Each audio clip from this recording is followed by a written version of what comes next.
from Ethereal University.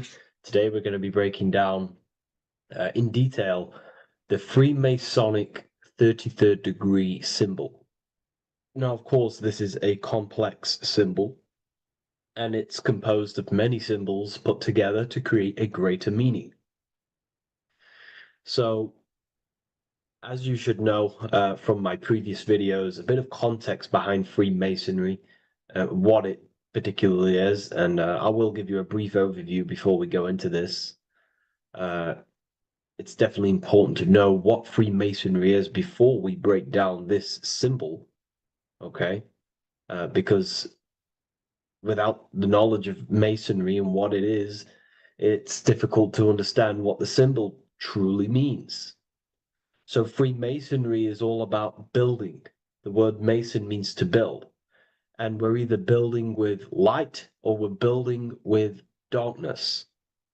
So that we have good Freemasonry, we have good Masons, people who want to spread the truth, people who want to help people awaken their mind and liberate them and bring them up to higher consciousness. Or we have Masons who want to divide, keep the knowledge to themselves, create walls, build walls in people's minds, construct illusions in people's minds for their own personal gain. Okay, so we're either building with light or you're building with darkness. You're either building with light or bricks, spirit or matter. God and the devil, same thing. You're either uplifting people or dividing people. Each and every single one of you is a Freemason. Well, a Mason. Not a Freemason, but a Mason. You are a builder. And you're either constructing division in you and other people, or you're either creating oneness. Everyone is doing this. Everyone is building. Everyone is contributing towards the world and building our reality. So Masonry is a craft, and that craft is to craft a better mind and heart, a higher consciousness, a higher understanding of the self, building a higher perception of yourself, getting to know who you actually are, why you are here. Every action, behind every single action, behind every single cause is choice. You chose to be here. Whether you know why you are here or whether you do not know. You chose to be here in this time, in this period of life on the earth, on this physical dimension. You chose, the mind of yours chose to be here in this body at this specific time. You are playing a role, you are building in this world at this specific time. So Masonry is all about getting to know the self, to know what you actually are through gnosis. Gnosis is direct knowledge obtained and extracted from direct experience.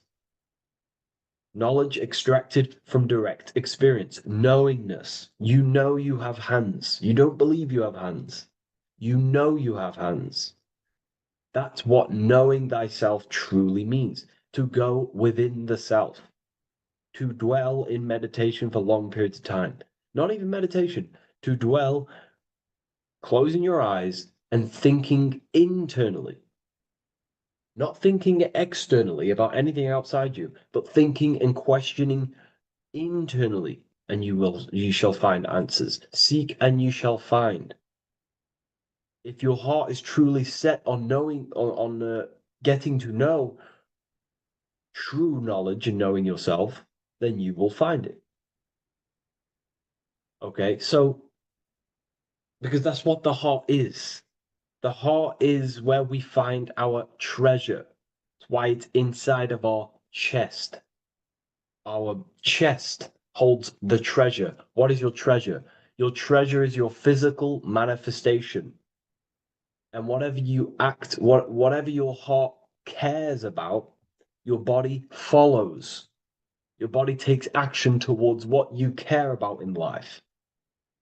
This is why we say follow your heart, because your body follows the heart, what you care about. If you do not care about something, you do not take actions towards it. Whatever your heart loves and has that love energy for, the body follows. If you truly want to become enlightened and truly want to reach higher consciousness, then you will. You truly care for that, then you will find it. You have to go within. Okay, so this is what Masonry is about. It's about going within and finding out your true nature and constructing a higher consciousness by dissolving walls and blockages inside your mind and heart, purifying the self. Because you can care about sick and twisted things. Okay? We can see that in society. People like killing people. It's psychotic, but I know. So we can be corrupted. Okay, so going into this symbol, what does the symbol mean? What is it trying to portray? Okay.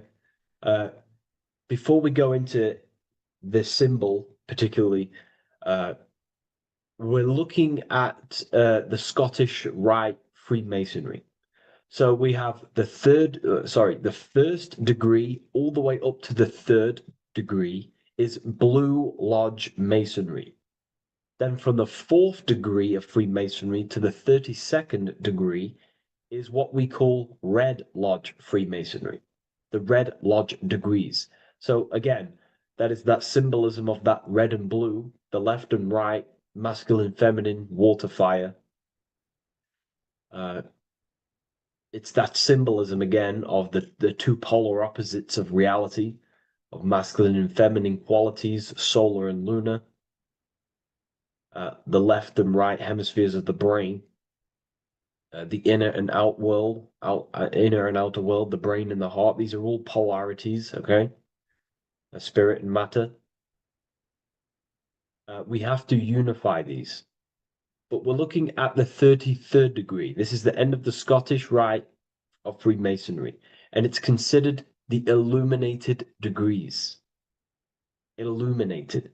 This is when one gets to know the true self, the true knowledge, when one has gone within, mastered the self, got rid of mental blockages, blockages in the heart, purified the self, and they know who they are. They have higher consciousness. And in this breakdown today, I'm going to show you how they have higher consciousness through this symbolism. Okay, so I was going to say something, but I totally forgot what it was. But anyways, we'll move forward with this symbol. Oh, that's what it was. Water melts. Well, ice melts at 33 degrees, symbolizing ice represents solid matter, ego, the physical body, left brain thinking, physical reality identification, identifying self with the ego, the name, the job, the reputation. That's the ice, that's solid, that's ego thinking, left brain thinking. When we identify ourselves with the body, our ego, our name, our job, our reputation, our family, that is ego. That is pure earthly survival base level consciousness. This is the degree, this is the level of state of mind that we need to rise out from and figure out what we are, what you actually are inside you. When you turn off your thoughts, what are you then? If you do not think, you are not your name, your job, your reputation, your family, your beliefs. Because when the mind is turned off, there is still something left. That is you.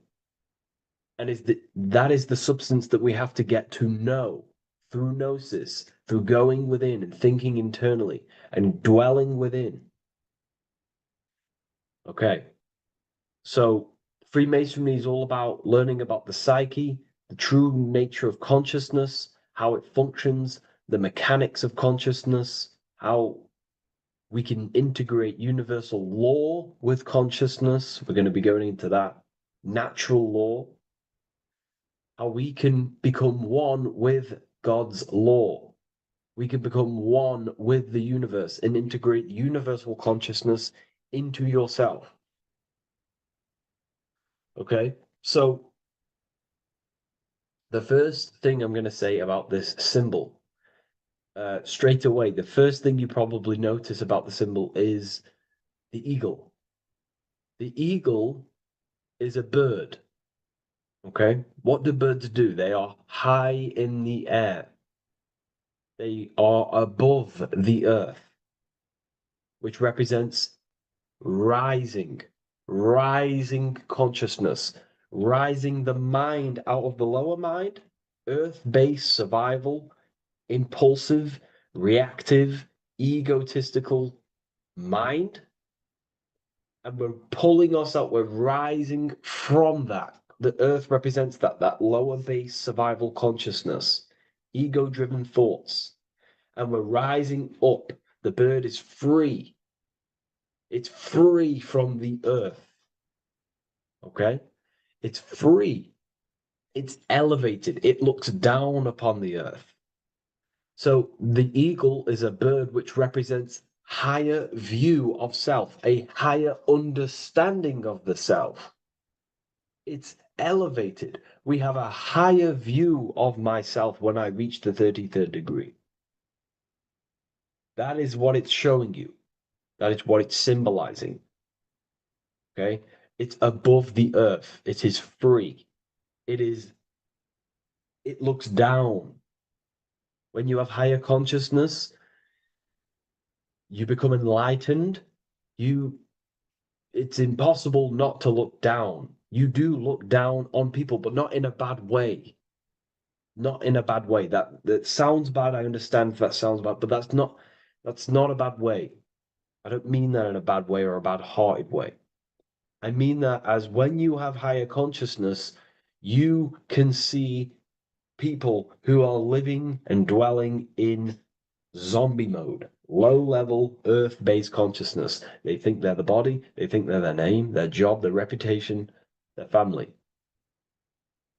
So it represents looking down because I have higher awareness of myself. I know what I truly am. The water is flowing at the 33rd degree.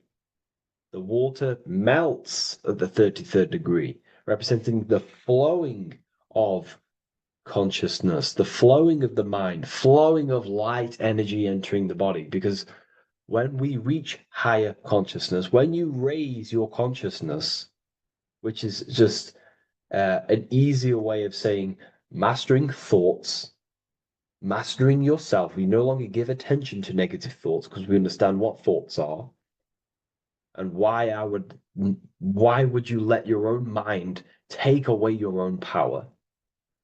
So again, Freemasonry is about gaining personal power, not in a bad way. Well, it can be used for bad. Gaining mental power, a strong mind. Most people have very, very, very weak minds in this world. Very weak minds. This world is a mental world. We have to gain strength in the mind. It's a mental universe. The stronger the mind, the better your reality. The less affected you are by external things. Nothing external should ever bother you. Okay?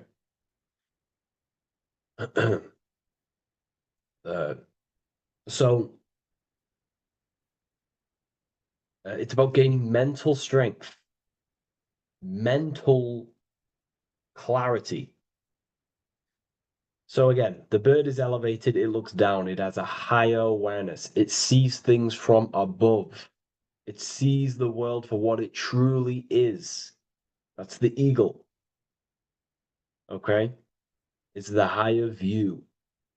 This is the illuminated degrees. So we're looking at now the sword.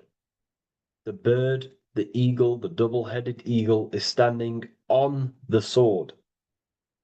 Very symbolic. The sword is not above the eagle. The sword is below the eagle. the sword moves through the air. On a basic breakdown of the sword, it represents power. Power. Because if I have a sword, I hold the power over you. That's what it symbolizes. In war, you have a weapon bigger than someone else and more destructive than someone else, you hold the power. So it's a power symbol. To go even deeper on this, on its true meaning, the sword, I've already broke this down plenty of times. It moves through the air. It cuts the air. It's the mind. Air represents the mind. Water is emotion. Fire is the spirit. Earth is the body. So we're looking at the mind, the power of the mind. And the eagle is standing on top of this, representing, I am conquering my own mind. I am conquering my mind. My mind does not conquer me. My mind is truly mine. I hold the power over it. I stand on top of my mind. The mind does not rule me. Thoughts do not enter my mind that take away my power. I think it, I feel it, I act towards it. It's unity. My mind is the monarch. It is the command center. It is mine. I'm above the mind. That's what it's showing here. I hold full control over this mind. I hold the power. Okay? And I have an elevated view of the mind. The eagle is elevated. It looks at the earth from above. It's the higher perception of the mind. The mind has a higher view of the self. It is conscious. Most people are not conscious. Okay? Most people walk around, they act unknowingly, they don't even know they exist. They don't realize they have consciousness. They think they grew from a monkey. They're born on a spinning ball in the middle of space, and they think they're the body. That is the level of a, earth-based consciousness. And it's saying, I hold the power. I hold my mind to what I want to direct the mind's forces to. I create with my mind. I carve reality. I shape my reality with my mind and thoughts and my intellect, my communication. Okay? That is what we're looking at here with the sword. It's on top, meaning I control it. When you stand on top of something, you are the top. You are on top of it. You hold the power. You rule over it. When you are the boss of your business, you rule the business. That's what we're looking at here. The sword needs sharpening. It always needs sharpening. You can't use a sword forever. You need to sharpen it.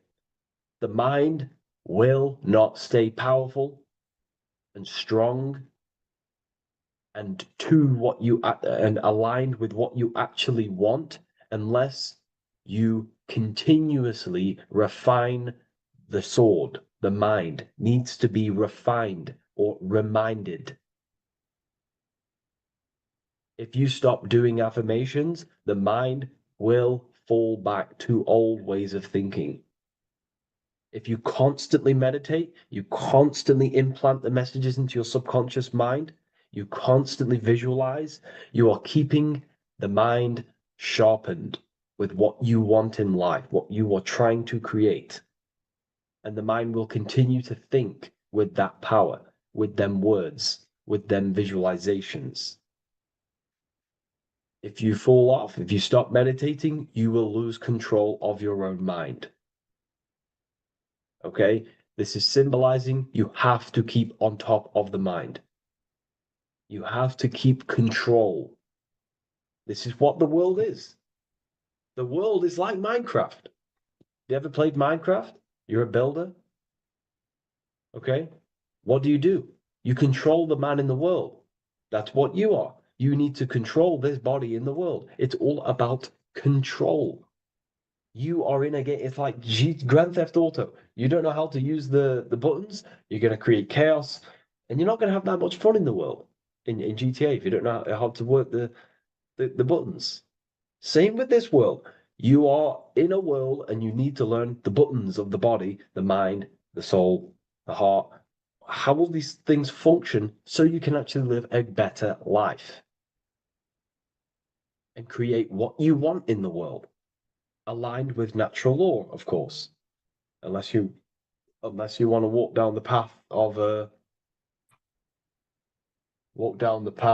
of Satanism. So this is what we're looking at with the sword. Now, moving on, we're looking at this little banner here. This says "God and my right" in Latin. God and my right. What is your right? Natural law is your right. What is natural law? You already know the natural laws. We all intuitively know the natural law. What is natural law? Do good. We all subconsciously, on a soul level, we know to do good. We know to do right. It is wrong to hurt people. It is wrong to control people. What is your natural law? What are the forces that you hold power over, that you have full control over? You have full control over what you think, what you feel, what you act. Thought, emotion, action. If you start to try and control things outside of them three forces, that is now you breaking natural law. If I try to control and manipulate someone else, that is now breaking natural law. I'm going against my inner law. My soul tells me what is right and wrong through emotion. So it's about aligning the self, my actions, my thoughts with my emotion, my intuition, my natural law. These are your rights. Your right is to think, feel, and act with the law, with good, with God, with love, with care for one another. Am I building with light to bring good things to the collective? You see, most people are stuck in their left brain, and the left brain only sees me, ego-driven thinking. That's why they trap us in our left brain. They train us to be left brain. They tell us to write with our right hand to strengthen the left brain. They call it writing. Everything in this matrix is to activate your your left brain. Why?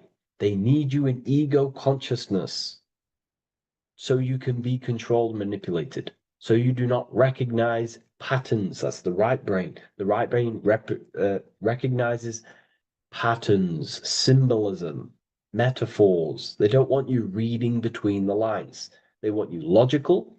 They want you divided because the right brain sees the whole. The right brain sees the woods. The left brain sees the trees. And that tree is your ego. And the woods is the collective consciousness. They want you only thinking about you. Because that way you are divided from the collective consciousness. And we're all one consciousness family. We're all God. We're all God experiencing himself. And we are all building this world. So it's about aligning the self with my right, with God, with natural law. It's what Freemasonry is about. True Freemasonry, light Freemasonry, not dark Masonry or evil Freemasonry, whatever you want to call it. The crown, royalty. Royalty wear crowns. And what do the royalty have? Again, this is another power symbol. They hold control. Yes, royalty hold control. And that's why this crown is at the top of the image, not at the bottom of the image. It's at the top. representing I control the left, I control the right. I control my left brain and my right brain, the two eagle heads, the two views. The eagle has one eye on each side. It's looking, it's seeing. And that's symbolic of the left and right brain. We see, not physically see, but I mean perceive. We perceive reality with the left brain and we perceive reality with the right brain. And it's about unifying these two brains so we can see and perceive reality from a true lens. Because if we see reality only from the left brain, and a left brain dominated brain, we see everything as divided. But if we see everything from a right brain perspective, we see everything as whole. When everything is in the middle, you need to see reality from the middle. Yes, I have my own personal consciousness, and yes, there is a collective consciousness. So I need to balance between that. I need to see reality between the line, between the left and right brain, and align this worldview, and align my thoughts, align my actions with this. Because if you're left-brained dominated, you're only going to take action on ego. You're only going to take action on me. You're only going to think about me, me, me. But if you're right hemisphere brained, you're only going to take action for the collective, which is, yes, that's good, but you also need to think about yourself. Why did you come here? Your life has a meaning as well. It's not just about the collective, it's about you as well. But we need to balance this. You see? This is what we're looking at. The crown is in the middle, representing the balance, the power over the two. Okay?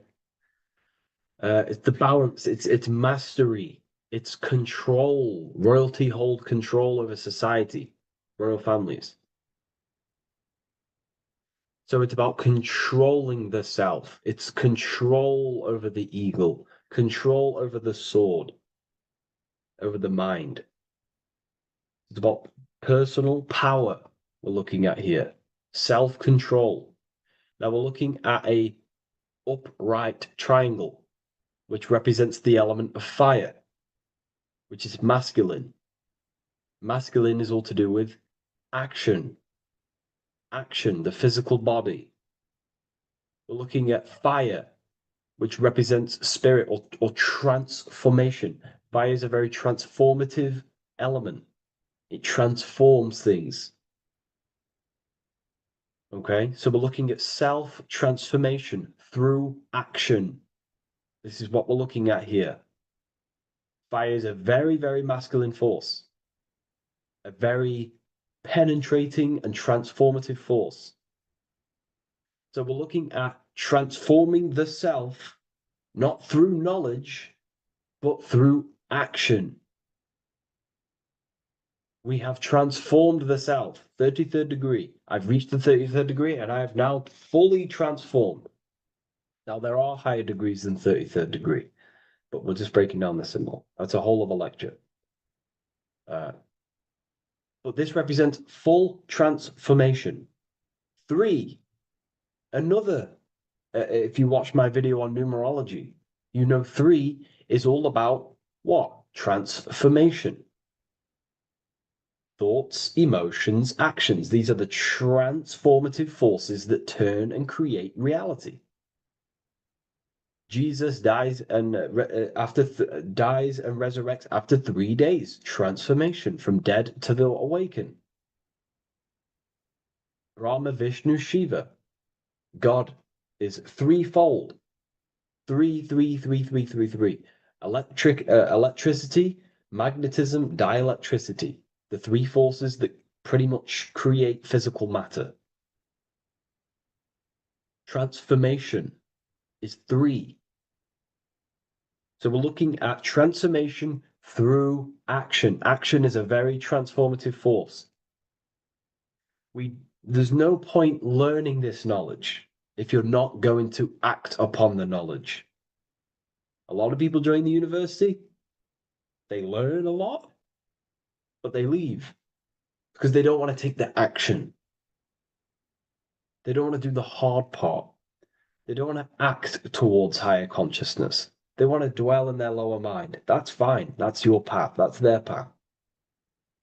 But if you truly want to raise your consciousness, you have to act upon it. You have to actively not take the action. It's about what you do and do not do, because not doing something is also an action.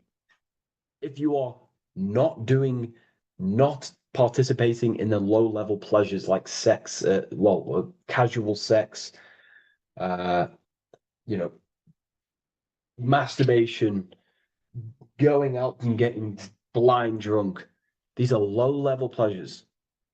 It's going to keep you on a low level frequency and a low level consciousness.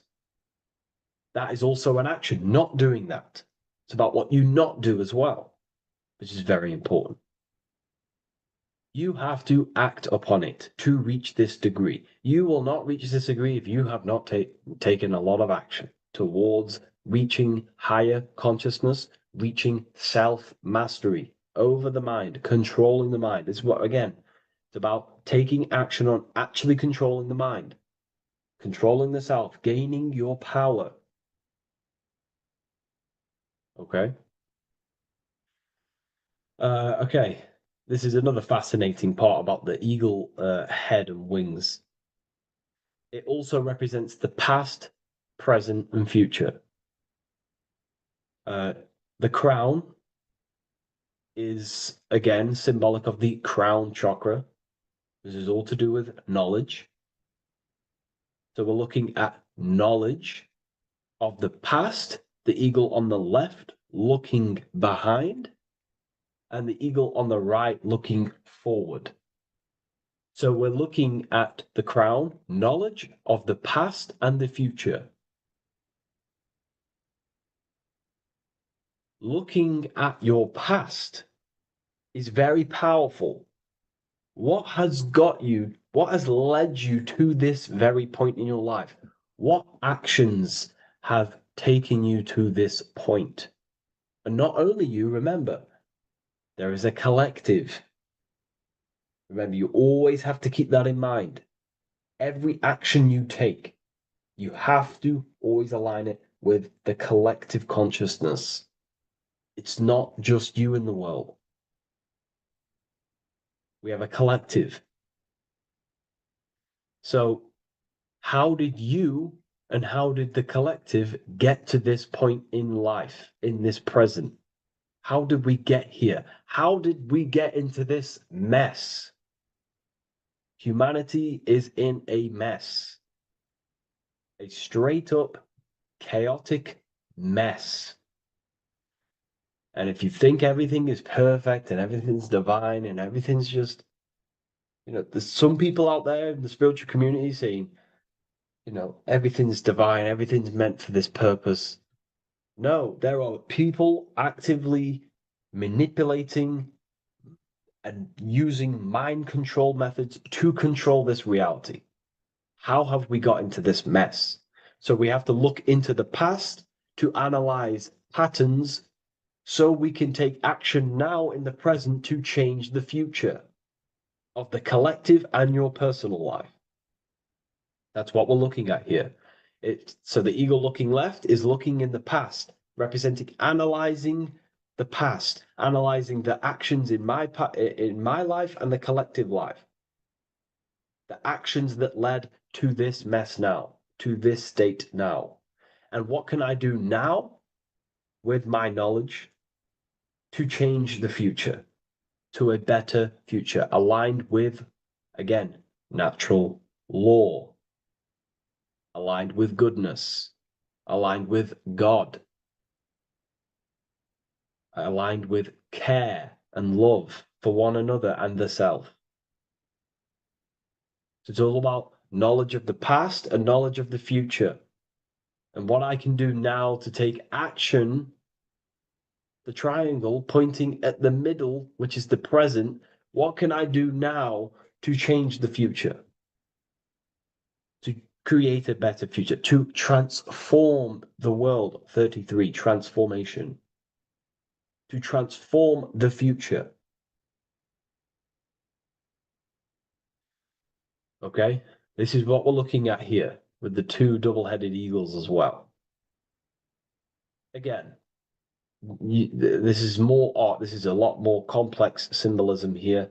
But again, we have the Earth hemisphere here. And what? The eagle above. It is raised above the earth, above material pleasures, above the material thinking self, above the ego. Not to say get rid of the ego. We need the ego, but balancing, control, power over the ego, power over the two hemispheres of the brain, power over my past and my future, power over time. What am I using my time towards? Time is your spiritual currency. Okay? It's elevated. It sees things from a higher perspective. It is higher consciousness. We're also looking at the astral body. Birds on a deeper level represent the astral body. So symbols have layers of meaning. The deeper you get into the occult, so when you join the first degree, you get, a good interpretation, and the higher degree you go, the more deeper the symbol reveals, as the more deeper you know yourself. So we're looking also at the astral body, the light. What is the light? Light is a massive symbol in Freemasonry. It's knowledge, gnosis. When you're very intelligent, you call someone, they're a bright child. They have enlightenment, light in the mind. Looking at light, a lot of knowledge, a lot of self-knowledge of the self, of the psyche, how I function, what I am, knowledge of the astral body, rising above the earth, astral projection, exploring your true nature, exploring consciousness. This is what we're looking at here. And in order to explore your astral body and explore the astral realm, you have to control the sword, the mind. And you can then explore. You are free like a bird to fly. This is all symbolic of rising consciousness. All symbolic. So I hope this video has gained a bit more clarity on this symbol and given you some insights. And I will see you in the next one. Thank you for tuning in today.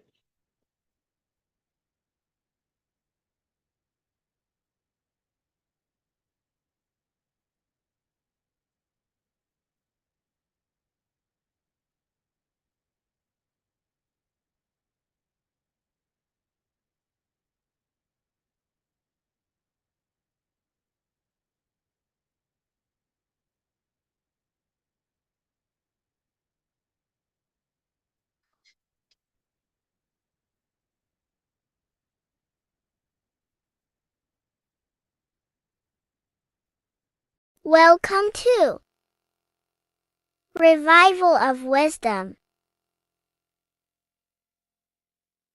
Welcome people, we're back with another video. In this video we're talking about how Jesus Christ and Christianity is all sun worship. The Holy Bible of Christianity is not meant to be taken literal for history.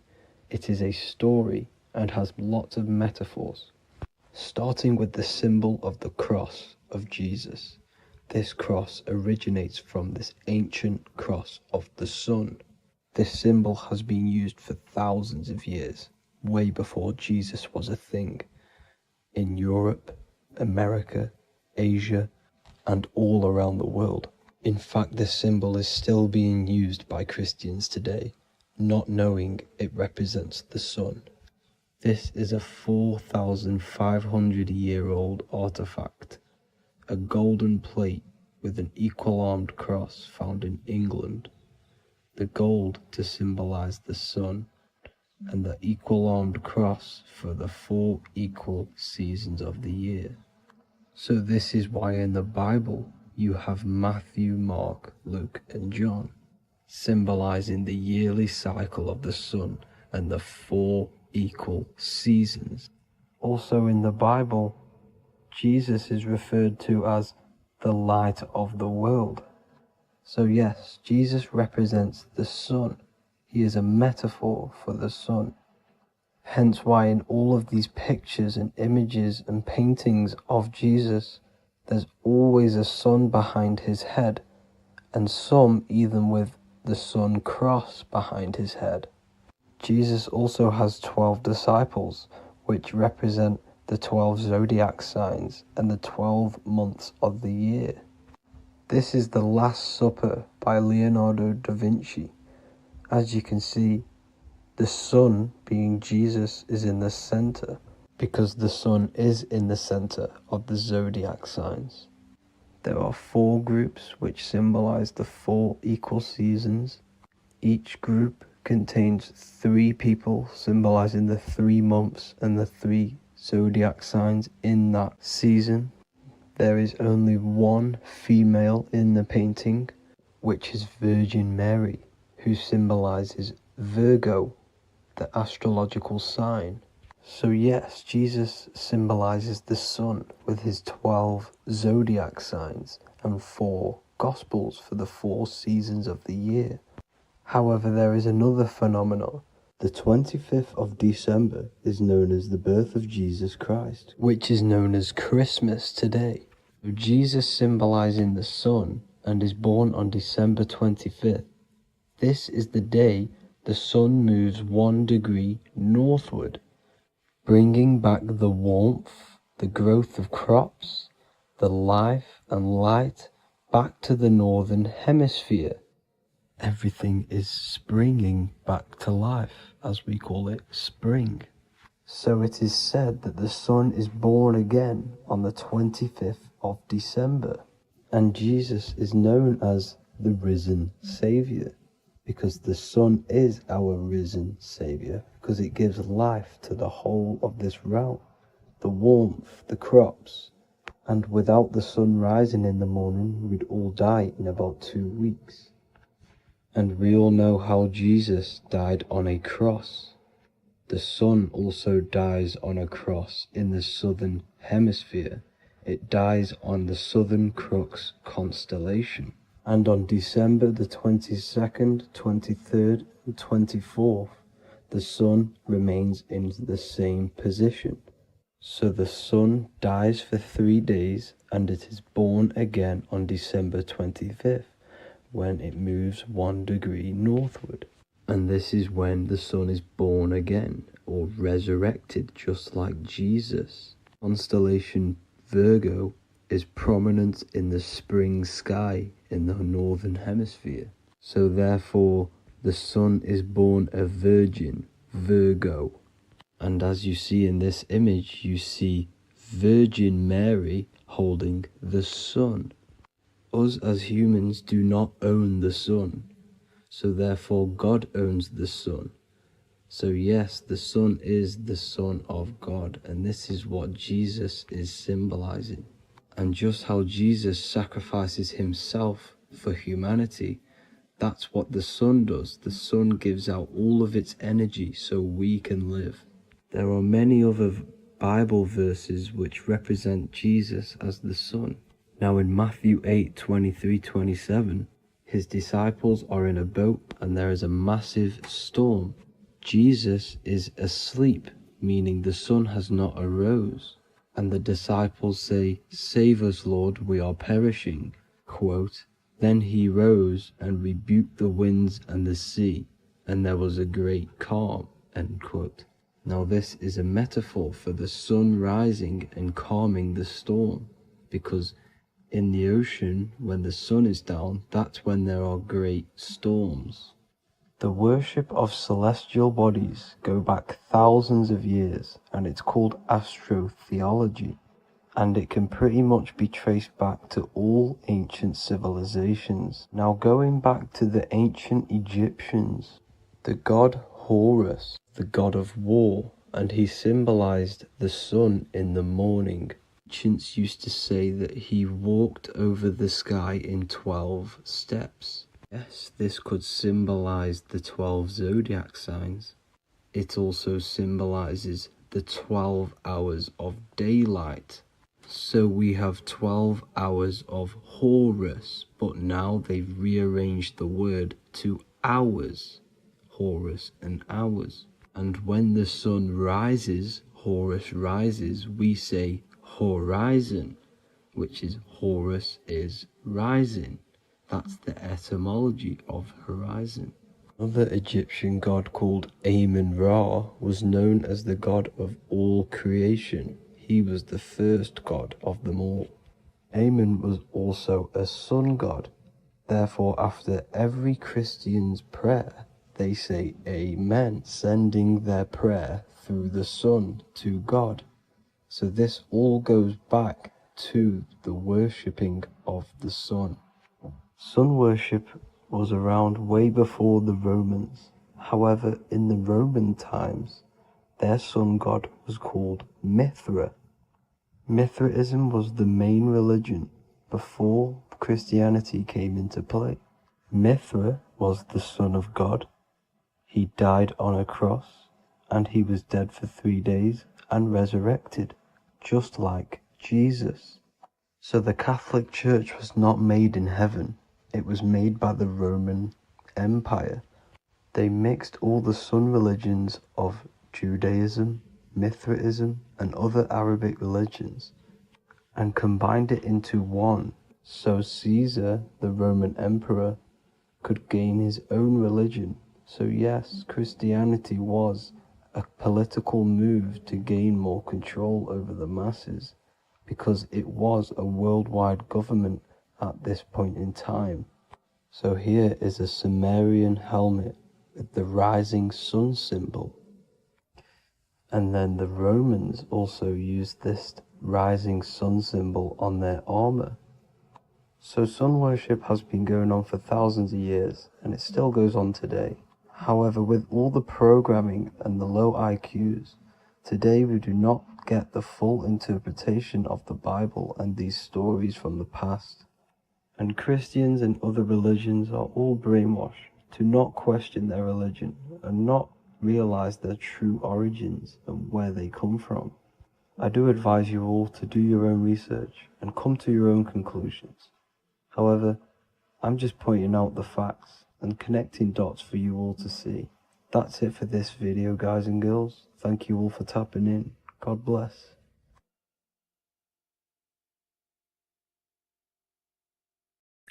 What if I told you that reincarnation is real and that there is a metaphysical, spiritual science behind this? Most people leave this world just as lost when they entered it. That they carry their fears, attachments, and addictions with them, only to be born again, trapped in the same cycle, repeating the patterns of lifetime after lifetime. This lecture is not just about preparing for death. It's about mastering yourself before death, so you don't take them burdens with you. Because the truth is, whatever addictions, fears, and unresolved emotions you cling to in this life, you carry with you into the next. Unless you break free now. You must master yourself before death. Death is not the end. It is the great passage. But how we transition depends on our mastery of the self. This was symbolized by the Ouroboros, the snake biting its tail. Every ending is a new beginning. It's an infinite cycle of consciousness. Now, your human body is basically an antenna tapped in to a stream of consciousness. Just like a radio is tapped into a specific frequency to play that radio. Your body is basically an antenna, a crystal picking up the consciousness of God. You are on an ever-ending journey, a journey of learning and expansion of the mind into new fields of thought. This was symbolized as the Ouroboros. When you die, it is a new beginning. It's a transitioning, not an ending. Everything is eternal in this universe, as consciousness is formless and constantly transforms into new forms of life. Let's break down the word death. Death contains the word ether. Now, the ether can be found in the word heart or earth. Ether. Everything in this plane comes from the etheric plane. The etheric plane is the barrier between the physical plane and the spiritual plane, the astral plane. The astral plane is the screen that you have in your mind that allows you to imagine a red apple, for example. This is the imaginative plane where thought forms start to take form. Everything begins as a thought, then the thought form becomes an imagination, then energy, then physical. Everything in the physical plane is a shadow of thought. All objects manifested as thought. You came from the astral. You came from the stars. This is why we say reach for the stars. Or this is why you say you are a star. Cis star, miss star, fraud star, stir is star. And when you become famous, you become a superstar and you gain a star on the Hollywood floor. You are a star.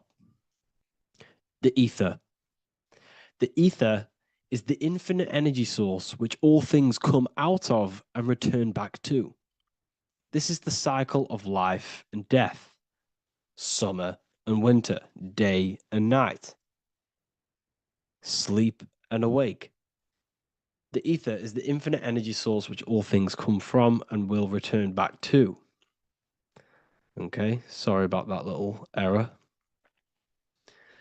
The ether is the boundless source of energy from which all things emerge, to which all things return to. We can see this in the cycle of the sun. The sun does this wave of creation.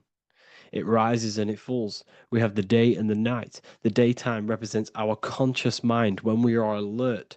The nighttime represents our subconscious mind when we are inside the spiritual realms. The nighttime is spirit, the daytime is matter, spirit and matter, awake and asleep, conscious and subconscious. We see this in the yearly cycle. Summer is life, winter is death.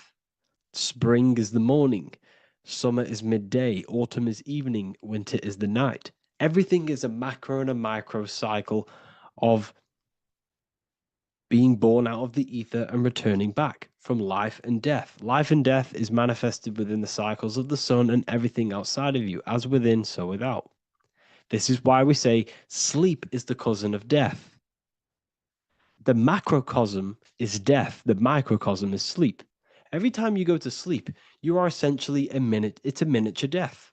You're entering into spirit and then returning back into matter in the morning when the sun rises. Everything is a reflection of the macrocosm cycles. Preparation for death. The first thing we must do in order to prepare for death, for life after death, in order to stop being reincarnated in this cycle of materialism, in order to progress as a soul, because remember, you are a soul in a body. Just like the sun gives power and life to the earth, your soul gives power and life to your body. When you say I, you're referring to the soul. And your soul can be stuck underneath layers of false identifications. Who you believe yourself to be is merely a collection of subconscious programs running within your mind. Now that's very deep. That is very, very deep. Who you think you are is a part of your thinking mind. Your name, your job, your reputation, your family, your friends. These things are not you. They're all aspects of the thinking mind. What happens if you meditate and you turn off the mind? Then all these things do not exist. You're left with the pure soul, the pure awareness, the pure observation.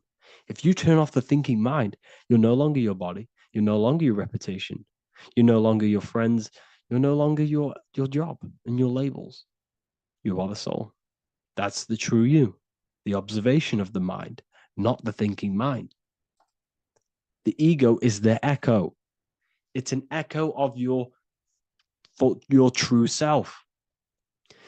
The ego is your mind's perception of itself shaped by experiences, trauma, emotions, and beliefs. It is merely an echo of your true soul self.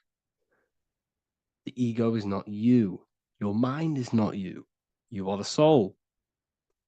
And this is the true self that we must express within our life and we must connect with before we die. Because when we die under the echo, under these false layers of the emotions, the traumas, the experiences, the addictions, the emotional attachments, when we die underneath all of this, when we don't know our true self, the soul is still hidden. The true you is hidden underneath these layers of false identification. We must remove these layers of false identifications. We must remove them. We must destroy the echo. Remember, the ego, you never had an ego when you were a child. When you were a child, you were pure. You didn't, you didn't show off things. When you were a child, you were pure. You expressed yourself freely with you didn't hide anything. You didn't hide any aspect of yourself. You didn't suppress any aspect of yourself to fit in as a child, as a baby. Because the ego was not here when you came here. The ego grows with experience. The ego is a false perception of yourself while being incarnated in this material world. It's your mind's perception of itself and it's created through your experience. Remember, you are unconditioned consciousness, and your experiences, thoughts, traumas, emotions, and beliefs have conditioned your consciousness into believing you're only a physical body, but you are the soul. We have to remove these layers. How do we remove these layers? Like I said, the best thing, meditation. Meditation. There is a great meditation that you can do every single morning and every single nighttime. You can sit there and repeat over and over before you meditate. You can repeat that you are not this, you are not that, you are not this. You can label them one by one. Start with, I am not my body, I am not my job, I am not my name. And then detach from absolutely everything until you are left with nothingness. And when you start to meditate, detach from everything. Nothing matters. I am here right now. And what will be left? The only thing that will be left is the language that your mind is using. Now, this is very deep. Not many people will tell you this, but I've lingered in meditation many times. And I can tell you from experience that the only thing left once you detach from everything is the language that your mind is attached to. So whether that's English, Italian, French. Once you detach the language of the mind that that little voice in your head's using, you're left with the soul. Once the mind is switched off, you're left with the soul, and you have detached from all of these external things. You're left with the soul. That's you. That's the power. That's the source of all creation, where everything you've ever done has come from. Every thought, every idea has come from your soul. Number two. That's meant to say number two. Sorry about that. Mental addictions and emotional addictions. Okay. These two are very important. Mental addictions, this could be thought patterns. This could be the labels that we've just been talking about. Then you have emotional attachments, which is maybe you're too attached to an external thing. Maybe you're too attached to your phone. Maybe you're too attached to family. Maybe you're too attached to loved ones. Yes, I'm not saying don't love them, but what I'm saying is do not rely on anything in this world to make you happy, to fulfill your emotional needs. Everything is found within you. You must look within, and if you're looking without, if you're trying to find yourself in the outer world, you'll never find yourself. You'll constantly be looking around in loops. Because you cannot find yourself in the outer world. Nothing will give you long-term validation. Seeking validation in the outer world will leave you soulless, leave you feeling empty inside and sad and depressed. You have to find yourself within. You have to detach from everything you are relying on to give you emotional stableness. You have to detach from all. Yes, love your children. Yes, love these people, but do not rely on them. Because everything in this world is temporary. Do not conform to this world. The Bible tells you this. Everything in modern society nurtures the body, but neglects the soul. They keep you addicted to as many things as possible. Smoking, you have to detach. Drugs, you have to detach. Alcohol, detach. You cannot rely on anything. This is why this path is very, very difficult to walk. But I'm showing you the way. These are the things you must do before death. You have to detach from absolutely everything. If you die and your mind and soul is still addicted to these worldly things, then guess what? You're going to reincarnate. You're going to reincarnate because your mind is still thinking about these material earthly things. And if you are operating in that vibration, you're going to project that vibration and come back here. You have to detach. You have to master the soul and master the mind. Like I said, the matrix is designed to keep you addicted to as many things as possible. Your phone, food, smoking, drugs, alcohol, clubbing, all of these things. Everything in society is made to trap your soul and reincarnate in this world. That's why it's very, very, very difficult to walk this path. Very difficult. Matrix, matter tricks. John 2:15 to 17.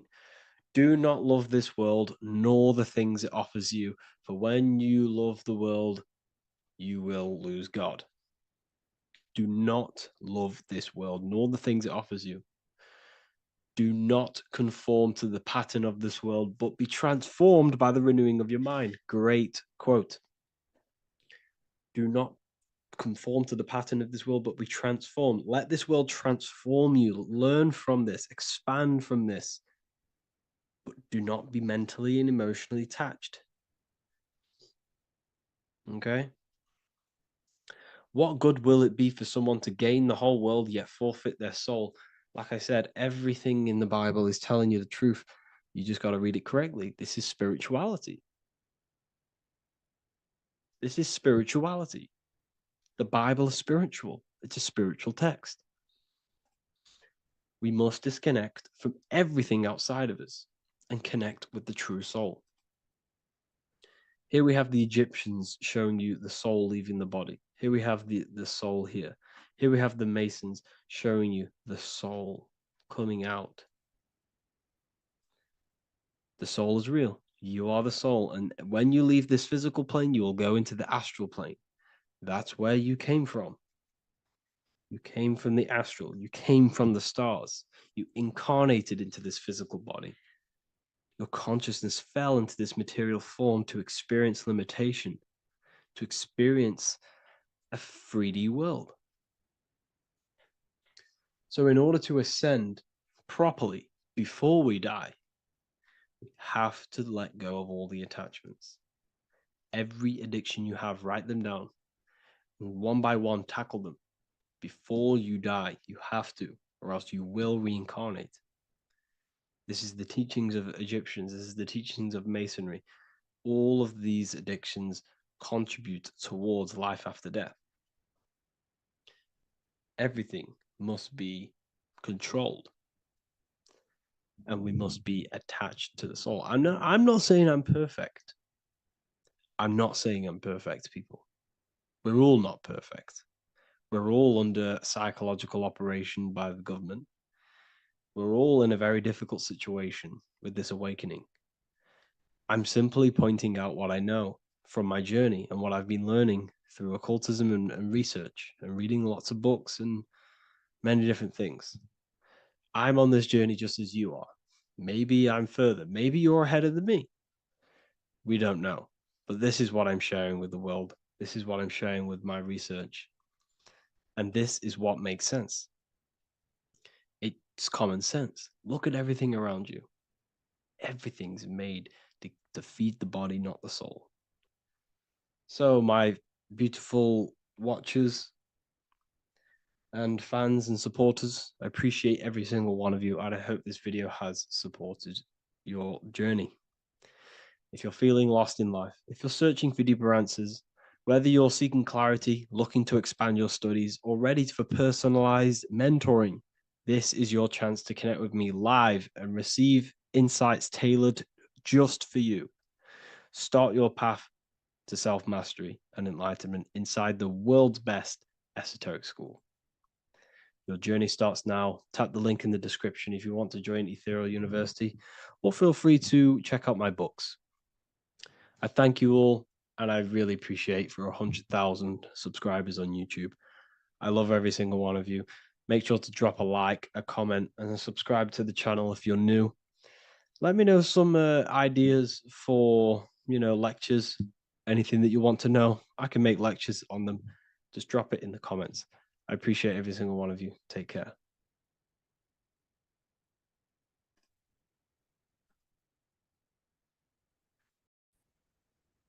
Lesson 2, planes of existence. These planes are all aspects of your mind. They are in you, they are outside of you, as above, so below. The Godhead is the sole purpose. This is how spiritual manifests into physical. This is the process that the universe goes through in creating the physical universe. So it starts with the Godhead, the sole purpose, then the mind, then the astral, then the etheric, then the physical. Everything is mental. Everything exists in the mind. These dimensions are not separate. They're all dimensions within your mind. They're different vibrational states, pretty much. So the mind is the realm of thoughts. This is where thoughts reside. There's no form to a thought. It's invisible. There's no physicality to it. It's the most lucid. The higher you go, the more lucid it is. The lower you go, the more solid it becomes. Okay? So the mental plane is the most lucidic. So the mental plane is the thought alone. The astral plane is the imagination of the thought. This is where the thought forms manifest into some sort of form. Not physical form, but some sort of form, lucid form. Like dreams. Then it goes to the etheric, then physical plane. The etheric plane is the blueprint. It's like a blueprint of the astral and the physical form. It's basically the realm of energy. This is where energy is and frequency. And then the physical plane is where physical manifestations happen. So essentially, this physical world is a product and the world of effect. Everything goes through this is a world of effect. You can't change this world by manipulating it physically. You can, but it's not going to last long. It's not long term. This is where we get the saying as above, so below from. You change the higher planes, you manipulate the lower planes. If you manipulate the astral plane, you manipulate the physical plane. This is a mirror effect. You manipulate the mental plane, you manipulate all of the planes. So these planes are how things manifest into physicality. Everything starts in the mind, then goes through the astral. Now, the higher, middle, and lower astral are the vibrational states of the thought, because remember that the mental plane is the thought alone. So, for example, I'm going to give you an example now. This is a chair. Think of a chair. That's just don't imagine the chair. Just think of the thought of a chair. So you have the thought of a chair in your mind. Now, imagine that thought. What form does it have? This is the astral plane. This is the imaginational plane. This is where you imagine things. So when you hold something in the screen of your mind, this is astral matter. You're creating out of astral matter. That's what imagination is. Depending on the vibration of that thought that you are manifesting in your imagination, depends whether it goes to the higher, middle, or lower astral. If it's a high vibrational form, high vibrational thought, you create the higher astral plane. This imagination will go into the higher astral. Or if you think of a chair to murder someone on it with spikes and kill someone on it, it will go to the lower astral plane because it's a lower vibrational thought form manifesting. So you got to use these planes to manifest things, to imagine things. You can manipulate the astral plane through astral projection. This is a very, very deep, this is a very occult teaching of astral projection. And that's going to be taught later on in another course, because that's not for everyone. But you can still access the astral plane through imagination. And that is how you pretty much get there. You use your conscious mind to project yourself, your consciousness, your awareness into the astral plane. So if you manipulate these higher planes of existence, you manipulate these lower planes. As above, so below. You got to look up. But it all starts in the mind. Use your thoughts correctly. Use your thoughts. Use your imagination. Use your energy. And this will all combine to manifest something physical. Okay? So use these planes to manipulate this physical world, because whatever you do in these planes, you manipulate the lower planes. It's like a mirror. So that is the planes of existence. They all exist inside of you. They're outside of you. They're as above, so below, as within, so without. They are everywhere. They are inside of you. They're not separate. They're all aspects of your mind.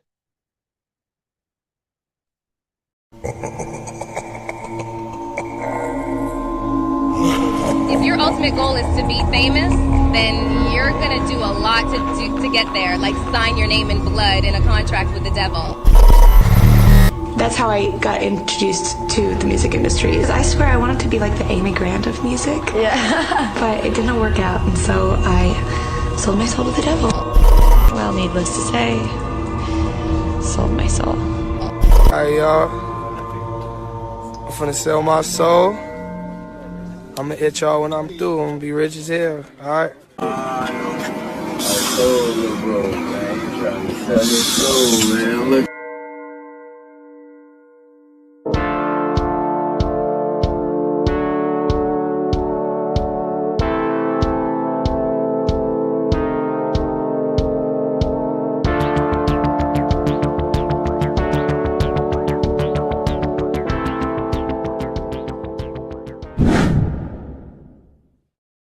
So what exactly is selling your soul? In order to understand this to its full potential, you have to understand the spirit world and the occult world which our eyes cannot visibly see. The physical world we see is nothing but an illusion and a product of the higher planes of existence. For example, you can see someone's physical body, but you can't see the complex structure of the consciousness and the thinking behind that being. With that being said, there are forces and entities not attached to physical bodies, which they exist on the astral and etheric plane behind the physical plane.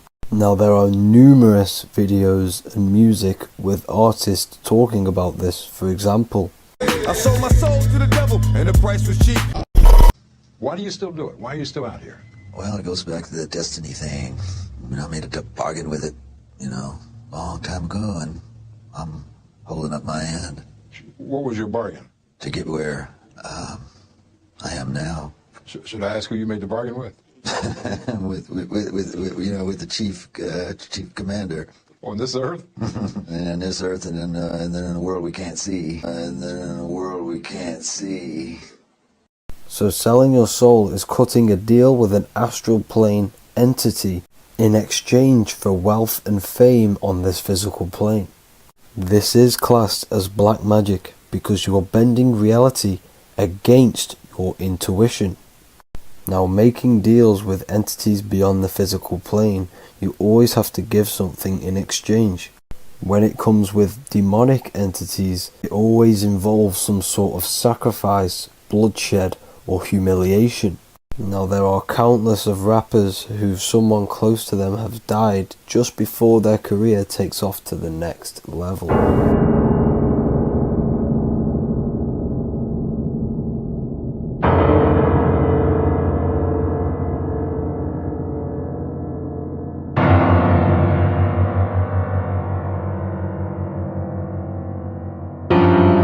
My mama was sacrificed. Me too. You understand? Yeah. I'm Christian. Michael Jordan, what about him? His daddy, right? Bill Cosby, his son, right? Dr. Dre, his son. You know, out in Hollywood, a lot of people come up missing. So these rappers and celebrities do have to do sacrifice rituals in order to take their career to the next level. Top flight, I've been growing up, it's a ritual. So the occult side of this reality is heavily connected with the music industry and the elites. This is why they are all connected to Freemasonry.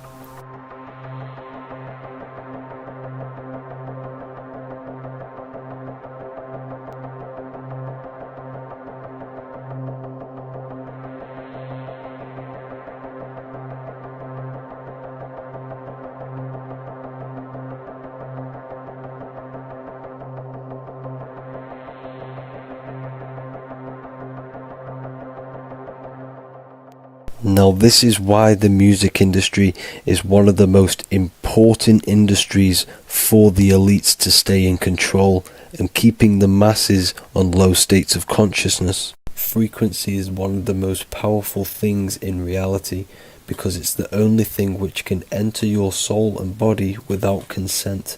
The frequency on Spotify and all major platforms are all tuned to 440 Hz, which was set by the Rockefellers. 440 Hz turns off the whole right side of your brain, and the right side of your brain is to do with critical thinking, imagination, and your intuition. Music has the ability to influence your intent, your emotions, your thoughts, and your actions just by frequency itself. By controlling the music the celebrities put out and the things they talk about, they're actually molding society because of the celebrities' huge amount of influence over the younger generation and cultures within society. This is why the music industry is mainly talking about sex, guns, violence, and hating other people. These are all very low vibrational acts and things to do which destroys humanity and societies, keeping us all conquered and divided in order for them to stay in power. Music can actually reprogram your subconscious mind, and it is a form of MK Ultra, which is mind control. It's in my brain. Do you know that? It's living rent free. I can't get it out. You did that.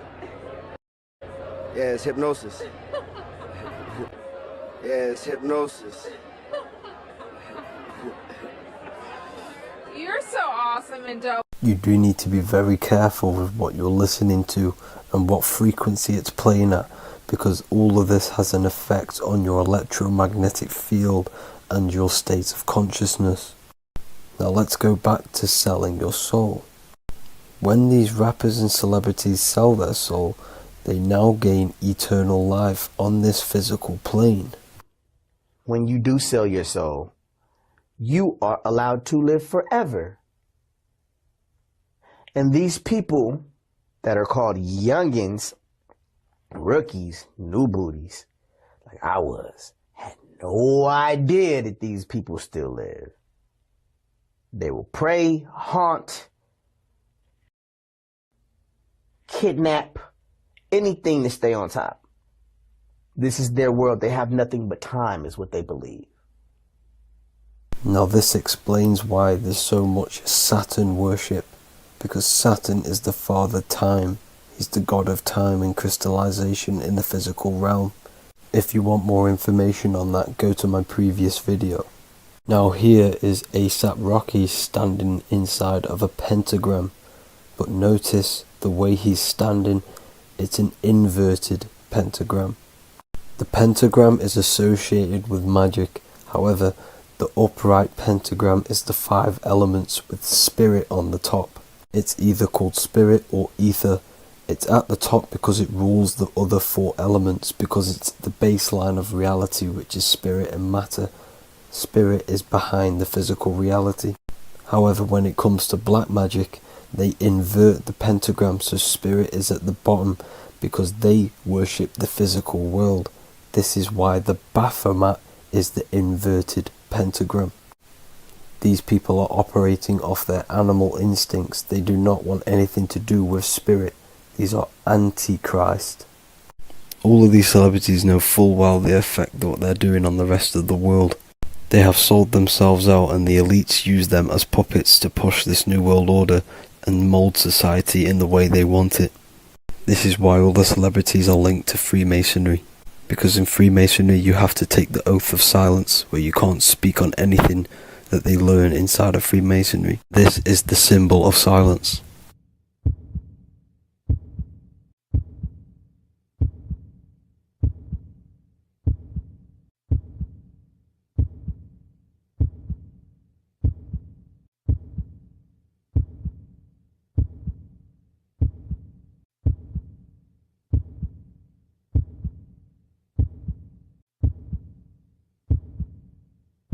The elites need them under this oath, so they do not talk about certain topics and certain things to the public because of the amount of influence they have on society.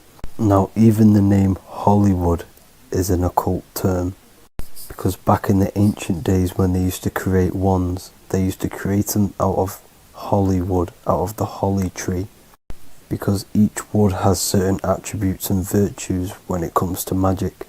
And the holly tree was known as the holy wood, and they used to create the wands out of it to cast spells. And Hollywood are still casting magic to this day through the films and through the music to the masses. That's it for this video, people. Hope you enjoyed. Please like and comment and subscribe. Peace and much love.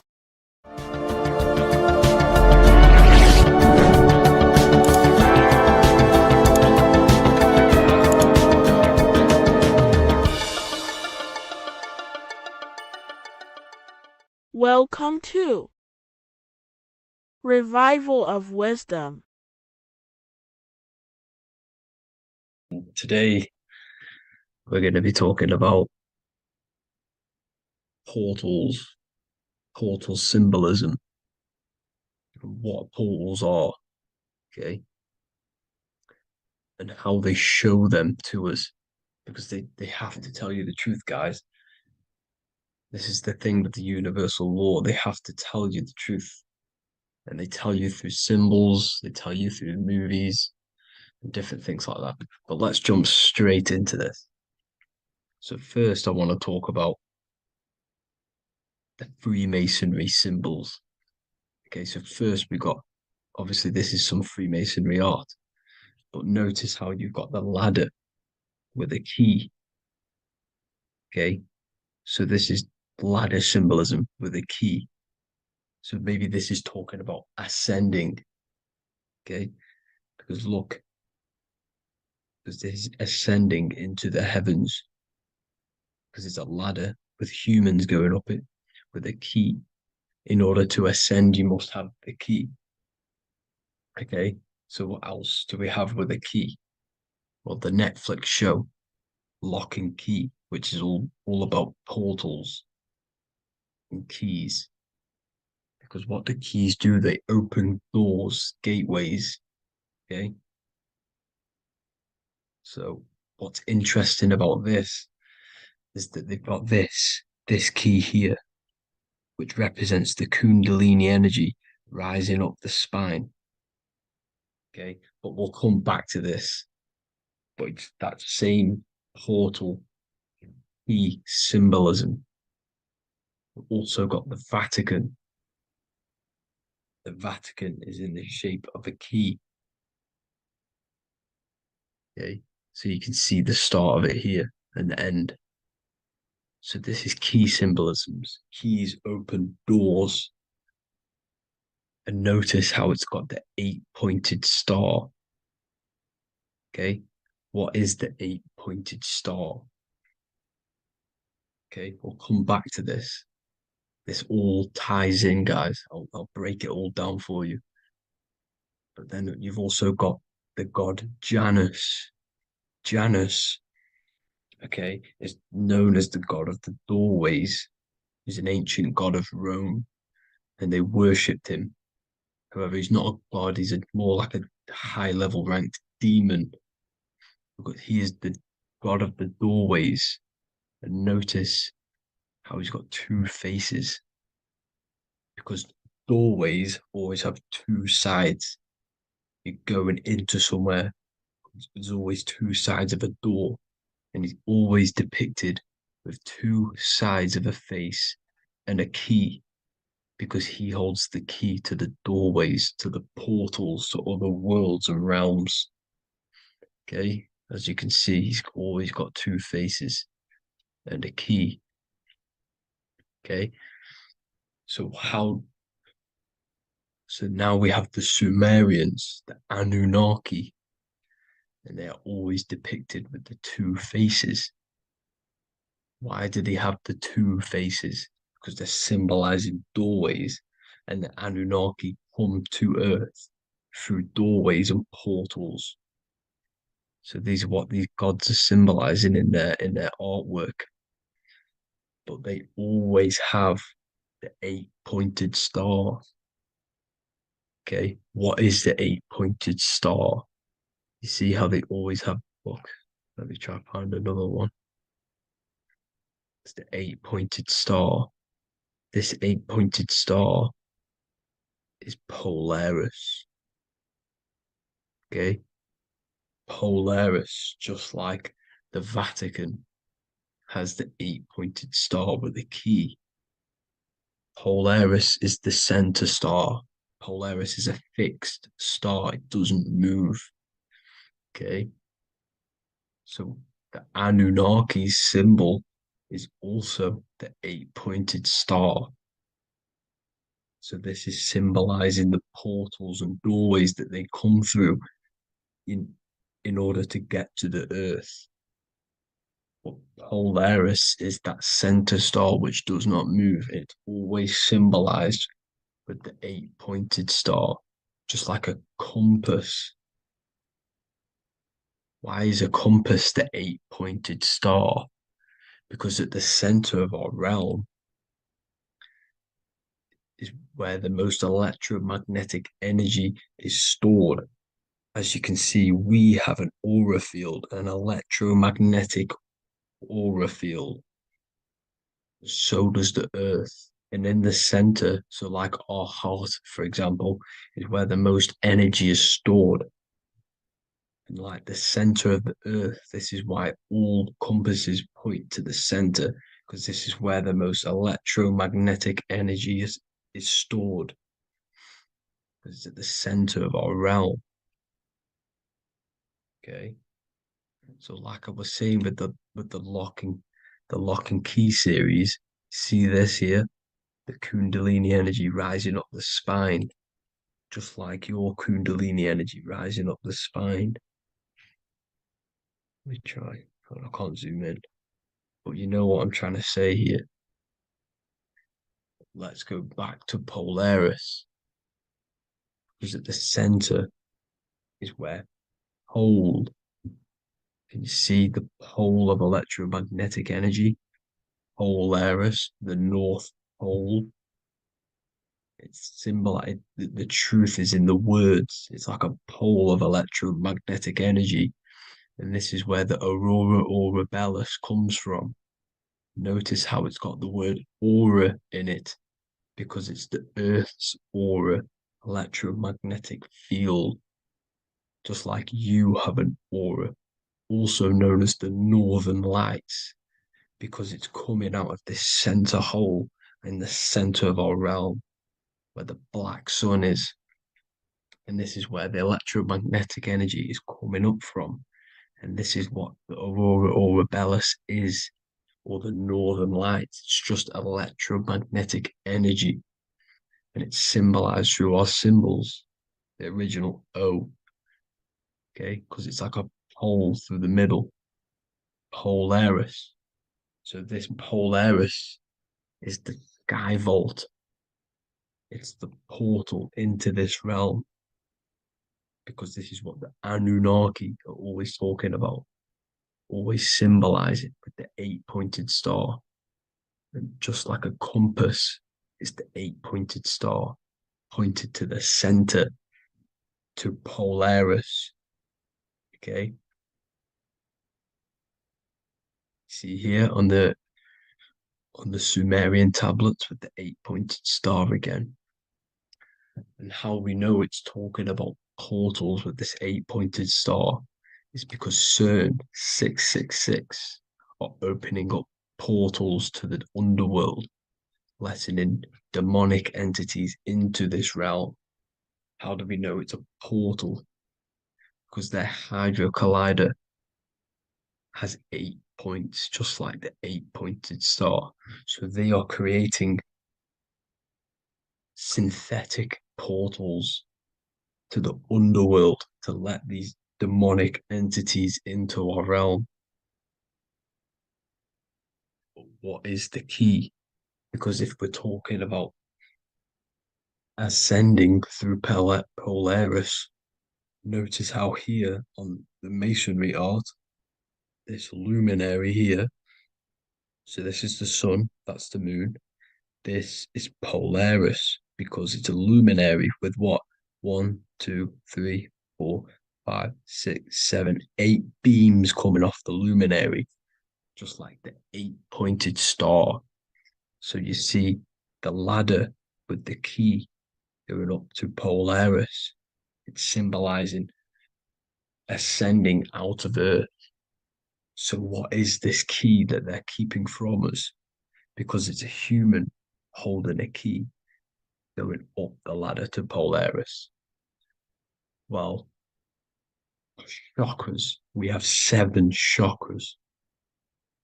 Okay, so this is what they are telling us in the lock and key symbolism. The Kundalini energy rising up the spine. Okay, just like they have 33 vertebrae on the back of your spine. Okay, this represents the Kundalini energy going up your 33 vertebrae, just like in Masonry has 33rd degrees. Okay, so what is the key? Your chakras. Your chakras have to be unlocked. Okay, you have to unlock your chakras, and you can't unlock this one without going through this one. You have to go through them all. It's like a ladder, just like Jacob's ladder. You can't go from the bottom to the top. You have to unlock each one. Okay, just like you have 7 chakras, you have 7 layers of your aura. Okay, you have to unlock your chakras to the highest point in order to reach Christ consciousness. And this is the key that they're talking about. They're symbolizing the organic portal within each and every one of us to ascend out of this realm. Okay, so this is the key that they're talking about, and they're holding back this knowledge to keep us trapped in this 3D realm. Okay, so like I was saying with the 33 vertebrae and the Kundalini energy coming up the spine, 33 vertebrae, you can see this sort of symbolism going up to the light, because it's the light. You see here, your crown chakra turns on and becomes enlightened, just like the Illuminati symbol. Can you see it? But also, Jesus also died at 33.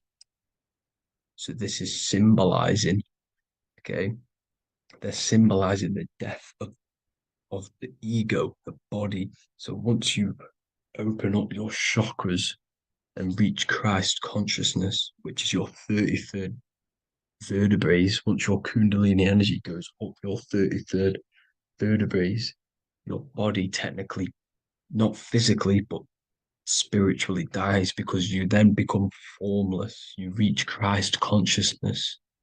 So then you can travel other worlds. Okay. This is what they're talking about with Vatican, 8-pointed star, and the key. Janus with the key. The Sumerians with the 8-pointed star. Anunnaki, the 8-pointed star. Polaris, 8-pointed star. So Polaris is the way out of this realm, which is at the center pole, North Pole. Okay, so the key is that they're hiding from us is the knowledge to unlock our chakras.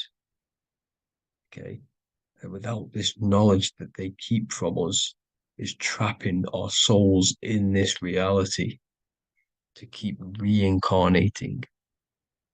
Okay, well, thank you all for tuning in. I'm going to leave you all there. Make sure to leave a like and a comment in the comment section. Let me know some topics to talk about so I can break it down for you. God bless you all. Hey everybody, welcome back to Living Life with Miss Faye.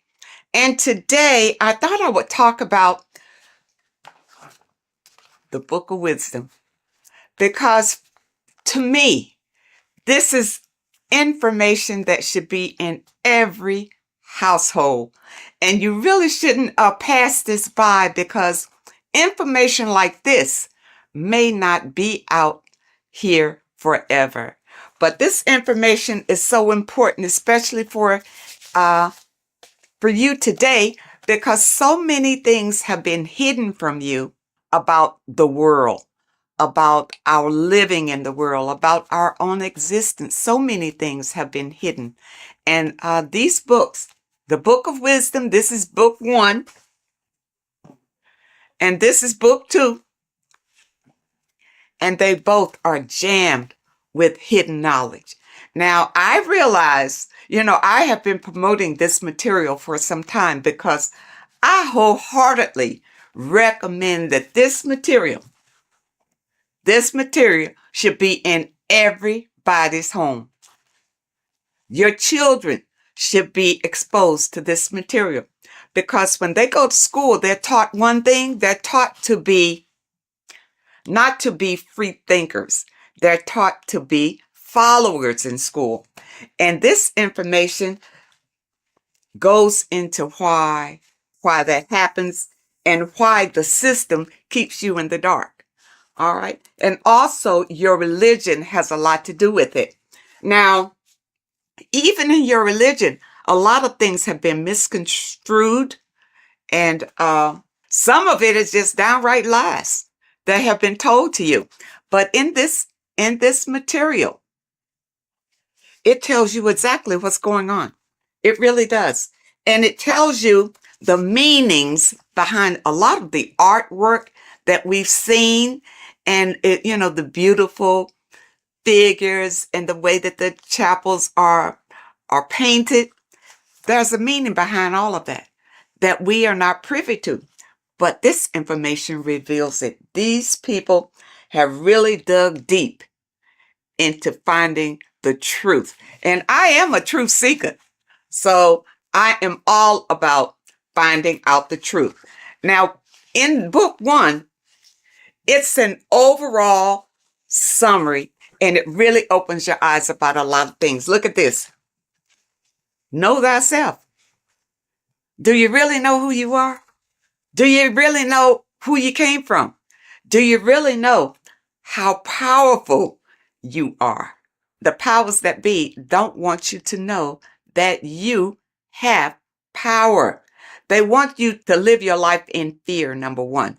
Because when you're fearful of everything, then it's easier to control you, easier to manipulate you. And people look at it. When you go to school, what are you taught in school? You're taught to follow instruction.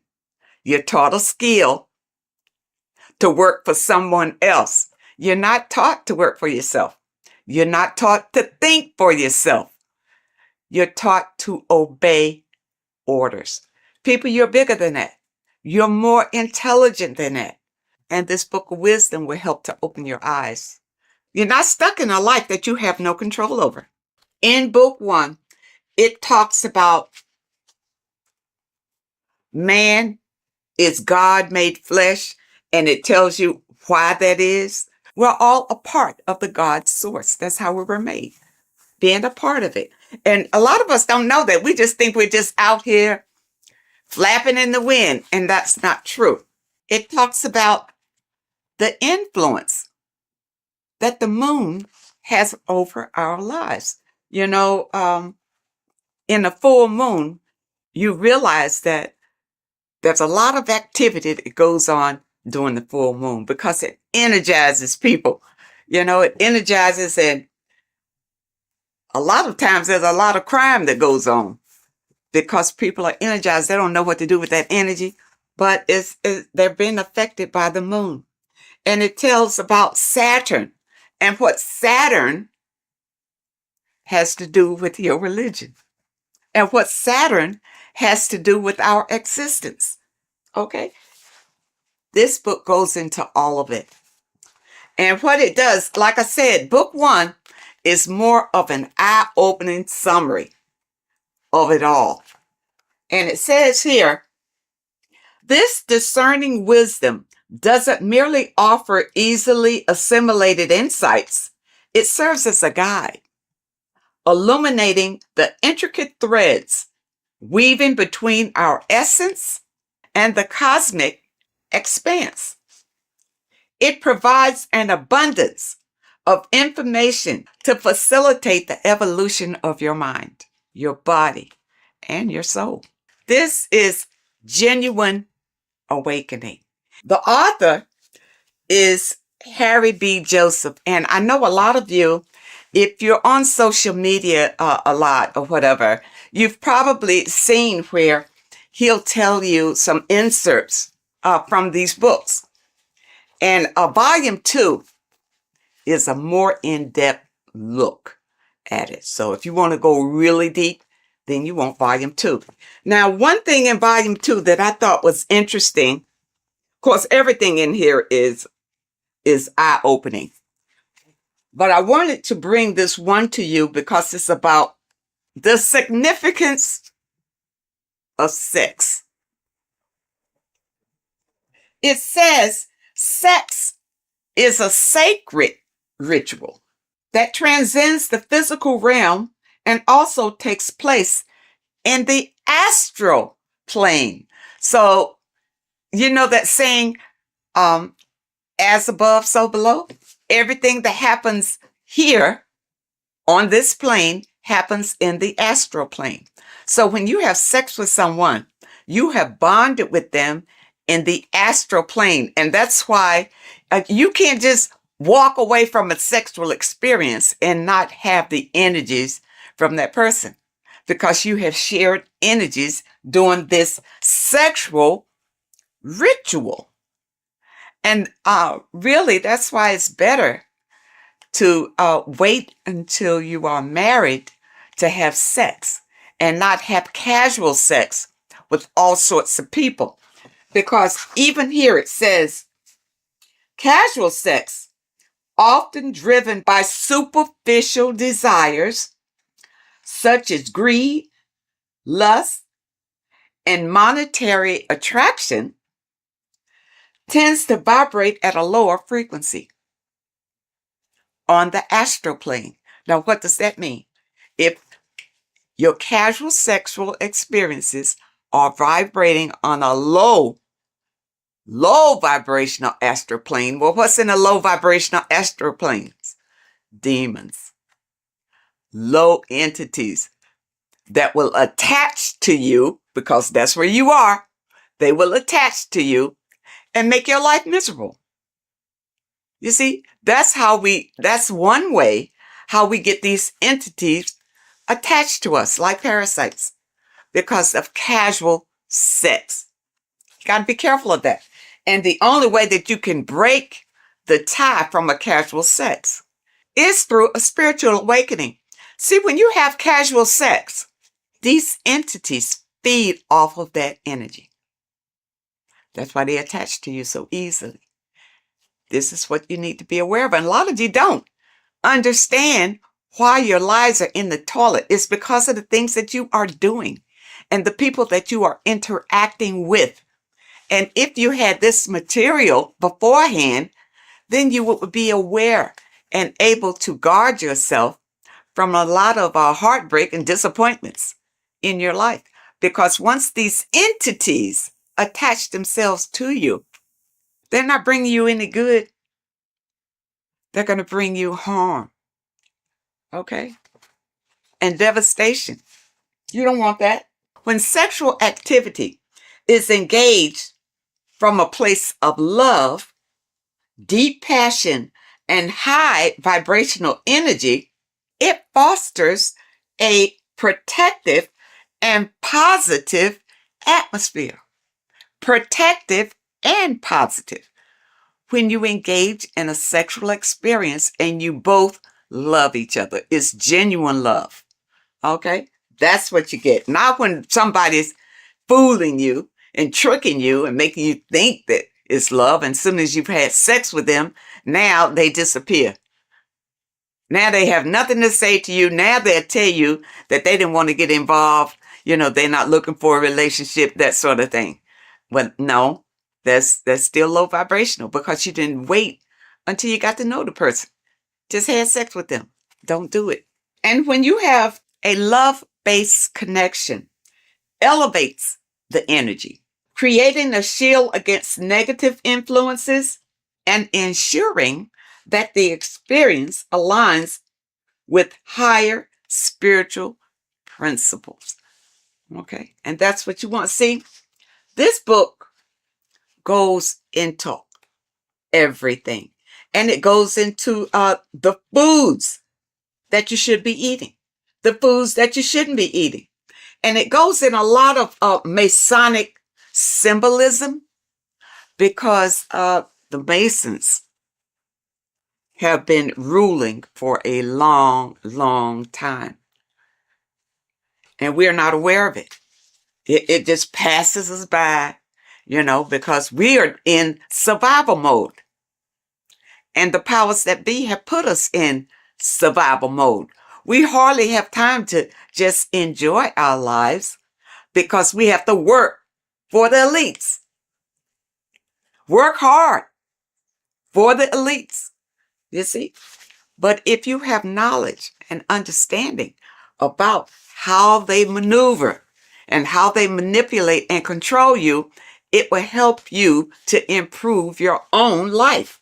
In this book, you will discover more than just knowledge. You'll unlock the mysteries that lie beyond the veil of the ordinary. Dive deeper into the cosmic currents that flow through the universe, guiding your mind, body, and spirit toward a higher plane of existence.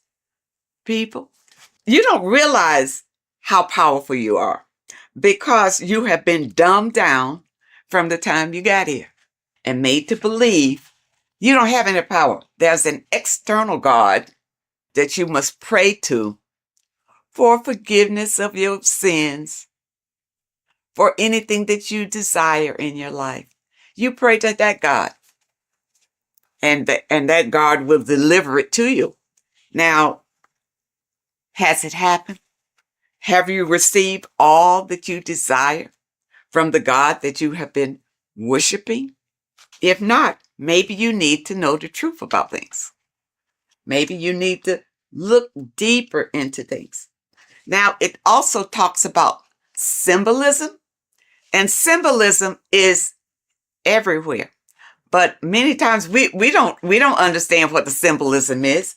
And we see people doing these mantras, you know, and we think, you know, it's evil what they're doing. What they're doing is calling in power from the entities that are around them, because they understand that we are all energy.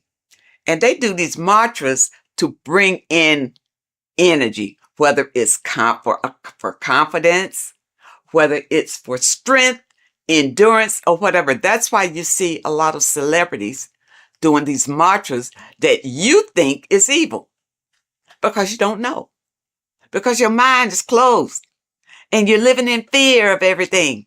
You don't understand, but you see them progressing and doing better and better and better and doing all these evil signs. These signs are not evil, number one. They're not evil. They have learned how to manipulate energy to their benefit. And you don't know how to do it. That's why you need the information. You need the information to learn how to manipulate the energy that's already here to better your life. The first book will open your eyes to it. When I first got this, I tell you, when I first got this book, I was so impressed by it.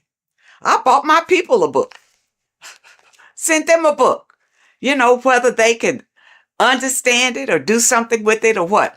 But I think it's so important just to have it in your home because somebody is going to pick it up and this information will resonate with them and put them on a path of enlightenment. And those of you who have your book, spend a little time every day reading and understanding because there's so much information, even in the first book, that it will take you a while to go through, where you can understand what it's saying in every page. The advertisement on social media talks about this book.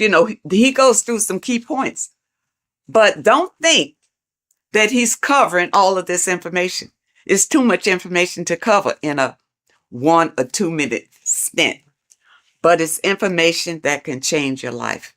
This is the thing, people. It's worth every penny, even if you don't have much. If you don't have much, you need to save enough to get these books. Get both of them. You see, I got both of them. Start with this one. If you never dug into this kind of information before, start with this one. This tells about the black cube. These things are in the world today that you don't know what it means. You don't know anything other than what your leaders have told you about it. Well, who's to say they're telling you the truth about what it is? Okay? It's all here. Okay? All here. It talks about the scam. It talks about scams in here. And what this one is, you see NASA right there? You remember the moon landing? All of this is to deceive you. And this information brings out the truth, the absolute truth. And volume 2, you see volume 2 is thicker than volume 1 because it goes deeper. It goes deeper. And even if they come out with a volume 3, I'll be ready for that one too. This one opened my eyes to so many things that I had questions about, as far as heaven, hell, the gospel, the Bible. For a long time, I just rejected the Bible totally. I rejected it because the stories in the Bible didn't really make sense to me. It really wasn't logical. Going through this material, I realized that the Bible is written in parables. All right. It's like morals to a story. It's like lessons that you learn from the stories that they tell. Okay. Because think about it. In the Bible, it says that, the apostles wrote these chapters in the Bible. During those days, those apostles couldn't even read or write. So how they write that? Okay. But from whichever documents that they pull certain information out and put the Bible together. All right. But the Bible, and I'm going to use this little slogan that I heard that I really like. The Bible is basic instructions before leaving Earth. It's not for you to take the stories literally. It's to take the meaning behind the story and apply it to your life. And because many of us have not read the Bible, and many of us have. You know, the Bible is written in a way to it's hard really to understand. That's why you go to Bible study, you know, so somebody can tell you the meaning of it or what. And most of the times when you go to Bible study, they don't know any more than you do. They haven't ventured out into research to know exactly what those scriptures mean. In this information, it goes through it. It goes through your scriptures and tell you what it really means. Okay? And it leaves no stone unturned, really. And it opened my eyes so much to the Bible until now I can embrace it. I can embrace the Bible because I understand that these are stories for you to learn from. But you got to understand the meaning and what it means. For instance, water is emotions. Okay, it's not just water. It stands for something. It stands for your emotions. The light is the Christ energy. The Christ energy is light. And we all want to embrace the light. All right, so people who follow the Bible, understand the Bible, understand what the Bible really is. Don't be deceived by the interpretation of the stories. Many of the interpretations that you are given is to put you in a subjective role, a slave than a master. Put you more in a slave role if you take those stories literally. And that's why you're not encouraged to go out and look for other information, especially in your religious institutions. They don't encourage you to venture out for other information because they'll tell you the information. Just keep coming here. We'll tell you all you need to know. You see, but I understand about religion because I was raised Christian. And the thing about it, even when I broke away, it took some strength because your mind, you have a mindset about it. Being raised as an infant in the church, that's all you know. Every Sunday, you go to church. Yeah, you go to church. Your body is used to going to church. But then when you decide, well, no, it's not working for me. I'm not, my life is not changing. My life is the same. You know, I just come here on Sunday maybe to be entertained and maybe not, but it's really not worth it. And then you listen to your pastor or whoever is delivering the message. And what he's doing is giving you the spiel that was given to him in theology school. That he's doing. He's giving you the interpretations that he was given. That's all he's got because he hadn't done any research on his own. He didn't know any different. You see? And there are many people out here who feel like ignorance is bliss. I know you've heard that. Ignorance is bliss. No, it's not. Especially in today's world with so many changes coming down the pike and fear is leading it. Fear is right in front, leading all these changes down the pike. And fear is leading it so that you won't buck against it. So that you will be so afraid, you'll just hold on tight and hope that you come out okay on the other end. But if you get this material under your belt, it will give you strength and a way to grab the power that you have inside of you so that you won't feel desperate and you won't feel afraid. You'll feel empowered. And that's what we all want. That's why I feel like everybody should have this material in their home. Everybody.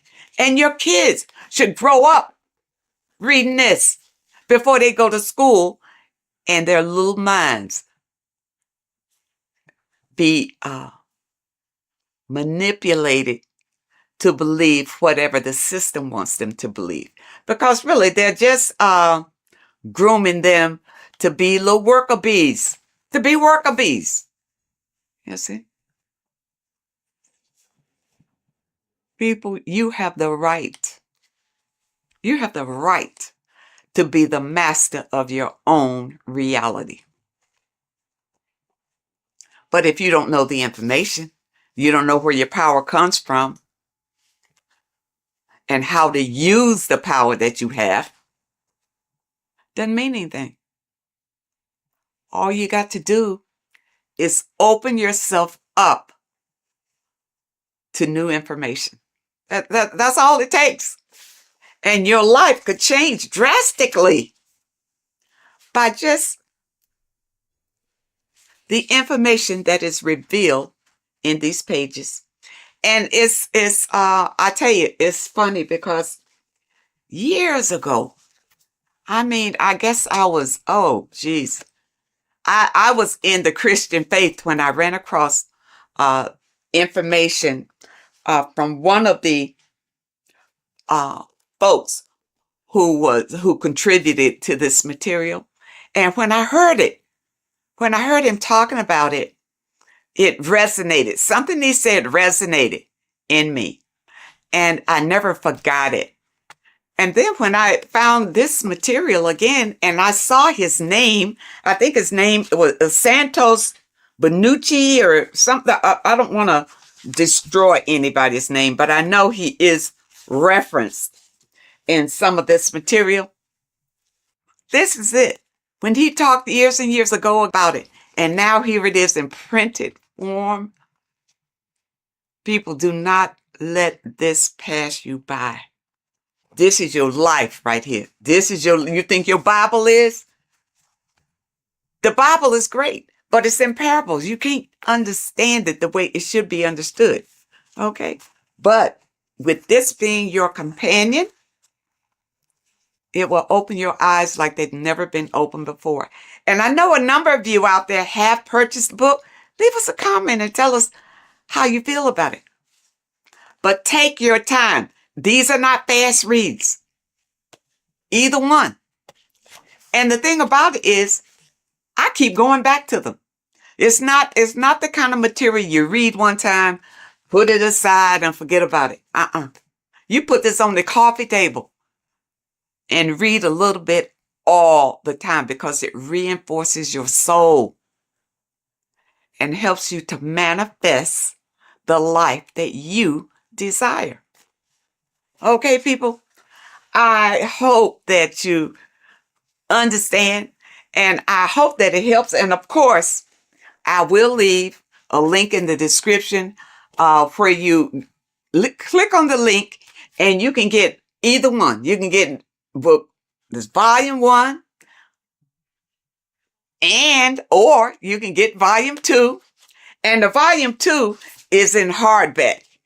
You know, when I first got it, it was in the soft cover, but I love hardback. So I have this in the hardback too, because the hardback I absolutely love. And because the books that I purchase, I want to pass them on to my people when I'm gone. They mean something. Stop wasting your money on stupid magazines and crap that doesn't mean anything. You buy a book, buy one that's going to change your life.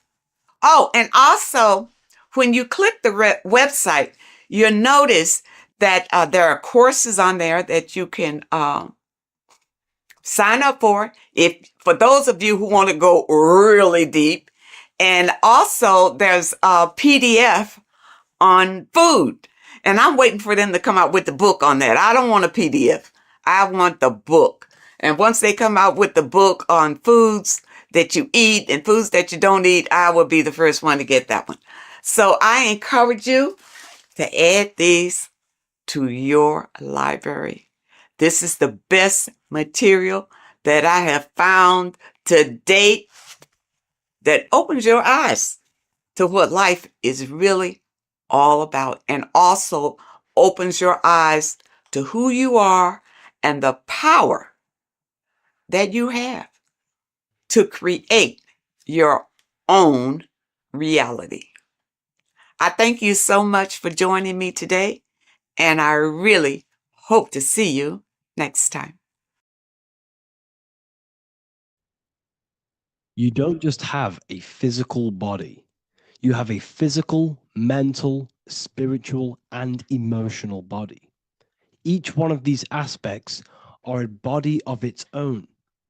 Body does not just refer to a physical substance. You have a mental body for thinking, an emotional body for your emotions, a spiritual body for your energy in your astral form, and a physical body to encapsulate all of these. Each four of these aspects are essential for the human experience and essential to balance. Now, today we're going to be syncing the four aspects of your consciousness with the four seasons and the four elements and how this ties into the Bible. So we have four physical elements. We have 5 elements in total, spirit being the most important, but spirit is pure invisible. We have 4 physical elements. We have air, fire, earth, water. Earth and water are feminine. Air and fire are masculine. Air and fire are active. Water and earth are passive.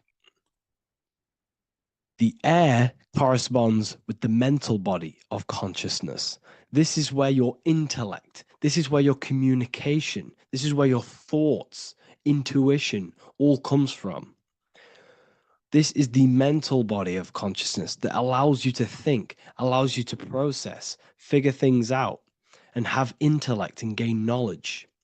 This is your intellectual aspect of your consciousness, located in the head region.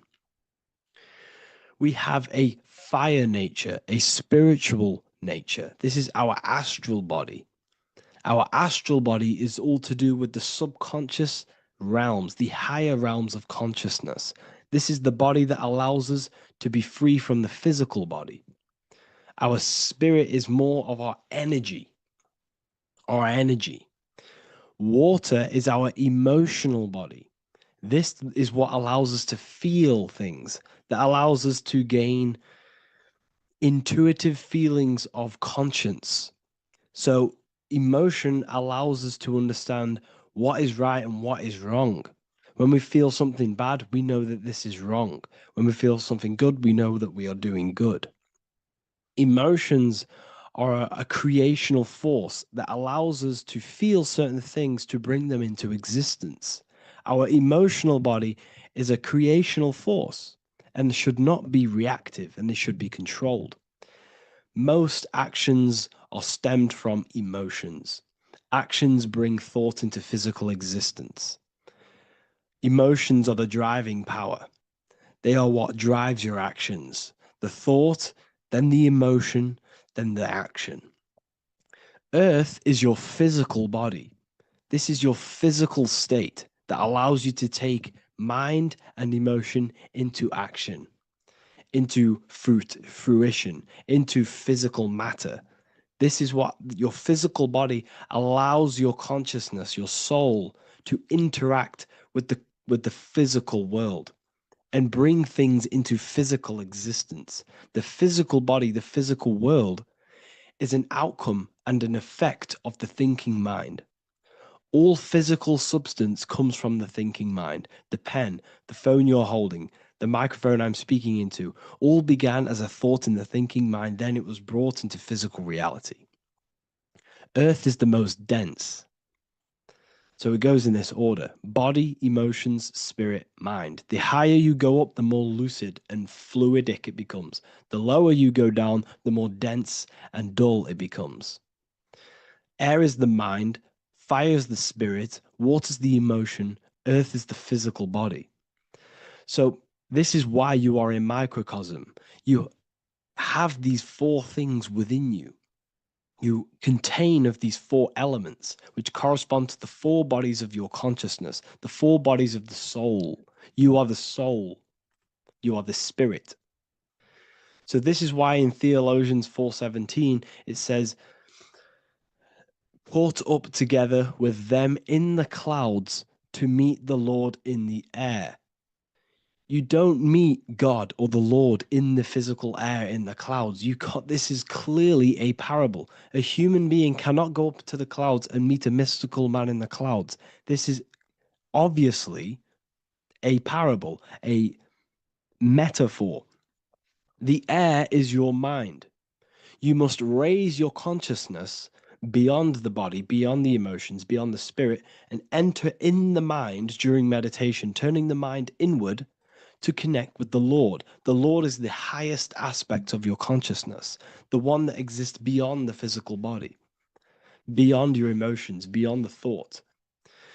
So you meet the Lord in the air, in the mind. The mind represents the air. This is why in America there's a saying called an airhead. You're an airhead. This means that you are stupid, or you don't think, or you have nothing in your mind. You have nothing in your head. When someone's very stupid, you call them an airhead, because air represents the mind.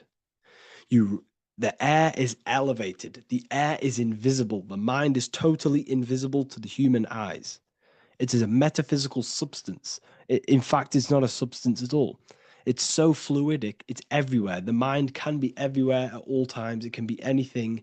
Nothing is impossible within the mind. Now, this is synced with the 4 seasons. The 4 seasons represent the 4 aspects of human consciousness, the 4 bodies of your consciousness, the 4 bodies of your soul. The sun is your soul, okay? And the sun travels around 4 seasons. Summer, when the sun is the most hottest point. Autumn, when the sun starts to move away from the hottest point. Things start to die. Then it goes to winter. This is when everything dies. This is when things enter in within itself. This is when darkness occurs.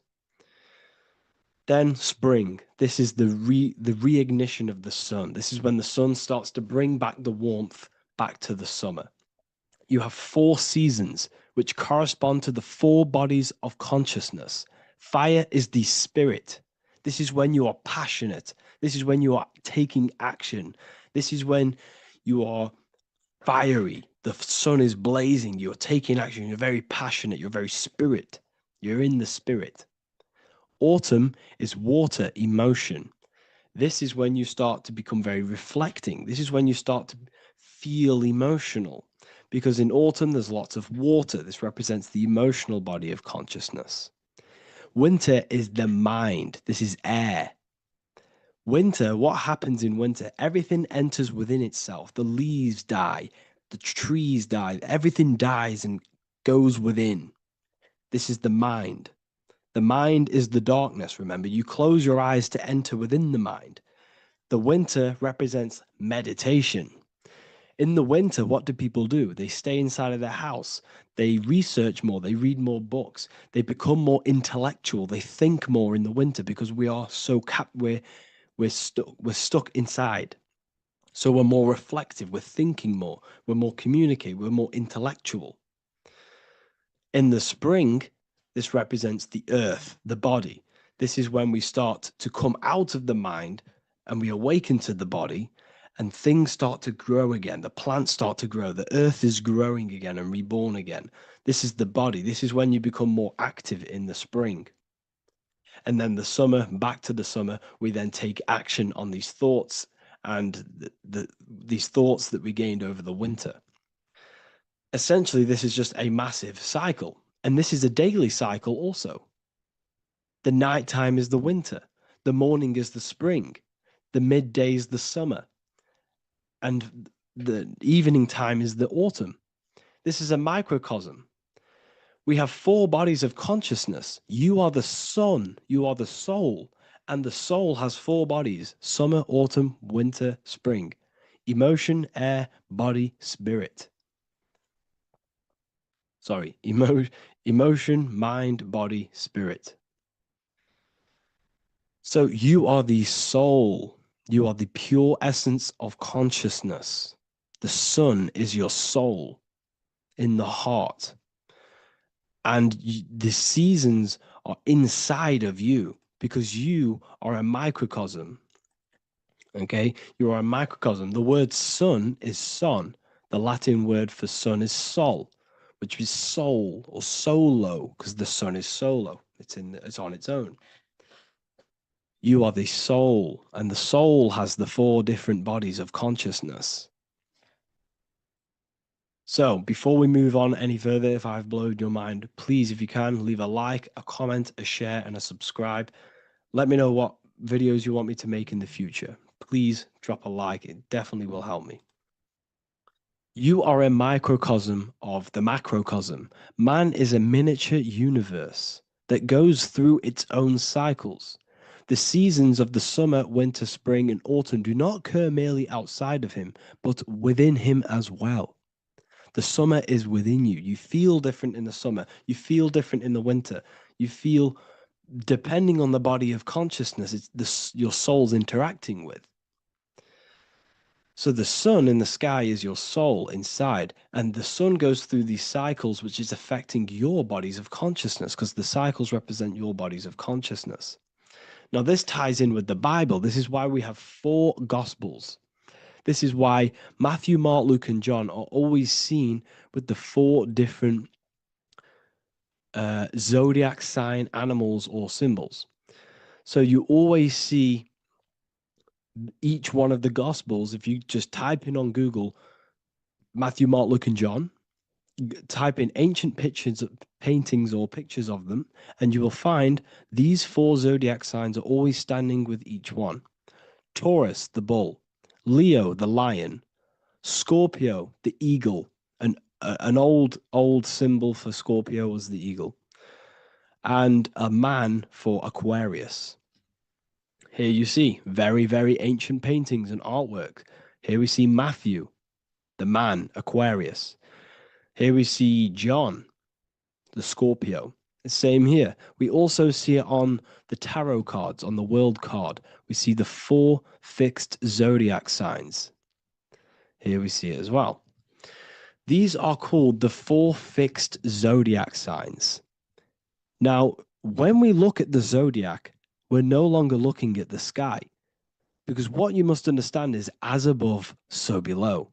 What is above you is inside of you. What is above is what is below. What is outside of you is within you. The zodiac is inside of you.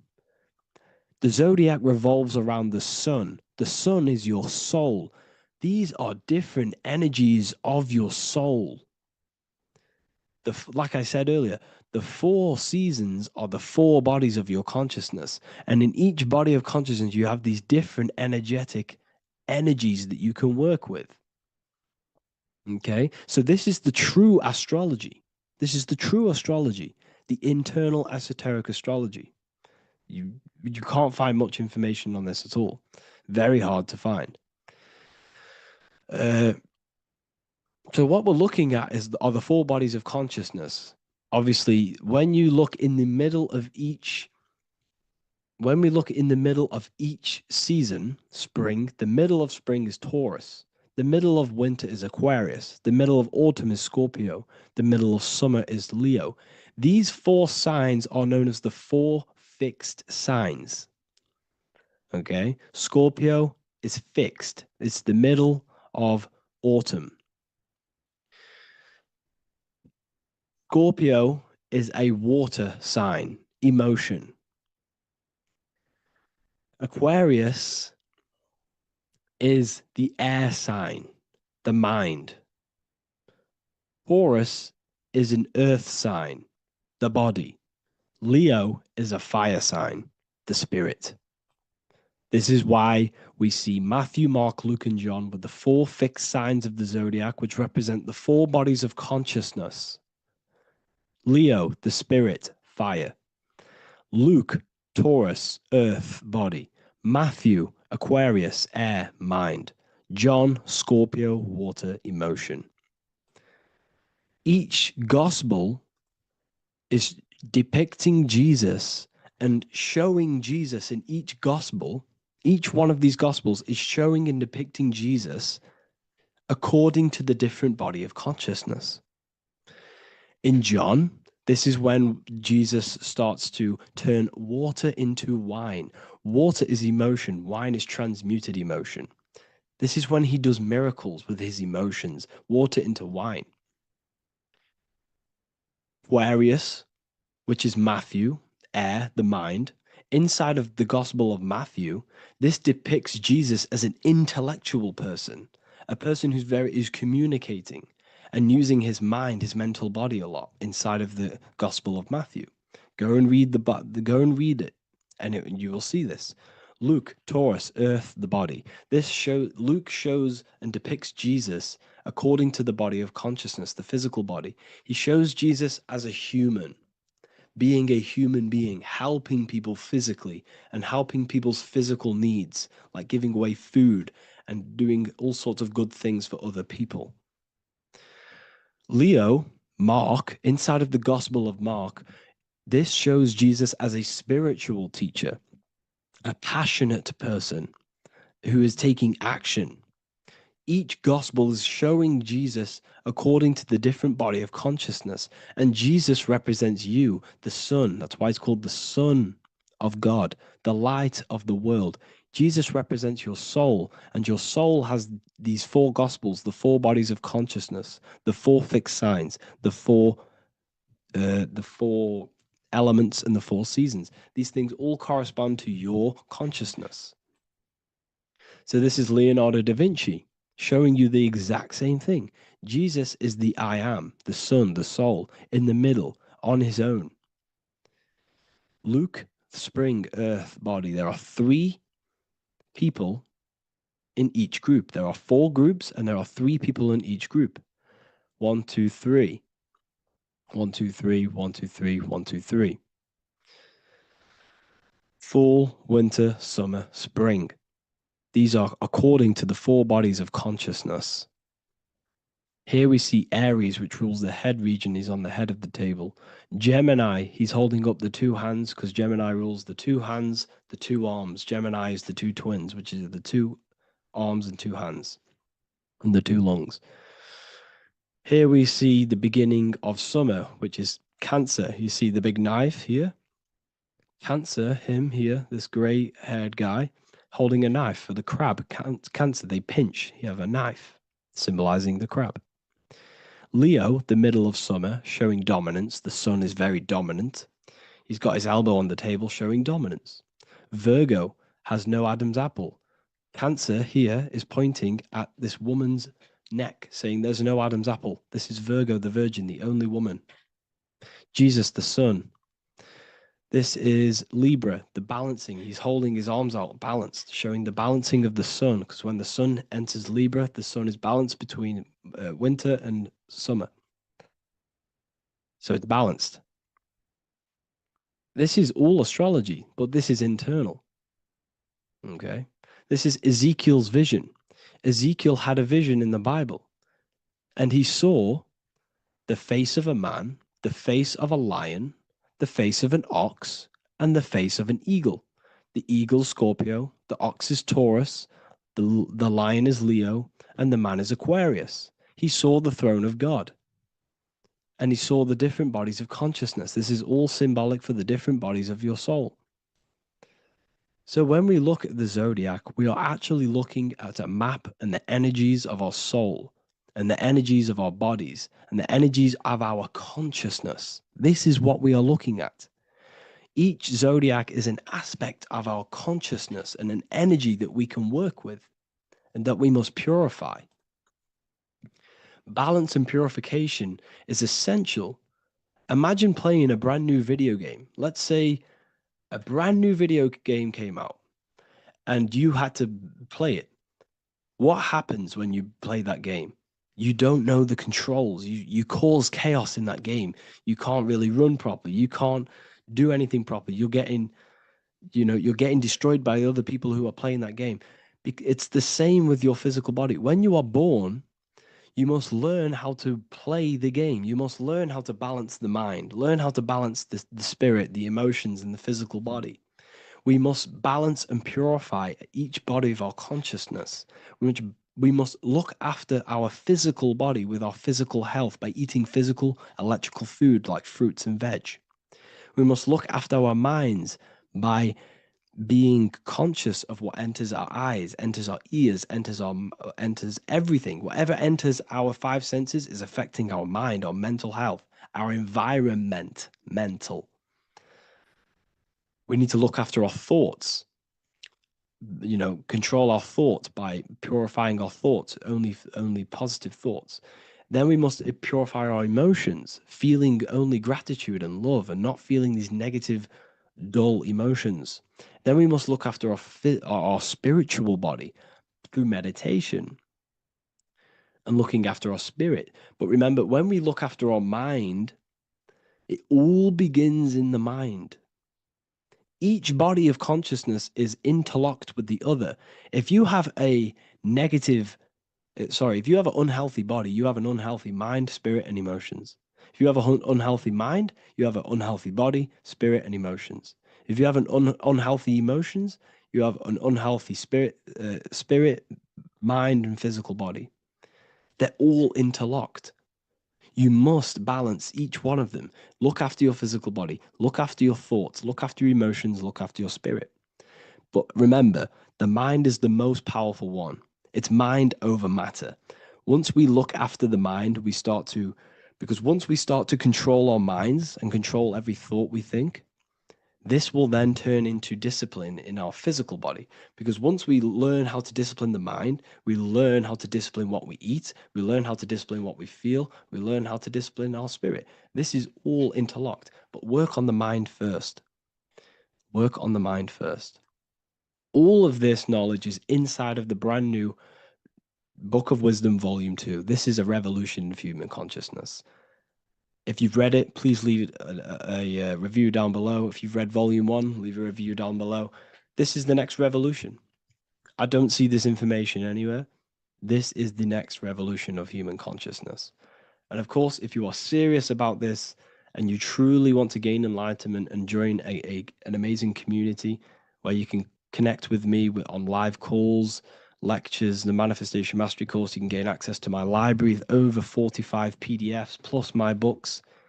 And if you do join the university, you can order a Volume 2 free of charge. All you have to do is to pay for shipping. If you truly take your knowledge serious and you want to take advantage of life, join the university. This is where truth seekers belong. Just want to say thank you all. Please leave a comment. Please leave a like. It's going to help me a lot spread this knowledge to the world. And yeah, share this with a friend and subscribe. Thank you all.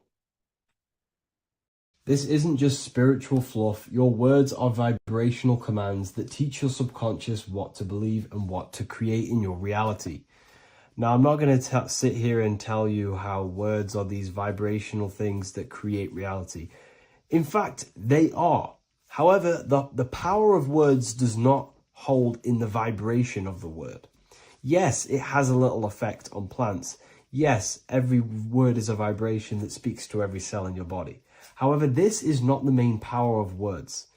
The main power of words is restructuring your consciousness and invoking energy inside of your own consciousness. I'm going to go over these two in detail for you. Your life is an externalization of your consciousness. Your belief system, your internal world, are building blocks to create your external world. What you believe in is how you see reality. It is the filter that you see to see reality. If you want to change reality, you have to change your consciousness first. There's no point trying to create a change, a manipulation in the external world, because it won't last very long. You have to restructure your inner temple, your inside world of thought and emotion. For example, your external reality is an externalization of every thought you thought in the past. Your life circumstances are just a result of every thought you thought in the past. You become what you think about. So if we can control what we think about, we will control who we become. Words are a powerful way to restructure your subconscious mind, which will then restructure what you think about. For example, if I said the word chicken all day long, I'm going to be thinking about chicken all day long. The words we repeat enter our subconscious mind, and our subconscious mind molds our conscious mind of what we are consciously giving attention to and thinking about. And that becomes our emotion. Our emotion becomes the energy, the charge behind our action. And all of this creates who you are and your reality. If you want to create a change in your external world, you need to repeat the end result as in an affirmation. I am abundant. I am disciplined. For example, if you're trying to stop a certain addiction, don't say, I am going to stop smoking. Say, I am disciplined. By saying discipline, the subconscious mind accepts the word discipline and not the word smoking. If you repeat smoking, I am not smoking, your subconscious mind will just pick up smoking and then do more smoking. So if you are trying to create discipline in your life and trying to stop something, say, I am disciplined. The reason for this is powerful because you're conditioning your consciousness. You're conditioning your subconscious mind and filling it with the word discipline. And I'm not going to say, do this a certain amount of times a day or do this in the mornings. I want you to do this as much as possible. I did this as much as possible. Whenever I had free time, whenever I had a free minute, I would say these words either physically or mentally, just to condition your consciousness. Words are the most powerful way to restructure your belief system and restructure your inner world, which will then mirror in your outer world. Words are also a powerful way to invoke energy. This is why when you see these magic occult rituals, you see people chanting and doing these things. It's because if you slowly chant a word, you can actually invoke the emotion. There are three aspects of creation: thought, emotion, action. Emotion is energy in motion. By repeating a word over and over again, you can actually begin to invoke that energy, that emotion inside your heart. And you can start to feel the reality as if you are already living it. And this is just another powerful way to condition your consciousness to become a certain thing before you have it. This is what magic is. Magic is all to do with reprogramming the subconscious mind, aligning the subconscious with a certain belief or reality, which will then produce an effect in our thoughts, our emotions, and our actions, which will then create that reality. So if you want to create something in your life, literally just repeat, I am something. I am is referring to your consciousness. I am is the highest aspect of you. It is the true self. Whatever you condition your consciousness will be mirrored in your external reality. I am abundant will condition your consciousness to feel and believe you are abundant, which will then seep into your thinking. And then you will start to act more on this because you are thinking about it, which will then change your external reality. Words are vibration, and vibration is powerful. However, if you truly want to change your reality, you have to change your inner world of consciousness. And words are the best way to invoke feelings to become the reality you want. And words are the best way to condition your consciousness to a certain belief or a thought. And by doing this, you're actually creating a root cause. The cause is your consciousness, your mind, and you have to restructure the mind to create that reality. Words are a great way to restructure your consciousness and create reality. If you are struggling with the internal chaos, if you are struggling with emotional chaos, if you are struggling mastering your mind, or if you are isolated from your high intelligence, because intelligent people are not welcomed in our population today. I have created an amazing space, Ethereal University. Check it out. I'll leave all the links below. And I'll see you inside, where you can learn everything you could possibly imagine about occultism, esotericism. I'll see you inside.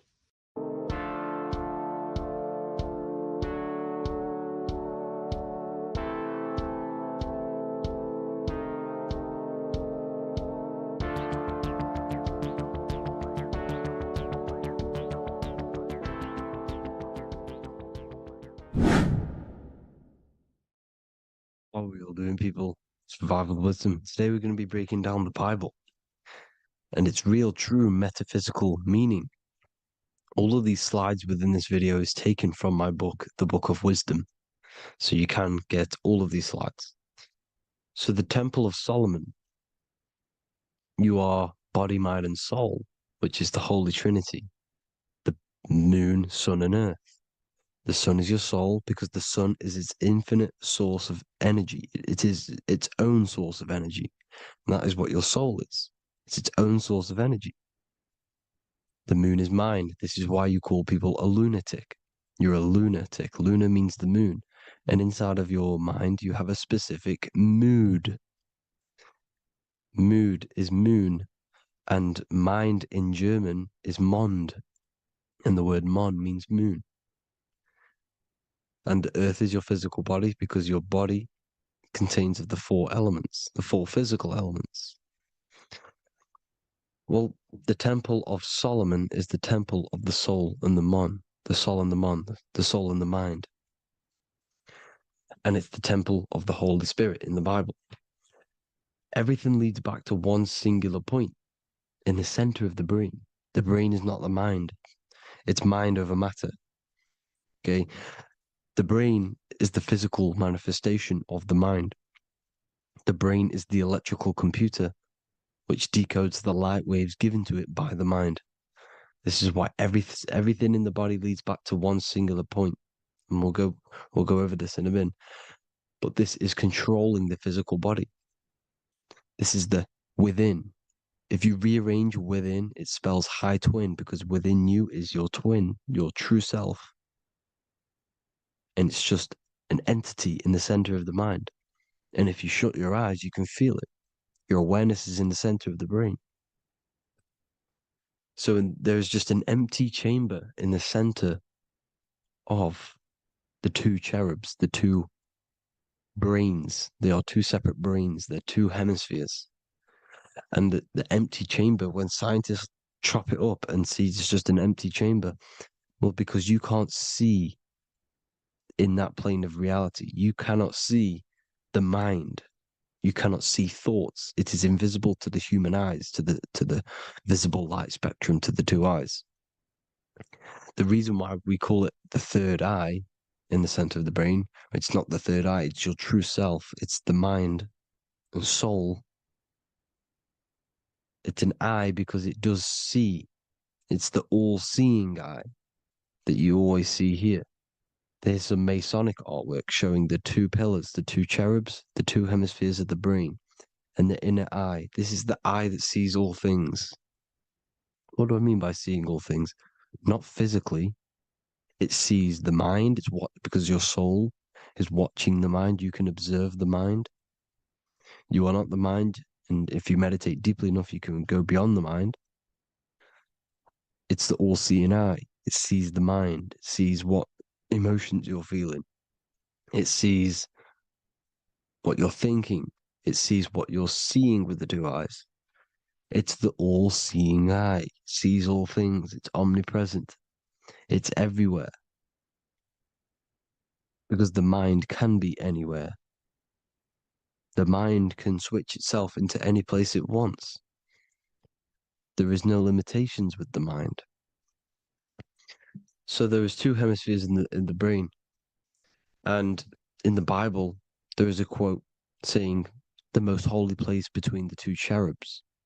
The two cherubs is the two hemispheres of the brain, and the most holy place is between them, which is what the Masonic artwork is showing. This is the all-seeing eye, the soul and the mind, in the center of the brain. And you will not see this with the two eyes. So when scientists come to seeing the empty chamber in the center of the brain, they wonder because they do not understand the occult side of the world. They do not understand the layers of reality. How the two eyes, everything physical comes from the unseen. Everything seen comes from the unseen. Now, the two hemispheres of the brain play a major role in our lives. The right hemisphere is the artist. The left hemisphere is the scientist. The right hemisphere controls the left side of the body. The left hemisphere controls the right side. So there's a crossover. Now, the right hemisphere is to do with your feminine energy, creativity, unification, metaphors, visualization, intuition. The left hemisphere is to do with sequencing, facts, materialistic details, language, and logic. So they keep us normally trapped within the male aspect of our mind, which is the left hemisphere. You know, if you listen to Spotify, Apple Music, and radio, they're all tuned to 440 hertz, which shuts down the right side of the brain, makes you left brain dominant. And we learn, well, 90% of people learn to write with their right hand. They're taught to learn with their right hand, which is to do with the left brain. You see, so we are being trapped within this left side of the brain, which is all to do with logic, thinking logical, not creative. You know, very analytic. But the right side of the brain is to do with your creativity. So the right side of the brain is perceiving reality as a holistic perception. Now, what do I mean? If you're riding through a woods, for example, if you're riding through a woods, your right hemisphere is seeing the whole woods as one unified woods. The left hemisphere's job is to break down the perception given to it by the right hemisphere and break it down into individual trees. So what am I saying? The right hemisphere is seeing humans and everything in creation as one unified consciousness. The left hemisphere is seeing individual egos. This is why the left hemisphere is the place of the ego, the right hemisphere is to do with the higher self. They're both needed, though. I'm not saying one's better than the other. It's balance. Now, they don't want you to see the unified picture, perception of creation. They want you to think everything is individual, everything doesn't come from the one, because all things come from the one. And we experience the two in this reality, dualism. In order to understand the one, we have to experience the two to advance. So anyways, let's get away from the two hemispheres. The right hemisphere, like I said, is to do with the higher self. And this is why in John 21:6, it says, cast the net onto the right-hand side of the boat and you will find fish. Meaning, cast your energy, cast your perception into the right hemisphere of the brain, and you will find God, unification, and higher self. You will see things from a unified perspective. How we are all one. Because we are all the same consciousness. The same spark that is in me is in you. This is why I am you and you are me. We are all the all-seeing eyes of God. Just split up into individual bodies. We are all made up of the same essence, consciousness. And that consciousness, that mind and soul, is in the center of the brain. You are just in different avatars.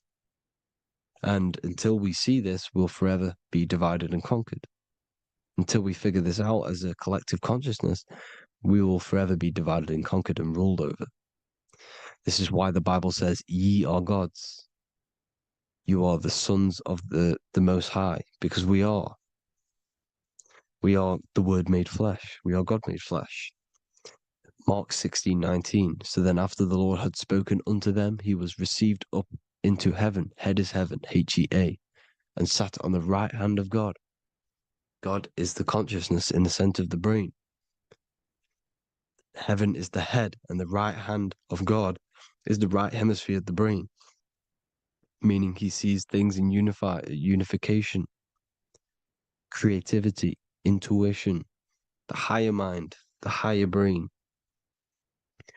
When Moses crosses the Red Sea is the corpus callosum, moving from the left to the right hemisphere of the brain to see unified perception of reality.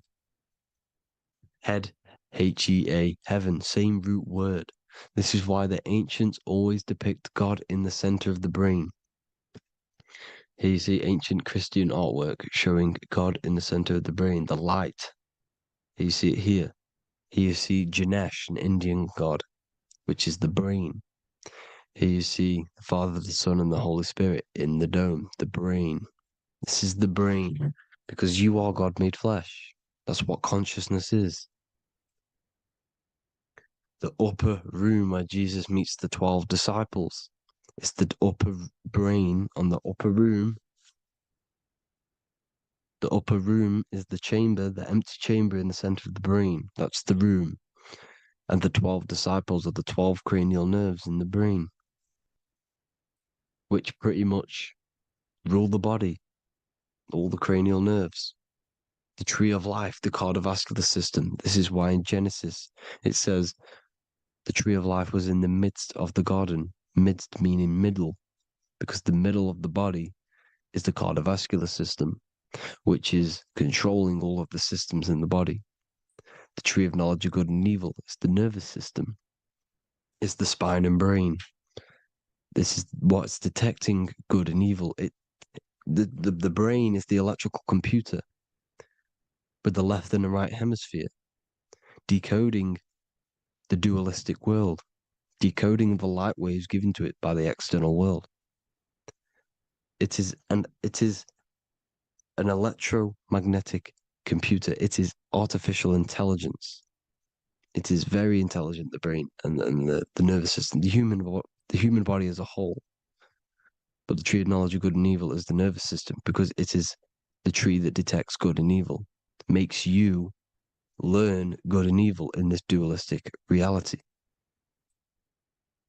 Here you see Adam and Eve around the tree of knowledge of good and evil.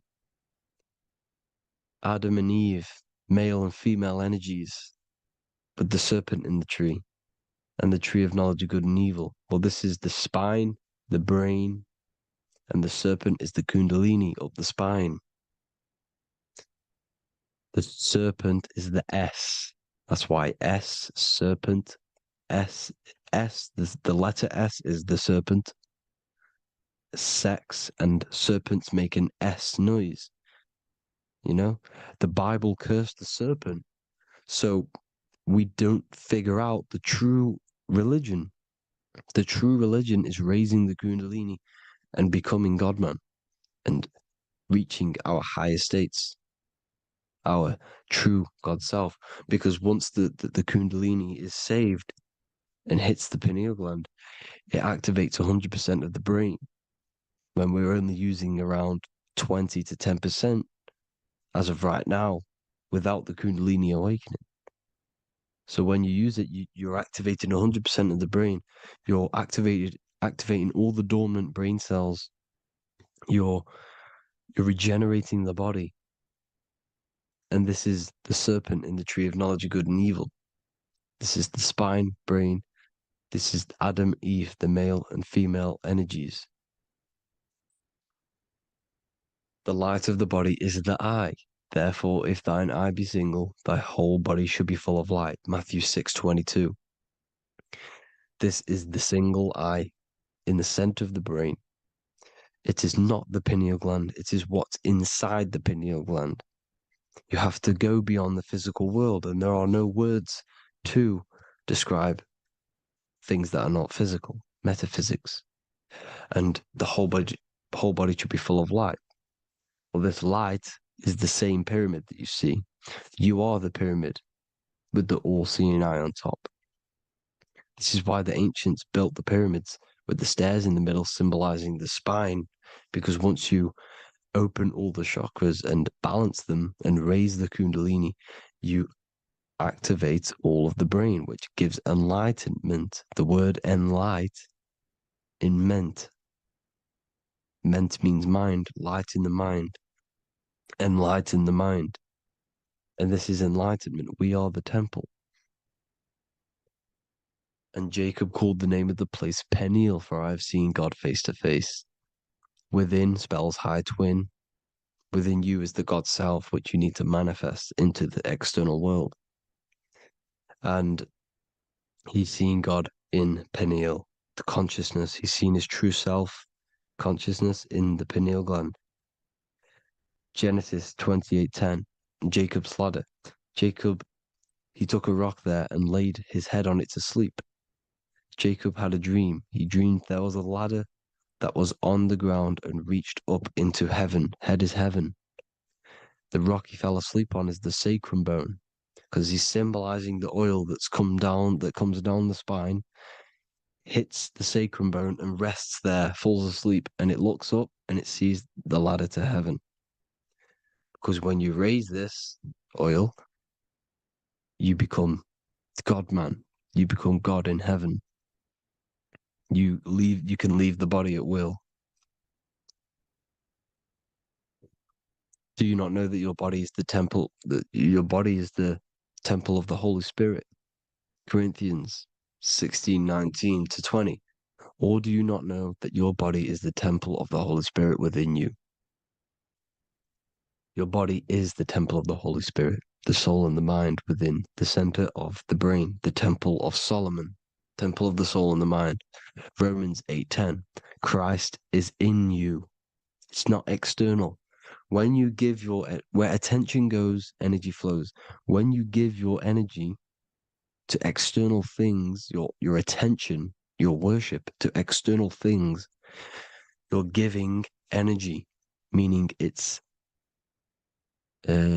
draining you, and you're feeding something within the astral plane, a mental thought within the astral plane. So with you realizing that the Christ is in you, that you don't have to worship anything outside of you, this means that you're internalizing your energy. You're not giving your energy, because where attention goes, energy flows, which means you become more present. You become healthier because you're not giving off all of your special electromagnetic energy that's charging you. This is why the religions run by the Vatican is all external. They're exoteric. Exoteric means external teachings. The esoteric is the internal, the hidden teachings. In Psalms 82, I have said, ye are gods, and all of you are children of the Most High, because we are the Most High, split up into individual bodies. That's what consciousness is. Consciousness is the Most High, and we have to raise ourselves to the Most High. Brahma, Vishnu, Shiva, the Father, the Son, and the Holy Spirit. Why is it always a trio? It's a trio because it symbolizes us, the soul, mind, and body. The mind is the bridge for the soul to be in the body. What is the soul? It's the life force. It's the watcher. It's the all-seeing eye. The soul sees into different realities, and it gives life to the body of every reality it goes in. This is why you always see light around the all-seeing eye, because it is the energy, the life force, the light, life, L-I. Life is light. And it's the eye because it sees into the different realities. It sees into the dream world. When you're going to sleep at night and you dream, it's not a dream. It's another reality. You're a multi-dimensional creature. We live in a multiverse. There's infinite amount of yous. And there is a version of you which is the highest self in a reality somewhere. And this eye has the ability to switch realities, which is exactly what astral travel is. Astral travel is the ability to switch reality beyond the 3D construct of this world. The Father, the Son, and the Holy Spirit, Brahma, Vishnu, Shiva. Brahma, the soul, inhabits different bodies. This is why they have different heads. Vishnu, the mind, symbolizing gnosis, meaning knowledge. This is the serpent. The serpent symbolized knowledge. Shiva, the body. The Father, the Son, and the Holy Spirit. The bird, the soul, because the bird symbolizes the soul. This is why you have here the Egyptians showing you the soul leaving the body. Here you see here with the twin head, the same head, and it's a bird. This is the soul self. This is the ego self. The Egyptians knew this. They knew all of this. Of course they did. Now the whole story of Jesus is all metaphorical for the process which goes on within your body. Your neck and head is the Holy Grail, which the sun and the moon creates. Sorry, the sun and the moon creates the fluid within the Holy Grail, the brain, the skull. And the moon creates the milk. Sorry, the moon makes the milk. The sun makes the honey, the land flowing with milk and honey in the Bible. The land flowing with milk and honey is the center of the brain in the Holy Grail. Here you see the Masonic artwork showing you the sun and the moon creating the fluid in the spine. Here's the serpent. Serpent symbolizing the two Kundalini channels, the Ida Pingala up the spine. Here's the furnace raising the Kundalini, raising the oil, heating it up, and rising it to the crown. You see? So here you see more Masonic art, seeing the sun and the moon creating the holy fluid in the brain, in the cup, filling the cup. This is why it's a cup, because it's the Holy Grail. This is the holy oil in the center of the brain that gets released down the spine, which is Jesus coming down from heaven. It comes down the spine, down the River Jordan in the Bible. This is when Jesus goes from Nazareth to Jerusalem. He comes down the River Jordan, and Joseph and Mary are in Nazareth waiting for Jesus' return. Joseph and Mary symbolize the pineal and pituitary gland, which produce the two oils created by the sun and the moon. And he returns. When he returns, he gets crucified at 33, because the 33 vertebrae at the back of the spine, and it crosses the vagus nerve. The crucifixion of the oil past 33 vertebrae creates God-man, and it creates your higher self, and it activates 100% of the brain. And you turn into spirit, you turn to your spirit self. This is why Jesus dies. He didn't physically die, it metaphorically dies, and becomes his higher self. The ego self is left behind. It's the same with the whole story of Jesus. Jesus comes down from heaven, which is the oil. He dies in a cave for 3 days, which is the oil hitting the cave. Here's the cave. And resurrects after 3 days. If you resurrect the oil, comes up and gets crucified at 33 in Golgotha. Golgotha translates to a place in the skull. The three wise men from the east. Well, if you look at the Masonic artwork, they'll always show you a ladder up to the east. Okay? Here you see north, south, west. This would be east. Here you see east here. East here. The ladder up to the east. The east is the top, up.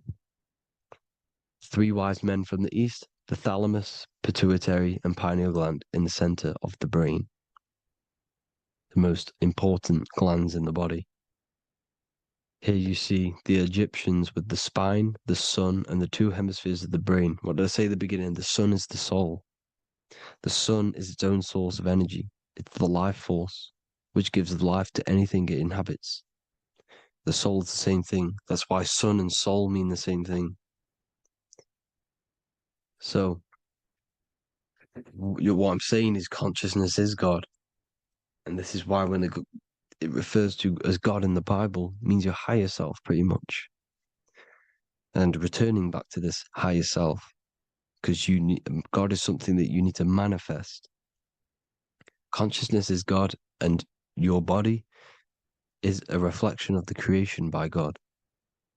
This is why everything in the body corresponds with the stars. The stars rule the body. We are an image of the stars. This body is an image of the whole of creation. Aries rules the head. This is the cerebrum, the ram in the brain. Here's the ram, Aries. And we have something called the cerebrum, Aries, the ram. This is the Lamb of God moving to the higher mind.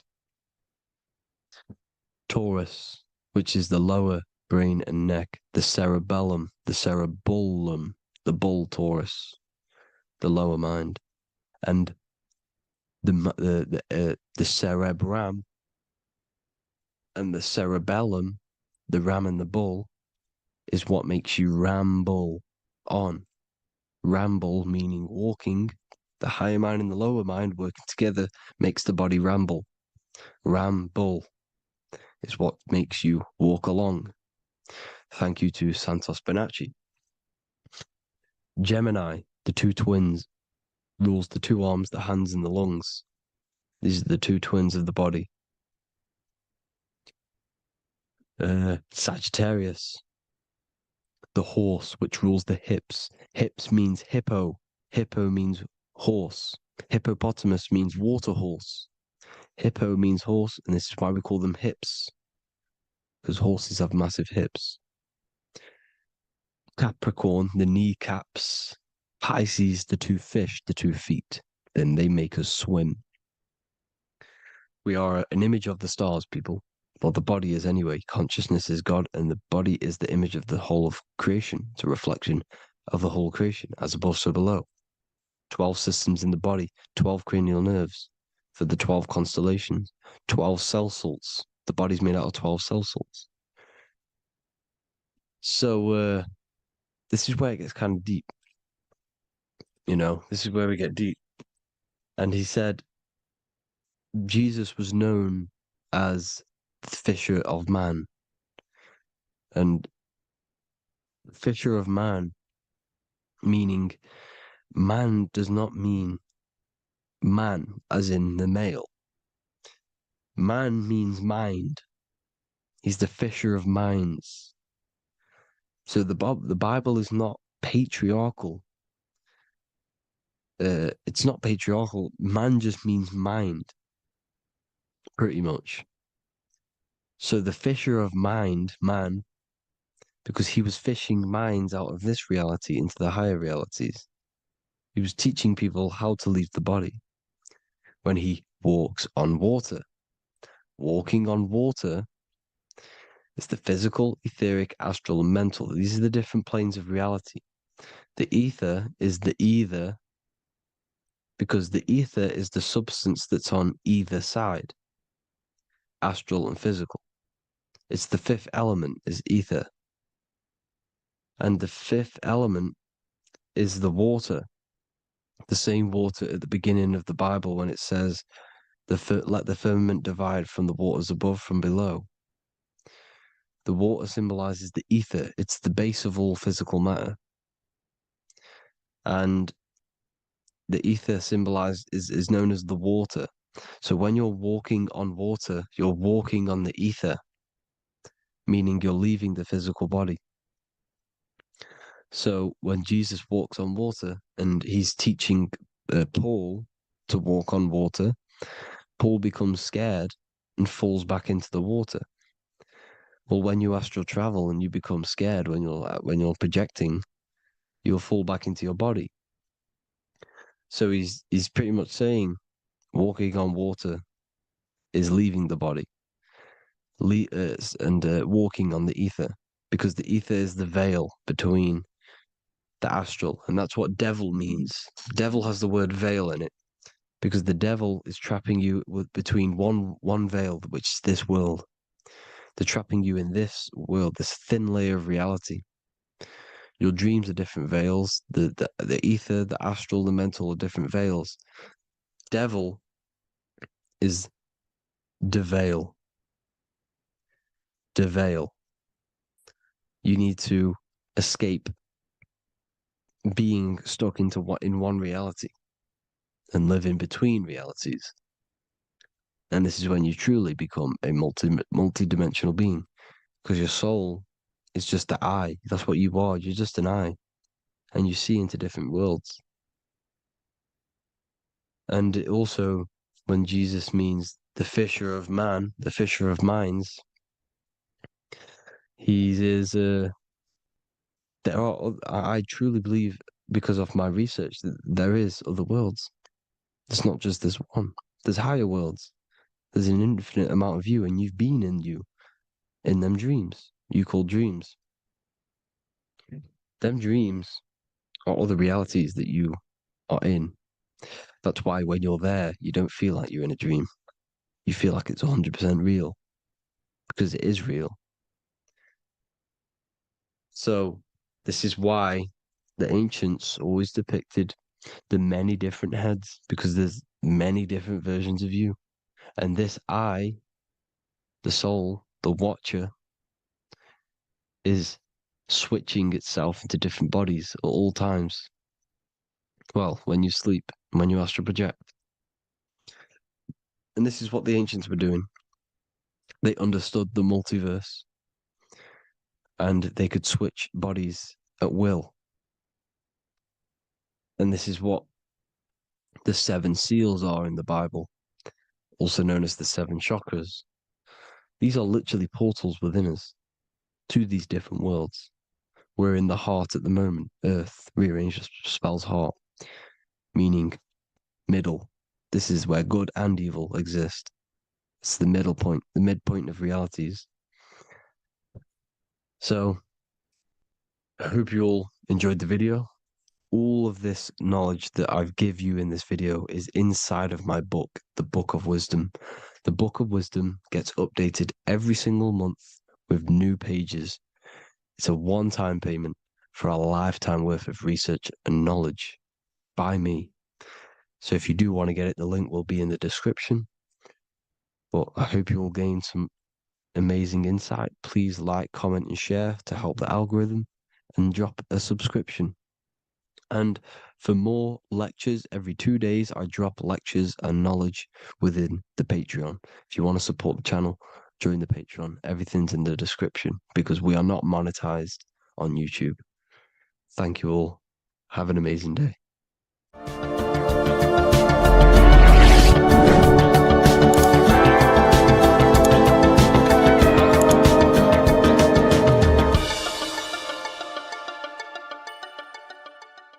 Welcome to Revival of Wisdom.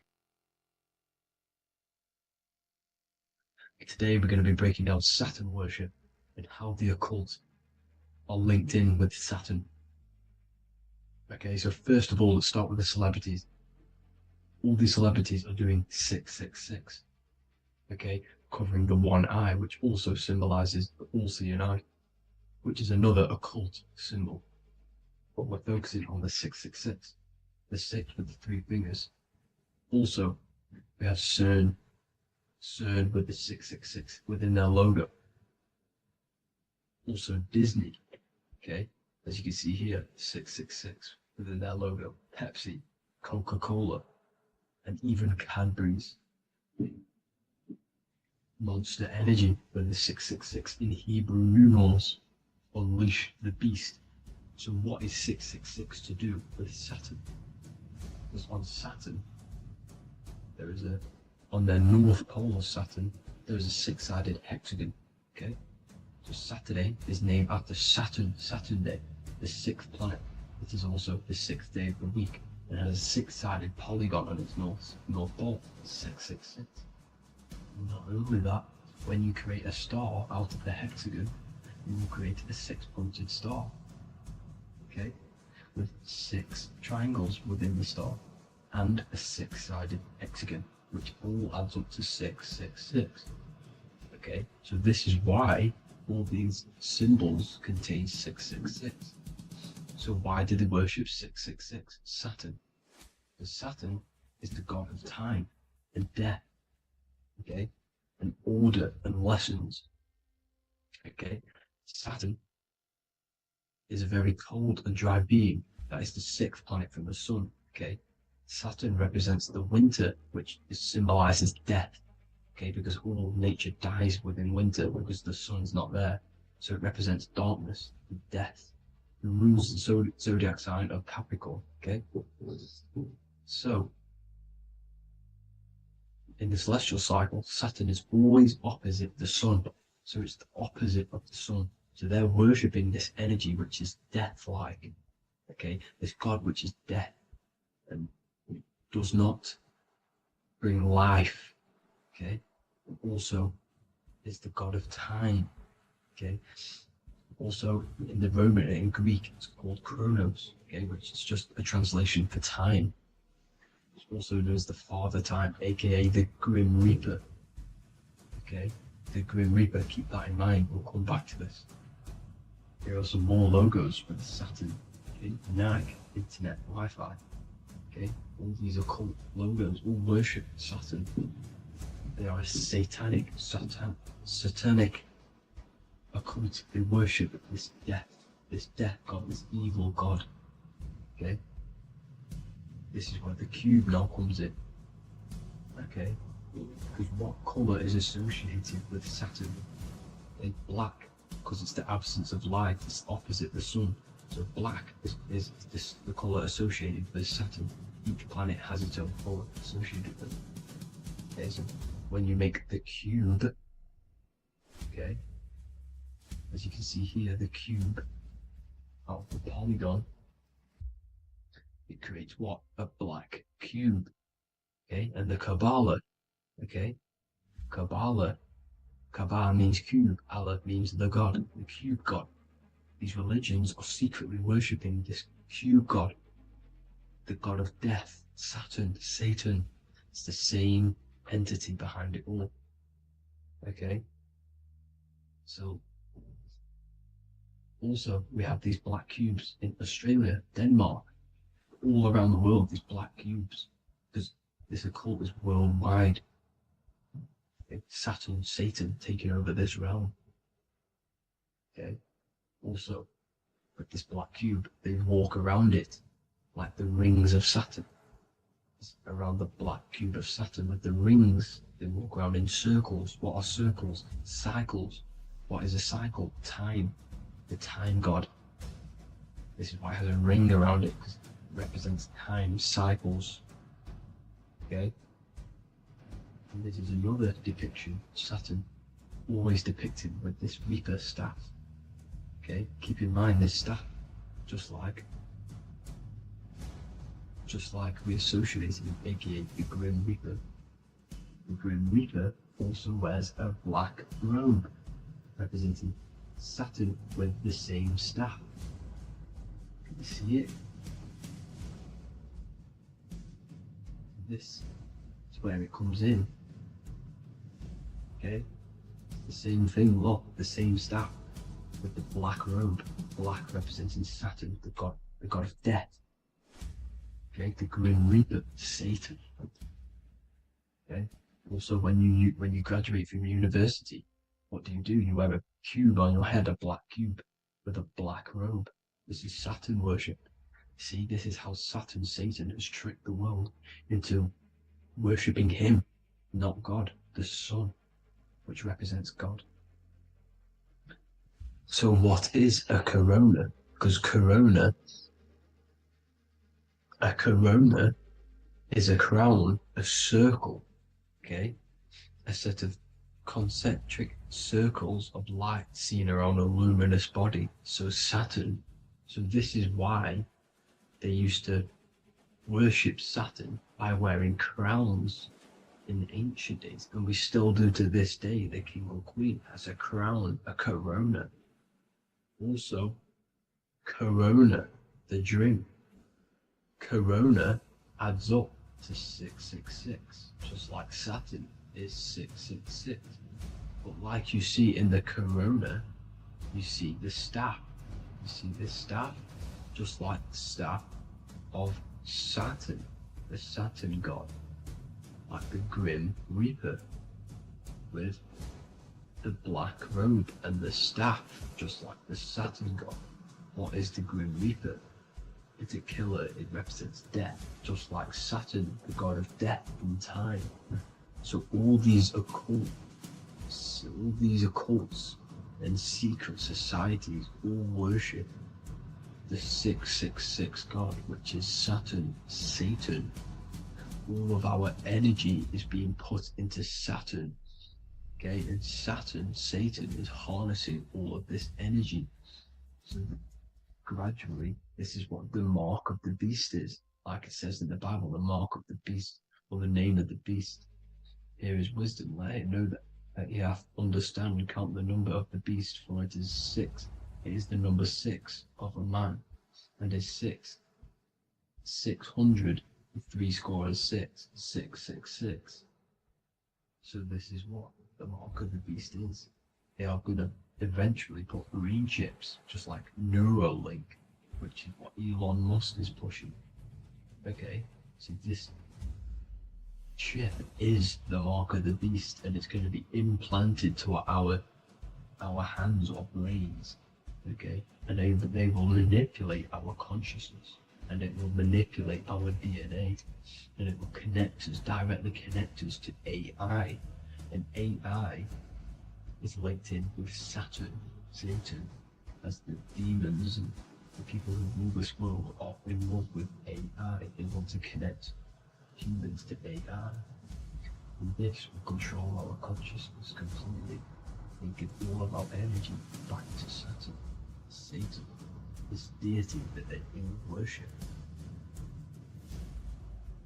Just like when you get married, you wear a wedding ring, the rings of Saturn, over the finger, which represents the sun. So you're basically seeing Saturn over the sun. The sun is the son of God. It represents the sun, represents God. So you're putting Saturn over the sun. So thank you guys all for tuning in. I'm going to leave you guys here. Please leave a like, comment some topics that you want me to talk about. And please subscribe for more amazing content. God bless.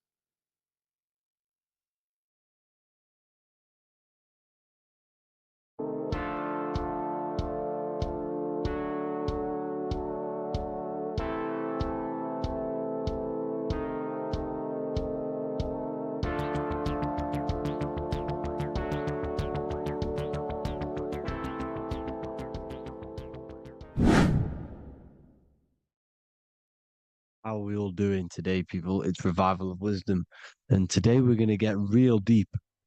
This video is going to get real deep. A lot of people are not going to be ready for this sort of knowledge. Okay, you really have to do is to really deprogram the mind, because everything we've been taught is a complete lie, is to keep us trapped. Okay, this is really advanced knowledge. Now, let's get straight into this. All of the ancients depicted other worlds, and they called this place Midgard. Midgard is the mid-garden, the middle garden. This is why the Masonic symbolism on the floor is always a black and white checkered board, symbolizing the polarity here, the good and bad, because we're in the middle garden, the heart. Earth rearranged spells heart, because we're in the heart of this system, or whatever it is, a super quantum computer, whatever you want to call it, simulation. Now, in the Quran, it talks about the 7 layers of heaven. All of these ancient artworks are depicting these different layers of reality. Okay, and look at the Egyptians here with the boat outside of the firmament. Boats travel on water, and this is exactly what the Masons are doing. So they're still using the same symbols. Why? Because it's the same knowledge, just hidden. The Egyptians have the same knowledge as the Freemasons. It's just hidden. Now, this cosmology that they're showing here, which is probably made maybe 100 years ago, this painting or artwork, is the exact same as the one we see here, with the arch, the boat. You know, it's similar, because the boat is symbolizing traveling these other worlds, because the ether is also symbolized as water, because if you look up at the stars through a telescope, it looks like it's water. It's shining through water, because this ether, whatever this substance is outside of this world, was symbolized as water. Okay, and look at all these ancient depictions showing these different layers of reality. Now, we are being trapped within this 3D dimensional world, which is the cube, the Saturn cube, because there are 6 sides to everything in this world: front, back, left, right, up and down. 6, which is the cube, because we're in the Saturn's world. Okay, now, always been depicted as a tree of life, the tree of the universe has always been depicted as this tree. Because let's get a bit deeper. Now, the cosmology of this reality is the sun, the moon, and Polaris, always in the Masonic art. The sun, the moon, and Polaris, the all-seeing eye. If you go inside of the temples of the Masonic temples, they always have this star in the middle, shining light beams. Okay? Look here. The light beams coming from the big star in the middle, which is Polaris. This eye is God. It's God's light shining down from his abundance. Now, when you astral travel, you will see this big ball of light above you, and this big ball of light is God. But you cannot travel towards it until you are pure. It doesn't work like that. You have to become formless. You have to become pure before you can become one with the light. In all these Masonic artworks, it's all depicting the star in the center. This star is Polaris, because Polaris is the way out of this place. And this is why you see the stairway to heaven all the way up to the light beam, the light source. What does it say in the Bible? God is light, because everything is made out of one substance, and that substance is light. And it symbolizes the eye because God is an eye. All things that are alive have an eye. And we all say, I am. We all see these realities through eyes. God is an eye. He's the all-seeing eye. He sees all things at all times. And he is projecting this light. And this light comes down to create all the different levels of the worlds. And this is what the two pillars symbolize the number 11. 11, the number 1, is just a vertical line. It's the one. It's a 1 point. 11 symbolizes the mirror nature of reality. Everything's mirrored. As above, so below. Now, the 11 also symbolizes openings, doorways. And as you can see here, an opening to the all-seeing eye. And you see here again, an opening to the stairway all the way up to the light. This light is the light of God in the astral worlds, beyond this world. Now, Polaris has also been symbolized as the UFO. They put the truth in plain sight. So, you know, in the films, how the UFOs suck people up. That's what Polaris is doing. If you ascend beyond this world, if you do not ascend beyond this world, you will be reincarnated in this world.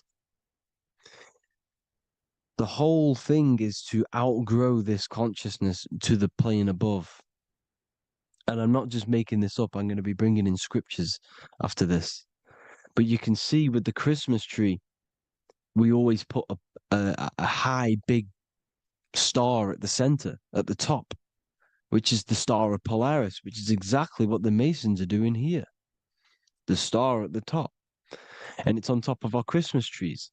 And all of these symbolize the other stars, because Polaris is the most high star. And all the other stars are wrapped around the firmament lower than Polaris. And that's exactly what the Christmas tree is. And it's a triangle.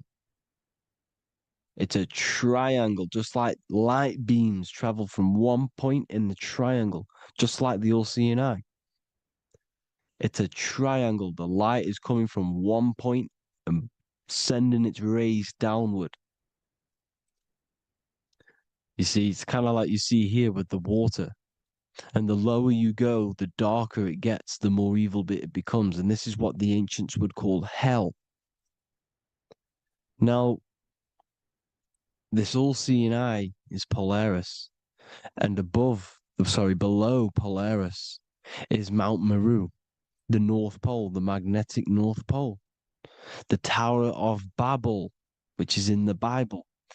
The etymology of the word Babel, Ba meaning spirit, which gives the ability to move the soul through the worlds, which is that's the ancient Egyptian description of the word Ba, meaning of the word Ba.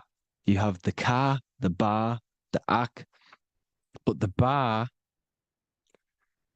is the one that gives the ability for the soul to move through the worlds. Your soul can't speak into a world without incarnating into it. Now, the Tower of Babel symbolizes Mount Meru because it's the word Ba is the spirit which gives the ability for the soul to move through the worlds. The Tower of Babel is the magnetic North Pole, Mount Meru, which gives the ability to move through these different worlds. And you can see the ancient Tibetans always showing this depiction of these different worlds coming from the center. Because we have to ascend our consciousness. It's not about how good you are to reach heaven. It's about how you expand your consciousness, you expand your mind. So they teach now that you have to be good in order to reach to heaven. It's about expanding the mind, expanding your consciousness to these different planes, these different realms. So that's what it's about. And Jesus was known as the fisher of man. Now, Jesus is a massive part of this. He was known as the fisher of man because he was fishing. He could have been fishing. He could have been one of these deities that had come down from these different higher realities and pull people up. So they would so they called Jesus the fisher of man. And he says unto them, follow me and I will make you fishers of men. So these deities that we see in the past, like Buddha, Krishna, Hermes, Thoth, Jesus, could all be these entities who were coming down to pick up the minds that were worthy enough to see the higher planes of reality. And this is why they called him the fisher of man. Now, when Jesus walks on water, there is a parable with Paul. And he says, but Jesus immediately said unto them, take courage, it is I, don't be afraid. He's talking about astral travel here. He's talking about leaving the body. Because when you leave the body in astral travel to see these alternative realities, you can't be afraid because fear is a bondage, which is what the Emerald Tablets talks about. Lord, if it's you, Peter replied, tell me to come to you on the water. The water. Come, he said. And Peter got down from the boat, walked on the water, and came towards Jesus. But when he saw the wind, he was afraid and began to sink. When you become afraid in astral travel, you sink back into your body. Lord, save me. So this is talking about Jesus pulling people up into different realities. And you can see the fish is the symbol of Jesus. Is another symbol of Jesus, a fish. Because fish symbolize deep occult knowledge. Because fish travel the depths of the ocean. And they symbolize us because we are fish underneath the ethers. And Jesus was pulling people up. You see, so the Bible is a people today believe the Bible is a book telling you how to reach to heaven, how to become godly and reach heaven. But you've got to become the Jesus Christ to see these alternative realities. Now look at the Emerald Tablets is a massive part, and it speaks so much about these different realities. Look what it says here. This is in Emerald Tablet 3.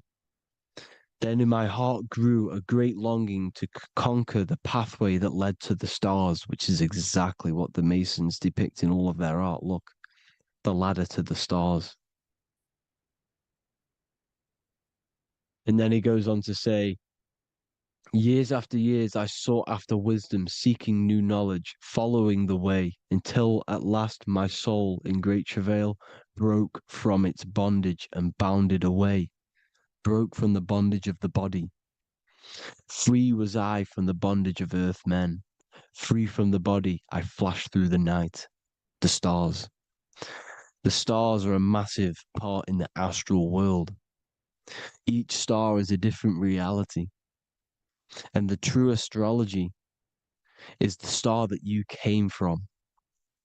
You came through a star to reach this, to reach here. There is a reason why you are here. There's a reason why you have the personality traits, because your soul came from a specific star. This is why we call them stargates, because they are gates in and out of this reality. And Polaris is the way out to the higher worlds.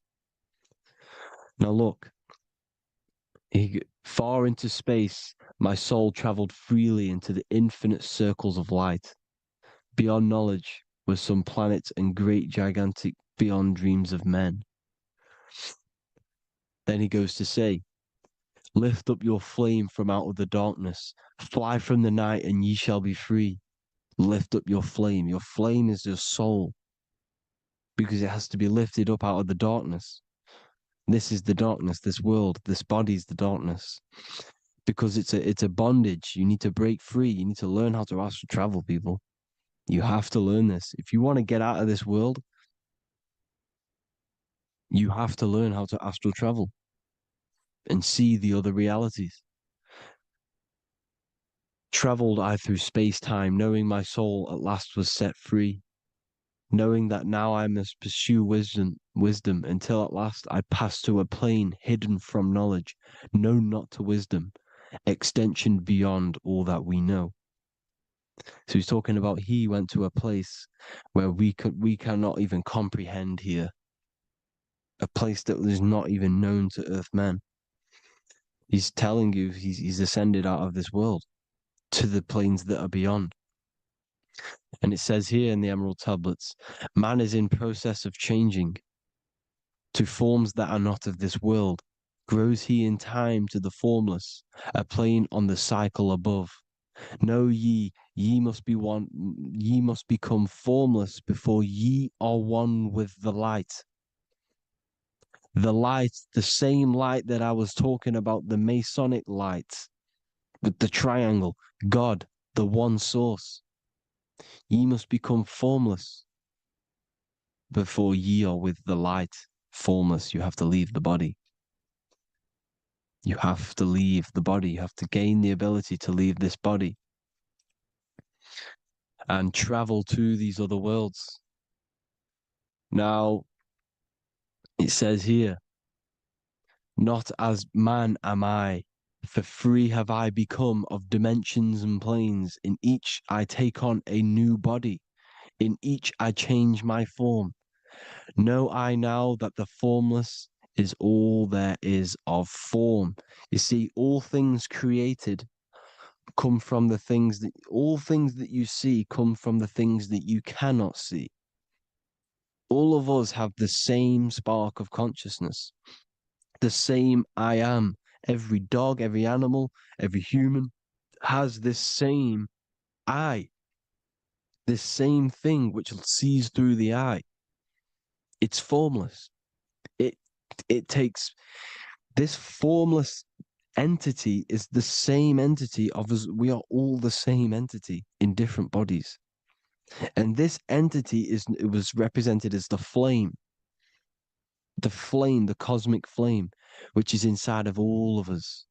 And this is why the Masons depicted your spine as a candle or the Holy Grail. You would either see this or a candle with a flame on the top, because the Holy Grail is your consciousness, which is on top of your spine. which is the candle. Now, Jesus, Thoth, Buddha were all these deities which were coming down to lift people up because they were fishermen of men. And he would lift you up to the higher worlds, out of this world, to the ones above. Now, Thoth, you can see him here, he's leading the way. He's holding someone and he's leading the way with knowledge and power. He was leading the way to other worlds, out of this world. There's no point trying to change this world. This world will stay the same. It will stay the same. You have to get out of this world. And that's what they're telling you. That's what they're keeping you from. They're keeping you stuck within this thin layer of reality. So what the Masons are doing, they have the ability to astral travel. They're living not stuck and bound to one reality, but living within the different layers of reality. And this is what Morpheus was doing in the Matrix. Morpheus was going into the Matrix to go and get Neo, which is exactly what Jesus was doing, pulling up people out of this world to the ones higher. And that's exactly what Morpheus is doing in the Matrix. If you haven't watched the Matrix, go and watch it. It will blow your mind. Everything I'm saying in this video, you will see it. Except that you don't need to use a machine to enter the Matrix. You just use your body. Well, you use your consciousness to leave this body. You see, Neo was also uploading himself into the simulation to pull people out of the simulation. And this is exactly what all of these gods were doing. The fisher of man. Look, he was pulling people up out of this reality with the knowledge. Now, Jesus was always depicted with the mushrooms. Look at all this mushroom art.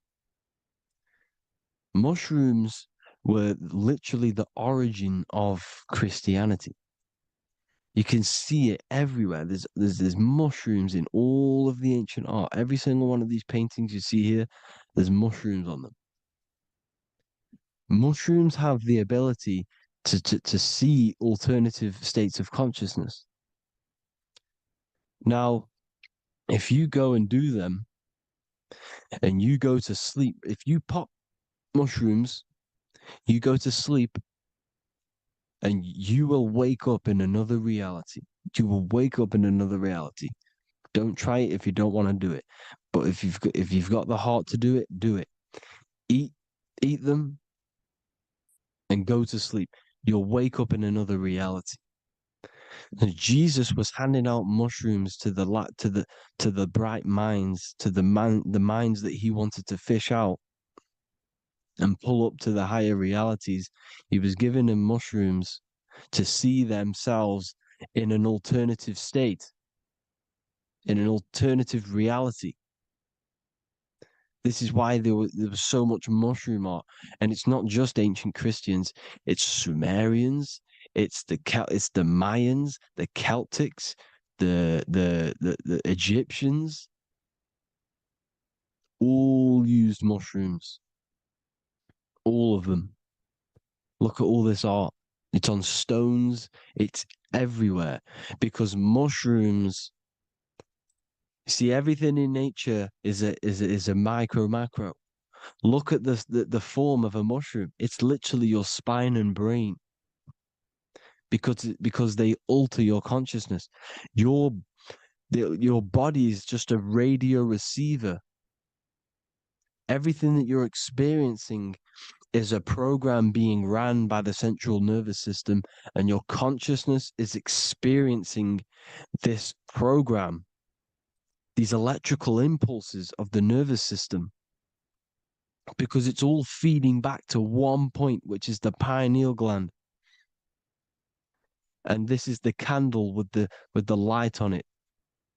Type in Masonic candle and you'll see it. It's your spine with your spark of consciousness on top of the spine. And it's a mushroom because this sends you to alternative states of consciousness, alternative realities.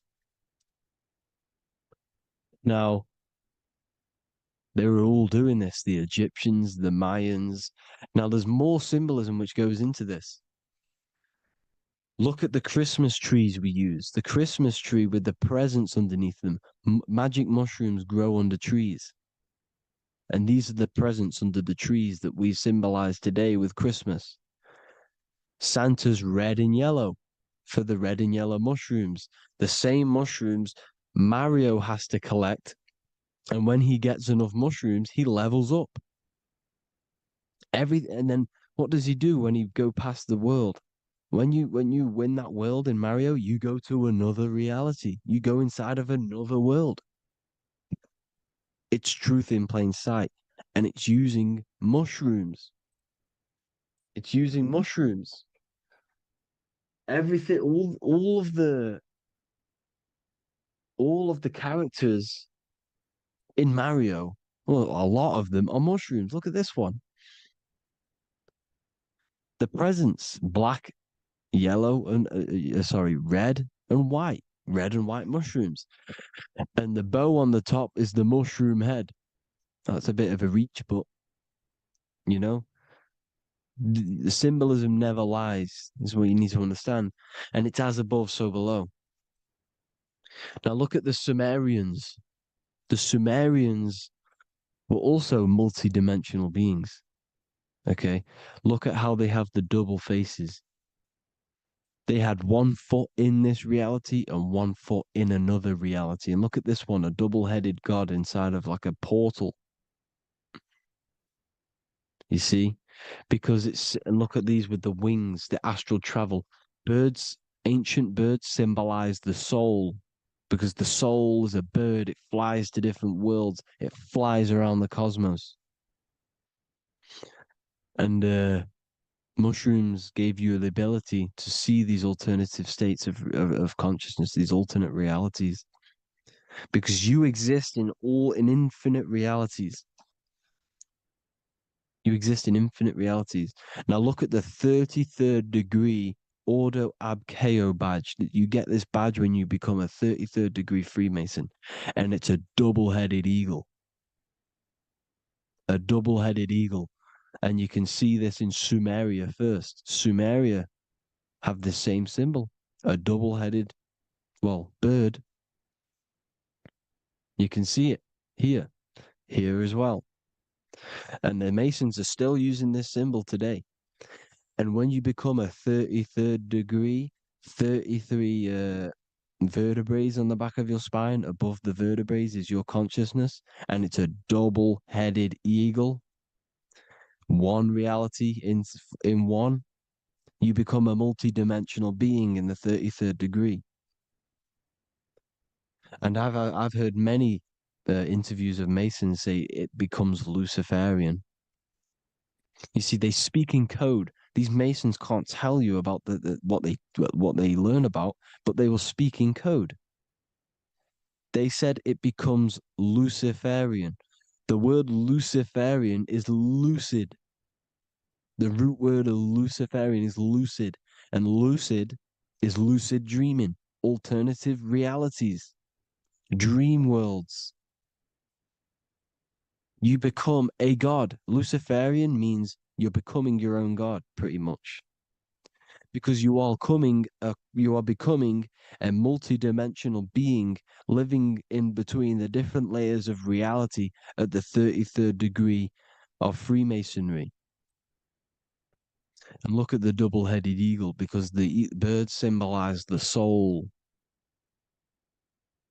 And they reach high, they fly high, just like the soul wants to fly high to the light, to become one with the light, like the Emerald Tablet says.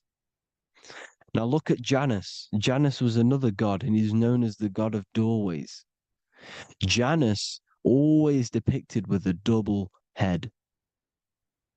Janus is why we say janitor or January. And January is entering a new year. Janus is known as the god of doorways with keys, always got a key. because keys open doors. That's why the janitor holds all the keys. And Janus always has double heads because he had one foot in this reality, one foot in another. He was a multi-dimensional being, a Luciferian, living between the different layers of reality, except from instead of being stuck in one like we are. Well, a lot of people. And that's the whole point. You see, all of this stuff is about like changing the world and stuff like that. This world will probably never ever change. It's probably been like this forever. Well, forever, for a long time. But it's about moving out of this reality to the higher states. And the Masons always depict the ladder to the luminaries, the stars, with a key, the same key of Janus. The Vatican is a key, and it's in charge of all the religions. Why is it a key? Because they're holding back the key. They're keeping you stuck within this reality, keeping you stuck as identifying yourself with the body, identifying yourself with this world. You are not in the world is within you. This is a program being ran by your central nervous system, and your consciousness is experiencing this reality. Now, this is going to be a mind-blowing video for some people. You have to have an open mind. You have to let go of all the programs. I'm repeating what the ancients are talking about and the ancient symbolism. Look at Janus with the double-headed god. He was just another god coming down, giving keys to people who had the worthy mind to be pulled up out of this reality, to be pulled up to heaven, just like Jesus was teaching how to reach heaven. But really, it's an encoded scripture. But anyways, hope you all gained some insight on this video. Have an amazing day. Please like, share, comment. All the links are in the bio for the PDF, for the Manifestation Mastery course, and all the other amazing stuff. And if you want to support the channel, I'd greatly appreciate if you became a Patreon member. Hope you'll have an amazing day, people. God bless.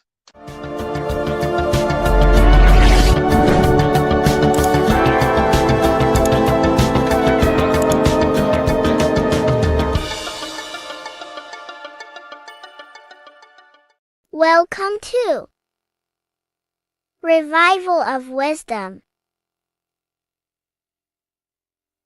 Welcome people, we're back with another video. Please make sure to hit the like, the subscribe button, and turn on notifications to never miss a video. The Vatican is a giant key from a bird's eye view, and it also contains an 8-pointed star. The Anunnaki Sumerian gods also depicted this 8-pointed star. The sky god Anu from the Anunnaki also uses the 8-pointed star for his symbol. And even Freemasons depict an 8-pointed luminary with a ladder and a key. This is symbolizing the key to ascension up to the 8-pointed star, which is Polaris. Polaris is always depicted as an 8-pointed star. Polaris is the standstill star at the very center of our realm, which is perfectly aligned with the North Pole. The Earth is a giant torus field, and at the center is where the most electromagnetic energy is stored. This is why all compasses point to the north. Hence why a compass is an 8-pointed star, because it points you to Polaris, which is the North Pole, the center of this realm. The 8 points of the 8-pointed star symbolize the 8 points in space and time. So yes, Polaris is the portal which you ascend through if you outgrow this consciousness by aligning your chakras. Our earthly realm is a macrocosmic reflection of us, and we as humans are the micro reflection, with the earth containing its 7 chakras as well as us. The North Pole is the 7th chakra, which is the crown chakra. So the key to ascension is held by the Vatican, hence why it's a giant key, because they mislead the masses through their religions, which teaches the masses to look outside of themselves. As stated in the 20,000-year-old emerald tablets, written by the Egyptian god Thoth, on earth man is in bondage, bound by space and time to the earth plane. Encircling each planet, a wave of vibration binds him to his plane of unfoldment. Yet within man is the key to releasement. Within man may freedom be found. So the 7 planets are associated with each 7 chakras. The lowest chakra being the root chakra, which is associated with Saturn. This is why the elites love Saturn and reflect it in all of their symbols. Because the chakras are an ascension of spiritual principles, starting from the material and ascending up to the spiritual, the crown chakra. However, evil love bondage, and they are trapping souls in the physical realm by stopping and provoking the ascension process. They do this by abusing the energy of Saturn, and Saturn is associated with the lowest chakra. The lower 3 chakras are associated with survival mode, which keeps the consciousness in a constant state of fear and only aware of its surroundings. Once you start to ascend up your chakras, you become more consciously aware of spiritual deeds. And this is the process of returning back to your true spiritual form. Going back to Polaris and its connection to ascension, Kanye West symbolizes this on his music video 24. As you see him rise up into the sky, you see an 8-pointed shape around him, which symbolizes the 8-pointed star, as you see the beam of light. And even NASA symbolize this in their Space Delta logos, a bear holding a key with an arrow up to Polaris, the 8-pointed star. Here's another NASA logo of an arrow from the Earth to Polaris. The series Lock and Key on Netflix is all about portals and doorways, and they have the Kundalini energy as one of their keys. Kundalini energy is the energy which rises up the spine, the 33 vertebrae, and activates the third eye. The third eye is the spiritual gland, which connects humans to other spiritual realms. We are not the body. Our spirit, our soul inhabits the body. We exist physically, spiritually, and mentally. Therefore, we are multidimensional. The intellectual and spiritual inhabit the body. Therefore, this is just an avatar within this timeline. However, within each and every one of us, we all have the key to releasement, as says in the Emerald Tablets. This releasement is ascension, up until higher states of consciousness. As stated in the Emerald Tablets, man is in process of changing to forms that are not of this world. Grows he in time to the formless, a plane on a cycle above, and another one saying, man is a flame bound to a mountain, but we in our cycle shall ever be free. Know ye, O man, that when ye have progressed into the cycle that lengthen above, life itself will pass to the darkness, and only the essence of the soul shall remain. That's it for this video. I hope you all enjoyed. Please feel free to leave a like, subscribe, and comment any subjects you want me to talk about. God bless you all.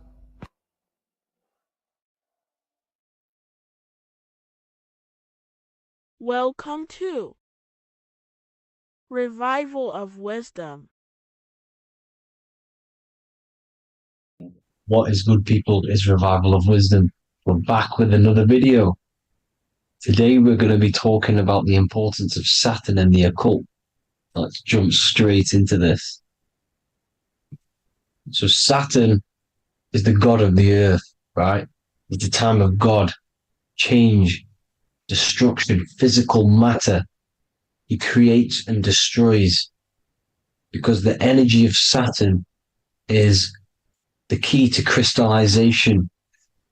It wraps things in physical matter, right? He creates everything, all life forms, and he takes things back because the day that you're born, that's the day that your expiry date is coming. The time is ticking until Saturn takes your life. This is why he's known as the Reaper. Okay? As he's personified as eating his child here in this ancient Roman painting. As you can see, he's eating the child. We are all children of Saturn, right? He creates physical matter, our physical bodies, right? He's the god of time because he's the slowest moving celestial body. He's the Lord of the Rings, as you can see here. He's the last one on the ring. He's the slowest one moving, okay? So he is the Lord of time, destruction and creation, okay? This is why his name is Saturn, Satan. He's the devil, okay? But I'm not saying Saturn's evil, guys. It's a part of life. Everything lives and dies, right? He's the key to crystallization. Now, as we have the clock here, our god Saturn, or Chronos in Greek, just means time. He's also the god of time, as I've already said. 60 seconds in a minute, 60 minutes in an hour, 24 hours in a day. Add 2 plus 4 equals 6. 60 seconds, 60 minutes, 2 plus 4 equals 6. That's 666. Okay? And as you see on the clock, 6 take away 12 equals 6. 7 take away 1 equals 6. 9 take away 3 equals 6. 6 is the number of Saturn. It's associated with Saturn, right? He's the god of time, of justice. Everything goes back to the Reaper in the end. Everything lives and dies. Now, the artwork of him, he's always got the Reaper staff. You see, it's personifying death. Now, when you see this, the Romans were not saying Saturn was a real person, a real god in human form. No, this is personification. This is what the ancients always did. They personified, just like the Bible. It's all personification. So the personifying Saturn eating its children because it eats, it's the Reaper. No one can escape the Reaper. No one can escape death. Now, Saturn is 666, which is in the Bible, the number of the beast, right? The number of the beast, Satan, 666, right? So on the North Pole of Saturn, you have a hexagon, which makes a cube, right? Now this hexagon, when you join up all the corners, creates the 6-pointed star known as the Star of David, right? In the Jewish religion. Now, as you can see, the 6-pointed star has 6 points, 6 mini triangles, and a 6-sided hexagon. That makes 666. And also, your Saturday is named after Saturn, the 6th planet, the 6th day of the week, and has a 6-sided polygon in its North Pole. That's also 666. Now, this Star of David, this symbol goes back thousands of years, and it originates from Saturn. It's not the Star of David, right? It originates from Saturn. It symbolizes the physical and spiritual aspect combined into one, which makes us humans, right? Also, symbolizes the male and female combined into one. These two sacred energies create the human. We consist of both male and female energy, also known as the seal of Solomon. And we all know if Solomon was a real person, he talks about communicating with 72 demons. He could apparently in the text, he could communicate with 72 demons, and this is sorcery. This is black magic. Now, this symbol is associated with hexing people. When you place a hex on someone, that is a form of witchcraft, which a hex is just a curse. When you're cursing someone, this is black magic. Now, the black magician would stand in the middle of the symbol and cast his spells onto other people. Now, this symbol is obviously on the $1 bill, twice on the $1 bill. And it's very, very ancient symbol. And it originates from Saturn. And let's keep going. So the cube. So I've just said how you see the cube on the North Pole of Saturn, right? The cube is limited. It's a 3D shape. It symbolizes limitations to the physical 3D dimension, the third dimension, the physical realm which we are in. Now, as you can see, the color associated with Saturn is black, right? Black is infinite potential. Black is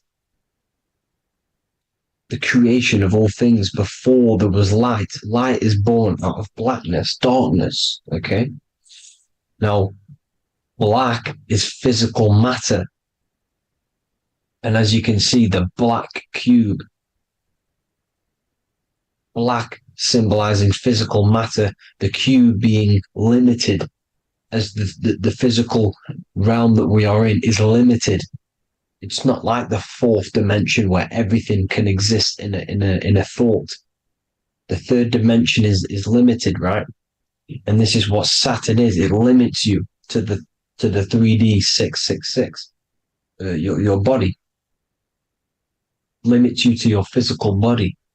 Now, these black cubes are placed everywhere. As you can see, Australia, Denmark, Manhattan. There's one in New York. As you can see, the Apple have a cube. The Nintendo GameCube. Trump Tower is a black cube. This is worshipping the energy of Saturn, the god Saturn. Okay, it's not a god, it's a celestial energy. However, it rules over Earth because it pretty much created the physical realm. Now, as you see, when you go to a funeral, you wear black, a black suit symbolizing Saturn, which is the color associated, black. And as you see in Mecca, they walk around the black cube in rings. As you can see here, they're stood around in rings, like the Saturn, the rings of Saturn. The Mercedes symbol. You probably wouldn't notice that, but yes, it's Saturn. And when you graduate from university, you wear a black cube on your head. This is all symbolizing Saturn. Okay? Now, as you can see, the Jews here have a black cube on their third eye whilst they pray. Notice how he's shutting his eyes into blackness, darkness, and he's wrapped around a black strap around his arm. This is symbolizing the wrapping of physical matter, of how physical matter wraps things into existence. And as we all know, the Star of David is a Jewish symbol. So he has the black cube and the Star of David, right? So all of these religions are secretly worshipping Saturn. Okay, this is all Saturn worship, Kronos, the god of time and destruction, the physical reality. Now, as you can see, it's symbolized everywhere in all major corporations.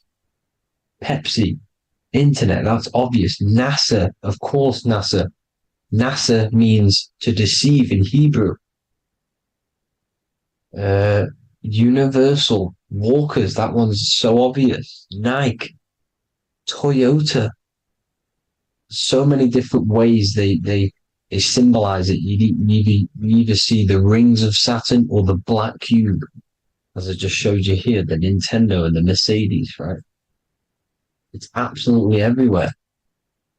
Now, they also use 666 to symbolize it, as I've just broken it down to you. 666, the World Economic Forum. We all know how they're trying to enslave us into this new world agenda. Google Chrome, CERN, Disney, Coca-Cola, Cadbury's, all of these have 666. Now, every UPS barcode has 666. And even www is Hebrew for 666, as you can see here. Monster. It's the same Hebrew letter that means 666. Drake, 6 God. That's his God, Saturn. Why? Because they love physical realm. They love the physical dimension, the third dimension. Because they can rule here through riches. They can build an empire here. It's not like the fourth dimension. They don't want to ascend. They want to stay down here in the physical realm. Okay? Now, this is why they're cloning. They can move their consciousness into other clones to live forever. This technology exists. This is why they love the third dimension. As you can see, all of these sellouts here, Drake, Leonardo DiCaprio, you know, all of these people doing 666 because this is their God.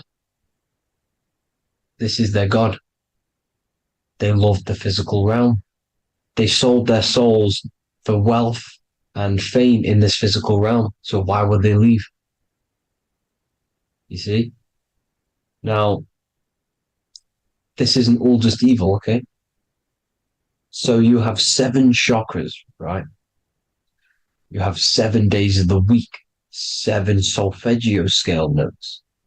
These are frequencies, the solfeggio scale.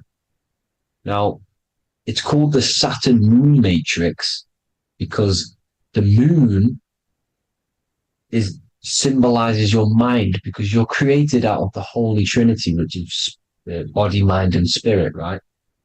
That's the triangle, the equal triangle, body, mind, and spirit. Now, the 3 main celestial bodies are Earth, Moon, and Sun. The Earth being your physical body, the Moon being your mind, and the Sun is your soul, hence why it's called solar. It's a solar soul. Now, these symbols are alchemical symbols. So when you're doing alchemy, you use these symbols to obviously symbolize what we're talking about. Now, as you can see, these are all the symbols of the planets. Of Saturn is created out of the moon on top, the moon on the bottom and the earth on top, as you can see here. You see? And this creates the number 5. Now, with the moon being your mind and the earth being your physical body, this is mind over matter, because the earth is your body's matter.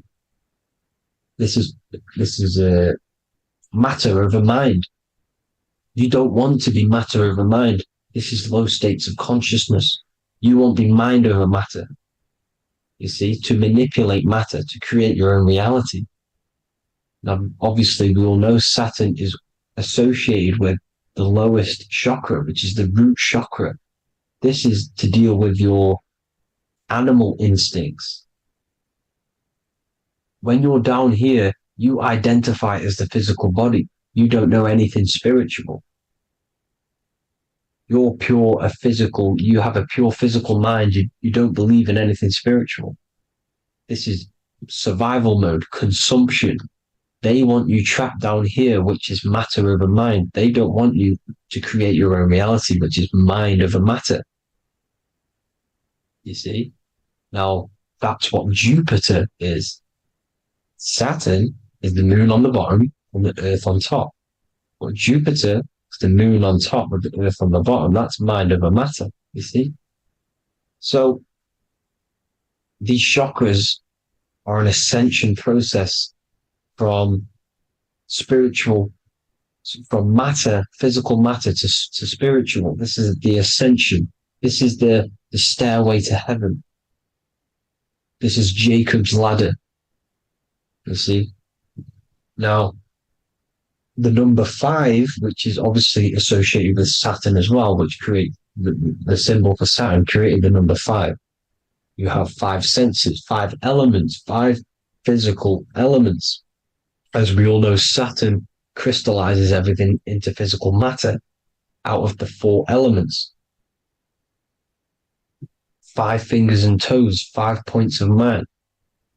Okay, the number 5 is the number of justice. Saturn holds things back. He restrains things from you, makes you learn the lesson. Now, 666 is not all evil. 666 is the atomic structure of the carbon atom. 6 protons, 6 electrons, 6 neutrons, right? We are carbon-based life forms. All life forms are based on the bonding properties of the element carbon. Because Saturn crystallizes everything into physical matter.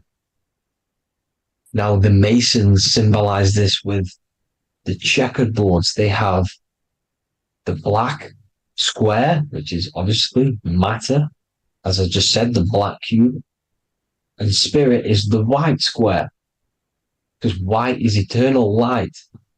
White and light, you see. Black is physical matter. Now, this is what we are. The point of our soul is to transmute from matter to spirit, but these are interchangeable. This is the constant cycle between spirit and matter, spirit and matter. High vibrational matter turns into spirit. Low vibrational spirit turns into physical matter. You see? Now, we are carbon-based life forms. This is what 666 is, the number of the beast. When I say we, the physical body is the beast. It's the animal. It's the carbon suit to operate in this physical dimension, in this physical realm. See? It's the vehicle used to operate in this physical realm. But your mind isn't from this physical realm, you see? The brain is the physical manifestation of the soul. Okay? So, as you can see here, the spine is an extension of the brain. Everything goes back to the brain. This is literally what your physical body is. You see, this is the nervous system, and everything reports back to the brain, and everything's controlled from this control center. And this spinal column, at the top of the spinal column, is your third eye, which is known as the pineal gland. And this is the seat of consciousness. It's the center of consciousness. That is your true self, pure consciousness. This body is just a physical body. This body is mortal. This body runs out, but your consciousness lives forever. They don't want you knowing this. This is why they keep you down here in your lower chakra. They want you to believe everything is just physical. They don't want you to believe in the spiritual side of reality. Because this way they can manipulate you, right? They want you matter over mind, because they know your mind creates reality. They know your mind is the root cause of reality. You manifest your own reality from the inside out. So this is why they control your perception of reality. They control your information in order to manifest their new world order.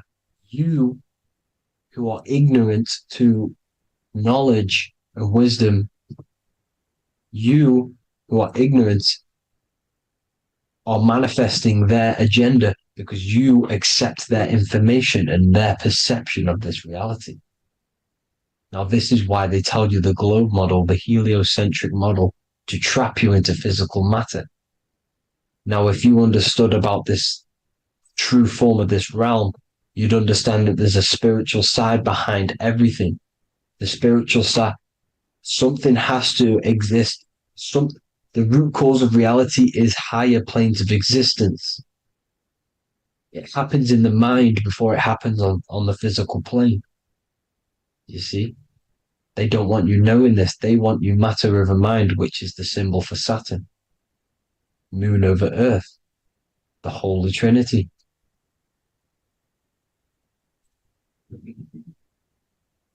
Now, as you can see, the cube also makes IXXI. This is Roman numerals. This is Roman numerals, and when it's translated from 9/11. Yes, 9/11. This is the secret code of the One World Order. The two twin towers, when the two become one. Okay, when the two become one, this is how you reach the higher states of consciousness, the physical and spiritual. Now, as you can see, the 9/11 memorial are two black cubes. It's two black cubes. This is all Saturn worship.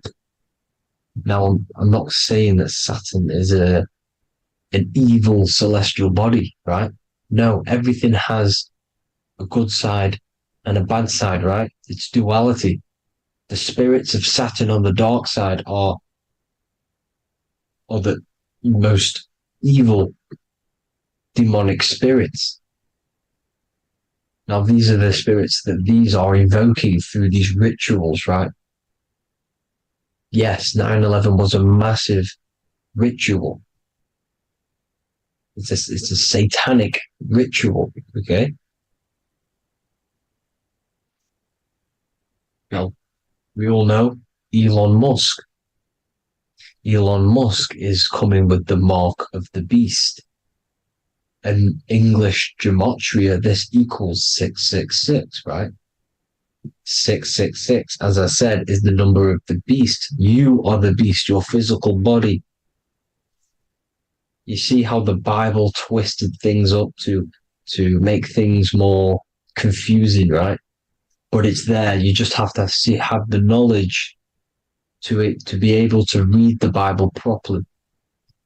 As we all know, we had this virus. I'm not going to say the name because I'll get flagged.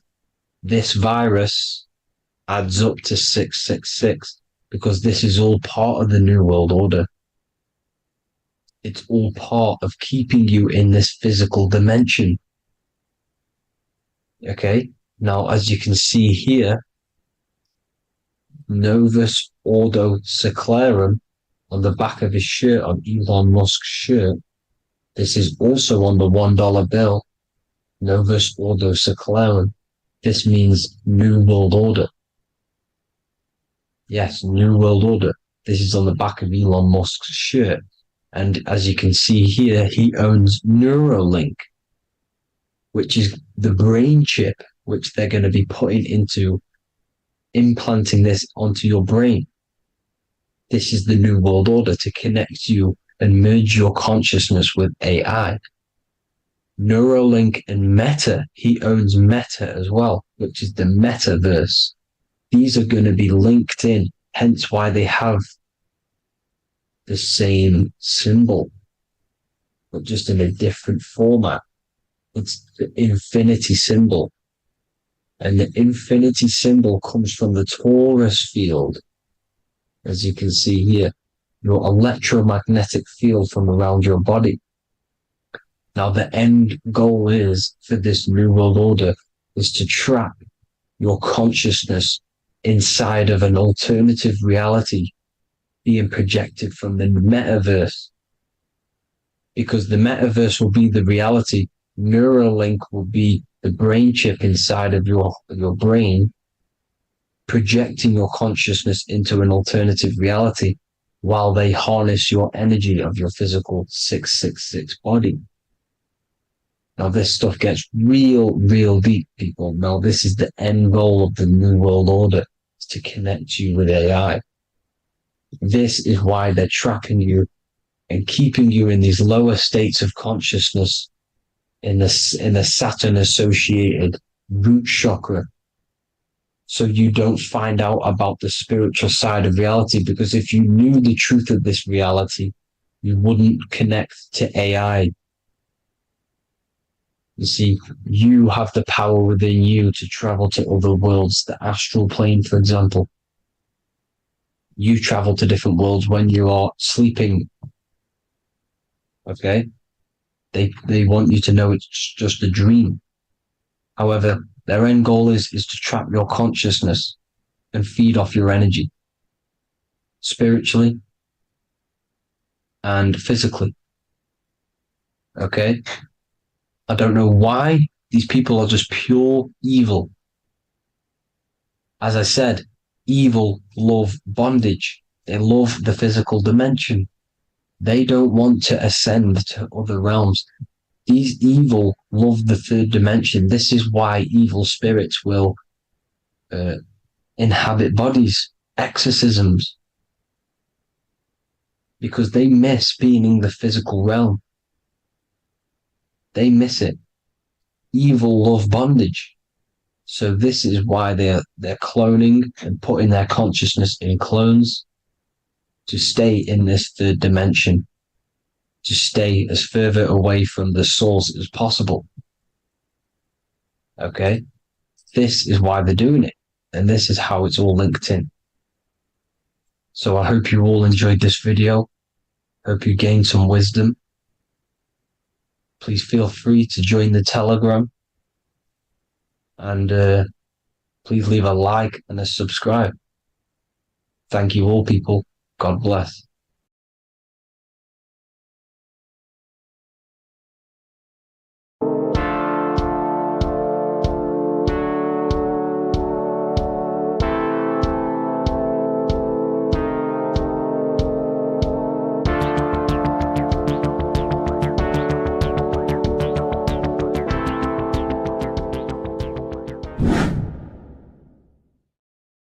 What's good, people? We're back with another video. This is going to just be a quick video. Manifestation, magic, bending reality. So let's jump straight into this. So you have a conscious and a subconscious part of your mind. The conscious is what you're conscious of, what you're actually doing, where you can choose or not. However, the subconscious is the part of your brain which is automatic. So all of the systems in your body, like the digestive system, your heartbeat, these are automatically being ran. And you do not have to tell these systems to do anything. You do not have to consciously tell your heart to beat. It's automatically doing it. And this is what the subconscious mind is controlling. It's like the dark aspect of your brain or your mind. It is the way bigger aspect of your mind. Okay, it controls all the systems in your body. Okay, and this is where all of your programs are. So when you're in it from your childhood, what you've learned in school, all of these things are being kept in your subconscious, maybe traumas and stuff like that. So the subconscious is the female aspect, and the conscious is the male aspect, because the male is all about action and doing, and the female is more about creation, creativity, intuition. So you have a right and a left hemisphere of your brain, and these are obviously male and female.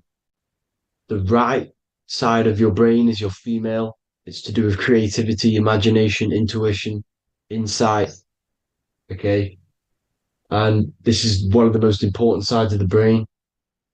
This side of the brain is the most attacked by the elites, whatever you want to call them. This side is one of the most important, because obviously your intuition is a massive part of reality. And if you don't have intuition, then you lose track of the things around you. You can't consciously feel if things are wrong or right. They don't want you to have intuition or creativity or imagination. They want you in the left side of your brain, which is just reasoning, logic. and basic things. So they just want you to tell you what you want, tell you what to learn, and then that's it. They don't want you thinking for yourself, which is the right side of the brain. So whatever the conscious side of your mind impresses the subconscious side of your mind. So if you do affirmations, for example, if you consciously do affirmations every day, you're reprogramming your subconscious mind. You're impressing a vibration and a word into your subconscious mind, and therefore it will reprogram it. So the male and female aspect are symbolized by the Star of David as well. The male being the upside triangle, the female being the downside, connected all in one, because we both have male and female energy. So every thoughts are electric, which is the male aspect. Emotions are magnetic, which is the female. Each thought creates a wave of vibration in all directions. So think of it like a water drop in a pool, but it going out in every single direction. It's not just flat. And these thoughts have a certain frequency, well, has a certain vibration. That vibration has a certain frequency. And this affects your aura. Every thought, every emotion directly impacts your aura and the strength of your aura. So if you're angry all the time, your aura in the astral plane will look red. However, if you're happy, it'll be more like blue and green. So it's very important. Your electromagnetic field is created out of your emotions and thoughts, and that affects reality because you're 60% water, and frequency and vibration create certain patterns and has a certain effect on water. We'll get into that after this slide. So each thought that people are thinking around you, you are actually subconsciously picking up these thoughts because it's emitting this vibration in all directions. So this is why you can pick up thoughts of other people on the odd occasion. However, when you're more in tune with your intuition, your right side of your brain, you can start to pick up on vibrations, thoughts, and other people's auras. You can pick up on the energy once your third eye is open, and you know whether you should be in that environment or not.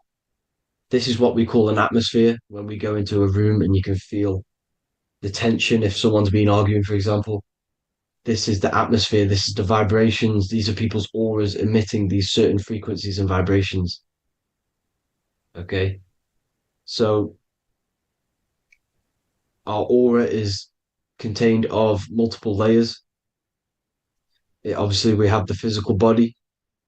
This is the electromagnetic layer. However, you have the different planes of existence, the spirit, mental, astral, etheric, and then physical. The physical is the lowest plane of existence. And the physical plane is a product of all of the planes above. So the mental impresses on the astral impresses into the etheric, and then the etheric creates the physical object. So the mind is the root cause of reality. The mind is the cause of everything. Your consciousness is pure cause. There's no effect. Everything you see in this reality is the effect. Everything that you experience is the effect, because the root cause was the mind. The decisions you made you experience that certain experience.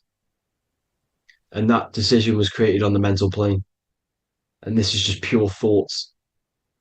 And thoughts are things. If it exists in your mind, it is a thing. It's a certain frequency. So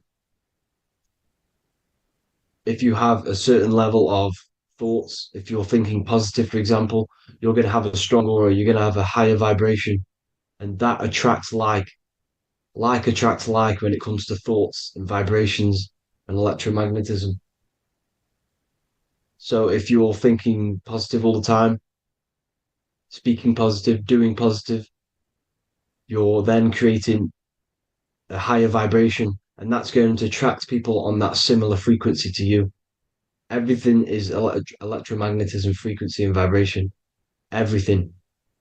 You see, so This is why, for example, if I put my hand to a TV screen, if my finger was the same vibration as the TV screen, it would go straight through it.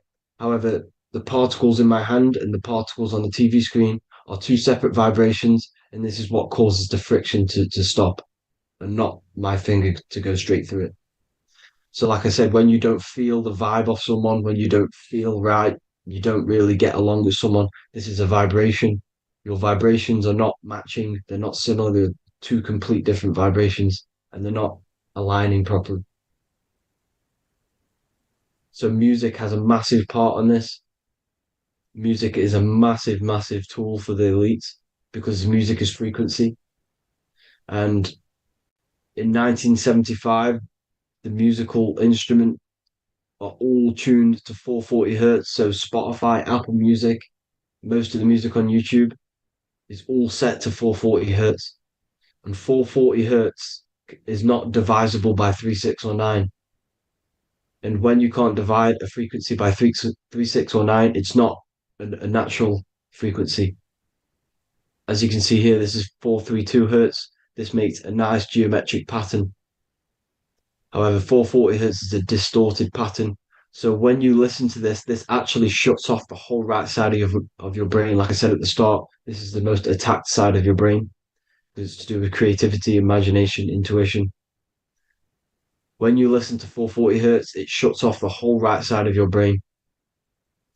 And obviously shutting off all of these forms of your brain. Music is a very, very powerful tool for the elites because it's the only thing which can enter your soul or your ears without consent, your body without consent. Everything else has to be through consent. You choose whether to eat something, you choose whether to drink something, but frequency, you're going to hear it no matter what. This is why it's so powerful. And music influences the body in many different ways. It's the most powerful imitator of everything. It directly affects all listeners.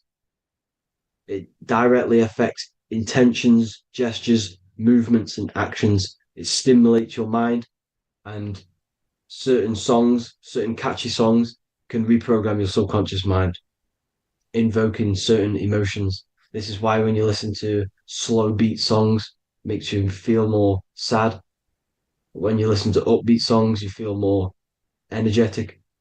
This is because these frequencies have a profound influence on reality and on how you feel. Because like I said, you are 60% water. And as you can see here, each frequency creates a different geometric pattern. And inside of you is 60% water. So like I said, 440 hertz is going to make a distorted pattern in your water. And this is going to have a profound effect on your emotions and your reality. So like I said, health is not just the body. You are made of body, mind, and spirit. You need to look after what you put in your body. You need to look after your spirit and look after your mind. It's very important to keep all these in balance because once one of these are unbalanced, it affects the other two. So if you're eating wrong, it's going to affect your spirit and mind. If you're thinking wrong, it's going to affect your body and spirit. These are all interlocked. You have to look after them all. So it's very important you understand music. Stop listening to low vibrational music.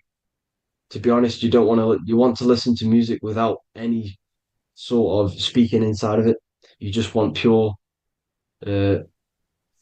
frequencies, which are the solfeggio scale, like one of these, for example, 432, 528 hertz. These are all good frequencies. It's called the solfeggio scale.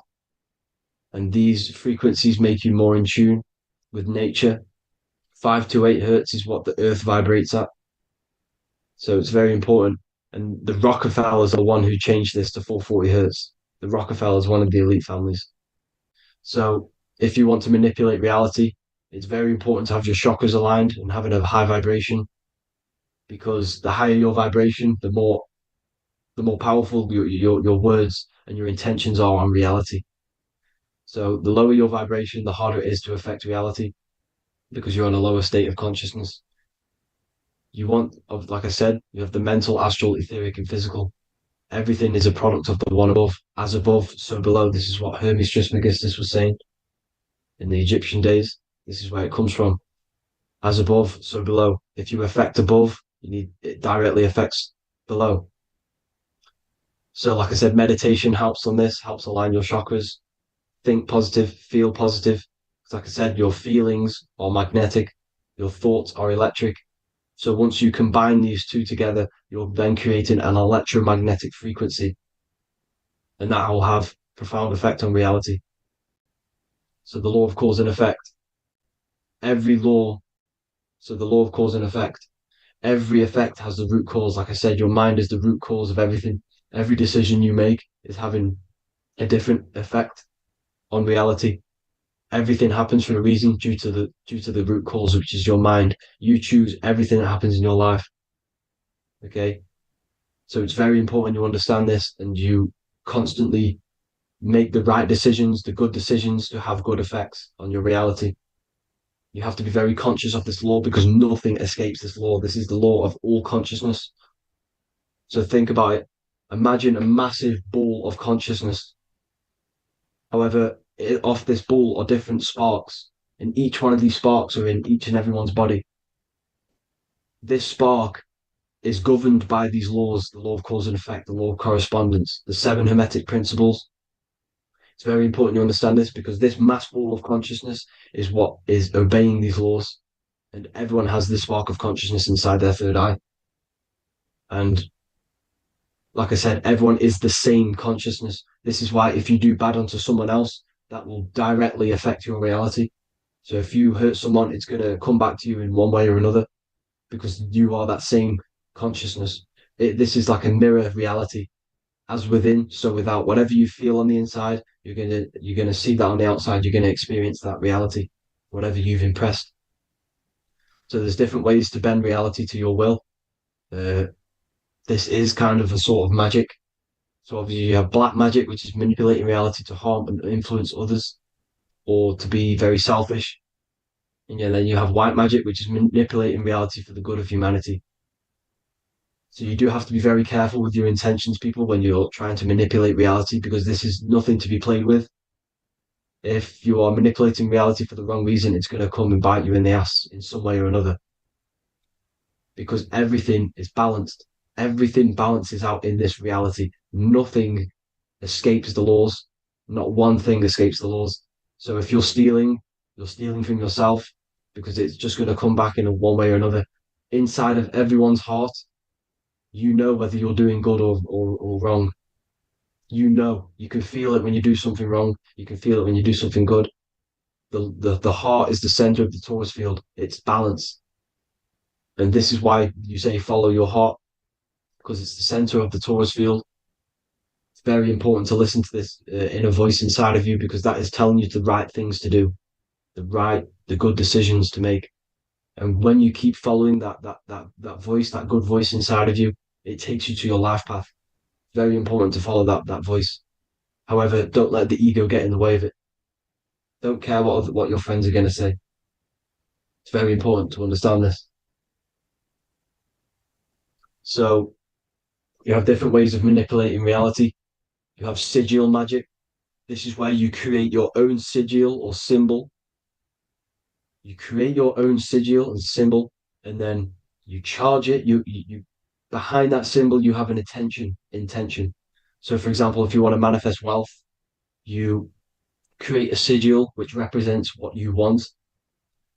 You create that sigil, you draw it out, you charge it, because wherever your attention goes, energy flows. So whatever your attention is, you're sending energy that way. So what you do with your eyes and your hands, you place attention on the sigil. Imagine that it's glowing. Imagine that you're sending energy to the sigil. And then you burn the piece of paper once you've done this. And then after this, you meditate on that symbol. You constantly think about that symbol, because that symbol is the frequency, is the thing that you want to manifest. So that's one way. Or you can just meditate on your reality. So imagine yourself having already what you have. This is what they call a mindset. you must set your mind to the frequency what you want to manifest. Okay? So if you want to manifest wealth, for example, imagine yourself being wealthy.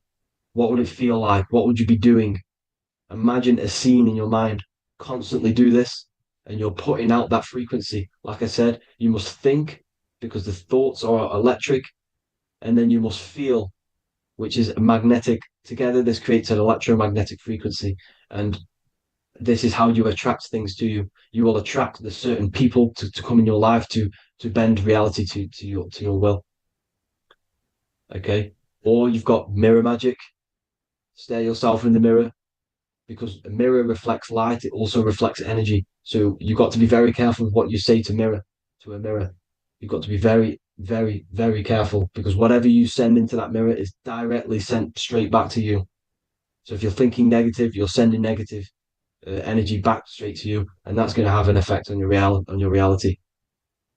Affirmations are very important because your words are frequency, your words are vibrations, and each word you say has a certain frequency. If it's if it's positively charged, it's going to affect you positively. If it's negatively charged, because like I say, your brain and your mind is like the director of energy.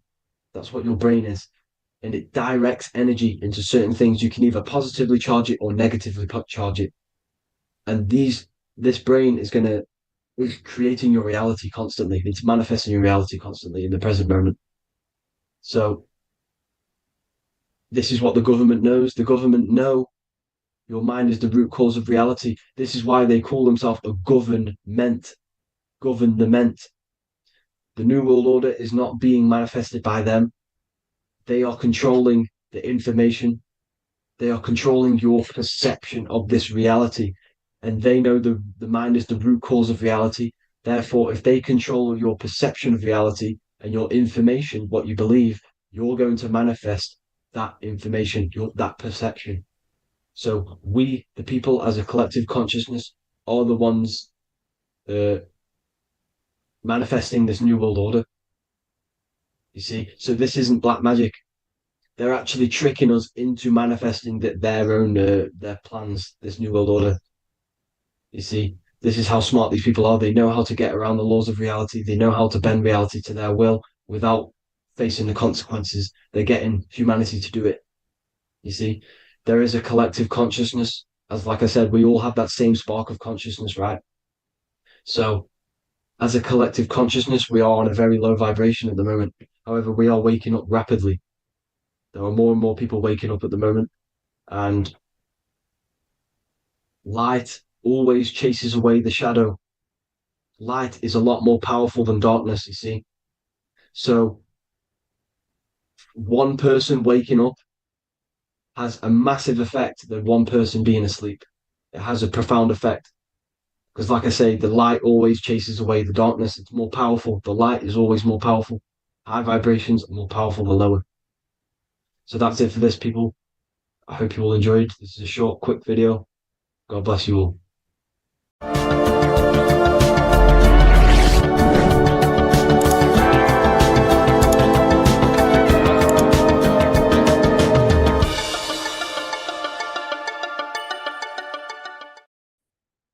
What if I told you that you are under a spell, and this spell is controlling you in every aspect of your life, and you don't even realize it? Spells are not what you've been taught. They're not fantasy magic wands that are casted over you. No, no, no. Spells are much, much deeper.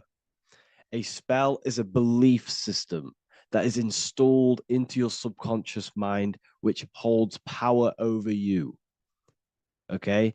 If I install a belief into your mind and that belief holds power over you and controls you, that is you under my spell. A spell is a belief that someone has installed into you. Okay? You have a subconscious mind. The subconscious holds power over 90% of your daily basis behavior, thought patterns, and overall emotional state.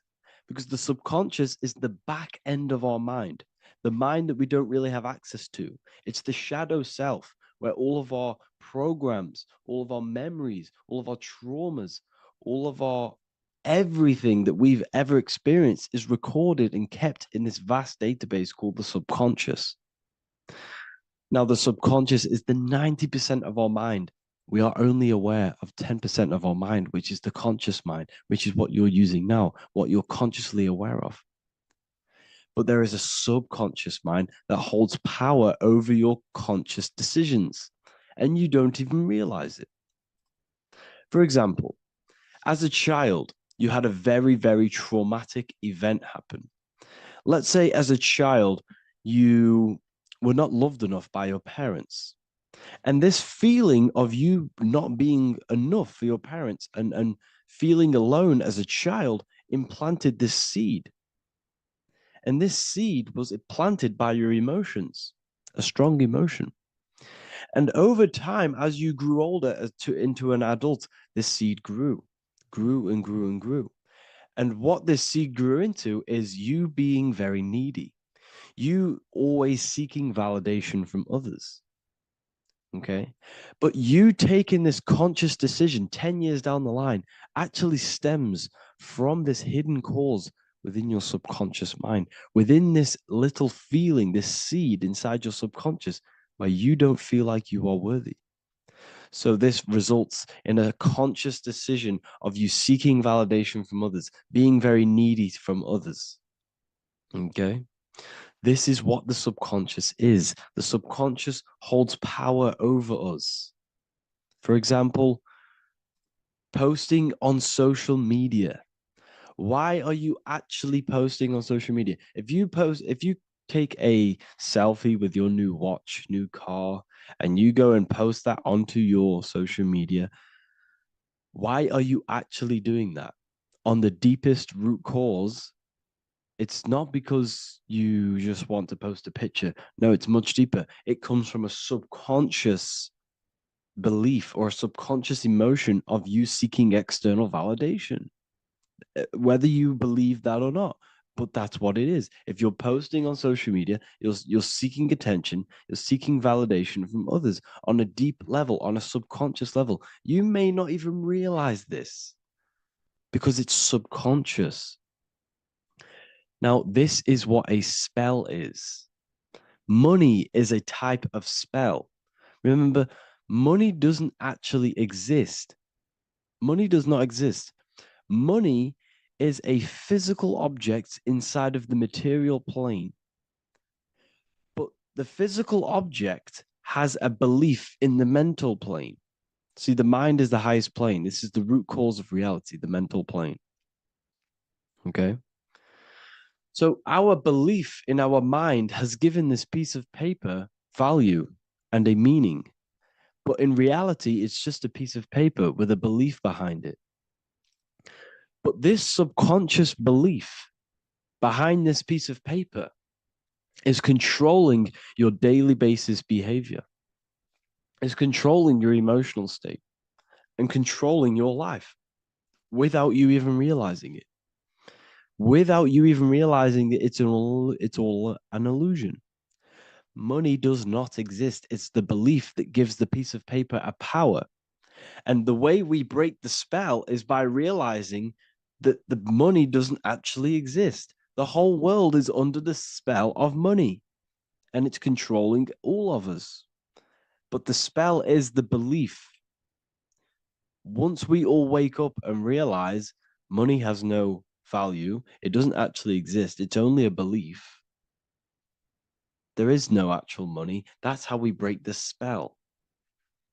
The spell is broken when we figure out that we are under the spell, under the belief, under the illusion of this piece of paper having value, and it's controlling our lives.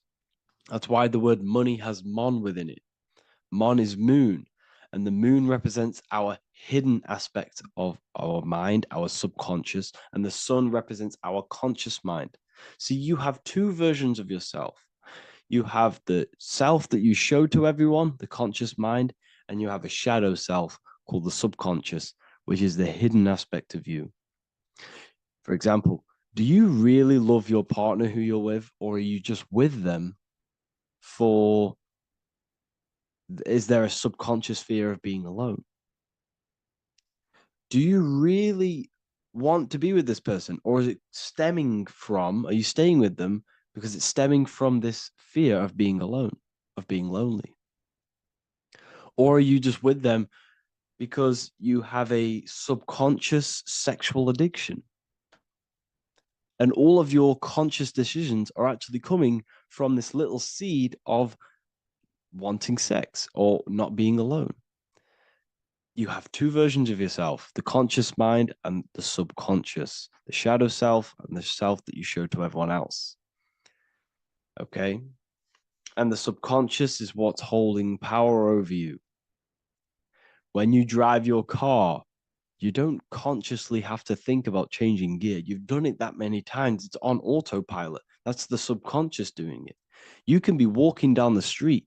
Your conscious mind can be thinking about what you're going to cook for tea later, but your subconscious mind is controlling your body and walking your body. You don't have to think about moving the body. You just do it because you've done it that many times. It's a program.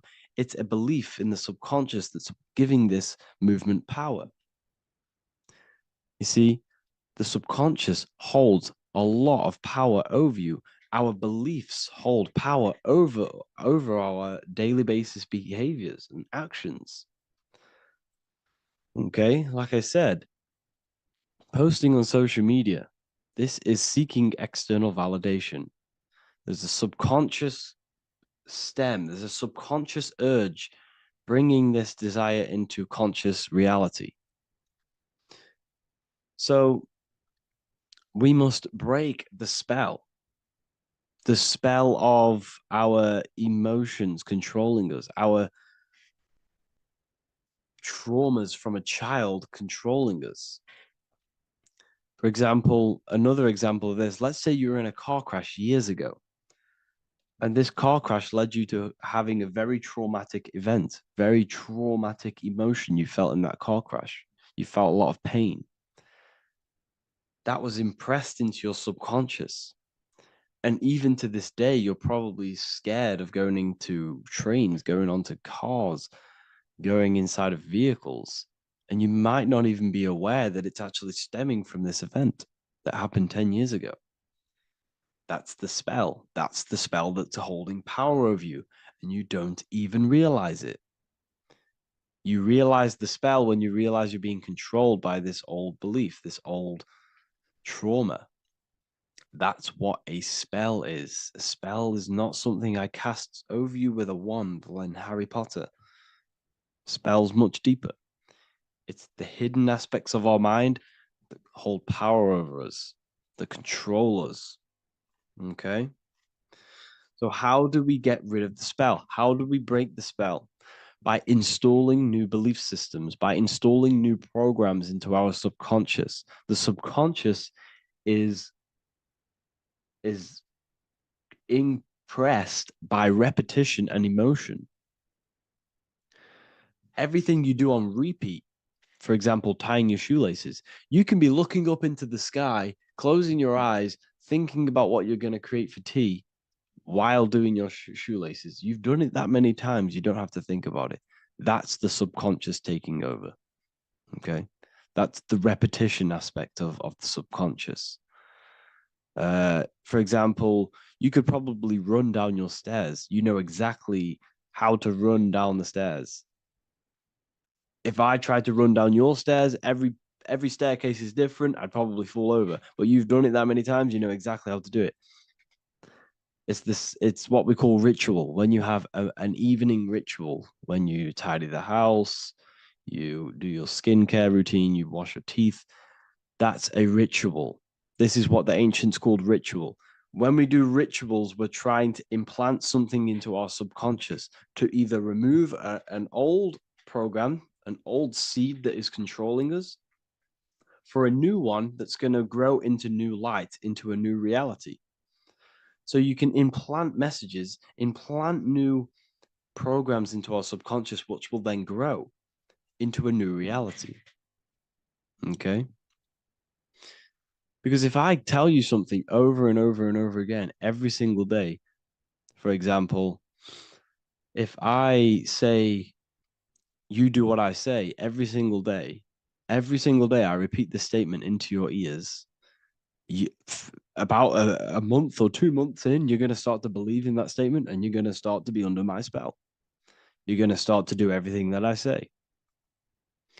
So this is what spells are. Spells are subconscious beliefs that hold power over you, and you don't even realize it. So we need to remove these old programs we have that are controlling us for new programs. And we do that through ritual, affirmation, and imagination. Repetition and emotion is key to impressing the subconscious. They are the two ways that spells are created, that programs are created. The subconscious only knows the now, and it only knows you. So every word you say is a spell. So when you call someone else a name, you're calling yourself a name, because your subconscious takes everything you say as truth, because it only knows you. It doesn't know anyone else. So every night we can do affirmation. We affirm the reality we want. This is what we call a ritual. We sit down or we stand up, whatever it is. You affirm the reality you are, I am statements. And then you imagine that reality. And you do this over and over again, every day, twice a day, 3 times a day, however many times. And this will cause repetition. This will install a new belief system into your subconscious, which will then start to show in your external reality. It will start to put you under a spell of the new program. For example, if I install into my subconscious that I believe that I am rich, every single night I affirmate that I am rich, I am wealthy, I am free. And then I do a ritual. I start to imagine this reality. Every single night I do these 2 things on repetition, and I start to feel the reality and imagine the reality. Over time, I'm going to start to believe that I am rich, that I am free, and I am wealthy without having the physical reality. And what this will do is that it'll implant a message deep within your subconscious mind. It will plant the seed of this belief. And this belief over time will grow into 90% of my thoughts, 90% of my actions, 90% of my words. My words, my thinking will change due to this new belief. I may not even realize it, but I'm looking for more opportunities to make money.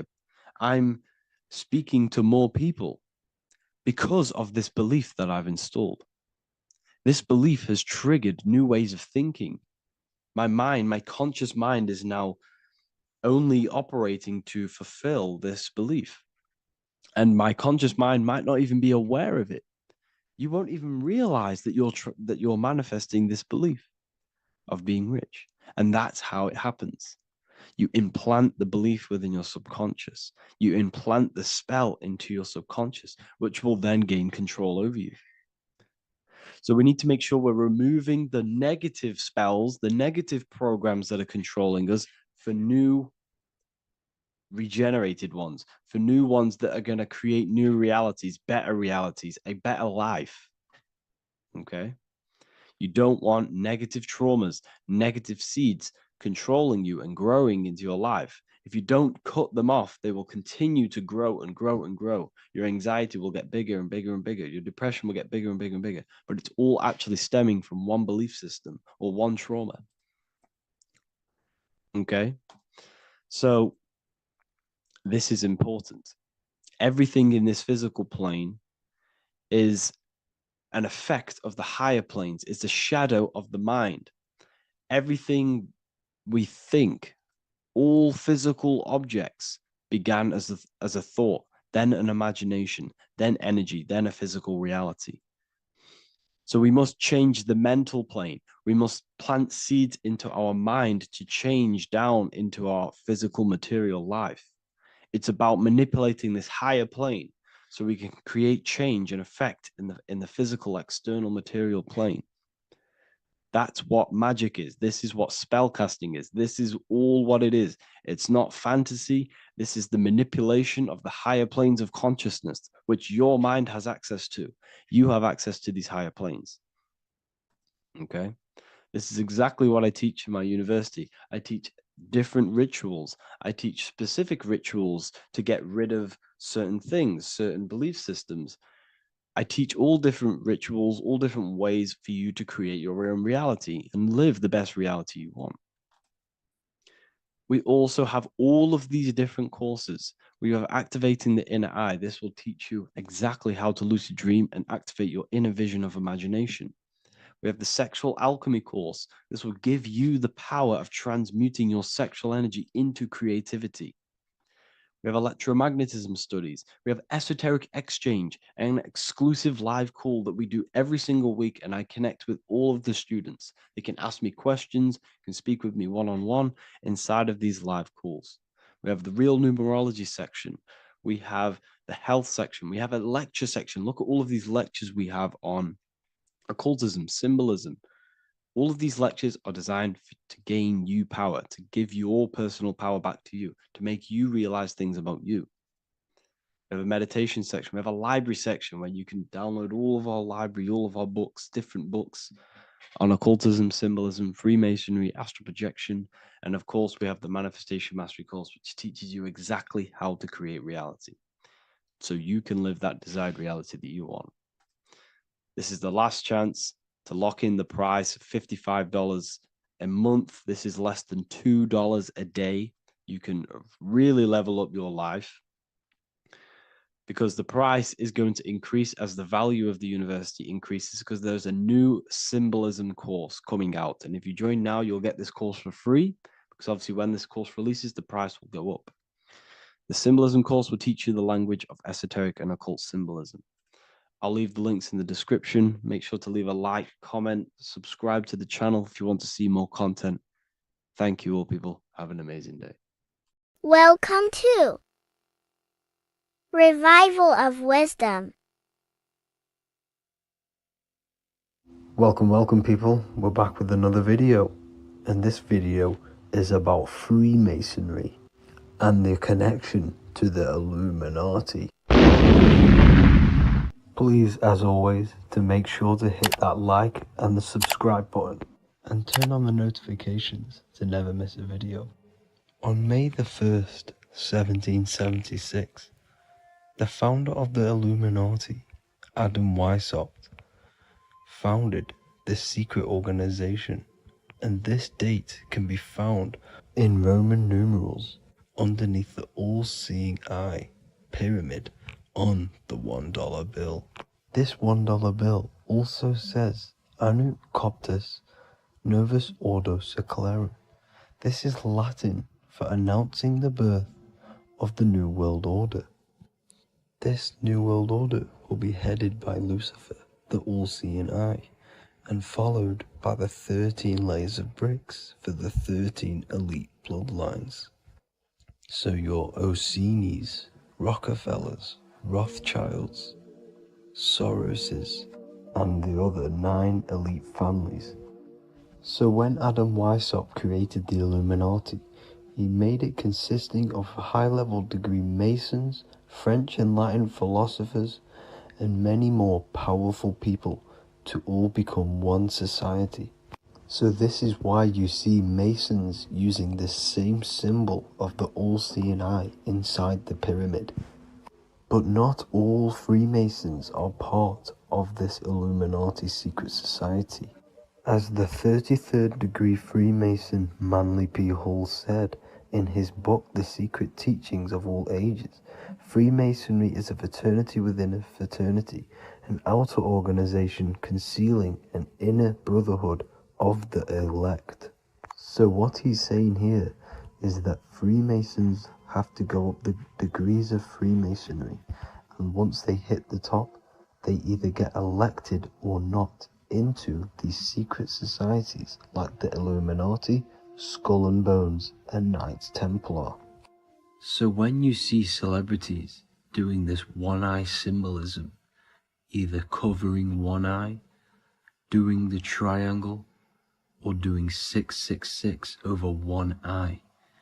This is showing and reflecting the symbolism of Freemasonry. They have taken the oath to never speak on anything they learn about Freemasonry. Duncan's Ritual of Freemasonry book states the oath they have to take. Quote, I ... of my own free will and accord, that I will hail, ever conceal, and never reveal any of the secrets, arts, points of Master Mason's degree to any person whomsoever. All this most solemnly, sincerely promise and swear. Now, this is what happens when they break the oath, stated in this book, quote, myself severed in two, my bowels taken from thence, and burnt to ashes. So this states that Freemasonry comes first, before any law of the land. It has the right to kill you if you break your oath. This is the hand gesture they have to do every time they enter the ritual room inside the Masonic lodge. This is the cutthroat symbol, showing you and reminding you of the oath and what will happen if you break it. Now in this book, Richardson's Monitor of Freemasonry, it states, if you break your oath, binding myself under no less penalty than to have my throat cut across, my tongue torn out by the roots, and my body buried in the rough sands of the sea. If they do not decide to kill you, this book states this by pointing him out to the world as an unworthy vagabond, by opposing his interest, by dearranging his business. In other words, they have the power to frame you and destroy your reputation to the world and destroy your business if you break this oath. So yes, they do kill to keep this truth hidden, because this truth of this reality is what keeps them in power. They have the ability to manipulate people because people do not know what manipulates them. This is why they call themselves the government. They govern the ment, which is the mentality, because the mind is the root cause of reality. They control what you perceive to control what you manifest. By knowing the truth, you are set free, and you no longer need no controller above you. So this is why they are willing to kill and do whatever it takes to keep the truth concealed within these high-level degrees of masonry and these secret societies. However, going back to Manly P. Hall's book, it states, part of the symbols are displayed here to the initiate, but he is intentionally misled by false interpretations. So this is saying even Freemasons are intentionally misled and told lies to conceal the truth, to make sure the truth is hidden in the high degrees of masonry. So that's it for this video, guys. Thank you all for tapping in. Please leave a like and a subscribe. God bless.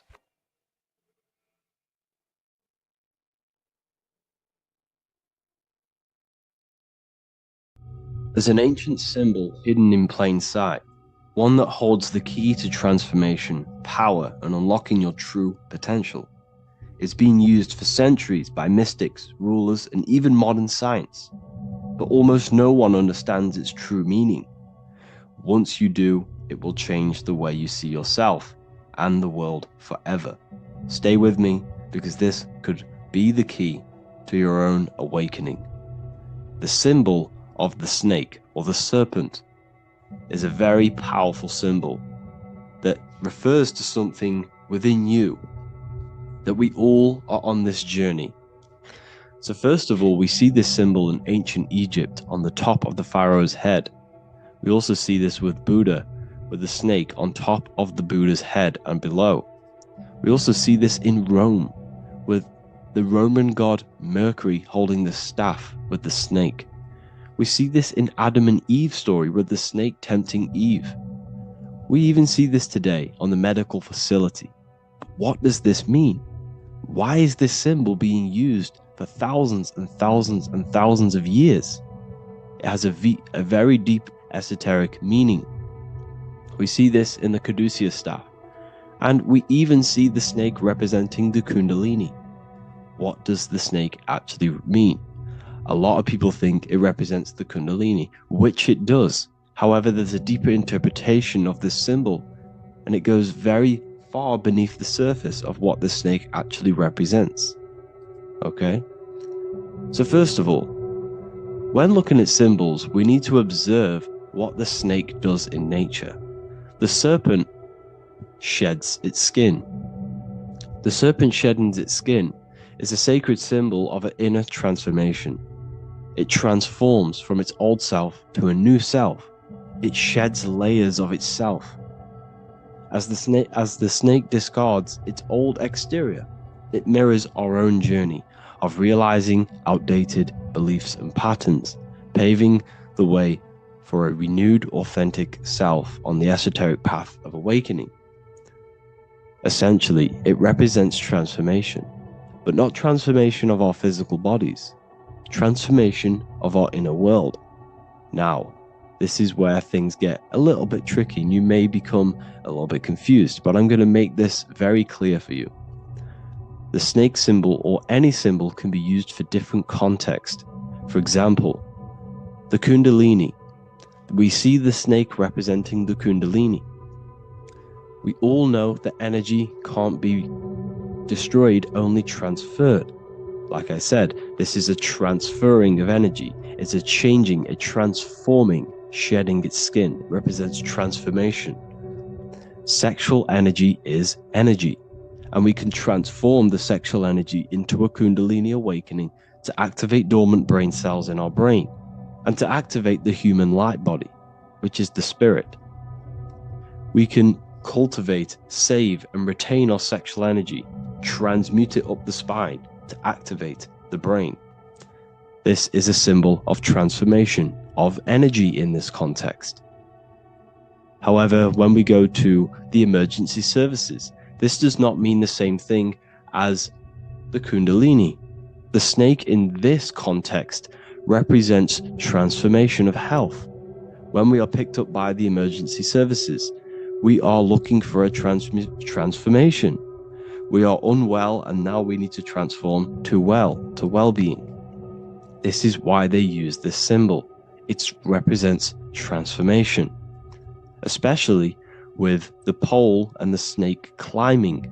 It's climbing, it's transforming from the bottom to the top, shedding its skin, shedding old layers, transformation. We see this in the Bible with the snake tempting Eve to eat the apple of the tree of knowledge of good and evil.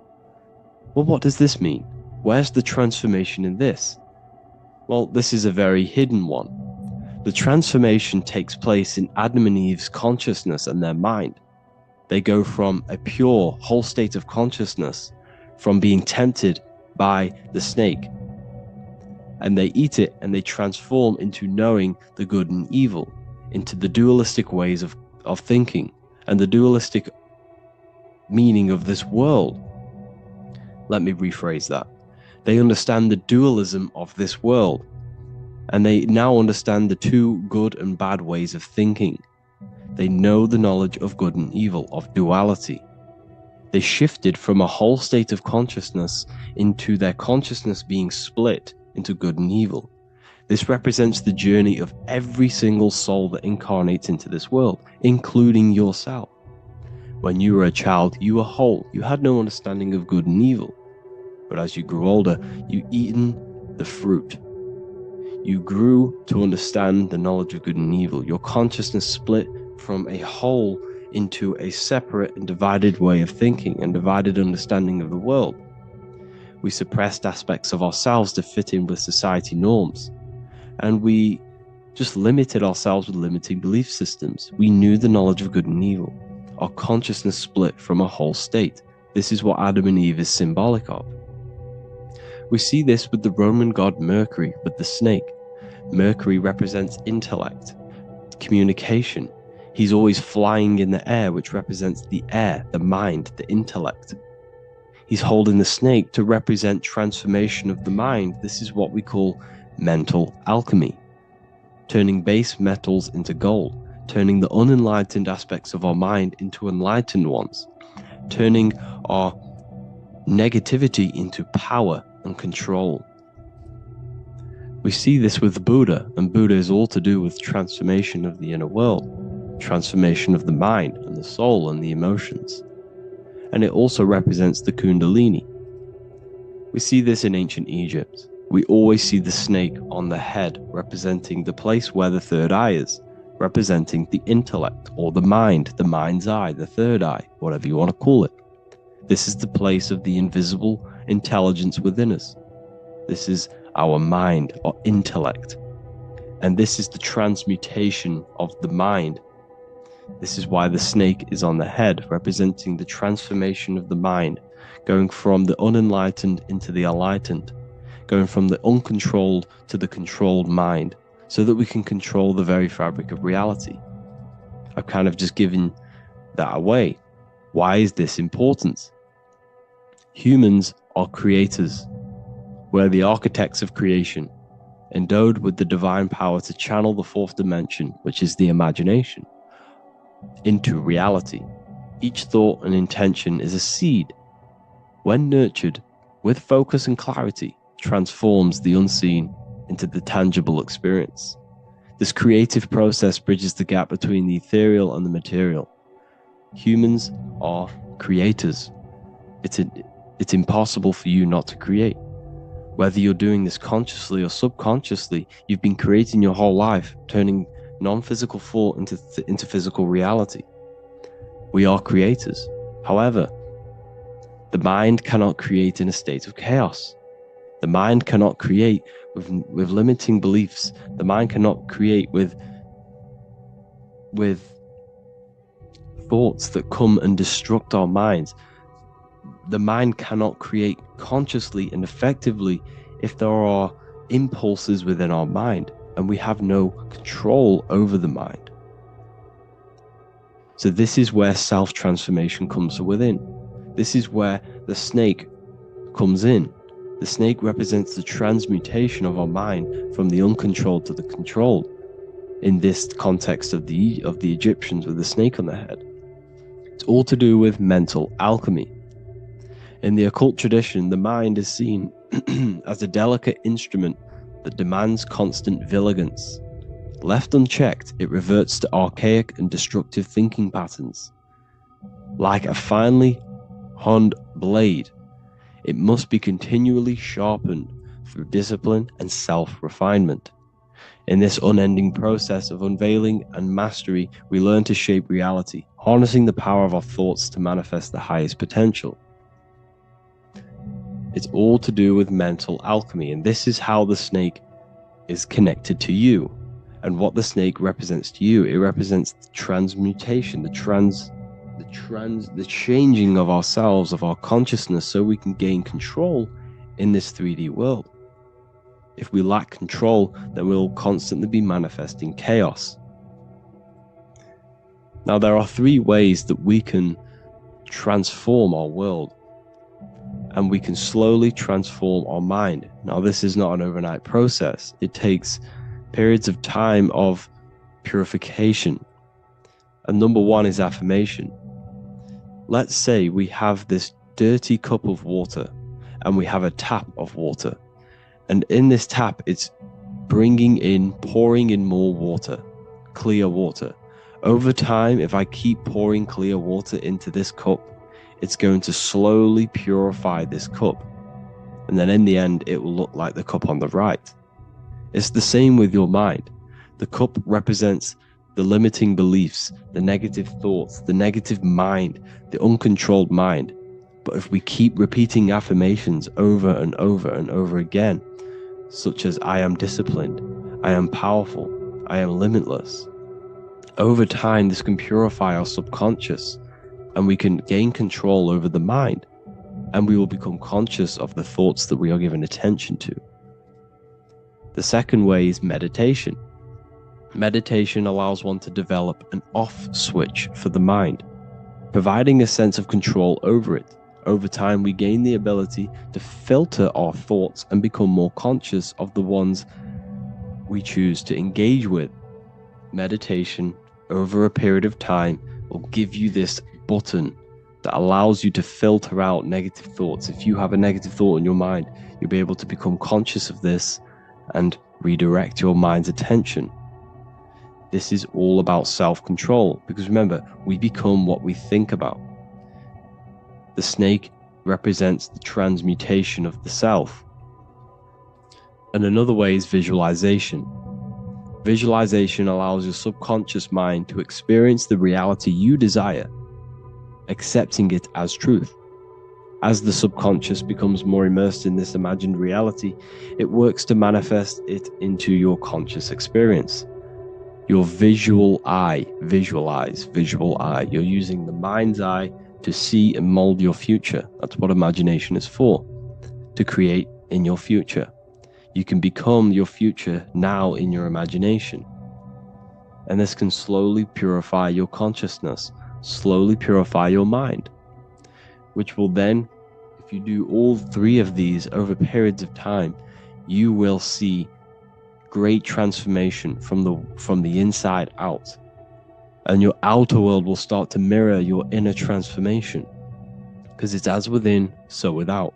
You change your inner world of consciousness, of thought and emotion, you'll change your external reality and your circumstances. So I hope this lesson has gave you a great understanding of what the snake actually represents. And now that you see it, you will see this everywhere. Every time you see a snake, you know it represents the transformation. So please, if you can, leave a like, comment, and subscribe, and turn on the alerts to make sure you never miss a video. And if you have any video suggestions, feel free to make a comment and I can make a lecture on it. I appreciate you all watching this video today, and I'll see you all inside my university if you're inside, and I'll see you all in my Telegram if you join, and I'll see you in the next video, of course. Thank you and take care.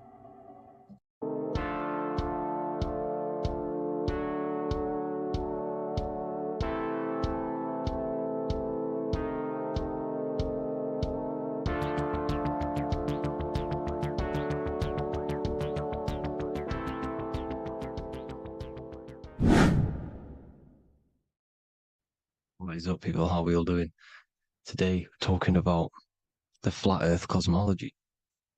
So let's jump straight into this. Please drop a follow and leave a like to help the algorithm. So we live in a torus field. Everything's made out of torus fields, and every torus field has motion. It's what it is. It's the motion of energy. And every torus field has a center, which is the black hole. It's a womb of creation. It's counter space. Now, this is why the North Pole is magnetic, because the center of this torus field is the most magnetic part, the strongest part of the field. So this is why all compasses will point you to the center. And the Earth's magnetic field is spread across the whole of the Earth. And it's spinning, as you can see here. It's like a tornado at the center. And this tornado is the force which is spinning the sun and the moon around us. You got the sun, the moon, Polaris, just like in the Masonic cosmos here. The sun, the moon, Polaris, the all-seeing eye. Now we'll get into Polaris a bit later, but the sun is the magnetic force. Sorry, is the electric force, because every field is electromagnetic. Now, the sun is electric. It's positively charged. It's gonna give you energy. It's feeding energy. The moon is more magnetic energy, which is taking your energy away from you. And this is why you become sleepy when the moon comes out, because it's taking away your energy. So these two forces is the balance. It's the yin and yang. It's the balance. Everything in this creation is balanced, because the torus field is the Earth is the plane of inertia, the 0 point within the field, because physical matter is a result of two opposing forces equalized on the plane of inertia. And that is where matter crystallizes into physical results. And this physical plane is the plane of inertia, planet Earth. And at the center of this plane is the black hole, the womb of creation. And outside of this black hole gives birth to light. So the torus field is constantly rotating, going into counter space, the black hole, and then out of counter space gives birth to the white hole, white light. You see? So it's going around, black hole, birth again, black hole, birth again. And it just keeps going around. It's an infinite cycle of energy. And this is where the infinity sign comes from. This is the motion, this is the force which is creating everything to spin inside of this cycle, circle. Okay? And it's making the stars spin. It's making the sun and moon spin around us, around this center point. Now here you see Horus and Set. Horus and Set putting their feet inside of this dome. This is the royal arch, the arch of the dome above us, which is like you see in the Masonic cosmos, the royal arch of Freemasonry. This is the dome above us, the firmament that the Bible talks about. You see, they're putting their feet in because Set symbolizes the moon and Horus is the sun. Horizon, Horus. Horus is rising, the sun. So they're both putting their feet around this center magnetic pole, which is the pole, North Pole. And above the North Pole, you have Polaris, the pole of electromagnetic energy. You see? And this is how we get the sun and the seasons. Because the sun, for us, when it becomes summer, it's on the Tropic of Cancer. Then it spirals outwards, going out and out and out, then goes to the Tropic of Capricorn. That's winter for us. Then it comes back in and creates summer again. So it's constantly spiraling around this center magnetic North Pole. You see? So this roof above our heads is the firmament, and this is what they've taken off of us. They haven't physically taken it, but mentally they have taken this away from you. It's a female energy, and this is what the Egyptians called Nut, the sky god Nut. And this is the womb. We are inside God's creation, God's womb. And the woman's womb, when she has a baby, is a microcosm of this, because everything inside of this creation is micro, macro. It's a reflection of the bigger things, as above, so below. So the dome above our heads is the dome we are in when we are a baby. And you can see the sacred geometry of it is the exact same. It's the dome. And when we are inside of the womb, the woman, the sacred maker, which is the M, the Masonic M, this is the G male symbol. The Masonic M is maker, mason, matter, male. She delivers the male, you see. She delivers the male because it's the maker, the female, the magnetic. The woman is magnetic in nature. The male is electric in nature. So when we are in this womb, the female, we are being fed by the center umbilical cord, by the center of the mother's stomach. We're connected to the center of the woman's stomach, just like we are when we are in the earth. The center is where the aurora borealis is being emitted from, the electromagnetic aurora borealis, the northern lights. This is our spiritual umbilical cord, connecting us to counter space, connecting us to the realms beyond this world. Because at the center of every torus field is counter space. And at the center of the earth is our spiritual umbilical cord. And this is the earth's belly button, as you see. As above, so below. We had a physical umbilical cord. We have a spiritual umbilical cord. And this gets cut when we die. When we're cut away from the physical reality. You see, here's the ancient Egyptian tablet showing this female. You can see the hair, it's a female above us, because the female energy is nurturing, helping, looking after. And that's exactly what the dome is. It's protecting us. It's the Ark of the Covenant, the Ark covering us. You see? And this is what they've taken away from us. By you believing in space, it completely destroys the idea of this being a sacred creation. They've taken the roof off your head, whether if you believe in space, you believe that there's chaos, there's planets, there's asteroids that could kill us at any moment. But this isn't true. They've made you fear your own creation that you're inside of. They've made you fear what's above you. You see, and it's to hide the power of astrology. the power of the lights in the firmament, which are constantly flowing through the ether. These powers which are above us are sending rays down to the earth, which are influencing our psychology and how we behave. And this is what astrology is. It affects human consciousness. It interacts with our consciousness. And there's a different energy every day because the planets are in different houses, different alignments. And this is, we'll go into this a bit deeper later on. So the world tree, this magnetic north pole, the pole of electromagnetic energy, was symbolized as a tree, the great tree at the center of the earth. You see?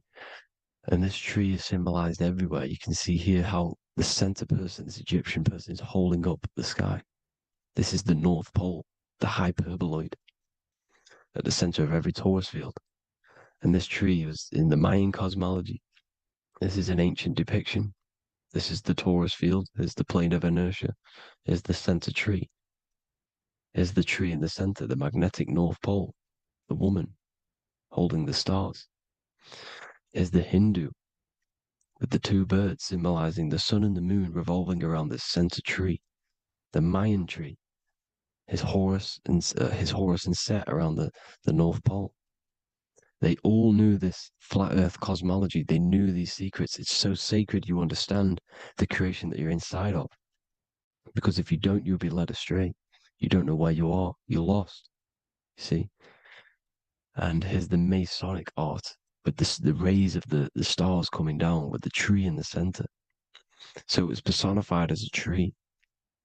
And we are in Asgard, Midgard, the middle garden, where there's good and evil. So the 7 layers of heaven, which is talked about in the Quran. Each planet has a different layer of the firmament, and this is the 7 layers of heaven, and these are our 7 layers of the energy centers in our body. So we start in the stars, so we are stars in a physical body. And this is why we say Mr., Sister, Fraudster, Sinister. Stir is star, and we are in the stars, and our star descends into the soul system, not solar system. And as we descend into the soul system, we enter Satan's kingdom, Satan's world. As it says in the Bible, Satan is the god of this world. Well, if you've been into my research for a while, you know Satan is Saturn. Saturn's world, because Saturn's the outermost ring. He's the Lord of the Rings. And you enter his kingdom, the kingdom of time. And this is why Saturn's the time god. As soon as you go past the rings of Saturn, you're now in the soul system. You're now in time. You're now bound by space and time. And you're bound to the earth plane, the heart. Earth is heart. It's a rearrangement, it's an anagram for heart. And the heart of the electromagnetic color spectrum is green, and that's why the earth is green. And above green is blue, and this is why the sky is blue. In order to go to heaven on the macro scale, you have to go through the blue sky, through the 7 layers of heaven.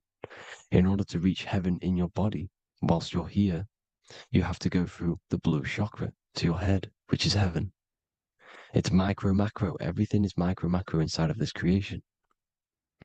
It's an ancient, I think this is a French image, piece of art from the ancient French, with obviously the 7 layers of heaven, which they all depict. And notice how it's like a dome. We'll go into this dome symbolization, the Royal Arch of Masonry, which is next. But these 7 layers of heaven give us the 7 metals, the 7 days of the week, the 7 diatonic tones, the 7 chakras, the 7 everything. It's God's favorite number. And this is why the Masons use the G inside of the compass, because the G is the 7th letter, and God starts with G. You see? So it's 7. God is 7. Here's another depiction of the heart, the soul system, the 7 layers of heaven. La Fermete. You see, La Firmament, with the stars on the outermost layer. Here are the 7 planets: Jupiter, Mars, La Soleil, the sun, La Luna, the moon. So Saturn. So we are in the heart of this soul system. In order to ascend, we need to ascend up our chakra system, reach 144,000 hertz, God consciousness, the God man, You have to unfold God, man. Master of the mind. Mastery of the mind. So, what are the stars? The stars make everything unique. The stars are constantly rotating around the center, magnetic North Pole, the tornado at the center, which is stirring everything. It's stirring the ether. The center is the ether, and the 4 elements are born out of this ether. There's 5 elements: ether, spirit, water, air, and earth. The ether gives birth to the 4 other physical elements, which the whole of creation are made out of. About them 4 elements. 4 is the number of stability. You know, a chair, a table has 4 legs. It stables things. It's a foundation, and these 4 elements are the foundation of this creation. You see, and this magnetic North Pole is stirring this, and the 4 vibrational states of the ether are the 4 elements. Now let me get back to the stars. I just wanted to give you that. The stars are being stirred around this center point. Center. It's stirring everything.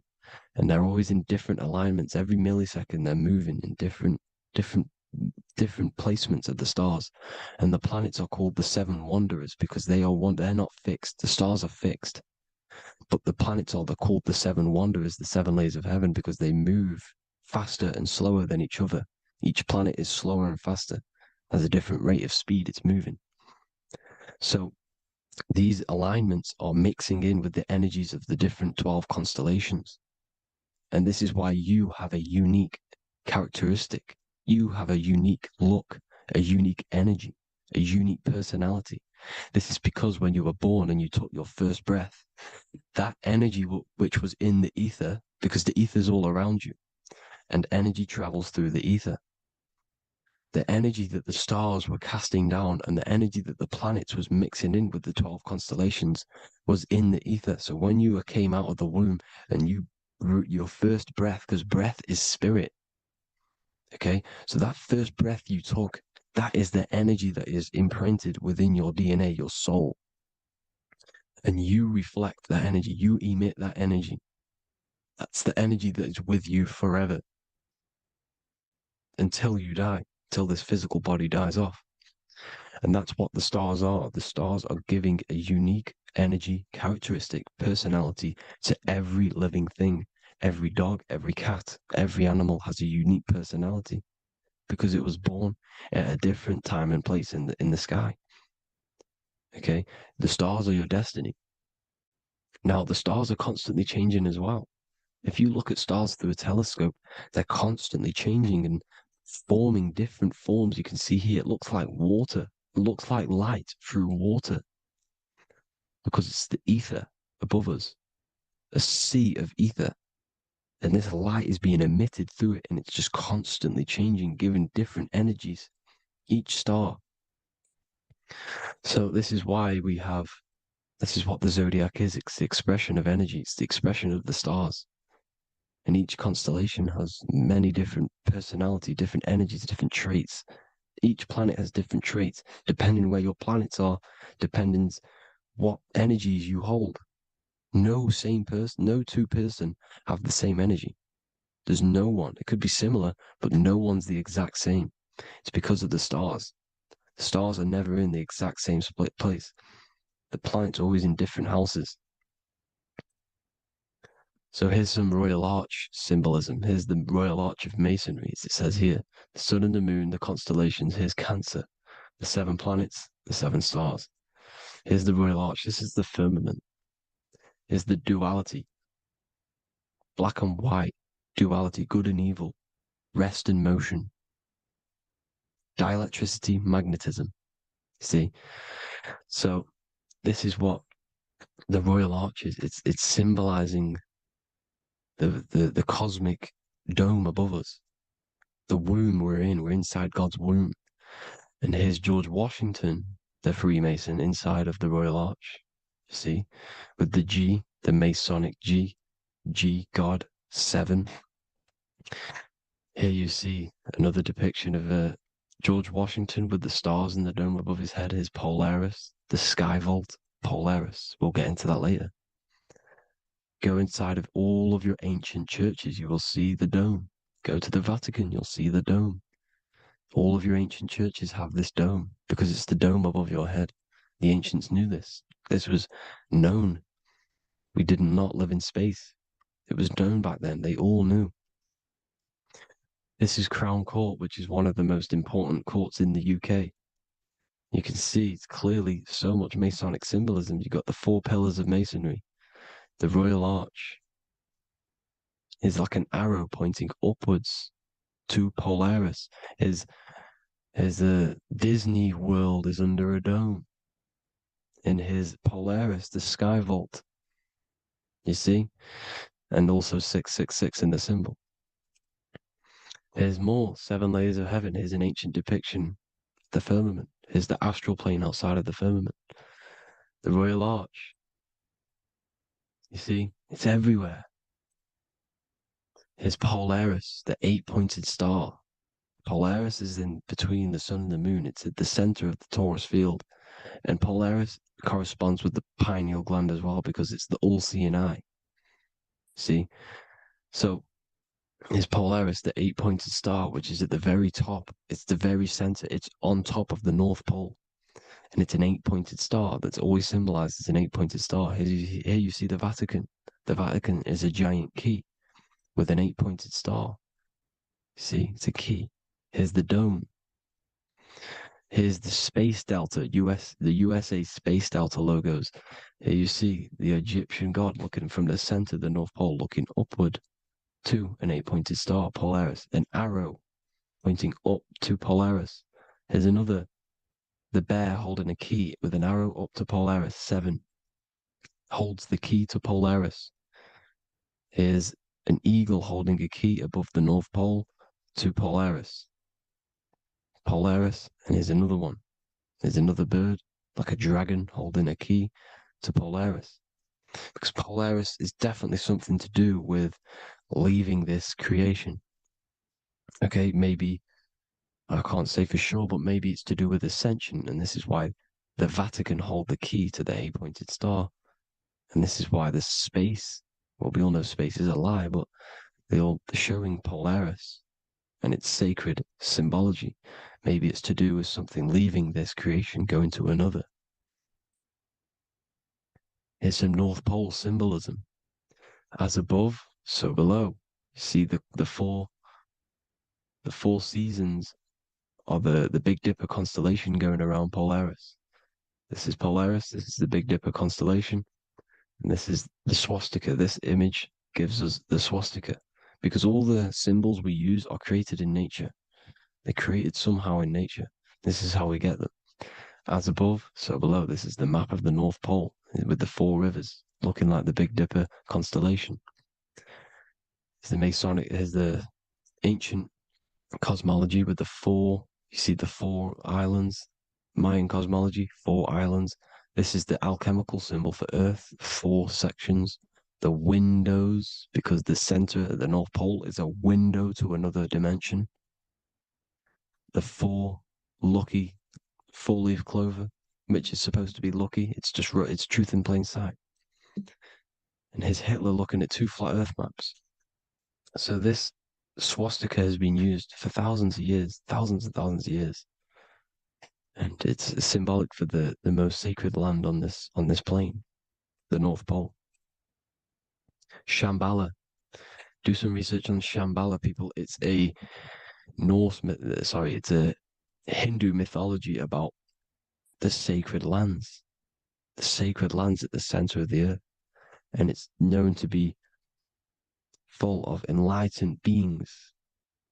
And it's all symbolized at the center. You can see their paintings of Shambhala. It's all at the center, the North Pole. And it's known to be the most godly place ever, because it takes you to a portal to the higher places. And maybe this is something to do with Polaris, connecting you to this sacred land at the very center. But anyways, people, thank you all for tapping in. Hope you all learned something. Have an amazing day. Please follow, subscribe, like, all the links in the description for the courses, the PDF. Please have an amazing day. God bless.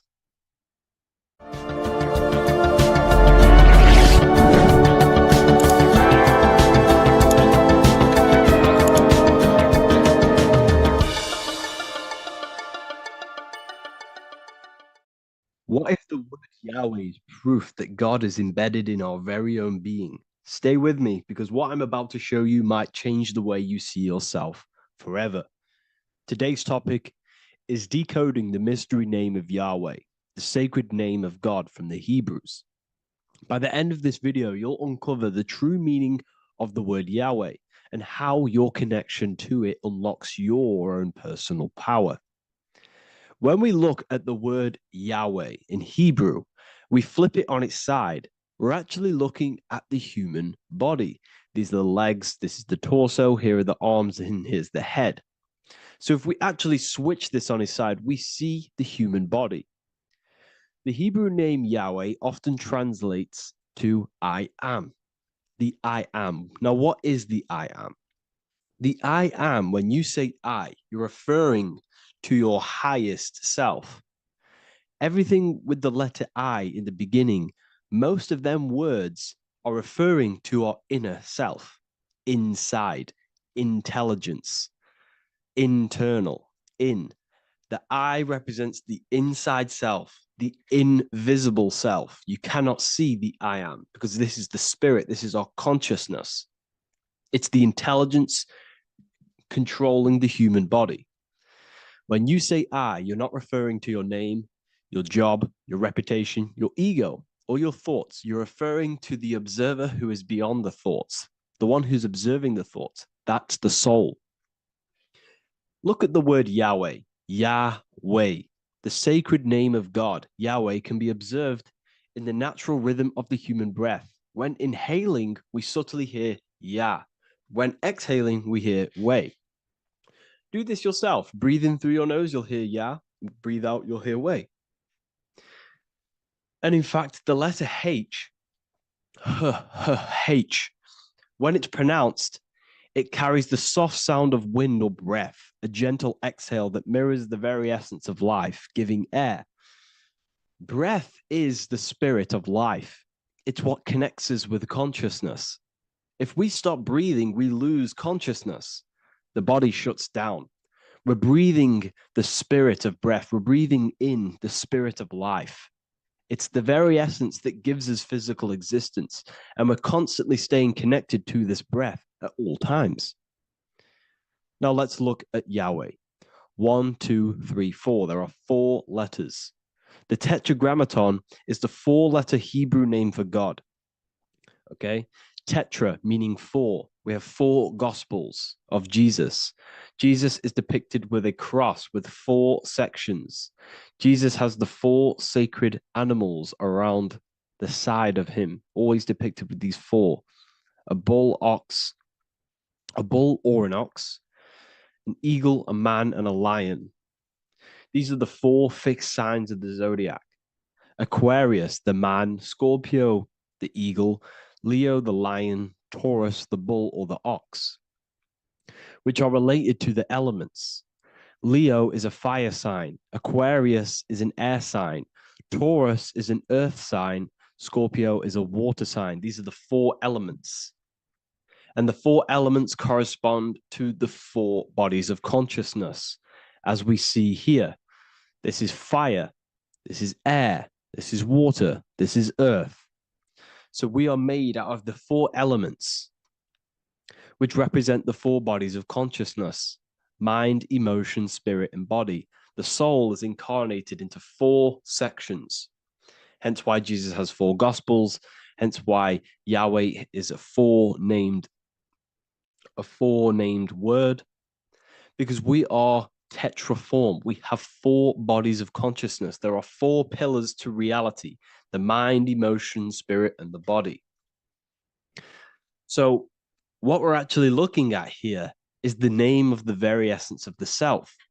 Yahweh represents the universal consciousness that we're all tapped into, because the body is like a radio. The body is basically a radio antenna, which is picking up the stream of consciousness, and we're all the same consciousness, just experiencing it in a different body. And Yahweh is the name for this intelligence that we're all acting out, that we're all manifestations of. So now let's look at the word Yahweh, where we read it this way in Hebrew, which is 10, 5, 6, 5. 10565 in the Hebrew letters and the numerical values. And the DNA is made up of 4 bases. These 4 things which create the DNA.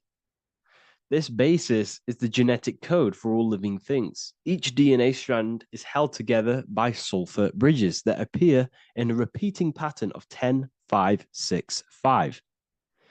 This pattern matches the numerical value of the Hebrew letters of Yahweh, Yod, He, Va, He, which are 10-5-6-5. This means the structure of DNA, the code of life, follows the same number sequence as the sacred name of God, Yahweh. This is a factual observation. So we're looking at 10-5-6-5. So let's look over this one more time. Yahweh represents the breath, Yahweh, inhale, exhale. It translates to I am. It's written in our DNA. The word Yahweh on its side looks like the human body. Now, this is where things get a little bit deeper. 10-5-6-5 adds up to 26. The number God, well, the word God adds up to 26. Allah adds up to 26. There are 206 bones in the human body, 26. 26 adds up to 8. 8 is the number of infinity. We are all the infinite consciousness. Consciousness will never die. It's immortal. It's infinite. We are all infinite. We are not these skeletal structures. We are Yahweh, the universal consciousness. The creator of all things is our essence. We're all God with individual identities, but the highest versions of ourselves is God. The ego is our own personal experience of God. Does this make sense? So in conclusion, Yahweh is not the name of a separate God from us, but rather the reflection of the divine consciousness manifesting through the human form. The human body is like a receiver acting as an antenna that tunes into the infinite intelligence and life force we call consciousness or God. This means that rather than being external, the divine presence is within us, expressed through our very existence. It's very interesting when we look into this, and what religion has done has flipped all of this knowledge. All of this sacred knowledge has been externalized. They've externalized God so that we worship God and we view God as something separate from the human experience. They do this so that we don't find the God within us, so that we don't find that we have the power of creation. The mind is the creative force of God. The body is the will to act out that thought. They don't want us to figure out that we are creators and we're all creating our own earthly experience. We're all projecting this reality. And they don't want us connecting with the divine intelligence within us because they want to be the creators. They want to keep this knowledge. They don't want the masses to wake up to this powerful knowledge. So what they've done is that they've taken the scriptures, they've externalized it so that we start worshiping and giving away our power to these external things. And when God is external, we start to fear God because we start to think that God has power over us. He can send us to hell or heaven. So this is what's going on. They've been externalizing this for thousands of years to keep us in a suppressed state. Okay? Humans are very advanced because we possess self-awareness. We possess the ability to move our awareness and our thoughts outside of the instinctual nature. For example, a cat or a dog. These things can only live in their instinct. They live based on instinct. They smell, they eat. That's pretty much what they do. But humans, we have the ability to rise above that nature and turn to our infinite selves, our higher selves. We can move beyond our instinctual nature and create very advanced things. That's why humans are made in the image of Yahweh. We are literally God in human form. So this is what we all need to realize. And I hope this video has helped. Please leave a like, a comment on inside of the description. I'll have some links to my books and my university. The people who have read them have just absolutely changed their lives. You could probably see that in the comment sections if someone leaves a review of the book. We also have Trustpilot. But yeah, I thank you all, and I'll see you in the next one.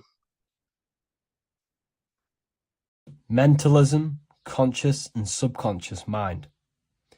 You need to understand that the mind is the root and the cause of all reality. I am mind, you are mind. Every single living creature in this physical plane expresses and manifests mind. We are all the invisible substance of mind. We are all the source, which is God. We are all consciousness, which is mind.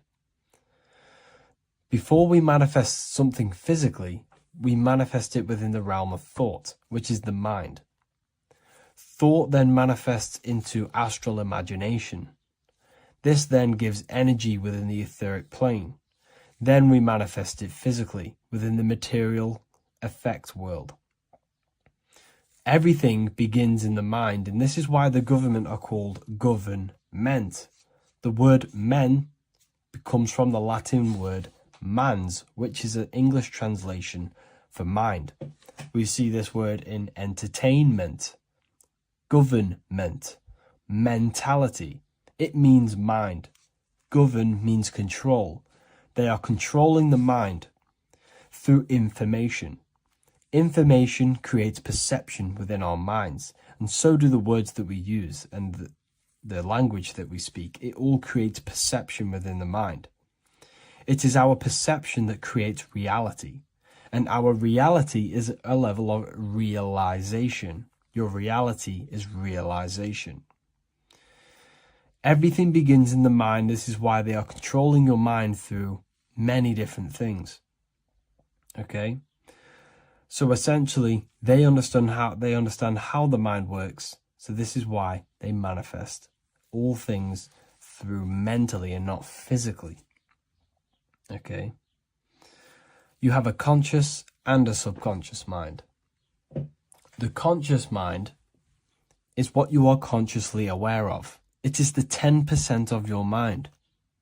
It is the mind that keeps you alert. A part of your conscious mind is for survival. A part of it is your visual field. A part of it is your just five senses. It is basically what you are consciously aware of right now. Your subconscious mind is the 90% of your mind. The subconscious mind is what holds all of your memories, your programs, and all things that you have ever experienced is all stored within the subconscious mind. It is this part of you where you draw memories from, where you draw your words from.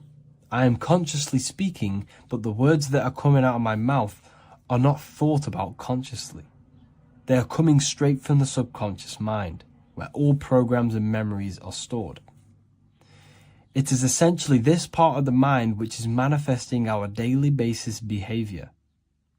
Because the subconscious mind stores the programs which we are operating our life off.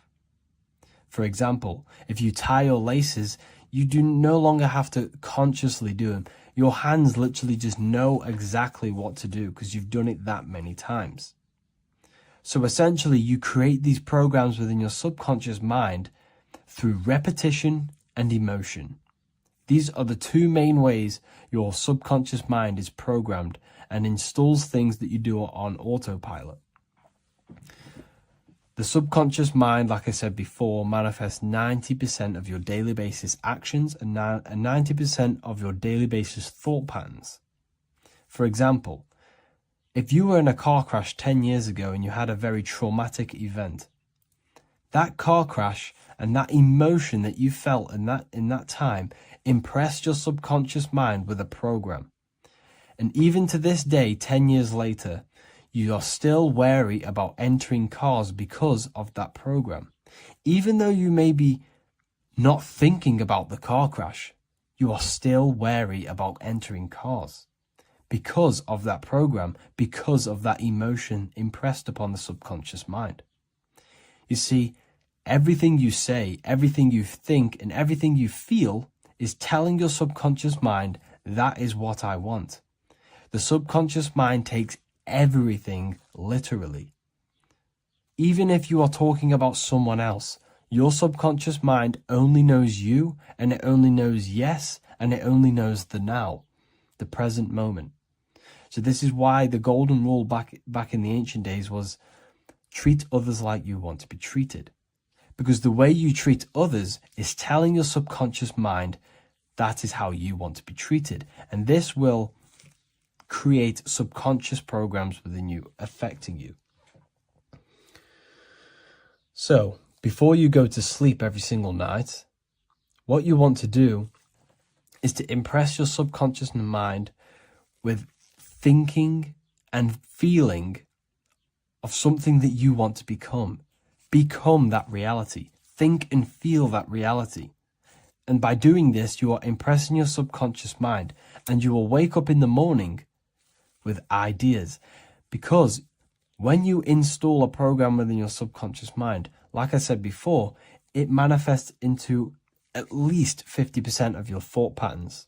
So let's say I created a program within my subconscious mind of how to become financially free. Well, I created the program that I am financially free. My conscious mind will start to slowly think about that program and how I can achieve that program, because the conscious mind operates on survival. So if you create a subconscious program of I am financially free, your survival conscious mind will start to operate and think and act on this program subconsciously. You won't even know that you are doing it, but you are. And this is the power of the subconscious mind. You have to reprogram it properly. You have to be careful of the things you think, say, and feel, because all of this is contributing towards molding your subconscious mind, which essentially molds your reality. It draws things to you.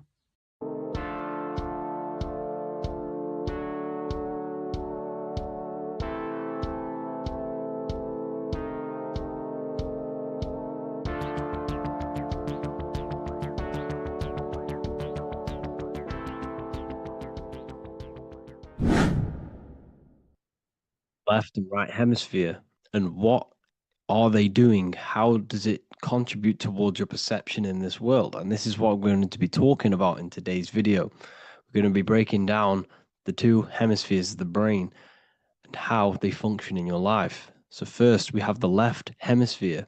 This is the logical hemisphere. This is the analytical, divided, scientific, or verbal hemisphere. The right hemisphere is creative, wholeness, artistic, symbolic, and metaphorical. The right hemisphere does with non-verbal things. It produces a holistic perception. It is more to do with creativity. Because what you must understand is that we are not in the external world. The world is produced by our brain. We see with our brain. Our eyes are a part of the brain. What we touch is the brain's interpretation of electrical signals on the nervous system. What we smell is the brain's interpretation of smell through the nose. What you taste is your brain's interpretation of chemical reactions on your taste buds. So what you are experiencing is the brain. The brain is a computer creating a simulation. And you have two hemispheres which breaks down this reality. So essentially the brain is the perception creator. It creates perception. So if the brain is creating this, who is the one experiencing the brain? Well, that is you, the consciousness, the mind, the all-seeing eye. You are the all-seeing eye experiencing the brain, the observer behind the brain, behind reality, behind the emotions. So if you're walking through a woods, this left brain sees individual trees. The right brain sees the whole woods. It sees the biome. It sees the bigger picture. So when you are walking through this woods, the right brain picks up a holistic perception of reality. It creates the woods as one unified woods.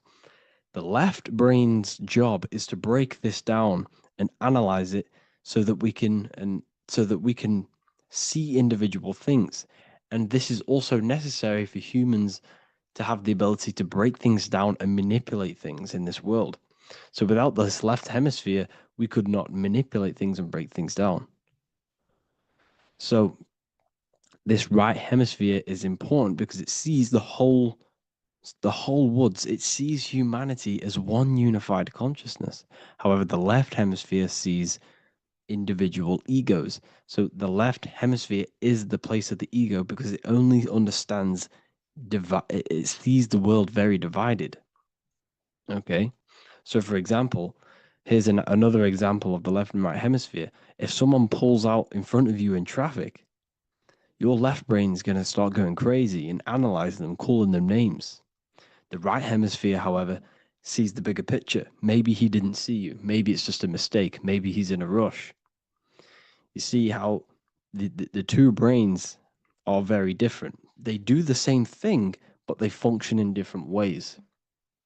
The right hemisphere is feminine. The left hemisphere is masculine.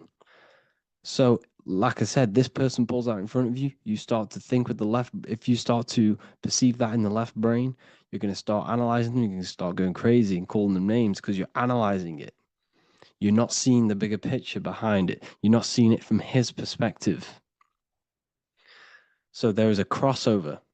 So the left hemisphere of the brain controls the right side of the body, the right ear, the right eye. Everything to do with the right side of the body is connected to the left hemisphere. And the right hemisphere controls everything on the left side of the body, including your eyes, your arms, your legs. So everything is crossed over, and even your visual field is crossed over. So this is your visual field, as you can see here. And even the left side of your visual field goes to the right brain. There's a crossover. No one really knows. There's not really a reason for this. However, this is how the human body is designed. As we all know, the human body is the most advanced piece of technology on the face of the earth. They cannot replicate the human body. And they tell you it has no creator. This is crazy. People are that brainwashed, they can't even understand that their body is the most advanced piece of technology. Your body is so advanced, the computers that you use are mimicked of the body. Everything they create is mimicking nature, but they don't show you how intelligent nature is because they don't want you to understand you're in an intelligent design. So anyways, let's get back on track. There is a crossover in the brain, and this is why they teach you to write with your right hand. And I was speaking to someone who's in a nunnery, or whatever you want to call it. They were a nun, or they knew someone who was who was a nun, and they forced these people, these nuns, to write with their right hand. You had to write with your right hand. This is why, I'd say at least 70% of the world, or 80%, is right-handed and right-legged, because they taught us this to activate the left hemisphere more because of this crossover that happens in the body. So when we are using this right side more, we are using that left hemisphere more. Why? Why are they doing this? Well, they also called it writing. Writing is a spell, to cast a spell on you to use that right side of the body so that you use this left hemisphere, because they want you to see the world as a divided perception. They don't want you using the right hemisphere, using that left side of the body to activate the right hemisphere to see the bigger picture and see how everything is all one and everything is created. This left hemisphere domination keeps you from seeing the connections between everything, because that left hemisphere analyzes, it breaks things down. So when we are left hemisphere dominated by using the right side of the body, we are essentially seeing everything as divided. And this is why so many people will not understand my work, because my work connects dots and connects fields of knowledge, and makes you see the bigger picture. So people who are left hemisphere dominated will see my work and think this guy's crazy. But everything, it's all about activating that right hemisphere. So they called it writing because every word you say is molding your mind in some sort of way. The things you see is molding your mind. Everything you take in through the five senses is molding your mind. And language is a massive spell, especially the English language. They called it writing so that you use that right side. It's a spell because your subconscious mind picks up everything you say. And 90% of your daily basis behavior and thought patterns is produced by these subconscious programs within the subconscious mind. Essentially, your conscious mind is only the 10% of you. The conscious mind is just what you're aware of, what you're wearing, how you're feeling, what you're thinking. That's your conscious mind. The subconscious mind is controlling every system in your body. It's telling your heart to beat without you being conscious of it. So essentially, this is what they're programming. They're programming this system in the back of the mind, which is controlling everything through the words. And this is what spells are, because it's all about creating perception in the subconscious. So they want you to use that right side more. I truly believe the ancients, they were balanced. They used the left and the right side of the body. They didn't have a stronger side because they understood this science of the body and how the body works. So this is actually called phonetics. It's not etymology. Etymology is the study of root words. Phonetics is the study of how words sound similar. The way words are spoken. So phonetics, phone is why we call them a phone, because you speak into a phone. So this is write and writing, to use that right side to activate the left hemisphere more. So your hands are a manifestation of your brain. The left hand is the right brain, the right hand is the left brain. And as a child, we were always taught that when you place your hands together like this is the size of your brain, which is true because your hands are a part of your brain. They're an extension of your brain. Every part of your body other than your brain is an extension of the brain. Everything's working and feeding back information to the brain because you're experiencing the brain. So another trick that you can do, or another exercise, is looking in the mirror and closing one eye at a time. If you close your right eye, if you take your top off, for example, you'll analyze your body if you close your right eye, because you're using that left hemisphere. Sorry, other way around. If you look at yourself through your right eye, you'll use that left hemisphere, which will analyze yourself. You'll see individual body parts. If you close the right eye and use the left eye, you'll see your body as a whole. You won't really analyze it. This is how you can analyze yourself using these two hemispheres. So this whole system is created to keep you thinking logically and to restrict you from creating and restrict you from understanding symbolism, allegories, metaphors, and teamwork. They want you stuck in a logical way of thinking and a logical way of seeing the world. This is why when you go to school, you are told exactly what to do. You're told to think this way and no other way. You're told to do orders, do this. It's a very left-brained system, because if we all started to open up this right hemisphere, we'd all see, wow, everything is all one, everything's all connected. And this is what my work is doing. I'm showing you everything is one. The physical world is an illusion of duality, but everything comes from the one source, the one mind. The universe is a giant mind. I am mind, you express mind. We all possess mind. Behind the physical body is the same mind consciousness. And we are all expressions and fractals of this infinite consciousness called mind.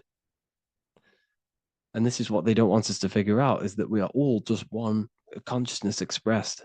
It's an infinite consciousness. It's even in the squirrel, it's in the dog. All of these different animals, they're just different bodies, but behind the bodies is the same consciousness, which is mind. That's what the pineal gland is. The pineal gland is not the mind, and it's not the third eye. The third eye is your mind. If you have a closed third eye, it just means you have a closed mind. If you have an open third eye, it just means your mind has expanded from beyond physical things through astral projection and mystical experiences. This is how you gain an open third eye. It's just an open mind. A mind that has astral traveled, has explored the realities within the mind. So everything they do is to keep us in a divided state. Divide and conquer, right? That's their motto. All to keep you thinking how everything is divided. Everything they've done is division. Postcodes, countries, everything is divided. Like football teams and all this stuff. It's also a natural process when you grow up, because as you grow up, your brain is constantly analyzing the world. So this is sort of a natural process of how you become more left hemisphere dominated, because your brain is always analyzing. And unless something awakens you, you can awaken that right hemisphere where you can start to see the bigger picture. Even the music, all tuned to 440 hertz, shuts down the right hemisphere of the brain. 440 hertz, Spotify, Apple Music, the radio. Every time you turn on the radio, it's tuned to 440 hertz. This was specifically tuned. It never used to be tuned to this. It was in the 1950s. It was changed. The standard music tuning was changed to 440 hertz because it shuts down that right hemisphere of the brain. They don't want you thinking, seeing the world in this way and perceiving things as one. And I'm going to show you. It tells you this in the Bible. Cast the net onto the right-hand side of the boat and you will find the fish. What was Jesus saying? You see, people read the Bible and they don't understand it. If the Bible is not talking about you, then it has no meaning. The Bible, everything you read in the Bible is about you and how it can better your life. It occurs to you. So if Jesus says, cast the net onto the right-hand side of the boat, this is an allegory. The boat is your body. Cast the net. It's the awareness, the perception onto the right hemisphere of the brain, and you will find the fish. What's fish? What do fish do? They swim deep in the ocean. It represents the knowledge, deep knowledge. Cast the net onto the right-hand side of the boat and you will find fish. You will find the wisdom. You'll gain understanding when you cast that your awareness into that right hemisphere. You will see that I am you and you are me. We are all one consciousness. You will see everything. You'll see that the trees are the same patterns as the nerves in your body. You'll see everything is connected. Everything is a fractal of the one infinite consciousness. And how many fish did they catch? 153. That adds up to 9. This is now numerology. The Bible's filled with numerology. Adds up to 9. What's 9? Human consciousness. It represents consciousness. You're in the womb for 9 months. Feminine. It's all about consciousness. And in Revelation 14, and I looked and behold, the Lamb standing on Mount Zion. That's the spines, the mountain. With him, 144,000. 144 adds up to 9. It represents consciousness on top of the spine. You see? And he had his name the name of his Father written on the forehead. What's the Father? The higher mind, the higher consciousness within you. Where is that? In the forehead, the pineal gland. The pineal gland is the radio receiver for the higher consciousness. Because every body part of the body has consciousness. Your heart has consciousness. Your gut has consciousness. You are thinking with these different consciousnesses. You think with the gut. You think with your penis. You are thinking with all these consciousness. And it's about raising your consciousness to the higher consciousness, which is the Father, the mind in the head. Don't think with the lower parts of the body because that is your animal nature. Think with the higher parts of the body. It's all representing consciousness. How to activate the right hemisphere of the brain? Well, it's all to do with non-verbal things. So music will activate the right hemisphere. Make sure it's tuned to the right frequency though. 432 hertz, 528 hertz. Any frequency that adds up to 3, 6, or 9 is good for you. Meditation, turning off the thoughts, and you raise yourself to the higher brain. Symbolism. Symbolism is all right hemisphered. Reading between lines, metaphors, determining the Bible, it's all right hemisphered. Seeing the bigger picture, it's reading between the lines. So tithing in the Bible. These people in the churches are giving 10% of their money to the church. It's nothing but a scam. What these people have done is they have externalized the Bible. They have taken the Bible and literalized it so that they can make a business out of it. So what they're doing is 1/10 of the produce of what it says in the Bible, 1/10 of the produce of the land, whether grain or fruit, is the Lord's and is holy. So what's that saying? The 10th of, it's basically saying give the 10% to the Lord, to God. What does that mean? Well, what's the land and the fruit? This represents physical things, the physical things that you have. The 10th of the physical things that you have. What's that? That's your ego. All the physical things that you have is all to do with your ego. That's the lower self. The ego, what is the ego? It's the mind's perception of the physical self. You had no ego when you were a child. Okay, when you were a child, you had no ego. As you grew older, you created the ego. But the ego is the full self. It's the echo. Ego, echo. It's the echo of the full self. So it's saying give the ego over. Take away the animal self. In that left hemisphere, that's all to do with the left hemisphere. That left hemisphere sees the ego. It sees individuality. It's divided. So it's saying give that 10%. Give that 10% of you over to the right hemisphere. The 90%. The 90% of you is in that right hemisphere. The higher self. Now, I'm not saying the left hemisphere is bad. Okay, I'm not saying that at all. But it sees where it sees things divided. It's like I said, the left, the hands are manifestations of the brain. So when these Christians are praying, they're putting their hands together. What are they doing? They're syncing the brain hemispheres. What you're doing, because everything's an extension of your brain. So if you put your hands together, you're putting the two hemispheres together. And what's happening when you place the hands together? All the electricity in the body is now running in a circuit. So once you connect these two hands, the electrical energy is now running in a circuit.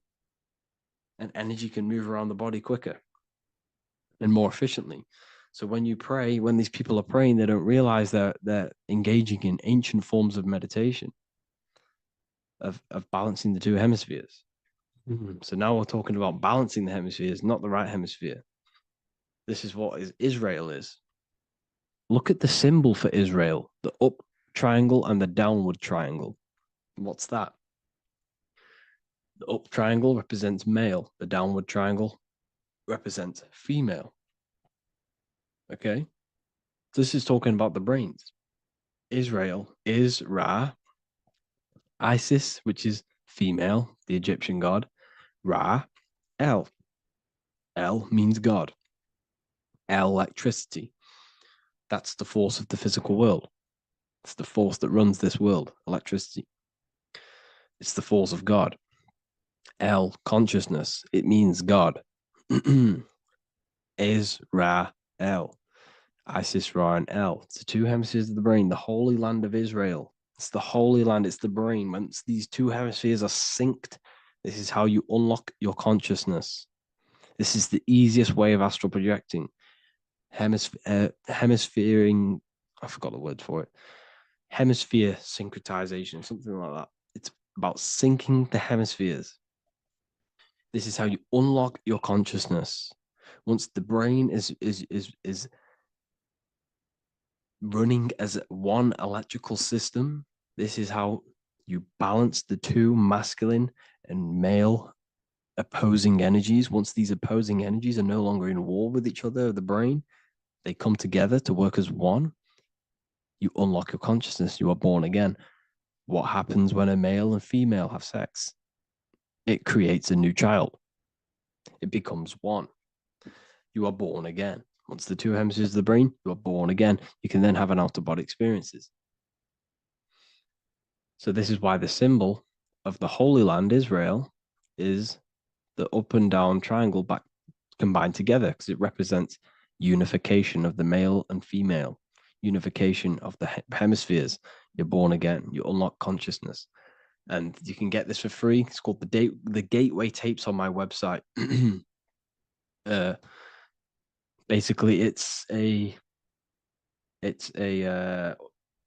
audio track from the government, and they did this in the Gateway Experience. It's a CIA document, and what they do is there are different forms of meditations you go through. I think there's about 5 waves of meditations you do, half an hour each one, and it will teach you. It will sync your hemisphere, because what does it do? They understood that playing one frequency into one ear and another frequency into the other, they understood that the right ear is connected to the left hemisphere, the left ear is connected to the right hemisphere.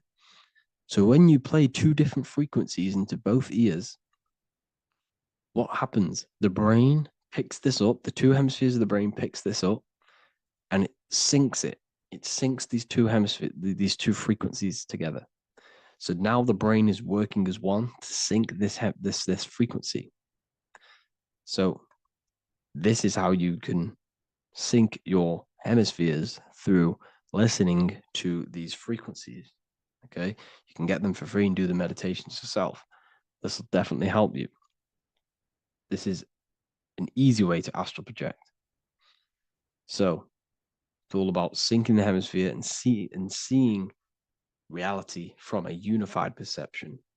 We should all aim to get out of that left hemisphere. I'm not saying don't use it, but we should now start to see, we should now start to read between the lines of the Bible, read between the lines of the symbolism they're showing.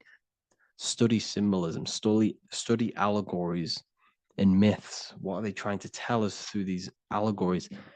And, you know, this is how we start seeing things in a better way. Once we understand that we are all microcosms of an infinite consciousness, we can all come to one, because love is the unifying force of this infinite consciousness. We are all divided. We are all disconnected from our hearts. Once we all connect with our hearts and see that everything is one, we can all start to love and come together as one, because love is the unifying force of consciousness. So if you haven't already seen, I now have launched the Ethereal University. I will be doing lectures like this one, but even better, deeper, and even releasing knowledge that I can't talk about online as they are censored. I'll be doing lectures every single week. I'll be doing live calls every single week. You also gain access to my library, which is filled with over 45 occult books, filled with knowledge. Okay, I'll show you now. Plus, you get my book, The Book of Wisdom, PDF form, and the Human Health Guide, PDF form. You also get all of this stuff, the health section, Q&As, ethereal meditations. We've got some celestial studies, cosmology, numerology coming soon. You also get the brand new Manifestation Mastery course, plus the library. And there'll be new books, new lectures, new live calls every single week. Or you can get the Book of Wisdom, use the code WISDOM in all capital letters to gain 40% off. This sale will be ending very, very soon. So if you're watching this, be very quick to get yourself a physical version or a PDF of my book. You can get it in all these languages. Hope you enjoyed this video, people. I'll see you inside the Ethereal University, the real university. Have an amazing day.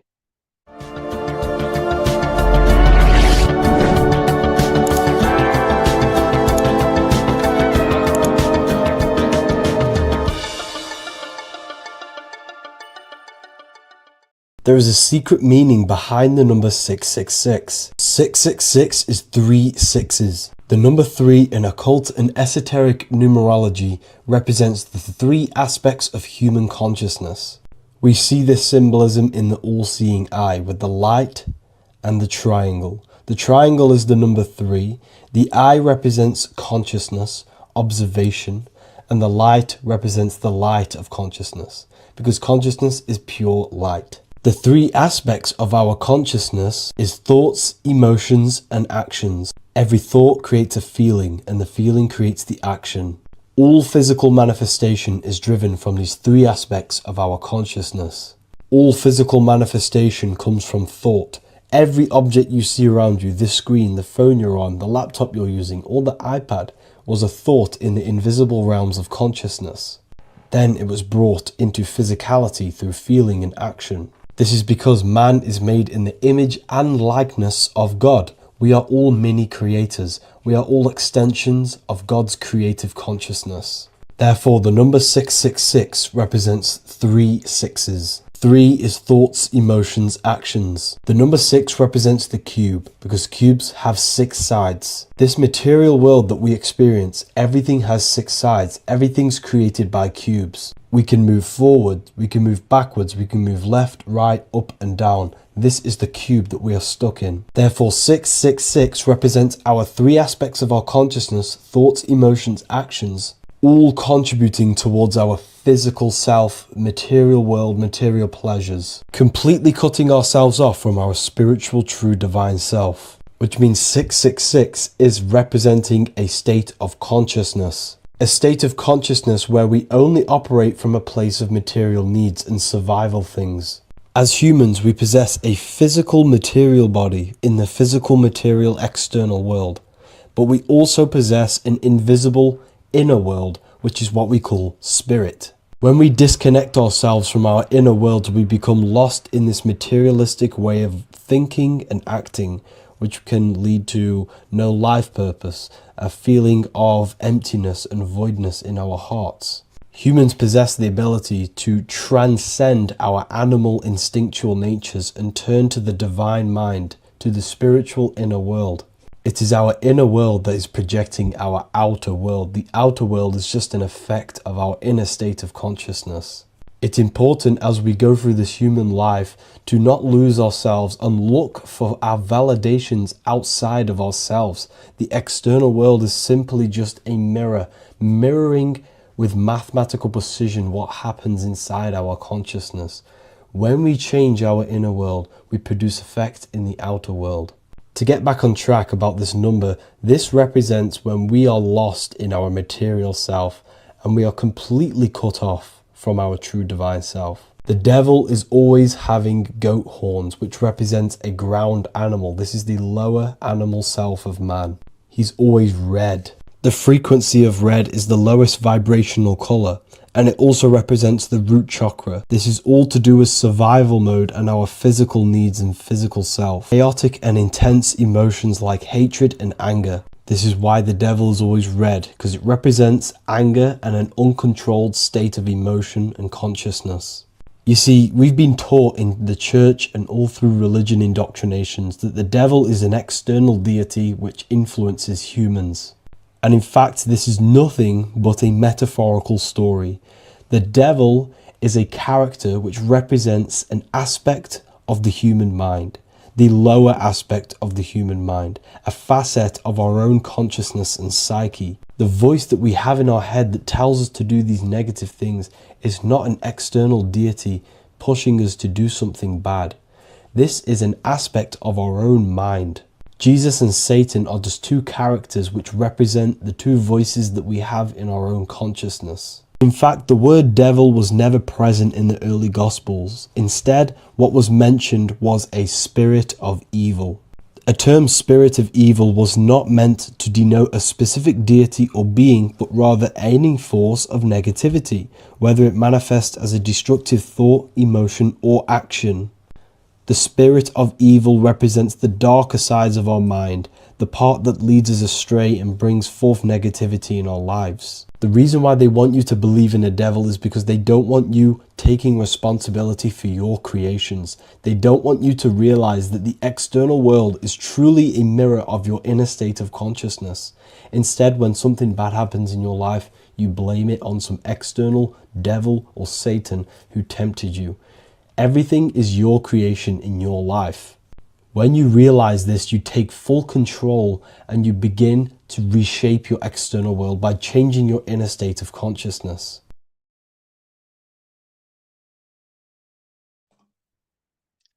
So this is known as the bag of the gods.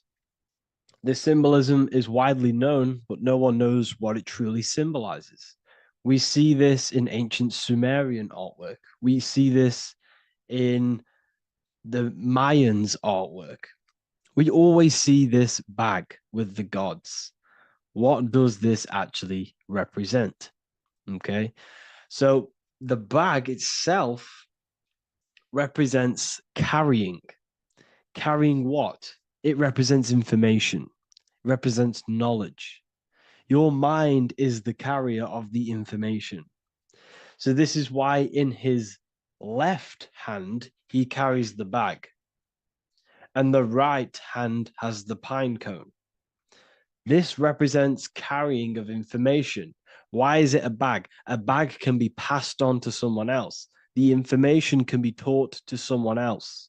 This is the information of activation of the pineal gland or higher consciousness of humans. Because as humans, we all possess an animal nature, the nature that tells us to eat, to steal, to gain material wealth, to survive, to hate. This is our animal self. This is our animal behavior. But we also have a divine nature of consciousness, which we have access to, the higher planes of consciousness, the planes that manipulate this material world and create all things in this material world. The human mind has access to. The animal does not. The animal has no idea he exists. The animal has no inner dialogue, but humans have the inner dialogue. Humans can create infinitely. We can expand our minds infinitely into new realms of thought. So we have this higher divine nature and a lower nature. This bag of the gods is basically just representing the knowledge they possess of higher consciousness, of the higher aspect of life, okay? Which is the activation of the pineal. The pine cone. The pine cone is in his right hand. The right represents wisdom. The left represents intellect, knowledge. Knowledge and wisdom are two separate things. Wisdom is applied knowledge. It's a feminine aspect. Knowledge is just gained information that you know, which is masculine. So in his right hand, he holds the pine cone. The pine cone can be opened and shut. The shut pine cone represents the asleep human being, the human being that exists in his lower nature, that just basically survives, lives on eating, consumption, material lust, living in chaos with his emotions, living in a place of hell. This is the animal nature. Then we have the awakened human, the one who has consciousness of himself, the one who looks within himself, the one who knows there is more to him when he looks in the mirror. He is far more than just the physical body. He is a divine spiritual being, a divine being who has limitless potential of creation into the material plane. So this represents the awakened. This represents the asleep. This is why he carries the pine cone in his right hand. It represents applied knowledge. This is the information. This is the intellect he possesses. And this is the applied knowledge of the awakening, of activation of the pineal gland. Because remember, the pineal gland is not your consciousness. The pine, pin, pineals, the same root word. Pine cones were always symbolizing the state of consciousness one was living in, whether he was asleep or awake.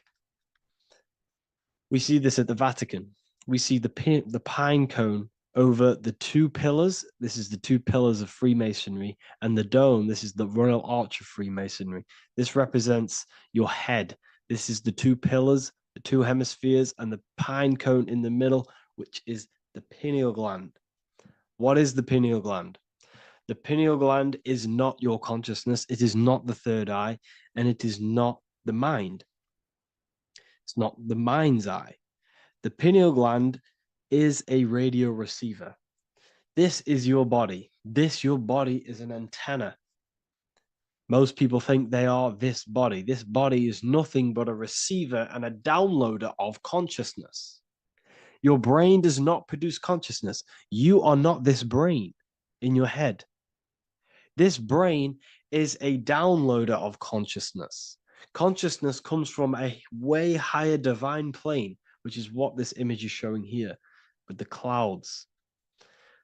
The mind is light. Consciousness is light. And this light is coming down into the material plane, and your body is basically a crystal antenna which is receiving and downloading this consciousness. So you can experience a three-dimensional reality. So God can experience himself in a divided, separate state. This is what this represents. Now, the pineal gland can be activated, okay, and stimulated, because the pineal gland has physioluminescent crystalline jagged shaped cells on it. And obviously these are crystals. Crystals are on your pineal gland. And what do crystals do? Radios use crystals. Your phone uses crystals. They tell you that crystals are woo-woo and pseudoscience because they don't want you to know the power of crystals. Your body is basically a giant crystal. Your pineal gland is a radio receiver for your consciousness. So if they can ruin your pineal gland and damage it, this will damage your connection to the divine, to your true self, to consciousness, to God, whatever you want to call it, the source. There is all one source consciousness, and we're all collectively connected to it. And this is our connection. This is our antenna. So what a radio does, a radio has an antenna, and the frequencies are all around us because all the radios are playing in your ear right now. But what the antenna of a radio does is tune into a specific frequency to pick up that frequency and play that frequency. It's the same with your consciousness. You're all a fraction of God's consciousness.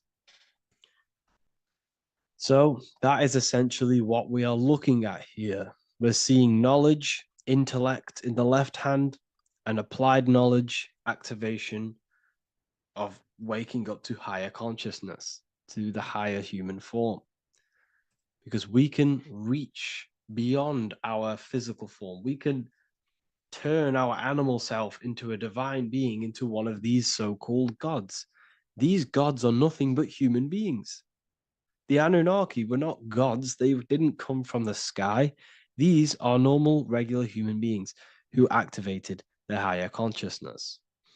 This is what we have here. This represents spirit. Birds represent spirit. So do we have any questions? I'll take some questions now. That was just a short lecture on what that symbol truly means. Okay, so if we have any questions, feel free to go ahead and ask some questions. Anything that you don't understand, anything that you want to know. Okay.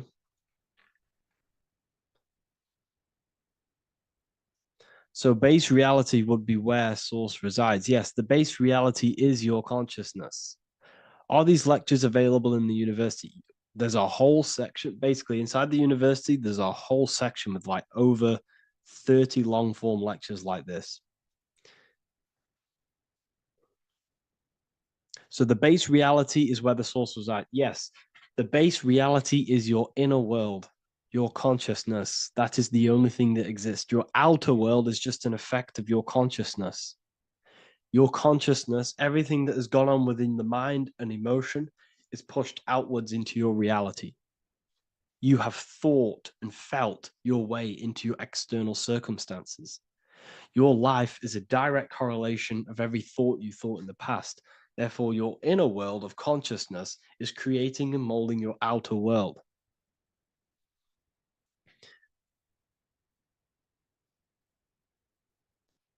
The best way to keep connection consistent, the best way to keep your connection to the divine or the higher planes of consciousness is through meditation and through imagination.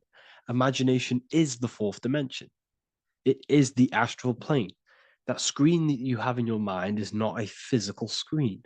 That is the divine plane of the astral. And this is essentially where all objects of this material world comes from. The phone that you are holding, the laptop you're watching this on, whatever you're doing, every single object you see in your room that you are in right now began inside of the plane of imagination. This is not a physical plane. This is a metaphysical plane that you have access to. And you have the ability to bring down this plane into physical form. That's what we call manifestation. That's what the ancients called magic. This is what we now call in science metaphysics. It's all the same thing. So yes, you all have access to the divine planes, unlike animals. This is why humans are so advanced.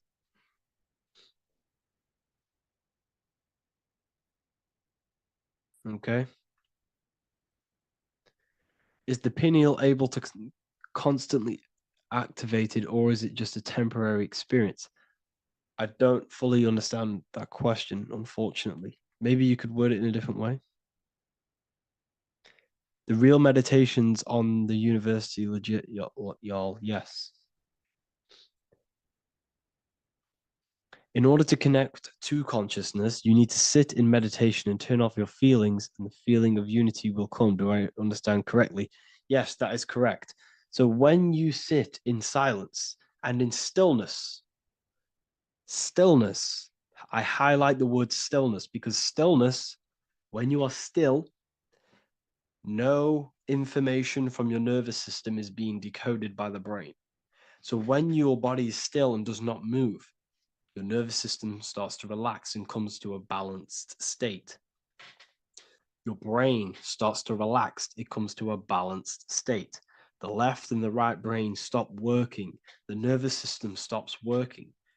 Then, once the body, the material body is shut down, you then have access to consciousness. You can't access consciousness if the body's in such a busy state. If electricity is being fired every 2 seconds, your whole body's electrical. When you move your foot, that's electricity being fired from the brain to the foot instantly through the nervous system. The brain, your whole body is a technological machine. So you must shut down the technological machine to access the divine that exists beyond the technological machine. Do you understand that? Did we create ourselves from the higher plane? When you say yes, you created yourself, you manifested yourself in this material form for a reason in this specific time and place. Wisdom books, are these available inside the university? Yes, they are. So anyone who joins the university, they all gain 50% off the store. So you can get anything you want inside the store for 50% off.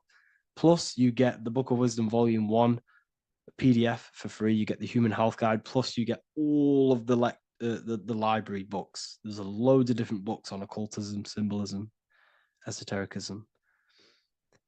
Do you need to place your attention somewhere specific during meditation? You can do. Okay, you can do. So if you struggle, when you first start to meditate and you struggle to turn off the thoughts, think of the back of the brain, the back of your head. Don't think of it, place your attention on it. Okay, so when you place your attention on the back of the brain, this now shuts off thought because the back of the brain doesn't have any activation to do with thought. The front brain does, the neocortex. That's all to do with activation of thinking. So place your attention on either the back of the brain or your breath. What's more important, creating yourself or finding yourself? It's balance of both. So in order for you to create fully, you must have awareness of self and awareness of thought and control over the mental dialogue, the inner voice inside of you. Okay? When you control that inner voice, that is when you gain power. That inner voice is what brings commands into physical reality. Before you kick a football, there is a change in consciousness. There's a decision made in consciousness before the body takes to action. Therefore, every physical manifestation is a change of inner consciousness before it's a physical reality. You can have the reality you want through consciousness before physically having it. That's the secret to creating. But you must believe it like you know the sun is going to rise in the morning. That's how much you should know that you have that reality in consciousness through feeling and thought and imagination. And that's how you can truly create in your reality. Shrooms help with consciousness or ego. I can't really talk about that because I'm maybe uploading this to YouTube, unfortunately. But we need to clean our pineal gland first from calcification. Yes, definitely. You should go on a detox the body. Because you can't really connect with consciousness if your body is in such a dirty state. Because the brain your nervous system is in a state of fight or flight, trying to fight off all these toxins. So when you meditate, you're probably going to be having thoughts all the time because your brain's firing, your nervous system's being attacked through toxins. So you must have a true connection with the divine. Your diet plays a big role in your spirituality and mentality. What is the most optimal food for pure consciousness? Fruits and vegetables. They possess consciousness. So when you place them inside of you, they're syncing with your consciousness. How to check the cleanliness of your body, your skin, your teeth, your tongue, your mouth. If your skin has spots, different colors on it, you're not clean, because your skin is a reflection of your inner organs. Coffee's not the best for you. Coffee gives you fake energy, okay?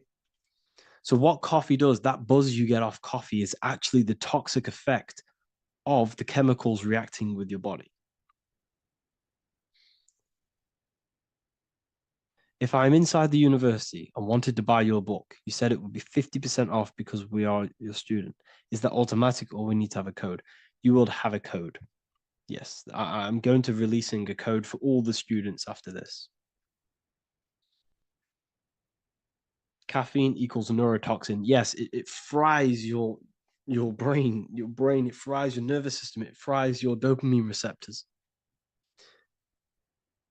Will the Q&A last week about money symbolism be posted? Oh, I didn't post that. That's my bad. I totally forgot. I will post that after this. Thank you for reminding me. How to detox the body.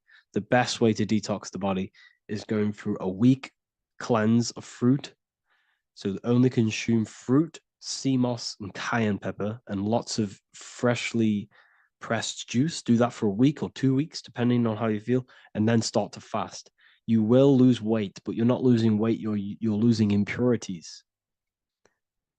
It's good to do this every couple months, to just go on a raw fruit diet, cleanse the body, push everything out, and then start to fast while, consuming sea moss and having lots of freshly squeezed juices. What is an alternative for coffee? Something with high energy levels. Okay. We're not taught the most simplest thing about the human body. It is an electromagnetic machine. It's electrical. It runs off electricity. The only energy you need is electricity, and that is found in fruits, vegetables. If you want energy, drink pure, fresh, pressed juice. That will give you more energy, more electricity than coffee. Can we cleanse ourselves through oil pulling? Do you recommend it? I do oil pulling every day with coconut oil in my mouth. Celery juice is a good one, very good one. Yes, celery juice.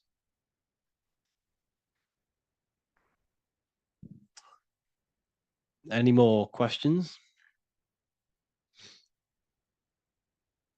What kind of music do you listen to when lifting? For me, rap, hip hop push me work harder, but I know it's terrible for my subconscious. Yes, very. At least you're aware of it. You should be definitely try and stay away from the hip hop music. Try and stay away from anything that's talking about anything negative, because it's all programming your subconscious. And your belief system is your reality, people. Your belief system is your reality. Okay? So look after your subconscious. That's what's controlling your actions. 90% of your actions on a daily basis are controlled through your subconscious beliefs. Okay? I listen to a lot of Pastel Ghost. I listen to a lot of... Let me get my playlist up. It's all like background music for TikTok. Do you know what I mean? Like Pastel Ghost. That's mainly what I listen to. That sort of music. I don't know what it's kind of called. I don't know what that genre is called. Does anyone know what that genre is actually called? because there's not much words in it. The reason I listen to it is because there's not much words in it, and you know, it helps the subconscious. And I just love that music.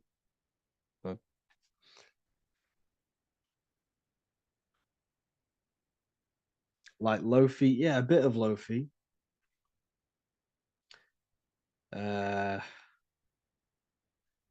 Most people won't even know this type of music.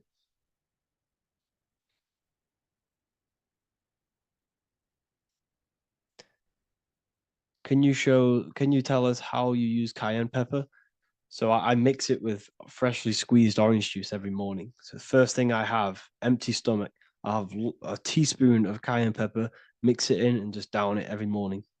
And sometimes at night. The feeling you get in your stomach after putting cayenne pepper on an empty stomach is absolutely amazing. It tingles in your stomach. It kills parasites. It kills all horrible organisms.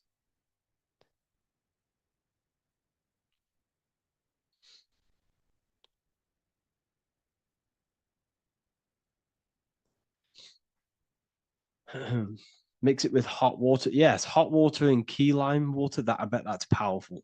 If you mixed warm water with key lime with cayenne pepper in first thing in the morning, I can imagine how powerful that is. I've never done that, but I'm going to try that.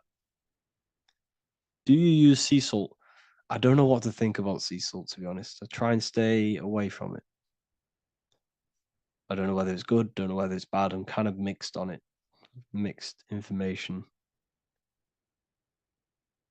You know, I've heard people have benefits. I've heard other people say stay away from it. So I don't know. I just stay away from it. I'm not too sure on it.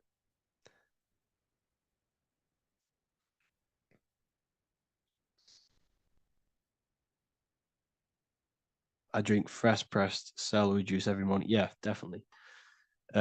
Is there any chance we could like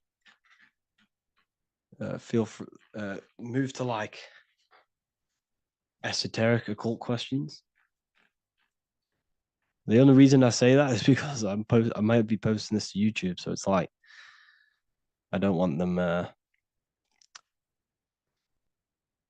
thinking I'm giving health advice, because I'm not. This is what I do. I'm not giving anyone medical advice. This is what I would do to myself. Because I can probably get in trouble for that. So the subconscious is the all-knowing. It is the all-seeing eye. The subconscious knows everything. Your conscious mind does not.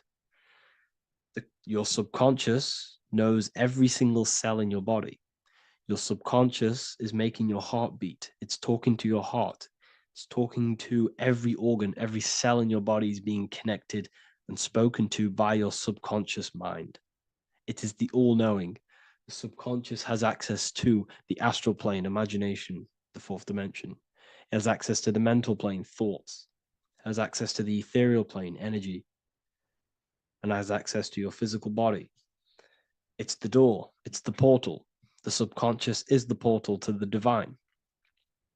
You must go through the subconscious in order to access the divine. Any coupon codes for book 2? Yes, inside the university, there will be a 50% off coupon code.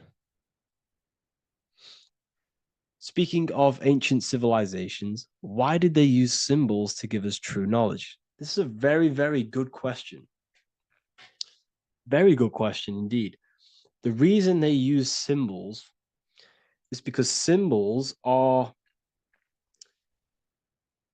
their keys. They hide meanings. They hide things. For example, if it was written down, if all of this sacred knowledge that I'm speaking now was written down, it can be easily taken. It can be easily misused. Someone can take it, read it, and steal it and misuse it and abuse the world and create horrible things. The reason they use symbols is because they're hidden. They hide the teachings. Only the ones who possess the key, that possess the knowledge, can read the symbol. So the symbols act as a guard towards this higher wisdom, this higher knowledge, which gives you power. All of the knowledge I teach you gives you power. And you can misuse it. You can misuse your imagination. You have no clue, unless you've put this into action, how powerful your inner consciousness is.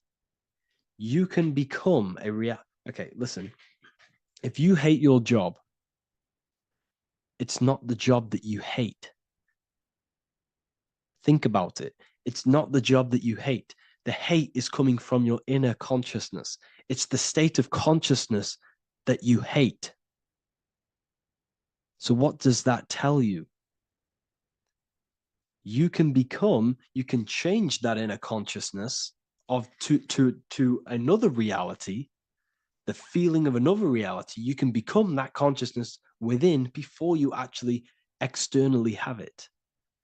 And by becoming and knowing that reality, that's what produces effect on shaping your outer world. When you really, truly know that reality inside of you, of being free, of being wealthy, of having abundance, your outer world has no other choice but to rearrange itself to your new inner state of consciousness. That's what magic is. It's manipulating your inner state of consciousness. It's convincing yourself that you already have it, not believing it, knowing it. Okay? Knowing is different than believing. Believing is a lie. You should know thyself. Okay? So we can say that human overpopulation is intentional. There is no human overpopulation. We're all cramped in these cities. We're all cramped into one little place. We're not supposed to live like that. We're not supposed to live so cramped. This is why there's so many weirdos out in public. So many weird people doing weird things. This is when things start to go weird, and we shouldn't be living in this state, in this condensed state. We should be spread out. Okay. There is no overpopulation. It's just an illusion, because we all lived in such. Have you ever been on a plane? Have you seen how much land there is? It's crazy. There's no overpopulation. And how many people do they say there's in the world? There's not that many people in the world that they say. I think it's like 8 billion.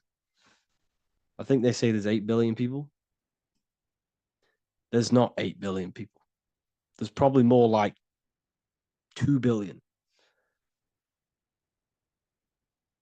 And the reason I say that is because I have a friend who only has like 300K followers. So that's a lot of followers, okay?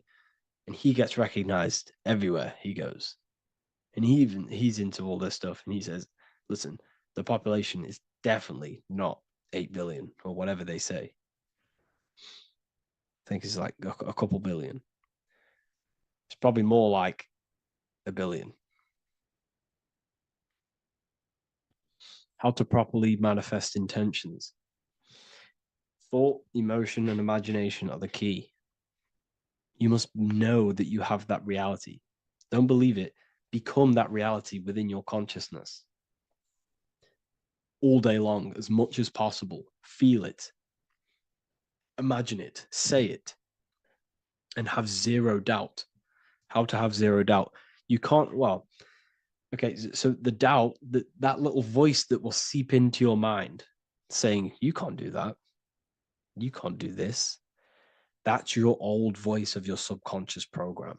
Listen, the reason why most people fail in life is because they have trained their subconscious that they will fail. They have told and believed that they will fail.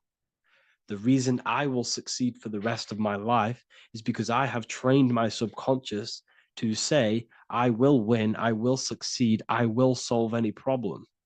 That's my belief system. And if my belief system is that, then my external reality, my conscious mind, will seek a way to fulfill that belief. It will seek to control and create that belief in my external world. It will seek to solve any problem. I've trained my subconscious mind to know that I already have the reality, to know that I'm abundant, to know that I have everything that I already need. Therefore, if any problem comes, I can sort it straight away. But most people have a different belief. It's not your fault. We've been kind of manipulated and told this, that they will fail, that they can't do anything, that it's too hard. And that basically casts a spell on the conscious mind, where your conscious mind is just like, no, I can't do that, because of this subconscious belief that you hold. So you must reprogram your subconscious that you can do it, that you will solve any problem, and that you are abundant. That's the reason why successful people succeed. It's because they have a complete different mind state, a complete different belief system in their subconscious.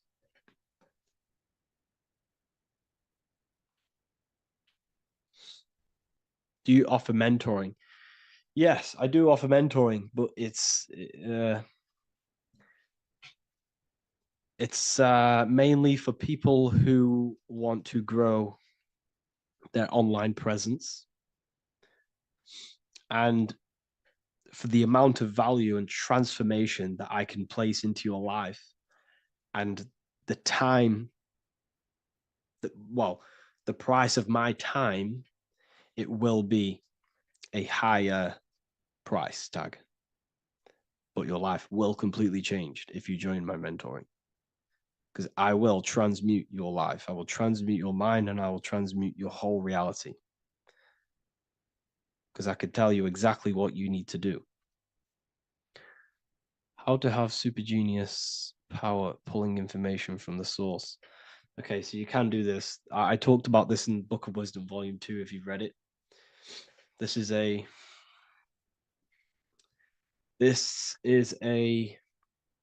technique that Albert Einstein used. This is a technique that Thomas Edison used. This is a technique that all of the ancient geniuses have used. So you get on a chair, you place metal below you or plates, and you hold a metal ball in your hand, and you fall asleep. And every time you fall asleep on the chair, you're going to drop the ball, because your body will become unconscious, and you will basically drop the ball, and it will wake you up, because it's going to hit and make a loud bang on the plate. And every time you go to sleep, basically what this is actually doing is shifting your consciousness from conscious into the subconscious. So from physical into the astral. Your consciousness is shifting between these two planes. And as you do this, you can bring down great ideas from these higher planes. So when you fall asleep, have an intention. And when you fall asleep, you'll drop the ball. And when you wake back up, you'll have an idea, and you got to write it down.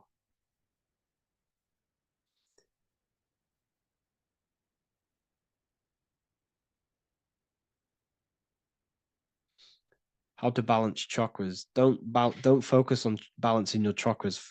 Focus on the mind. The mind is the cause of the chakras being blocked. If you have a blocked throat chakra, this is a problem in your mind, not the chakra. You see, the chakras are a result of the mind. You transmute the mind, you can transmute the chakras and cleanse them.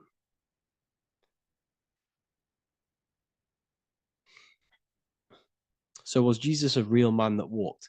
Okay, so I'm going to tell you something. Like, some of the things that I say in my reels, they are to catch attention. So if I say the first thing on the reel, Jesus never existed, straight away, you see that, it's going to trigger you. It's going to trigger Christians. It's going to trigger people. So yes, I do say things to catch attention. The reason I do that is because I have to, in order to catch attention. Maybe there was a Jesus who walked. So in the past, I have said Jesus never existed. Yes, this is to catch attention, to boost the reels, views, and comments and stuff like that. Maybe there was a man who was called Jesus and walked the earth. But listen, he was not the Son of God. You are all the Son of God. Jesus represents an archetype. He represents morals. He represents a way of living that you should embody in your life, not to worship. We shouldn't be worshiping this man. We should be embodying his qualities into our lives so we can become Christ consciousness, so we can live in harmony with our mind, emotions, body, and spirit. Okay? He was not the Son of God. You are all the Son of God. We are all God experiencing himself in a three-dimensional divided form. God is oneness, and he created a divided world so he can experience himself. Why do you quote from the Freemasons oft times? I don't recall me looking at Freemason quotes and quote them. I just simply, when I post a quote, I literally just, whatever comes to my head, I just whack it into Telegram or Twitter. Are dreams tied to your subconscious, and how do you understand them? Okay. Dreams and astral projection are two different things. Astral projection is your soul leaving this plane into the collective consciousness, into the collective mind, the collective astral plane. But dreams are basically the astral plane, but it's your personal astral plane in your personal subconscious. So when you dream, you're entering your own consciousness, you're entering your own subconscious. Every character, every event that happens to you, everything that is said to you, everything that happens to you in your dream is yourself pushed outwards, and you're basically experiencing your own mind.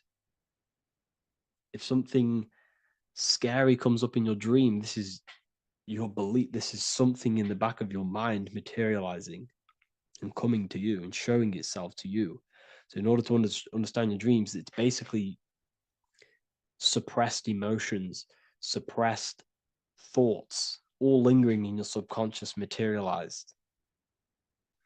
Okay. A few months ago, I'd have concurrent dreams of getting in a car crash that lasted for months. Then one day out of nowhere, I got into a really bad accident, and that low-key bugged me out. I didn't know if my mind was trying to warn me or what. You can explain that. Okay. If you are having dreams about having a car crash, this is a belief. Okay, so let me tell you something. Let's say you're a drug dealer, okay? And you live in fear every single day of the police coming to you.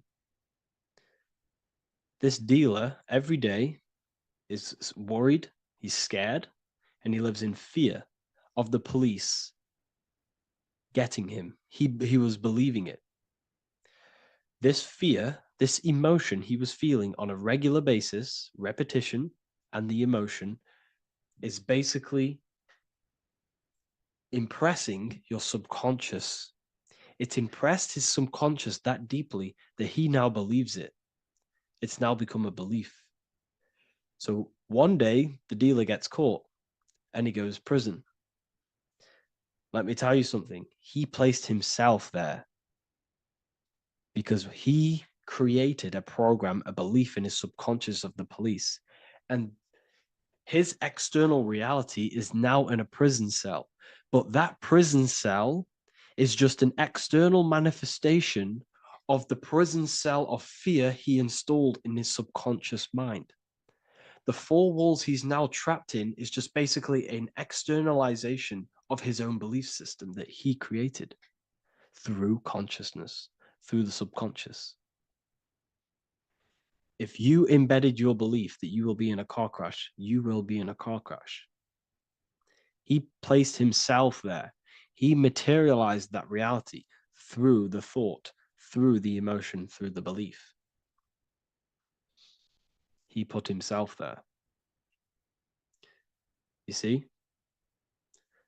So if you were having dreams, this was maybe, could have been anything. You could have watched a program when you were a child about a car crash, and that maybe scared you.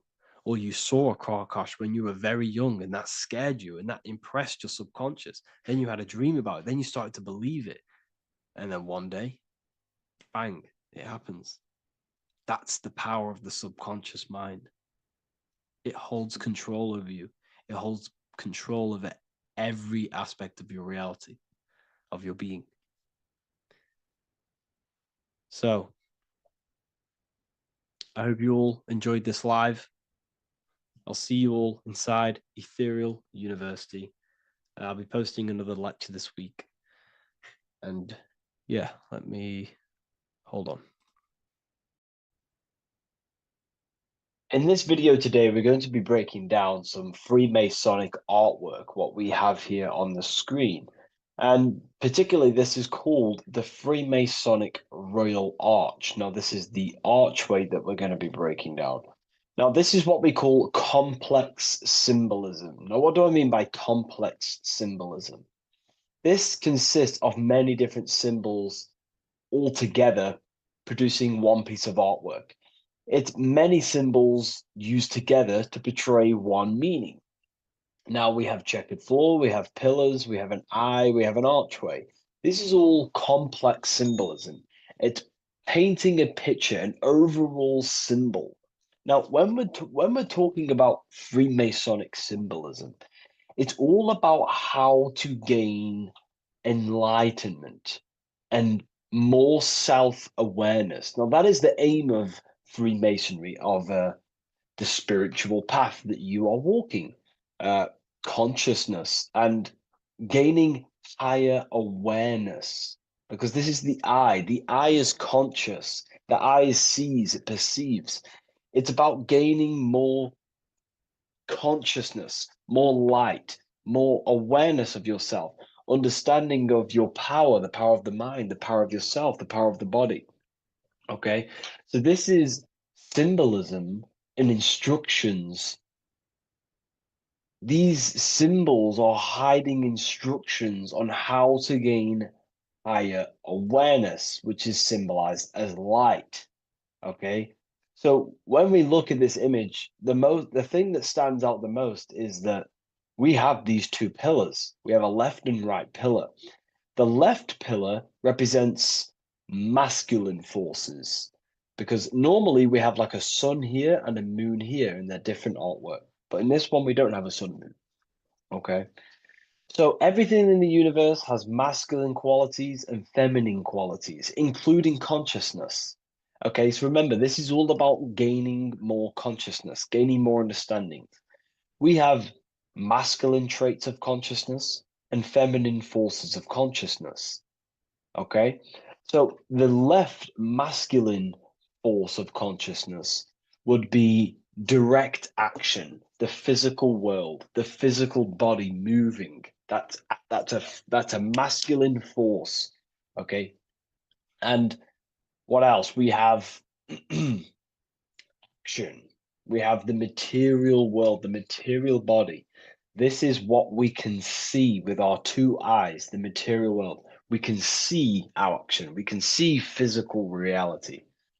However, we have a right pillar, a feminine pillar, which represents what we cannot see. This is the feminine pillar.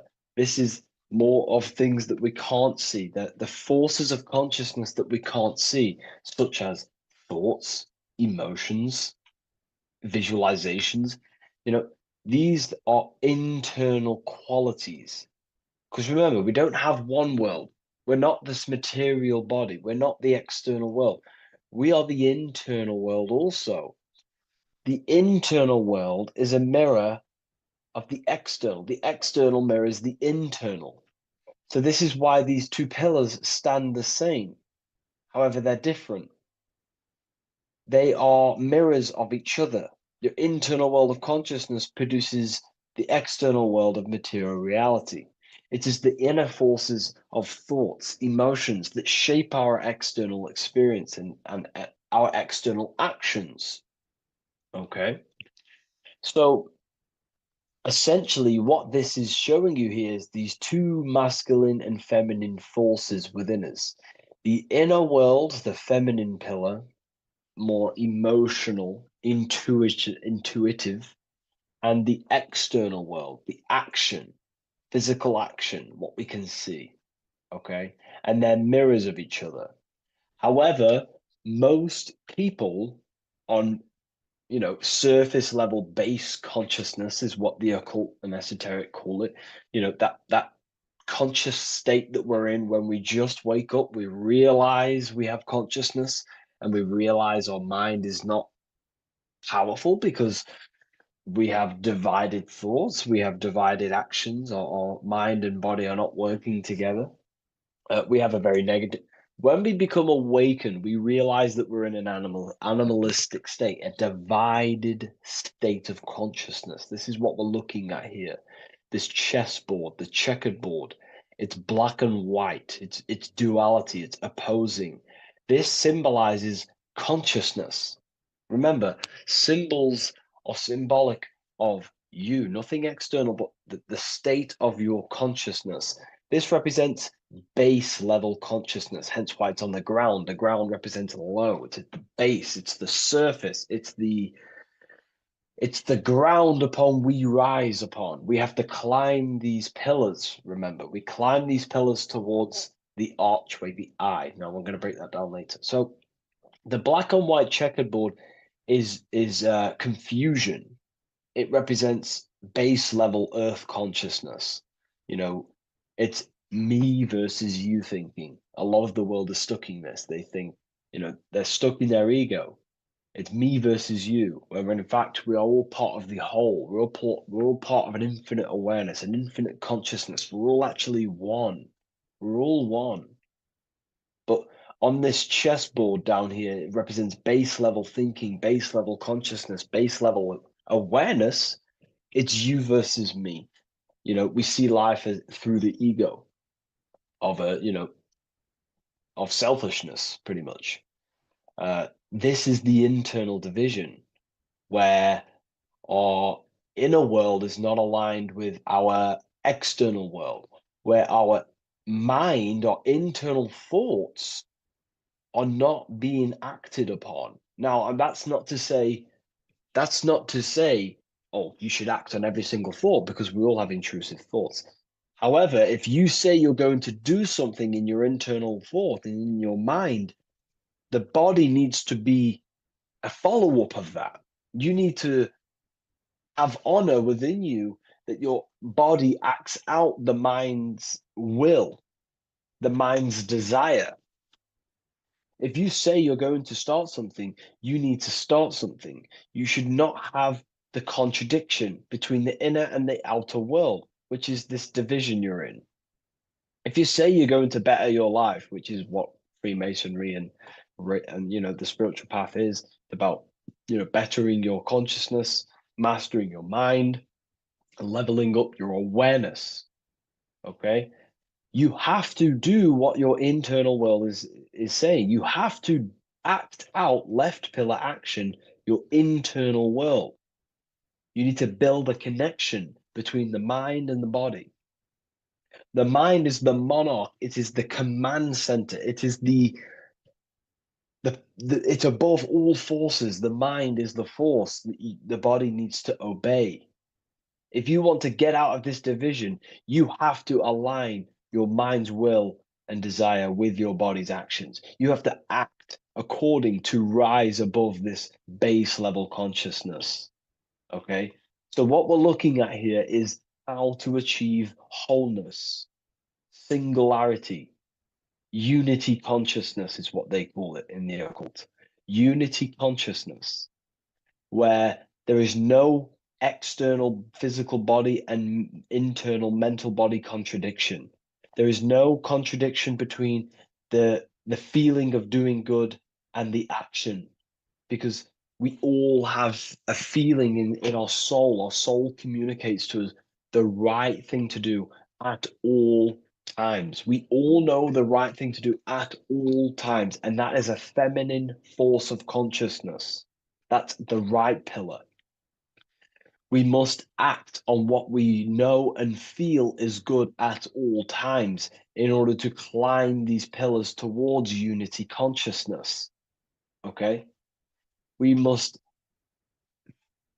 upon the feeling of doing good. When we're in an environment, we feel inside whether we should be here or not. Whether on your phone, you know intuitively whether you should be on your phone or doing something else, studying, reading, whatever it is. Your higher mind tells you what is right and what to do at all times. You know you shouldn't be on your phone wasting time subconsciously and on an emotional, intuitive state, which is a feminine internal quality, a right pillar quality. And the body's not acting out this. It's not acting it out. The body's on TikTok. The intuition is telling you to reach the higher mind. That's the division. That's base level consciousness. Okay. And in order to climb these pillars, we have to act according to our internal intuition to build these bridges between left and right. The inner world and the outer world need to be synced, not divided down here. This is the division. That's base level consciousness. If you want to gain higher awareness, you want to gain personal power, mental power, you have to become a strong force. You have to gain a strong connection between the inner and outer, the intuition and action, the mind, the higher mind, with the physical body. Most people live in this war, and we've all been there. I was in it too. You know, we all begin here in this internal war. It's the same war between Jesus, Satan, Horus, Set, day, night, good, evil. That's the war between the mind, the body, the higher mind and the body, the intuition and the body. There needs to be bridges built between the two so that you align the left pillar with the right pillar to gain higher wisdom, higher awareness, higher powers. Because when the mind is contradicted, when your mind says it wants to do something, and you want to build the business, you want to study the occult, you want to reach your higher mind, the best version of yourself, but you don't act upon that, that is internal contradiction. The mind is not powerful in that state. The mind cannot direct its creative power, its forces, if it can't direct these forces into manifestation to create things in your life. You know, as you are aware, if you've watched my videos, you are a creator. You are a co-creator, a spark of the mind of God, and you are here to create and expand. In order to use the power of your consciousness, the power of your mind, the forces of your mind correctly, and to direct it with force, direct it efficiently, you have to align the inner and outer world, building the bridges to gain higher awareness, to gain higher power, to find out more about yourself and why you are here. Because remember, we're all being guided by our intuition. That is the true spirit guide. I don't like saying spirit guide. Spirit guides are not real. There's no force outside of you guiding you. It's your own soul guiding you through intuition, through emotional communication, the feeling of goodness, the feeling of what is right. Down here in division, you don't understand right from wrong, light or dark. But when you awaken, you start to understand right from wrong. You gain higher awareness. And this is what you need to act upon to climb these pillars, to align the left with the right, the inner and the outer, the masculine with the feminine, the action with the emotion. Okay? And this is why we have this symbol here. Because remember, let me draw this for you. Upward triangle represents fire, which is masculine, left pillar. The downward triangle is water, which is feminine. And together they combine to create this symbol, which is, again, symbol of unity consciousness. And when you gain unity of the inner and outer world, and you climb the pillar, which takes time, you don't just take one action and you end up all the way here. It takes time. You have to go up and up and up. Then you build the bridge between the left and the right, the inner and the outer, and you gain power. This is the unification. This is why these two angels are holding hands here. They're unifying, they're holding hands, they're working together. This is symbolic of the collective consciousness also. Our life is shaped by the collective consciousness. We need to work together. The elites are using this symbol as chaos. It's a symbol of chaos, internal division, chaos. And they keep us divided. They keep us on the chessboard. Why? Because we're weak on the chessboard. When you have chessboard-based consciousness, you're manipulated by the people who have higher awareness of the mind. You see, life is a mental game. Life's a mental game. We live in a mental universe. Life is mental. Okay? And the ones who use the mind more, the ones who know about the mind more, win the game. It's throughout history. You know, you can moan about this, you can whine about this, and it's okay. But this is life at the end of the day. The ones who know the forces of consciousness, the ones who know the mind, always rule over the ones who do not. You know, we can moan about it. I used to moan about it. However, it gets you nowhere. This is the game we're in. This is the situation we are in. We have to learn how the mind functions.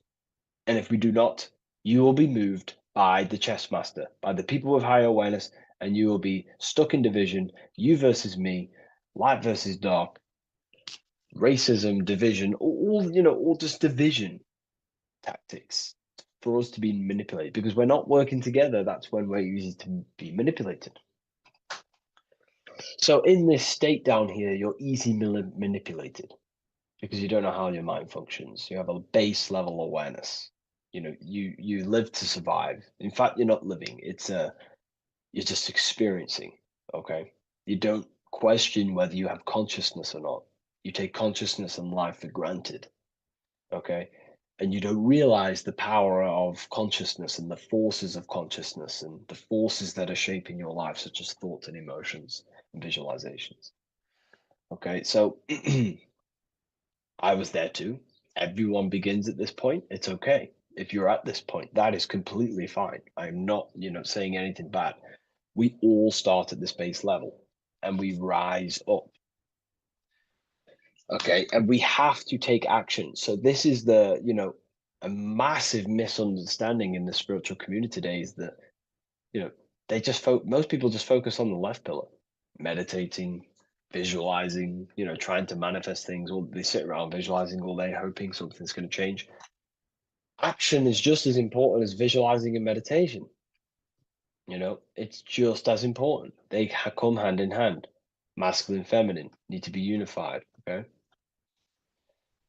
This is why we have these tools up here, right? We have the spade and a pickaxe.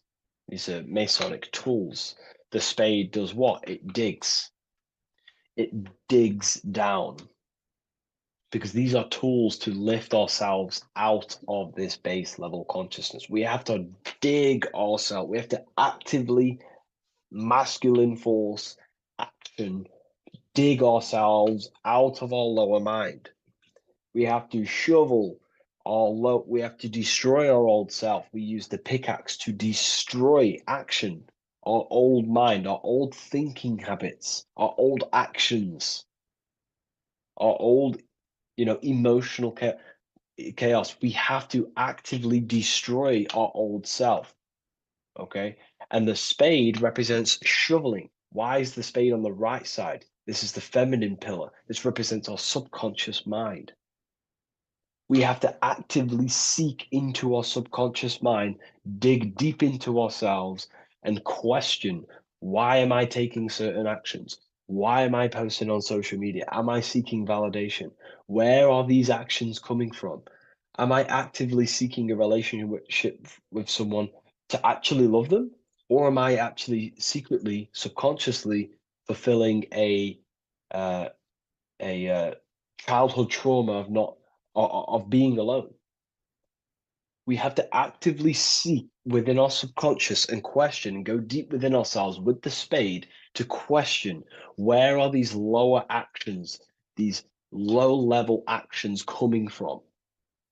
What forces are driving our actions that are keeping us stuck in the lower mind, in the division? You have to question our subconscious. We actively have to dig within ourselves to build this bridge, this archway, which unifies our consciousness, which unifies the inner with the outer, the left with the right. the body with the mind, the emotions with the action.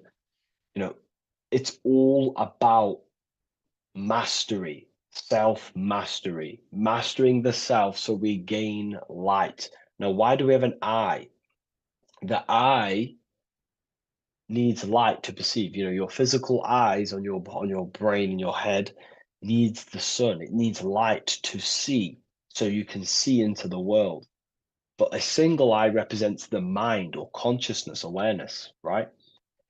So it represents light, and the mind needs light. Light is symbolic for information. Okay, light is symbolic for information. The mind needs information to perceive truth. So when we say someone's intelligent, we say they're very bright. So the physical eyes need light to see, and the mind needs information to perceive. Same thing, symbolic. And when we align the left with the right, the masculine with the feminine, we gain higher light of awareness. You know, you gain deeper understanding of your consciousness, who you are, what you are. You gain deeper awareness of the power of your consciousness, the power of the forces of consciousness. You gain more light, more power, personal power. Now, it's up to you how you use that power. Do you use that power to manipulate others because of the others that are not aware of your, forces of consciousness? Or do you use that power to create goodness in life? That's completely up to you, okay? And how you use that power. This is why secret knowledge is hidden, because you gain a lot of power, personal power, when you can direct the forces of consciousness properly. They're very powerful. In fact, it's the most powerful force in the universe, consciousness. It is. It shapes all things. It's created all buildings, all creations. Okay, so I hope this has gained you a better understanding. Please leave a like, comment, and a subscribe to the channel, and I'll see you all in the next one.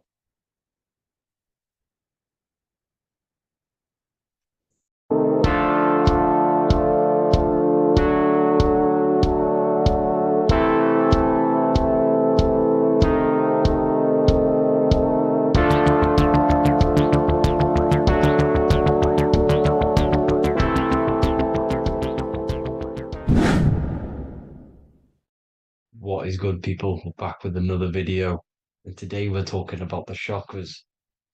Let's jump straight into this, because I know there's been a lot of requests for this video. So let's jump straight into this. So you have 7 chakras, right?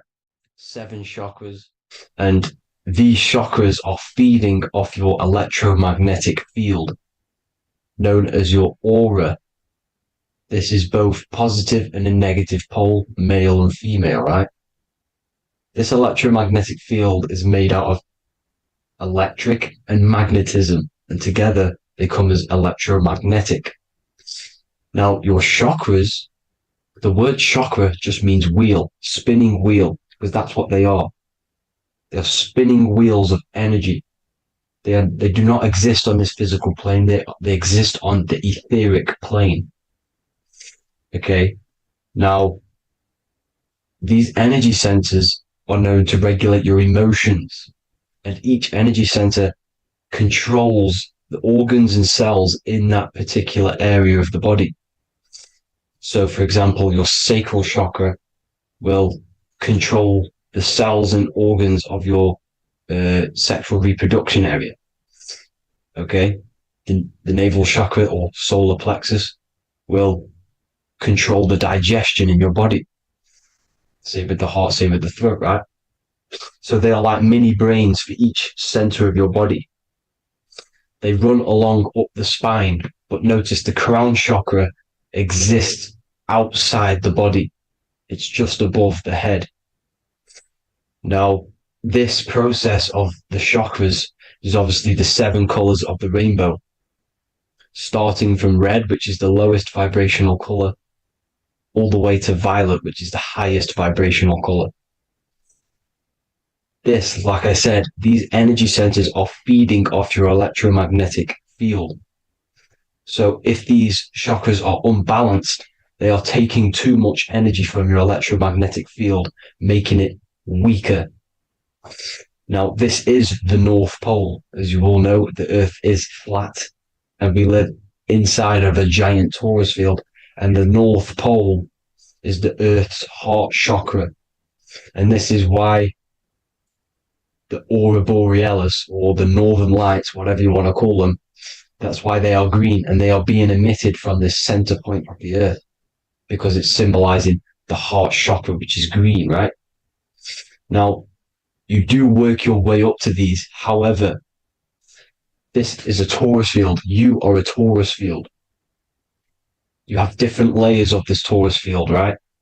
And you need to balance all of these chakras, but you can't move up these chakras until you open the one below it. So it's like a stairway. You can't go to your solar plexus without going through your sacral. You see? So you have to work up these. However, you have to work up these and then live from the heart, because the heart is the center of the torus field. It's the balance between male and female poles, positive and negative poles. So you have to balance all of these chakras and then bring them all into one, which is the heart chakra. Now, they exist on the etheric plane. They exist on the etheric plane, and the etheric plane is a layer of the material plane. It's the one higher than the material plane. And then after the etheric plane, it melts into the astral plane. So they exist just between the physical and the astral aspect. Now, this is the yin and yang matter, which is the lowest root chakra, physical matter, and then to spirit, because high vibrational matter turns into spirit, low vibrational spirit turns into matter. So they're interchangeable. This is the yin and yang. Now, when you see ancient paintings with the halos, you see this is like a toroidal field coming out the top of his head, you see, with a halo. This was symbolizing in the old days, in the ancient days, that they've aligned their chakra, they've reached Christ consciousness, which is God consciousness, right? Now, this electromagnetic field is the apple that we bit out of in the Bible, because you see that apple is a torus field. So they were metaphorically or personifying the torus field. That's what the Bible is. It's a massive personification. It's all metaphors. You have to read it properly. It's got a greater meaning behind it. Now, when we bit from the apple, we ate from the tree of knowledge, which is good and evil. Our lower mind took over, so we materialized to feed our physical bodies. We materialized through Saturn. That's what Saturn does. Now, if you don't understand that, go and watch the video previous to this one called Occult Secrets of Saturn. And that will show you how Saturn is the materializer. Now, this is one of the secrets behind the Masonic compass, electric and magnetic, male and female, duality, positive and negative. Now, like I said, they teach you about the torus field, about a magnet in school, but they don't teach you about your electromagnetic field. Everything alive has a torus field. It is the building block of this creation. Absolutely everything has a torus field. There's not one thing without it. And as you can see here at the center of the apple, that's where the seed is. That's where the life is. The reproduction of that organism. As you see, this is where the most electromagnetic energy is stored, in the center, because this is where the two duality, this is where the field meets at the very center. This is why the seed is at the very center.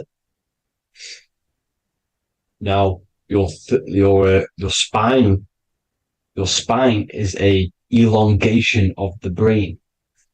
The brain is heaven, and the bottom of the spine is hell. So this is Saturn, which is the root chakra. The 7 planets are associated with each chakra. Moon equals mind. Okay. Now, Saturn is physical matter, as I've just explained. This is the lowest vibrational color. And they want you trapped down here, which is your hell state, your animal nature. your physical nature. They want you to identify as the physical body. They don't want you to reach these higher states of consciousness. Okay? Now, in the brain, you have 12 convolutions. Now, this is what they were symbolizing in the Bible with the 12 disciples. And obviously in the Bible, it says the upper room where Jesus met with his disciples. This is heaven, the brain, the higher states of consciousness. Now, this is your North Pole. This is Jacob's ladder. Okay? This is why you have 33 levels of Freemasonry, because it's symbolizing the 33 vertebrae, which are these little things here on the back of your spine. Because once the Kundalini energy from the bottom of your spine rises to the top, this is when you get enlightenment and opens your third eye. Spiritual enlightenment. As you can see here, this is Jacob's ladder. This is the Kundalini symbol, right?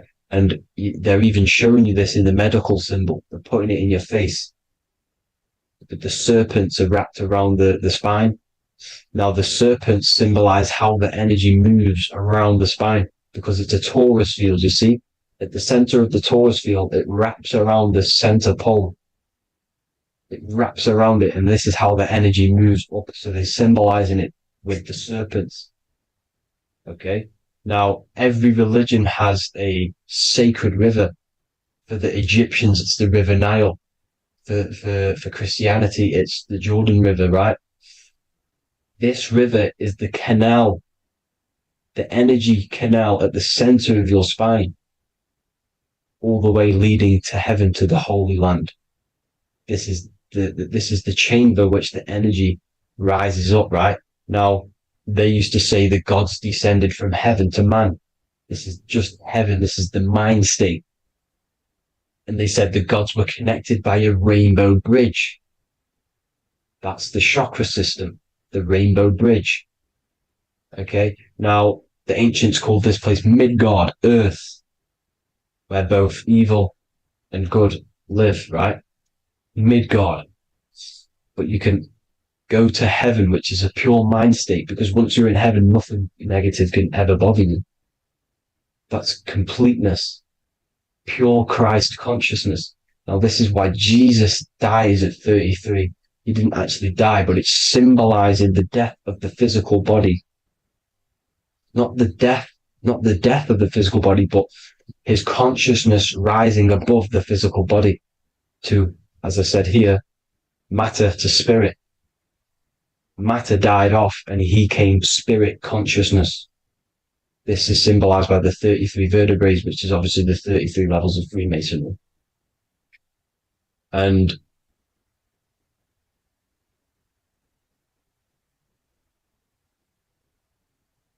now the pineal gland, which is at the very top of this Jacob's ladder, or the River Jordan, the canal, your 33 vertebrae on your spine. This is where the pineal gland sits, right? At the very top, at the center of your brain. Now, there's multiple ways this was symbolized. The Eye of Ra, which is used by the Egyptians. Now, this pineal gland is the seat of consciousness. This is where your consciousness is stored, right? And the ancient Sumerians used the pine cone, hence why it's got the word pineal gland, the seat of the soul consciousness. It produces DMT, dimethyltryptamine, which is known as the spirit molecule. And the pineal gland is wrapped in microcrystals, and we all know crystals transfer frequency and energy. Now, radios use crystals. A radio is a frequency transmitter, turning a frequency into a frequency that we can hear with our ears, right? Because all the radios are actually playing right now in your ears. However, our ears can't pick it up, so the radio transmits it into a frequency that we can hear using crystals. So this is the power of crystals, and this is what our third eye is wrapped in, crystals. Now, this third eye is not actually your third eye, it's your first eye. When you're being materialized in your mother's womb, this is the first gland that is produced, and everything's built around it, because it is the consciousness. It is your consciousness. Your consciousness never dies, ever. It's an eternal essence. It lives forever. You never actually die. Only the mortal body dies. Now that's what we call life. Life is abided by time, and time is change. And change is what we call life, because everything's constantly moving and transforming into different things, right? Now let's not get off track. The pine cone is obviously, this is in the Vatican here. The pine cone is symbolized as the pineal gland, pine. And this is the opened pine cone. The opened pine cone means, or symbolizes, the awakened man, the awakened third eye. But the ones here, which the Sumerian gods are holding, these are shut pine cones, symbolizing the unawakened man. But let's not get confused, people. These gods were not gods. They are human beings just like you. They reached Christ consciousness. They are nothing more special than you. They just had the ability to reach Christ consciousness. And obviously their knowledge was far more intelligent than ours, far more advanced than ours. They knew the truth about this reality to the depths. Now, the ancient Hindus had a goddess called Kundalini, which is said that she descended by the means of a ladder or a cord from heaven, which is symbolizing the spinal cord. Now, this is what hickory, hickory dock, the mouse went up the clock and came back down. This is all these stories, like Santa as well. Santa comes up and then down the chimney. This is symbolizing the Christ oil. There's an oil which is produced in your pineal gland, right? And this oil travels down the spine. And once it's down on the spine, you must have to raise your consciousness, just like I said, with the chakras. You have to raise your consciousness, raise your vibration to heat up this oil and turn it into a gas. And it travels back up the spine through like the serpents up the spine, and this awakens the third eye once it's coming back up the spine and hits the pineal gland.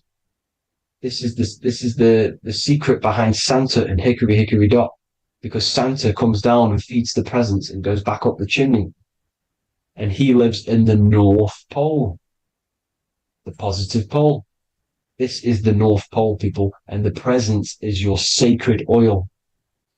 This oil, your physical body is the furnace. It's the spiritual furnace, which you have to heat up this oil by raising your frequency and turning it into a gas to rise up this chamber, the River Jordan, to your third eye, right? Now, this is an alchemical process. Your body is the alchemical furnace. It says in the Bible, if therefore thine eye be single, thy whole body shall be filled with light. I shouldn't have cut that out, but that's what it says. The light of the body is thine eye. If therefore thine eye be single, thy eye shall be filled, their body should be filled with light. This is symbolizing the pineal gland, enlightening the body, the spiritual body, filled with light. Now, as I said, they want you kept down here, which is the root chakra, which is your animal nature, which is obviously mind, matter over mind. This is the symbol of Saturn, right? As you say, we're built of body, mind, and spirit, the Holy Trinity. That is the sun, moon, and earth. The sun's your soul, solar. Moon is your mind. Earth, which is the cross, which is your physical body, the 5 elements, right? So body, mind, and spirit. So the Saturn symbol is actually made out of the cross on top, which is the earth, and the moon on the bottom, which is symbolizing matter over mind, because earth is physical matter. You don't want to be matter over mind. You need to be mind over matter. See, they want you identifying as your physical body. They don't want you to realize you're an eternal consciousness. You're an eternal essence of consciousness which never dies. They want you trapped in your animal nature. And this is why the Baphomet has a goat head, because it's symbolizing your animal nature, which is evil. Not evil, but you're more likely to do evil things, right? Which brings bad karma. That's your animal side. This is why the Baphomet has an animal goat head. As you can see here, he's got the Kundalini energy here. So when you see the inverted cross, the cross is your body, as you can see here. The inverted cross means your chakras downwards, down here. Your head's down here. Your mind is down here. But your mind needs to be up here, which is the upwards cross, which is Christ consciousness. And as we all know, 7 colors of the rainbow, 7 planets, 7 chakras. Red light is low frequency and long range. This is why Saturn is the slowest moving celestial body. And it's the lowest chakra, because it's low frequency, long range. The moon being the crown chakra, which is high frequency. This is why the moon moves around the quickest. The moon is your crown chakra, which moon in mind. See, so there are multiple ways of your chakras becoming blocked. Now, each chakra has a specific intelligence. It has a specific thing that it's doing for the body, right? Now, this can be overused. It can be abused. For example, masturbation. That keeps you down here in your sacral chakra, because you're abusing that energy center. You're abusing your sexual energy, which is then becoming unbalanced. So this is how energy, this is why these centers are pulling more energy out your electromagnetic field, because these centers are wheels. The chakras just mean spinning wheel of energy. So when you're abusing these certain centers, you're pulling energy out of your electromagnetic field, which is making your field weaker, which is making your frequency lower, which makes you prone to diseases, prone to lower negative energy, right? So you need to align these chakras. You need to unbalance them. And as you can see here, you can screenshot these to see how they're blocked. I'm not going to go over each one because it'll take me forever, but have a little read yourself. This is why they're blocked. Now, the ancients used to say Aum when they meditated. Now, these are the 7 vowels. There's not 5 vowels, there's actually 7. Now, when they say Aum, they're aligning all their chakras by saying this when meditating. This is where the Aum originated from. Now, emotion is energy in motion. So if you're feeling a certain way, that's the energy you've put in motion. It's a reflection. We live in a mirror reality. Everything's mirrored. Everything's mirrored.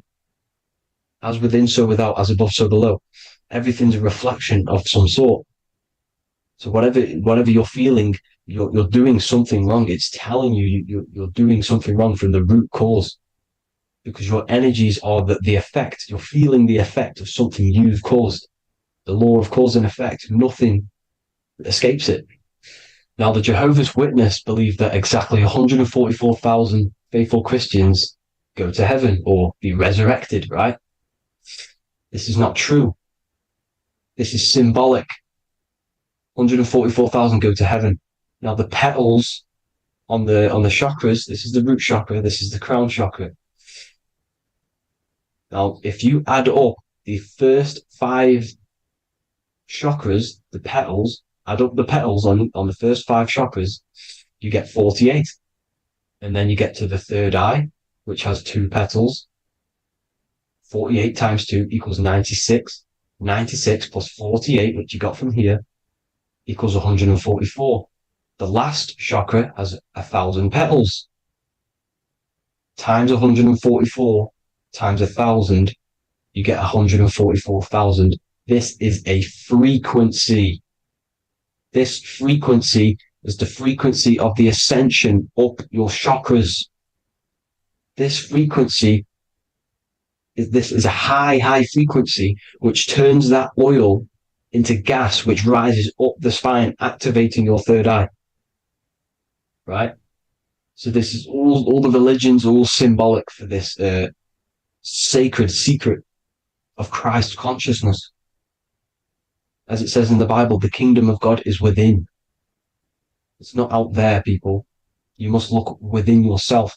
You are God. You are a spark of his consciousness, infinite consciousness, right?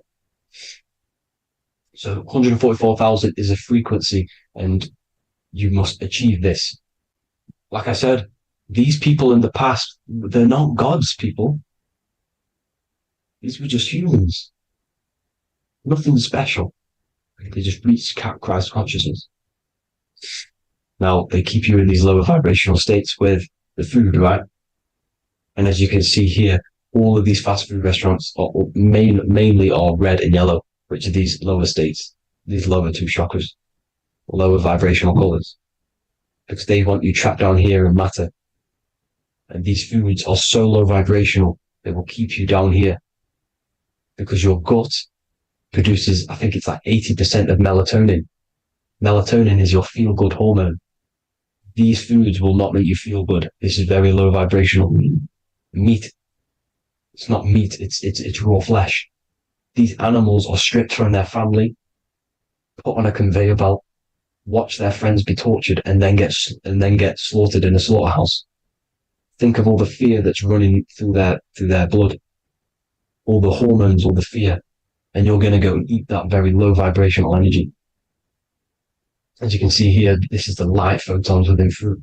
You can see the light, the life force in this fruit. You must think, feel, and do positive to raise your vibration. As you can see, earth equals heart.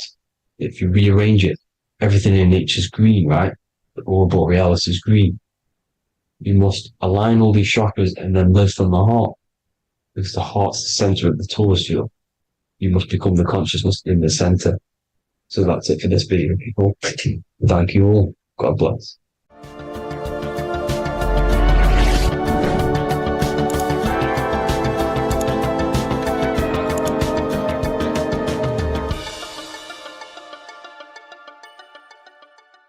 The Freemasonic square and compass is not just a symbol that represents Freemasonry, a lodge, or a secret society. It is a symbol of gaining your own personal power. Now, in this video, I'm going to be breaking down this symbol in the most detail I can possibly go into. Most people live in a state of illusion. They live their life impulsively, acting based on their five senses, tasting. They want to feel a certain thing like an orgasm, or they're basically just slaves to external things and their five senses, which leads to a very dark path where you'll never actually become a conscious creator and you'll never actually be internally happy. The Freemasonic square and compass reveals some deep wisdom about this. Now let me break this down. If you want to gain your personal power, listen up. The Freemasonic square and compass is a compass which is used to create circles.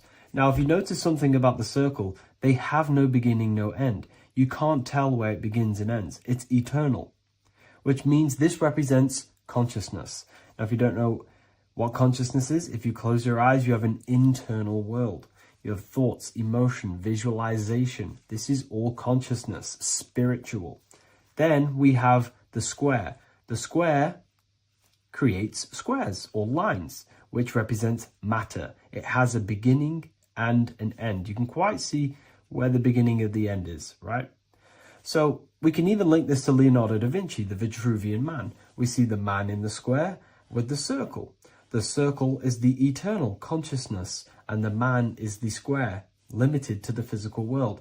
But consciousness is not limited. That's why it's outside the square. This is eternal. The body is mortal. The body will die. Consciousness will never die. If we look even closer at the symbol, we notice in this particular symbol, we have the compass overlapping the square. This is very, very symbolic. This represents spirit over matter, also known as mind over matter, consciousness over matter, the circle over the square. Like I mentioned earlier, most people are slaves to their senses. They go through their day and all they do is chase validation and feelings. They eat all day to feel good, which means they're slaves to their taste. They're slaves to their feeling. They masturbate, which means they're a slave to orgasms and external things. They're literally being governed by the external world controlling their internal world. They're literally living life on autopilot. And don't get me wrong, I was guilty of this too. We're all guilty of this when we join this world because we're not taught this sacred knowledge. Until you actually stop and recognize this, you'll be living life on autopilot, literally not even living. You'll be running off subconscious programs, seeking external validation and being ruled by these 5 senses. The square underneath the compass represents consciousness on top of matter, which means the internal world is controlling the external world. It is the mind controlling matter and not matter manipulating the mind. In the occult and esoteric world, it's very important that you are conscious of every action that you are taking in your day-to-day life. Never act subconsciously. Always be conscious. What are you thinking? What are you acting? What are you giving your attention? All of this is contributing towards creating because you are a creator. Consciousness is a creative force. You need to make sure that the compass is on top of the square, that your inner world is controlling the outer world and not the outer world controlling the inner. As I've mentioned in many videos before, the internal world of consciousness is what's producing the external world. Your life is just a result of every thought and emotion that you felt in the past. Everything you own, everything you possess, your friends are all reflections of your consciousness. They're all reflections of what you are thinking about. When you change your thinking, your external world starts to rearrange itself. On a basic level, this symbol represents the combination of spirit and matter. You are a spiritual being and a material being. You are heaven, the sky, and earth, the ground. You are heaven and earth, spirit and matter infused into one. You are a bridge between the divine and the earthly worlds, and you can bring down these higher realms of consciousness, thought, imagination, and emotions into a physical, tangible reality. To do this consciously, we need to make sure the external world is not manipulating the inner world. Because if your internal world is being controlled by external circumstances, for example, you have a circumstance happen in your reality, an emotion triggers inside of you, and that emotion is a command to create more of that. And the thoughts that you think are creating more of that negativity. So it's a constant cycle of negative manifestation if you let the external world control your internal world of consciousness. So we need to make sure the compass is on top of the square, that the internal world are commands and not reactions to create your external reality. And not only just to create, but to actually enjoy life. If we let the external world bother our internal world, this means that we have some sort of mental or emotional attachment to the external world.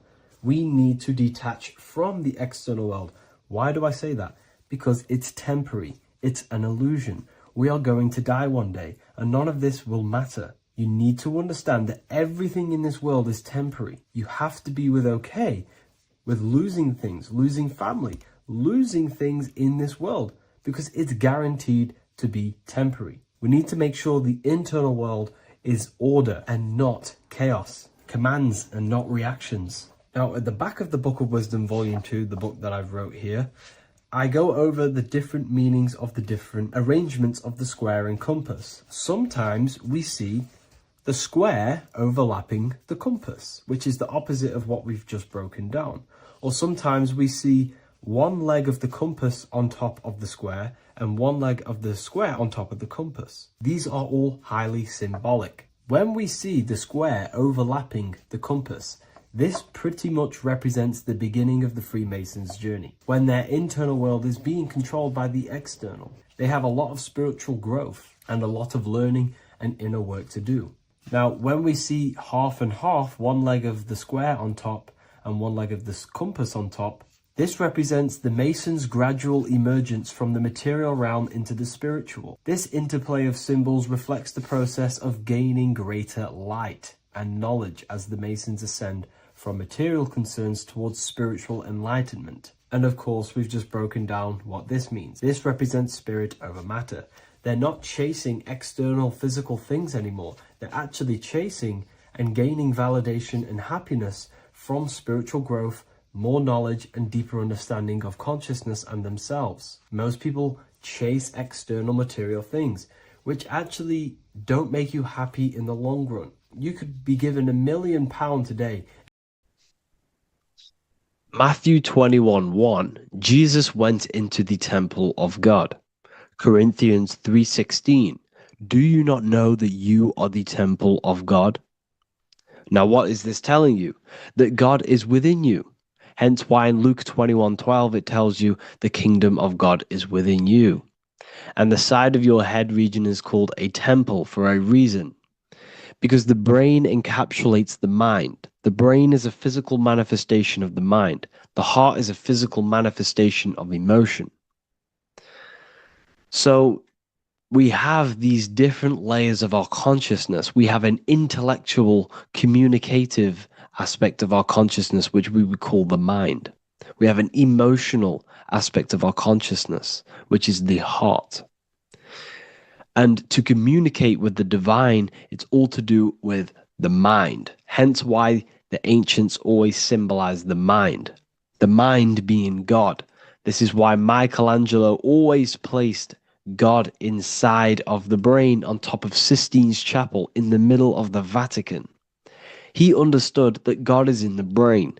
God is within you, not outside of you. The church tells you that God is in the sky because they are creating a externalization of the truth to create a business and a distraction so that you don't find the divinity within you, so that you don't find your power. Now you have Adam, the physical man, the physical body, the ego, the lower self. And he is resting. He's not trying to reach to God, but God is reaching because the higher consciousness within you is always trying to communicate with you. It's always trying to wake you up to your divinity. But the lower mind, the lower self, Adam, the physical self, is always in ignorance of truth, always in ignorance, and stays in a materialistic way of thinking, which is the lower animal self. And this is what we call a sleep or an NPC. This is the lower mind of man. But all you have to do is to move your finger to touch God. You have to look within yourself, within the brain, meditate, and you can find God. This is why in the Bible we see many references to the human body and anatomy to truly connect with God. Kings 6:8, the door to the middle chamber was in the right side of the house, which is the right hemisphere of the brain. The middle chamber is the pineal gland, where the seat of your consciousness is, where the seat of your higher consciousness is, the mind. And they went up the winding stairs, which is your spinal column, into the middle chamber, and out of the middle chamber into the third. So they went up the winding stairs. This represents raising your consciousness up the winding stairs. Your spinal column acts as a stairway of consciousness. Depending on what sort of consciousness you are operating in, depends on what part of the spinal column you are using. Because the spinal column ascends and descends consciousness. What do I mean? If you are in a reproductive way of thinking and you're always thinking about sex, you're jerking off all the time and you're always eating, all of your brain's power and your mind's power is being descended into the lower aspects of the spinal column, which represents hell, the physical state of man, Adam, the ignorant state. We're basically living off low-level pleasures like an animal. And the stairway to heaven is your spinal column. They went up the winding stairs into the middle chamber, which is your mind, your pineal gland, and out of the middle into the third stage of consciousness, physical, etheric, astral. When you meditate and you start to raise your consciousness during meditation, you enter the astral plane when you turn off thought. But this is the middle chamber inside of the brain. Here we see another painting inside of Sistine's Chapel of God inside of the brain. This is the brainstem. This is the brain. This is the frontal lobe. This is the back lobe. This is the back lobe. This is the cerebellum. Here's the reptilian brainstem. Here's the claustrum. This is what we are seeing here. Anatomy. Here is another one in Sistine Chapel in the middle of the Vatican. This is depicting the brainstem. God's neck looks exactly like the brainstem. Here we see a real brain compared to God's neck, because the neck is just below the brainstem. And this is what they are symbolizing, because they knew that God is within you. God is a part of the human body. God is inside of the body, because the body is a vessel for consciousness, for universal consciousness. Inside of you, inside of me, is the same spark of consciousness. And this same consciousness is spread out into every living essence, because everything comes from the one source, the one God, the one consciousness. Matthew 6:22-23. The light of the body is the eye. If therefore thine eye be single, thy whole body shall be full of light. Practicing the single eye. What is this? This is meditation. This is entering within yourself. So the Bible's telling you to practice the single eye. But if thine eye be evil, thy whole body shall be full of darkness. What does this mean? If your consciousness is in an evil way of thinking, if your mind is filled with an evil, negative mind space, then your body shall be filled with darkness, with evil, with negativity. Because negative thoughts destruct the body. Positive thoughts heal and regenerate the body. So he tells you to be, the light of the body is the eye, your consciousness, the inner eye of consciousness, the eye that lets you see. And what do I mean? You look with your two physical eyes, but you see with the inner eye. What you see is perception. You look with the two eyes, and what you see is perception. You are seeing, you are understanding, and that's what consciousness, the mind, gives you. Consciousness, or the mind, is the force that allows you to be a human being, that allows you to understand things and interact with things and make decisions. It's an infinite intelligence. See, the mind is not the brain. This is a big confusion with people. Hence why the eye on top of the pyramid is separate from the bottom half of the pyramid, because the consciousness is separate from the body, the eye, the all-seeing eye. It represents the observer, the eye that sees into this body, into this world, into this. You are the perceiver. You are the invisible spirit within the body. Theologians 4:17. After that, we are still alive, and our left will be caught up together with them in the clouds to meet the Lord in the air.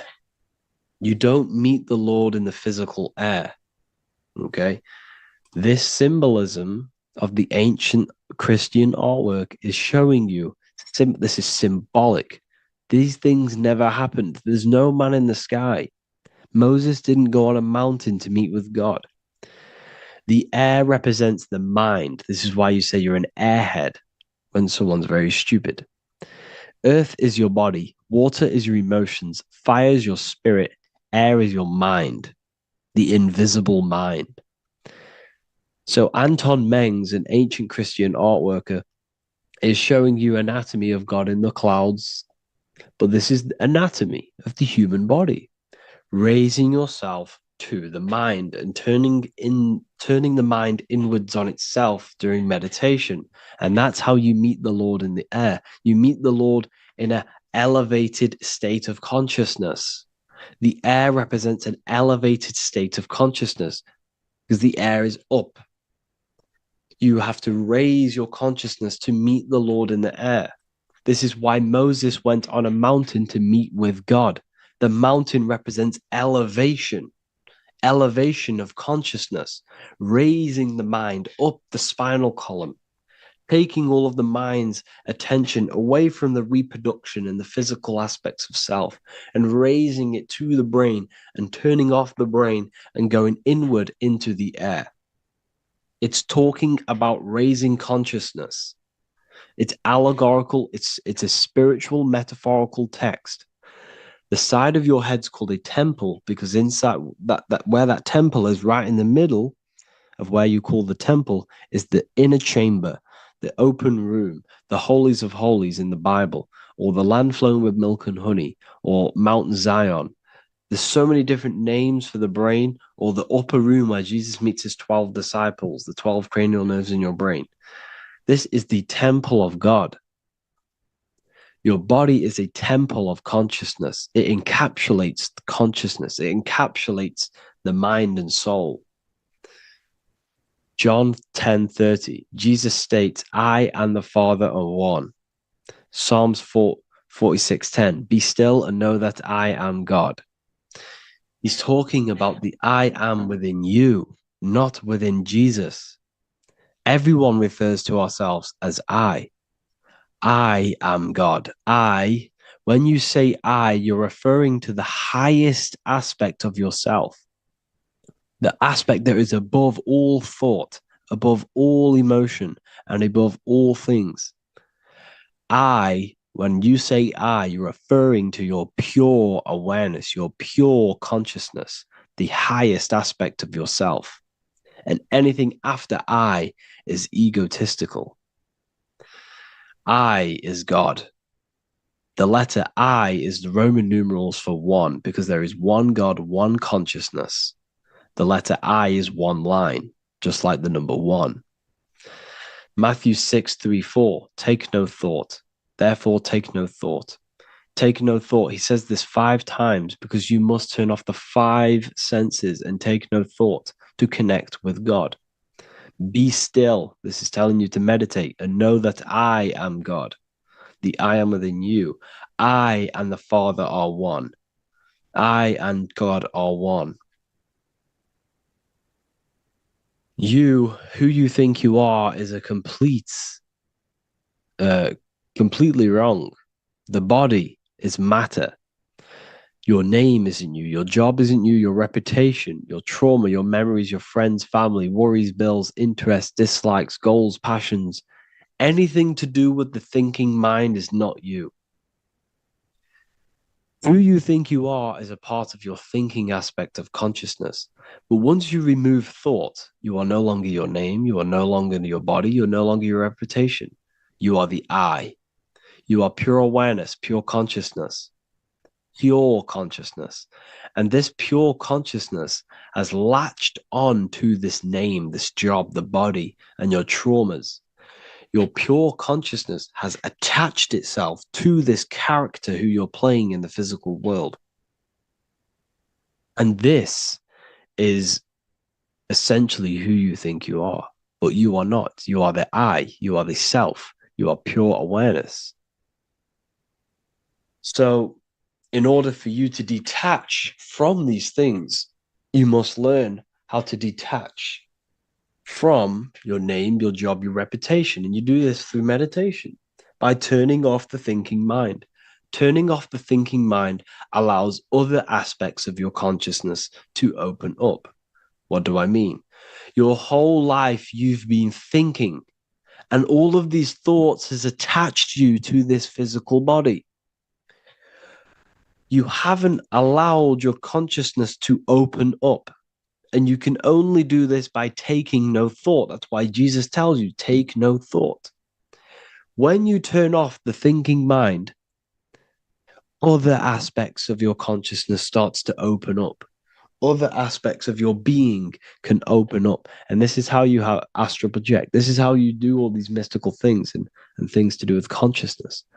It's taking no thought. Imagination, emotions, thought, and memory are all to do with consciousness. These things are not physical. You can't touch thought. You can't touch emotions. You can't touch these things because they are not a physical thing. So you must turn off these things for other aspects of your consciousness to open up. Okay? So essentially, the Bible is a metaphorical, astrological, numerological, metaphysical, spiritual, encoded text that talks about human anatomy, spirituality, and the true nature of the human experience.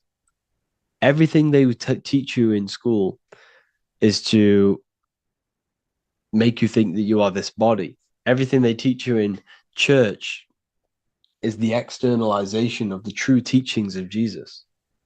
Jesus was telling you to meditate. Jesus was telling you to practice the single eye. Jesus was telling you to look within yourself and find God. He wasn't telling you to pray to him. Mark 16:19, he was taken up to heaven and sat at the right hand of God, the right hemisphere of your brain.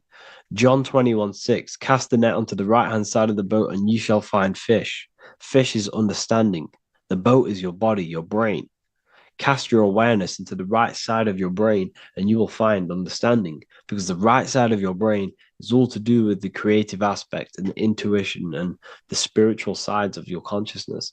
This is why God is here. This is why Michelangelo depicted God in the right hemisphere of your brain, because this is all human anatomy.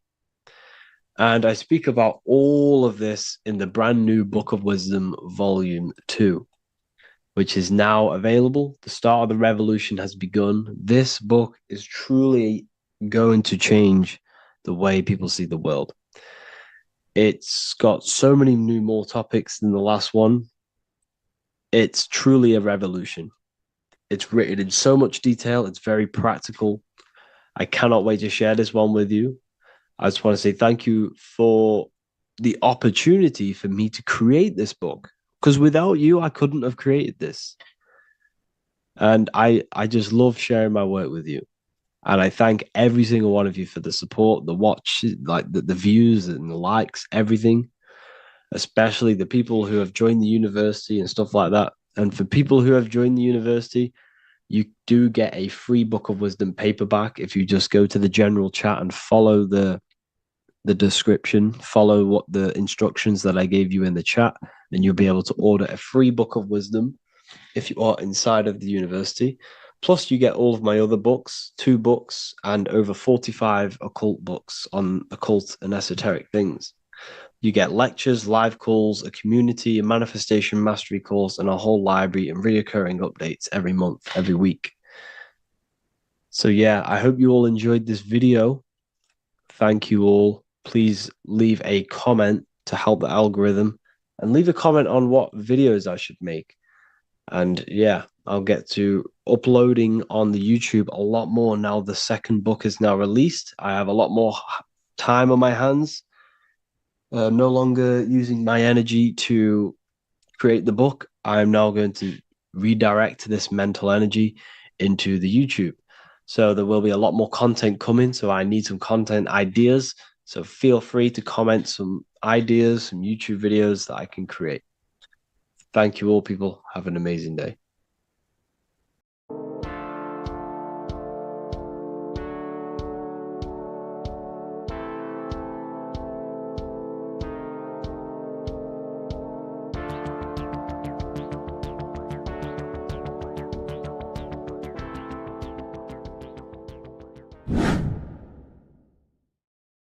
How are we doing, people? It's Revival of Wisdom. We're back today talking about sun worship. Okay? And please enjoy. Sit back and enjoy the video. First thing we need to understand is that the sun is the risen savior. It's the light of the world. Without the sun, we have nothing. Now, the sun is the Son of God. We didn't make the sun. No one owns the sun. But who created the sun? Obviously, the Creator created the sun. Therefore, it is the Son of God. And that is what Jesus is symbolizing in the Bible. The Bible is a metaphorical story. That's why it's called the greatest story ever told, because it is a story about the sun, the zodiac. It's about you, the systems in the body. It's about everything that is sacred in this creation.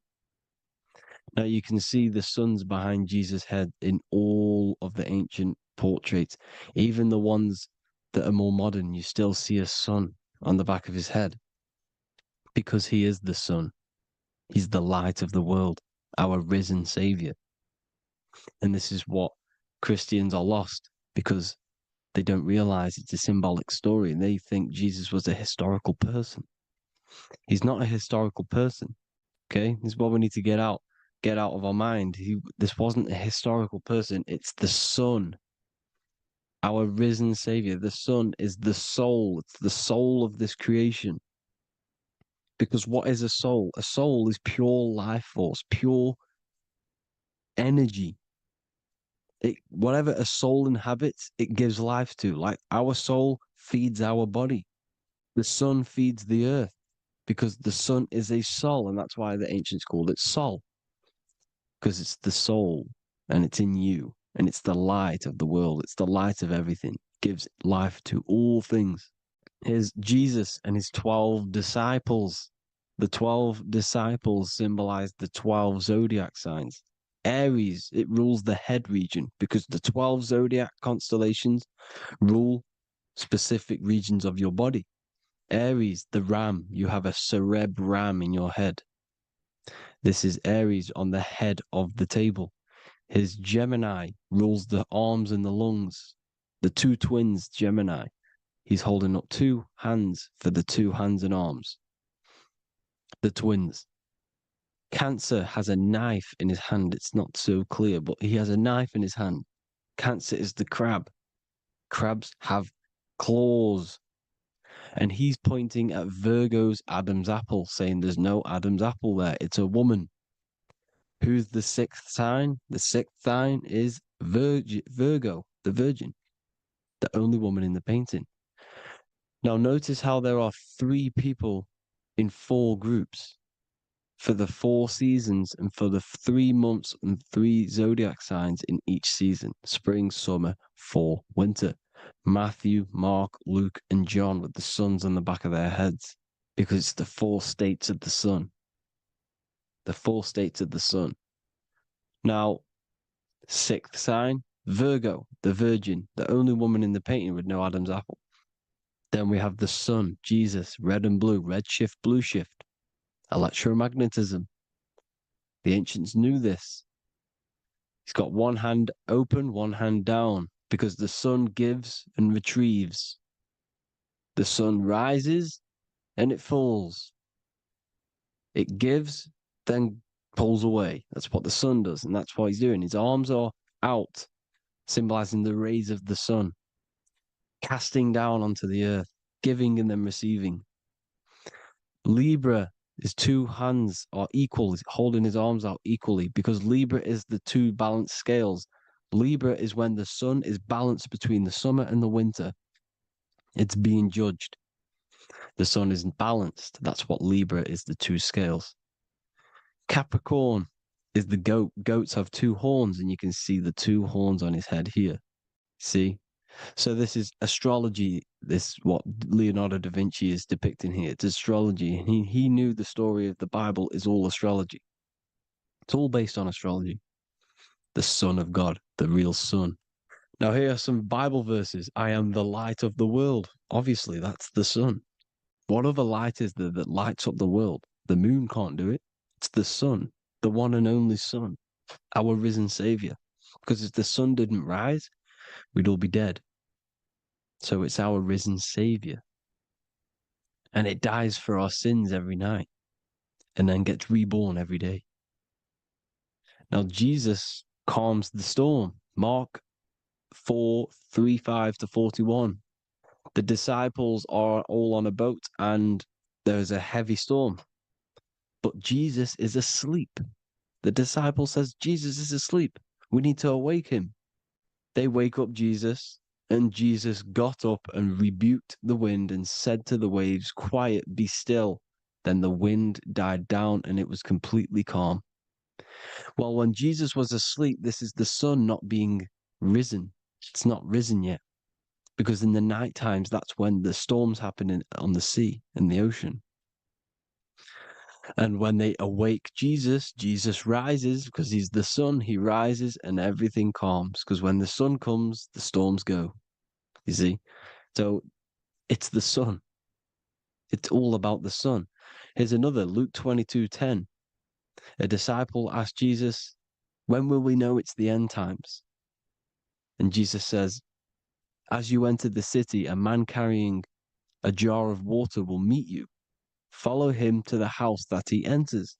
Well, this is clearly talking about astrology, the topic that Christians think is satanic, when they don't realize the whole thing's based on astrology. Because the end times is the end of Pisces, which is the two fish, which is the age we've just gone out of. And you can see all these ancient churches here with two fishes, because they knew it was the age of Pisces.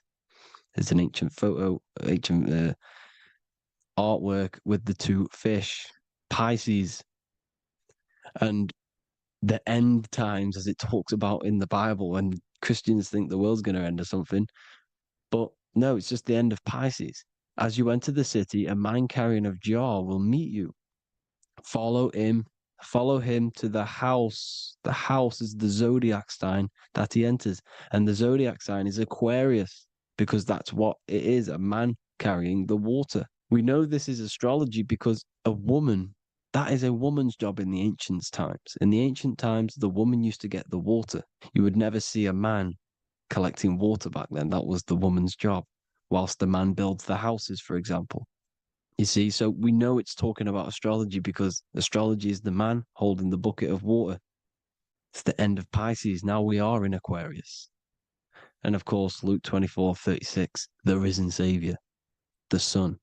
Now, the Son is also born on the 25th of December, a virgin, just like Horus, Mithra, Buddha, Krishna, Hermes, and thousands of other gods, all born on the 25th of December. Well, it's because the sun moves 1 degree northward on the 25th of December. And on the 22nd to the 24th, it stays in the same degree because it's moving south. But then on the 22nd, it stays in the same degree on the Southern Crux constellation. And the ancients called this the sun dies on a cross, because the cross is the Crux constellation, the Southern Cross. And it stays on that same degree for 3 days on the cross. The sun dies on a cross, and then on the 25th, moves 1 degree northward, bringing back the summer, the light, the warmth, the growth of crops. And this is the sun being reborn again, a virgin, because it's pure. And here's Mithra, another sun god before Jesus was around, before Christianity. It was Mithraism, and Mithra, Ra is Ra, the sun god, Egypt. It's all about Ra, the sun. You can see the crown of thorns on Jesus's head, symbolizing the rays of the sun. And here are the rays of the sun on the back of Mithra's head. Krishna, the sun. Buddha, the sun. Horus, horizon. All born virgins, all did miracles, all resurrected. Dead for 3 days. Well, here he is, dead for 3 days on the cross. And resurrected, because it's the most ancient religion ever been on the face of the earth, the worship of the sun. And we should worship the sun, because without the sun we are nothing. The sun feeds us, feeds the earth, feeds everything. Without the sun we are nothing. It's been reversed, and now we're worshipping man. When we're worshipping a man called Jesus, was never real. It's all about the sun, the most high, the most powerful, potent, celestial body in the sky, the orb that feeds us every day. It dies for our sins and rises every day. It's the sun. Now on the Holy Communion Day, it's the worship of the sun. They give out many suns. Here's Jesus holding a sun. And they raise the sun on Sunday, because they go to worship their sun god on Sunday. Not Saturn Day, not Moon Day, Monday, but on Sunday when the sun is exalting. And they hold suns up above their heads because the sun rises. They're symbolizing the sun rising above their heads as Savior. It's the sun. It's the Holy Communion Day. And here's Jesus giving a piece of himself to the children. It's the sun, the light. Judas was known as a backbiter, a backstabber, because he stabbed Jesus in the back. He betrayed Jesus. Well, this is just another astrological story about the constellation Scorpio, because the Scorpio is the J. Looks like a J. J for Judas, the scorpion, the backbiter. Scorpions backbite. They bite with their back. And what does Judas do? He betrays Jesus by kissing him to let the warriors know who they need to get. So he kisses Jesus and Jesus gets stabbed in the back. Well, when you get stung or bit by a scorpion, they leave like a kiss. So Judas kisses him and gets betrayed. Well, this is because the sun, when it hits Libra, it's balanced. The sun is balanced because it comes through summer. Now the sun's starting to die. The sun's starting to die. It hits Libra. And then as soon as it hits the Scorpio, it gets betrayed because now the sun has to fall to winter and Saturn is there waiting to take over the darkness of the winter. So he gets stabbed in the back by Scorpio, Judas, the Scorpion, the backstabber. You see, it's an astrological story. Here's Mary. Mary means marry, which means pure. The sun is pure. No one gave birth to the sun but the God. And it's born every day. It's born every day on every year. It's born pure. There was no controversy. There was no, activity for the sun to be born. It's pure. Now, the 7 metals come from the 7 planets. The sun gives you gold, and this is why the sun is golden. It looks gold. And this is why the banks are backed by gold, because gold is the most valuable metal, because it's the sun, the most valuable celestial orb in the sky, in the heavens. Well, here's Jesus, another ancient symbol of him being crucified on the cross with the big sun, the Southern Crux constellation. The sun dies on the cross constellation. And if you go to the old etymology dictionaries, you will see sun and son is the same word. They come from the same etymology roots. You can use them for no matter what, but they've been confused today. But if you go back to the old dictionaries of etymology, they are interchangeable. You can use them. Son, sun, sol, it's all the same thing. The 12 disciples, 12 brothers of Joseph, 12 tribes of Israel, 12 breastplates on the stones, because it's all the 12 astrological signs. They could have used any other number, but there's 12. Because 12 is the mind, which is God. 7 is the number of matter, which is man. 7 energy centers in the body. 12 cranial nerves in the brain, because it's the mind. 12 is the 12ness. The zodiac is literally the mind of God, the signs of God. Now here we see here, Job 38, 31 to 33. Can you lead forth a constellation in the season? He's asking you, can you read the sky? Can you read the heavens? Canst thou bring forth the Mazzaroth in its season? Mazzaroth means 12 signs, the zodiac. Why did they translated every single Hebrew word in the Bible into English, but they decided to leave out Mazzaroth? Why? It's because if that said zodiac, Christians would have a different view on the Bible, but they leave that out. But Mazzaroth actually means the 12 signs, the zodiac, and the stars means sign. The word stars means sign because the stars are signs, things to come, which is off in Hebrew, which means sign, things to come. You see a sign on the road, it's something coming.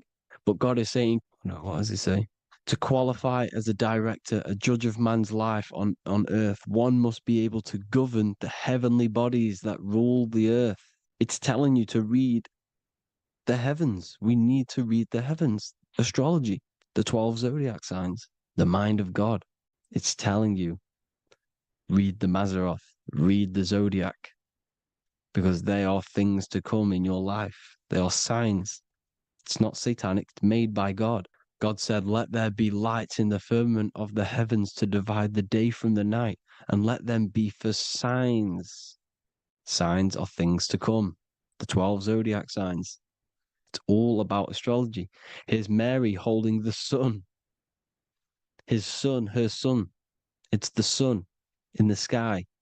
The one and only, the most high. The soul, the solo because it's on its own. The most powerful, Ra, radiance. Here's the Pope holding the sun. All 3 popes holding the sun because they're sun worshippers and they know the true meaning and origins behind Christianity. Sun worship. Here's the Vatican is a sundial. Yes, this is literally a clock. Your watch is a sundial.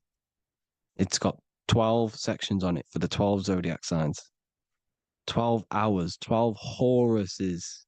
Now here you see Jesus walking on water. Well, it's the sun, and here's the beard of the sun.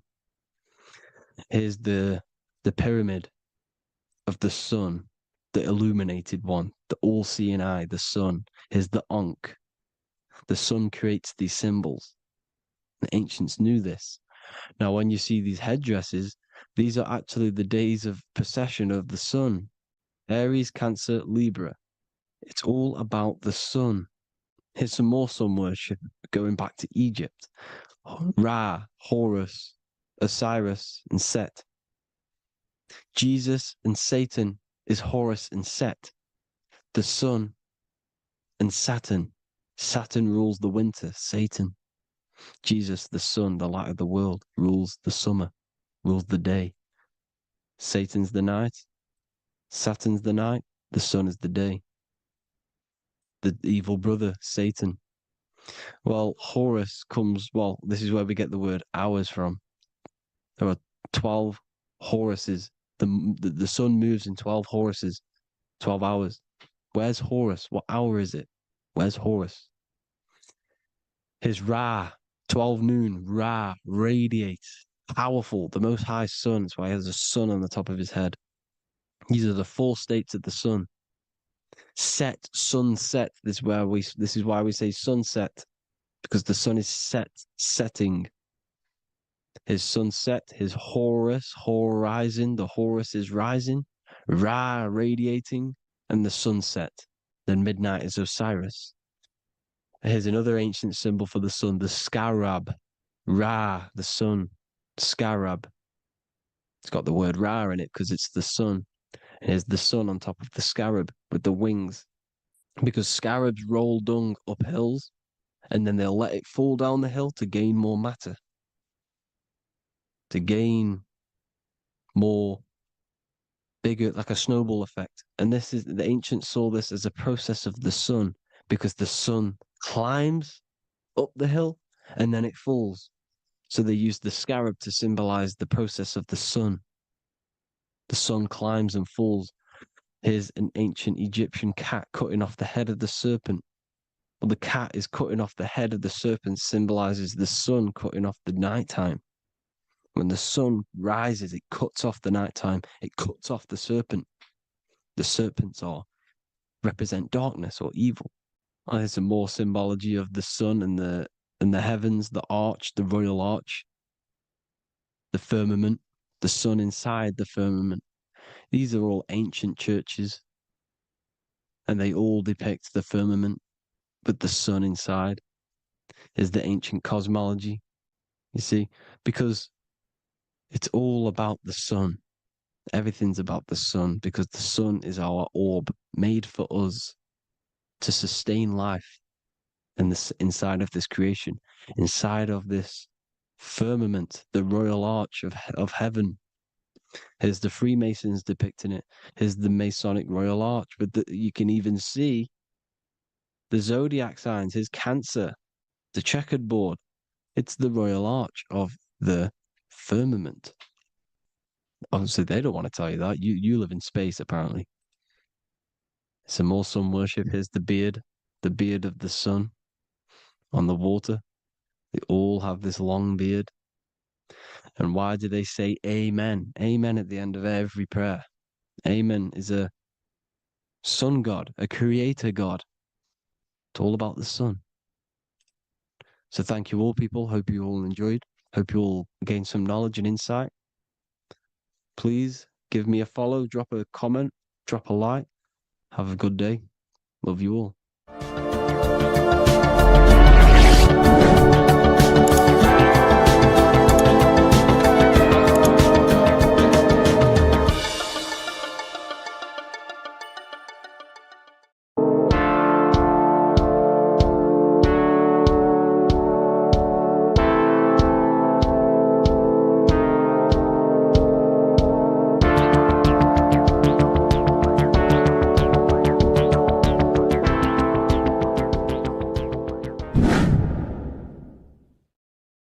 What is good, people? It's Revival of Wisdom. I hope you're all doing well. And this video is how to raise your holy oil or your kundalini. Let's get straight into this. So this is a monthly cycle. Every month, when the moon is in your zodiac sign, this oil is released. Now, the moon is in control of monthly cycles. For women, it's the menstrual cycle, and as well, this holy oil cycle. The moon changes sign every 2.5 days and passes through the zodiac signs in 27 days. So the moon tells the day, the sun tells the time, the stars tell the month. This reality is a massive clock, if you like to say. It's a cycle. Okay. The moon controls the night, emotions, water, fluids, and the mind. Okay. So this oil is produced in the claustrum. It's produced in the claustrum, which is here, right? This is where you get Santa Claus from. Now, the claustrum is at the center of the brain, and it is next to the pineal gland and the pituitary gland. Once it starts in the claustrum, this is the holy presence. This is the present that Santa gives to us, Santa Claus. And it goes to the pituitary gland and the pineal gland. And what's connected to the pituitary gland and the pineal gland is the Ida and the Pingala. The Pingala is the pineal gland's nerve, which is the honey, which is the positive charge, electric. And the pituitary is the Ida nerve, which is the magnetic charge. This is the milk, the land flowing with milk and honey. This is the brain, the heaven, okay? And it travels down the spine using these two nerves, these electromagnetic charge. And this is what the ancients symbolized with the two serpents wrapped around the spinal cord, the Ida and the Pingala. And this travels down to the sacrum or the solar plexus. Okay. So once it's here, okay, the spine is an elongation of the brain. So the spine is pretty much the brain. It's an extension of it. And it's kind of a microcosm of how we descended from heaven to physical reality, to physical matter, which is our consciousness has done. Our consciousness has descended from heaven into physical matter. And this is a microcosm of it. Okay. So once we're in the sacrum bone, this holy oil, like I've just explained, this holy oil starts in the Santa claustrum, goes down the chimney to the sacrum. This is the sacrum, the solar plexus, and drops the present off at the sacrum. Now, once we're at the sacrum, we need to raise our vibration to take this oil back up the spine. Okay. And the River Jordan symbolizes this in the Bible. King Herod wants to kill Jesus in Nazareth, which is here, this is the River Jordan, is Nazareth. He goes to be born in Bethlehem and then goes back up to Nazareth to Joseph and Mary. Joseph and Mary, the pineal gland and the pituitary gland. The Bible is huge symbolism. It's all metaphors for this sacred process which goes on inside of your body. You are the Temple of Solomon. You are the Holy Land. The Holy Land is your brain. Once this oil is at the sacrum, you need to raise your vibration in order to take it back up. Once this oil has gone back up to the pineal gland, it activates the crystals which are wrapped around your pineal gland. Your pineal gland is this tiny little beam here. This is the claustrum. This is the pineal gland. And it's wrapped in crystals. And when this oil travels back up the spine by raising your vibration, back to the upper room where Jesus met the 12 disciples, or the 12 cranial nerves in the brain. And it activates and it turns on this pineal gland. And once it's turned on, it illuminates all the cells and the nerves in your brain and turns them all on and activates the higher God man, the God consciousness, Christ consciousness. And it regenerates the whole body. This is the secret to regeneration. It regenerates all the cells in the body. And this is how the ancients lived for thousands and thousands of years, as talked about in ancient texts. They lived for hundreds and thousands of years because they knew this secret. And this fluid, this brain fluid, the secretion, or the Christos in Greek, which means gold, because this is the alchemical process from turning lead to gold. Your body is the alchemical furnace. Now, the ancients knew about this center of the brain because they symboled it. This is the eye of Ra, and it's the brain, and this is what's wrapped around our consciousness. Our consciousness isn't wrapped around the brain. The brain is built around the consciousness. We are the consciousness. You don't have a soul. You are the soul. Okay. Now, the head, heaven, hell, heel at the bottom of your foot. That's hell. Head is heaven and hell. Simple. Now, the pineal gland produces DMT, which is dimethyltryptamine, which is known as the spirit molecule. So, let's move on. Now, when this oil travels up, back, the spine, the chimney, it crucifies at the top, which is called the vagus nerve. So when it reaches here, the optic thalamus, it crosses and crucifies once it's raised back up. And this is why Jesus dies at 33. He was crucified at 33. Because you have 33 vertebrae on the back of the spine. And then it's crucified by the cross of the vagus nerve. When this oil crosses the vagus nerve, this is the crucifixion at 33. And it symbolizes the death of the physical consciousness. You then become spirit. You then become God consciousness, activating the Kundalini, regenerating the body and the mind. Okay. The Garden of Eden. You are the Garden of Eden. The land of milk and honey is upstairs. The pituitary, which is the milk, the pineal gland, which is the honey, which is DMT.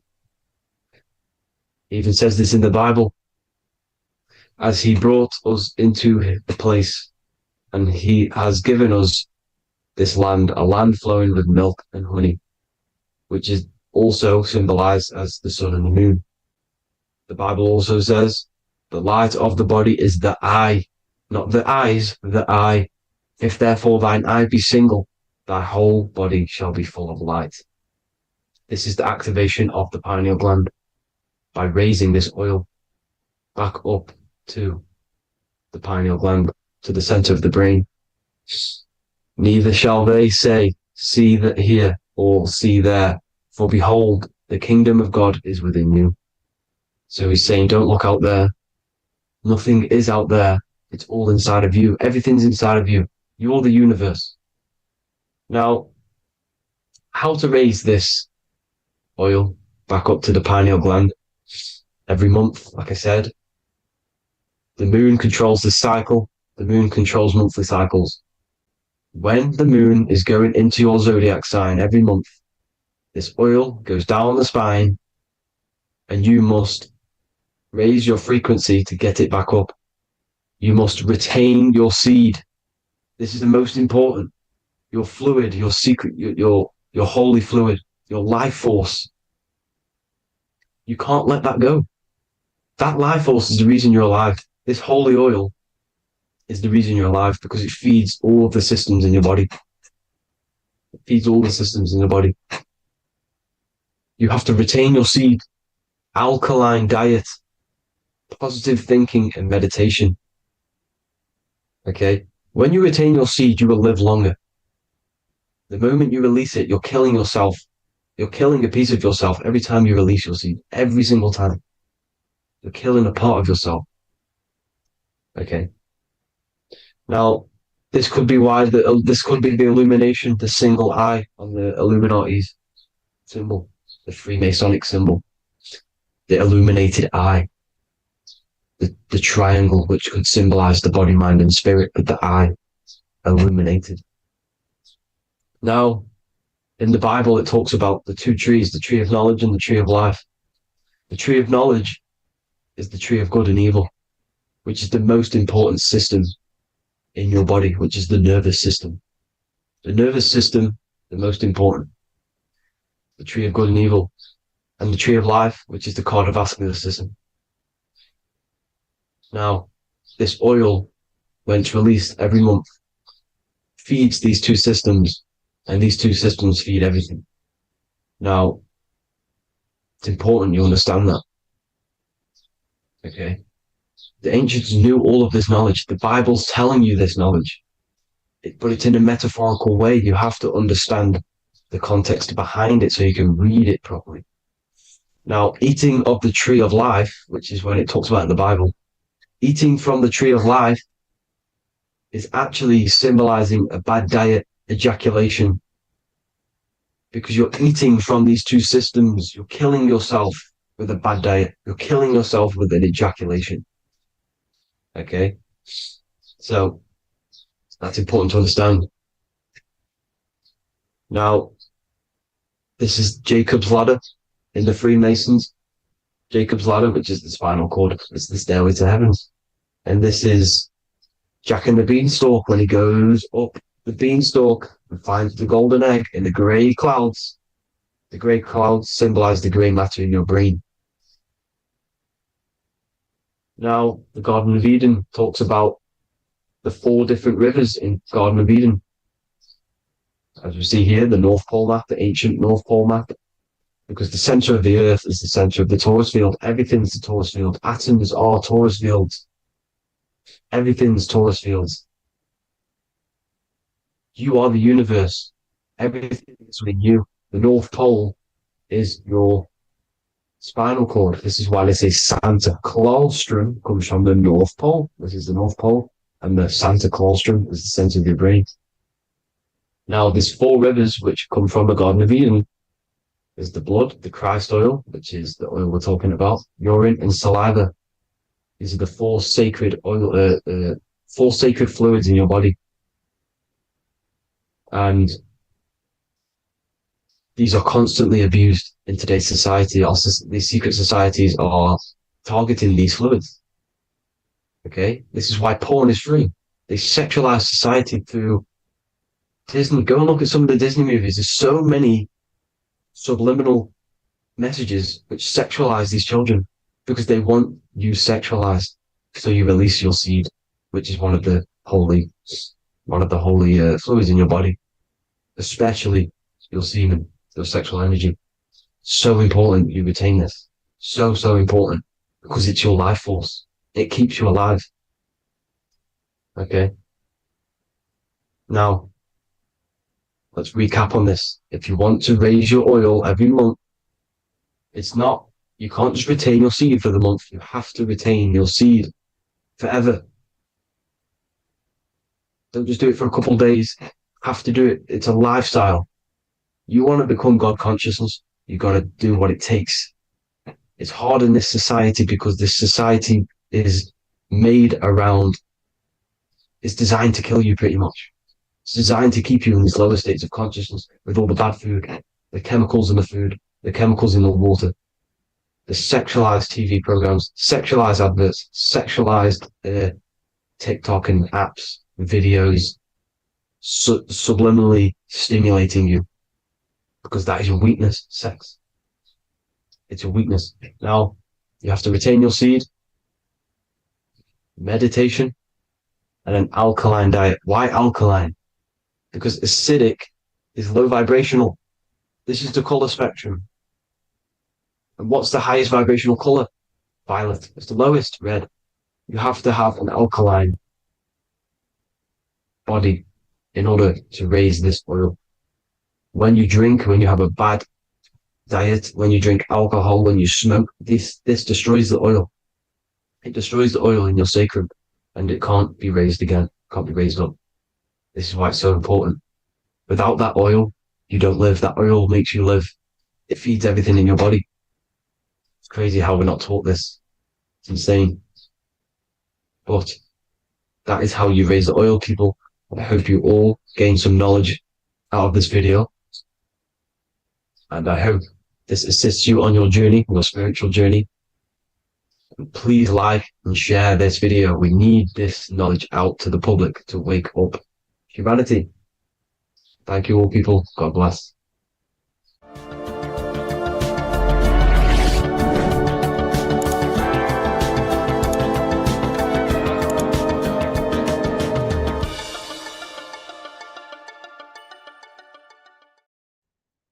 Hello, and welcome back to The Real University. Today we're going to be talking about hidden spells within the language, English language. This is why we call it spelling. A lot of people are already aware of this. However, I'm going to go over some words that have double meaning, meanings to them, behind them, which trick your subconscious mind. So the word grammar comes from the word grimoire, which is also known as the book of spells or a magic book on how to create magical objects like wands, amulets, how to perform magic spells, charms, and summoning and invoking supernatural entities such as spirits, which are on the other side of this physical reality. So what you must understand is what you say in this physical world is also happening in the astral world as well. So your words are spells. They cast spells into the spirit plane. They cast spells into your mind. They cast vibrational frequency into your cells in the water. Water holds a lot of energy. So we're going to be going all over this. The subconscious mind takes everything as truth. Everything you say is truth to your subconscious. And you should know this by watching the Manifestation Mastery 2.0 course. I talk about this. This is so important that you understand this because everything is truth within the subconscious. It only knows you. Your subconscious mind, if you watch the course, you should know this, it's responsible for 90% of your daily basis behavior. The thoughts that you are thinking on a daily basis, the things that you do, the things that you say, 90% of what you do and say and think you did yesterday because of the subconscious mind holds all of your programs. What you say is molding your mind. What you state is truth in your mind. It does not know the difference between a joke or it takes everything literal. It is literal. Your mind is this manifesting supercomputer. And whatever you say into it, it says that is what I want. So whatever you tell your mind, that is what you'll have. That is what you'll believe. So every word you say is truth within the subconscious. So this is why double meaning words have an effect on your subconscious. And this is why I'm raising awareness here. So talking is a tall king. You are either a tall king by talking, by using your words wisely, or you're a small king because you create big or you destroy yourself with your words. So talking is Phoenician. This is phonetics. So this is etymology is when you take the root words, but phonetic etymology is when you take the sound of the word. So talk and tor are the same because when you talk, you're creating sound waves, which is a form of a light wave. And when light waves expand in all directions, it creates a torus field. And everything is torus fields. So if you affect one torus field, it affects every torus field in creation, as above, so below. So what you say is affecting the torus fields around you in your body. You are made out of these torus fields. This is why talking is torusing. You're creating light waves, sound waves, and you are permeating creation. And this is why the Bible tells you The tongue has the power of life and death, and those who love it will eat its fruit. So the tongue is what creates these sound waves that we are producing when we talk or speak. Okay? So this is what we are essentially doing, creating sound waves. And these waves are vibrating and they affect the cells in our body and everything. This is why words are swords. This is why the word is within sword. They are swords. They cut. They damage. Because frequency is the only thing that can penetrate you without your consent. In the very beginning, the Bible, John 1:1, it says, "In the beginning was the Word, and the Word was with God." This is obviously a metaphor. There was no spoken word out of a spoken mouth. It's basically saying God created the world with the use of cymatic frequencies, sound waves. Everything is sound waves, and this is observable. Geometry is the geometric shapes you see in the nature, like petals, how they're all perfect stars or five-pointed stars, or the Fibonacci sequence. This is all an effect of vibrational frequencies. It's all cymatics. Everything is created out of sound. Sound is the creation of the universe. So this is how powerful words are. It's a cymatic frequency. Hello. Hell. When you say hello, you're subconsciously implanting hell into your mind and the people around you's mind. This is why it's casting a spell. Even though you may pick up on it, but your subconscious picks up hell. That is what you're picking up. And that word holds a frequency. The word hell, when you hear the word or see the word, activates thoughts within your subconscious. It activates, it stimulates it. What is everything that resembles hell in your mind? But that goes on within the subconscious without you realizing. Bless. When I bless you, I'm actually saying be less. So you're not blessing someone. You're saying be less. Appreciate. Appreciate. Weekend is when you're weakened. You see, they've casted spells on our cycle of life. The weekend is when you're weekend. You are weakened from the weekdays, when the working days are the weekdays, and the weekend is when you're weakened and you rest. Because in the days, you are in physical or emotional shock, unable to think or react properly. This is the days you're in. You're in a daze in the weekdays. See? Parents are a pair who rents. Because you don't, well, in this, we do own our children, but in the system, we technically don't. You're a pair who rents. Slaughter. They want you to think that slaughter is laughter. You see how it's implanting messages in your subconscious to make these things okay? They want you to think slaughtering is okay, so they put the word laughter in slaughter. I'm telling you, people, the people who made this language are satanic. They are witch. These people are wizards. We're getting ran by wizards. Dark occultists and wizards. That is who we're getting run by. And they've been running for thousands of years, and they know exactly what they're doing. They've covered all aspects. They've covered the language, the frequencies, the music, the food, the water. They control everything. In every aspect of your life, they have some part in it. And it's all occult knowledge through magic. It's all magic. It's all a form of magic. Awake. Awake is an event where the family and friends of a deceased gather before the funeral. That's awake. Why are we talking? Why is the word funeral? Why is death associated with being awake? See how they are planting subconscious messages in you. They want you to feel death. They want you to be the low vibration.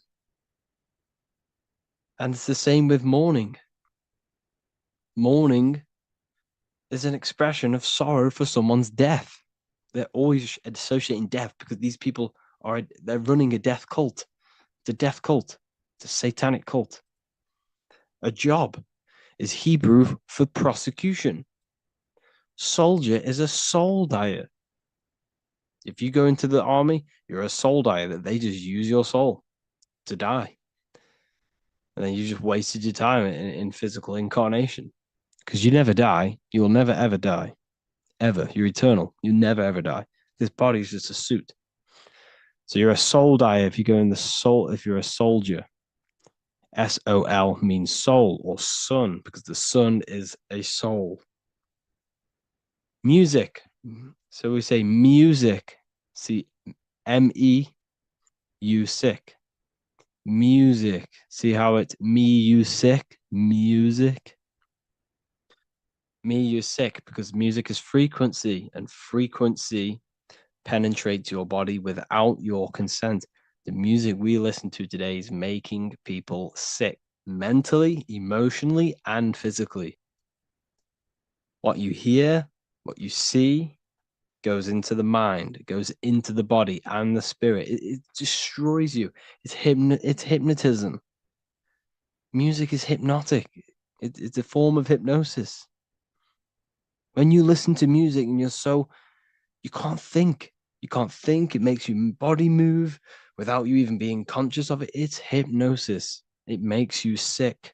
The right music is good, don't get me wrong, but the music they use today is making you, me and you, sick. And that's another one. When we say things are sick, oh, that's really good. So we say sick. It's another spell that you're casting. You're calling yourself sick. Your subconscious mind doesn't know the difference. You're calling yourself sick, ill. Spellcasters will often use the word abracadabra when spellcasting. This is because the word abracadabra in magic means I create when I speak. Every word you say is molding your mind in some form of way. Not only is it molding your mind, you're casting frequency. You're producing frequency, light waves, sound waves into the ether around you. Okay. This is another good one. Look at the 5 vowels. A, E, I, O, U. They tell you to speak it in this order as well. They teach you this order, this exact order. A, E, I, O, U. I, O, U. Subconscious spell on yourself without you even realizing it. It's a subliminal message that you will not realize, but your subconscious will pick up. We are taught to speak them in the specific arrangement because the last 3 letters have a double meaning. You were never taught how the history of money, how it works, and how to obtain it, because your role in this system is to remain a slave. So they teach you this, A-E-I-O-U, and they do that when you are very, very, very young, because since the age of 7, so from 0 to 7, that is when your subconscious mind is wide open. So when a baby, why do you think they pick up on everything you do? If you say one thing, the next day they're saying it. It's because their subconscious is wide open to programs. Why? Because they're trying to learn what this world is. So their subconscious mind is wide open, taking in everything that you do, everything you say, your body language, the way you handle yourself, the way you talk to other people. They're taking in every little thing you say and do, and making that a program so they can understand this world and the people around them. And at the age of 7, that is when their programs are written for life, and they will basically go off them for the rest of their lives. This is why it's important to look after what you do in front of your children, not just what you say, your body language, the things you eat. They pick up on everything. They're trying to make a sense of the world. From the age of 0 to 7 in school, you learn this. I owe you.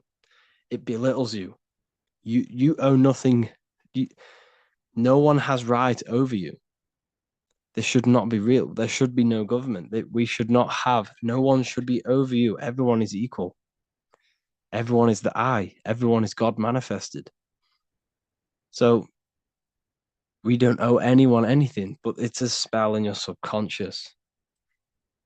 Signature, sign your nature. Sig is sigil. A sigil is a magic. Is a is a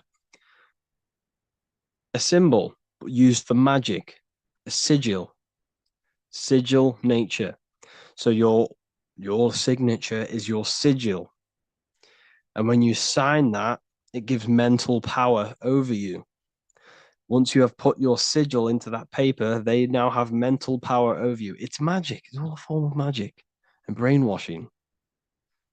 Okay, when we say the word "the," we're saying we're trying to use God to manifest that. Okay, because "the" comes from theo in Greek, which means God. So when we say theology, ology means the study of. Theology is the study of God. That's what theology is. Theo, when we say "the," I am the, we are using God to bring it into existence. God is the I am. The I behind you, the I am, that's God. That's what manifested everything in your life. Everything in your life, that invisible creator inside of you has manifested everything you physically see.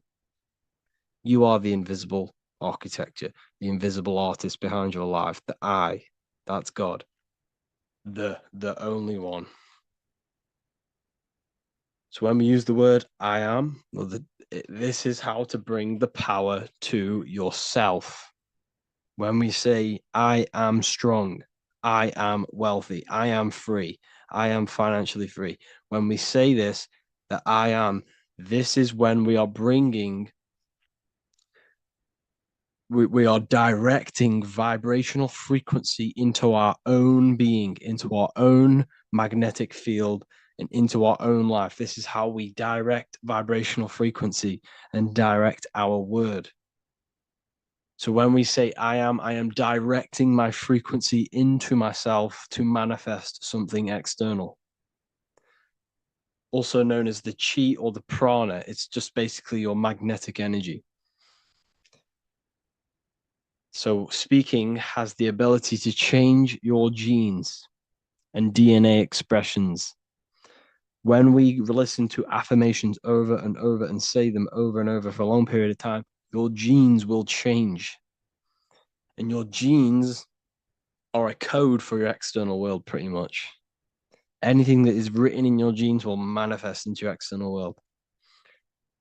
Okay. But all of this is just done by your intentions, thoughts, and what you say. And if you think this is a conspiracy theory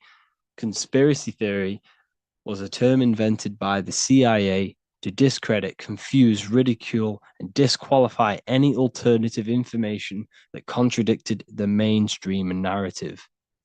That's what a conspiracy theory was. It was created by the CIA for any belief that went against their mainstream narrative.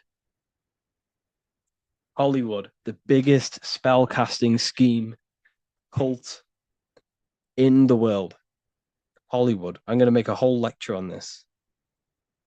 Hollywood is holy wood, which comes from a holly tree, which the ancient Phoenicians and magicians used to take the holy wood. It was called holy wood because it was the best wood to make wands out of and cast spells. That's why they get their name. And what is the films?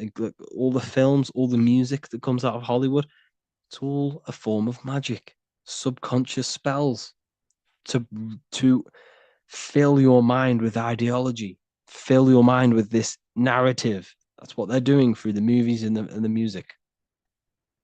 Anyways, I hope you like this lecture. Thank you all for joining the Real University. I hope you're all learning a lot here. And looking forward to making some more awareness for you and more knowledge. Have an amazing day, people. As above, so below. This is one of the most crucial teachings within esotericism, occultism, or what we like to call it today, spirituality. I don't like calling it spirituality because it's not spirituality. I teach human consciousness. I teach the science of you and your consciousness alone and your being. And in order to fully understand you and this world around you, you must understand this number one principle of as above, so below. There is many misconceptions of this, and there is many simple teachings of this, but I'm going to break it down today from the most simplest to the most complex, and you will see the connections between all things. This is the most important lesson you could ever learn, and I'm going to teach it you today. So what you must understand is with the term as above, so below, it applies with everything you see in this world and about yourself. We have something called the macro, which means the bigger scale. On the bigger scale, we have the whole earth. If we look down from the sky on top of rivers, this is what we see. We see this tree pattern. Then on a smaller scale, we see trees have the same pattern. Then we look even closer. We're going smaller and smaller into the leaves of the tree. We see the same pattern. Then we go even more micro into the human brain and look at the human brain cells, and we see the same pattern. This is proof this is a fractal universe, and everything is in the micro is reflected in the macro. As above, so below. As within, so without. On the macro is a reflection of the micro. So now that you understand this, we can go a bit further. A yearly cycle of spring, summer, fall, winter is a macro. A micro is a daily cycle. So a day is a mini year. The summer is the midday. Autumn is the evening. Night is the winter. And spring is the morning.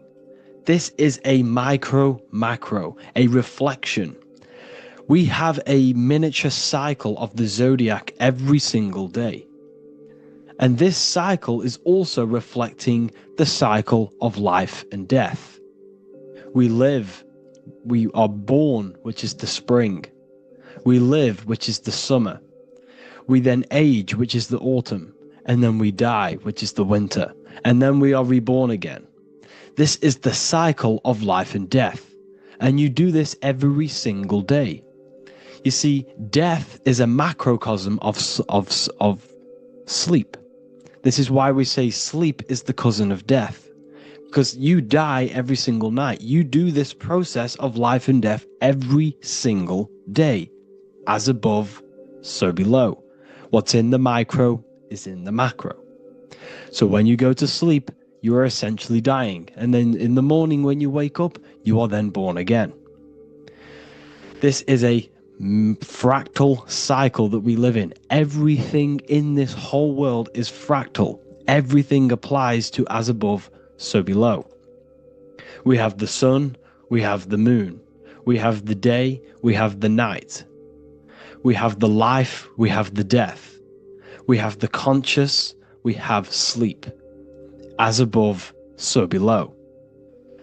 We have the conscious mind, because now we're diving into as within, so without.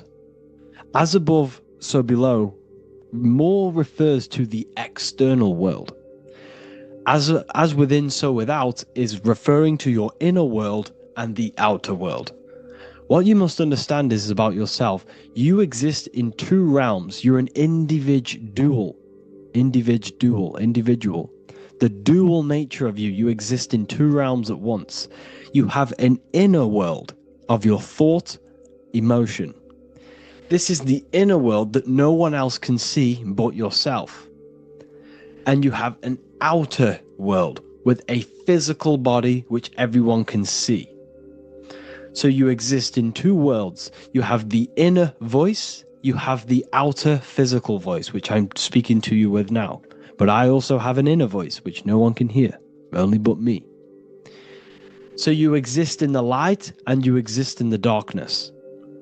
The sun represents your external self, your physical conscious mind.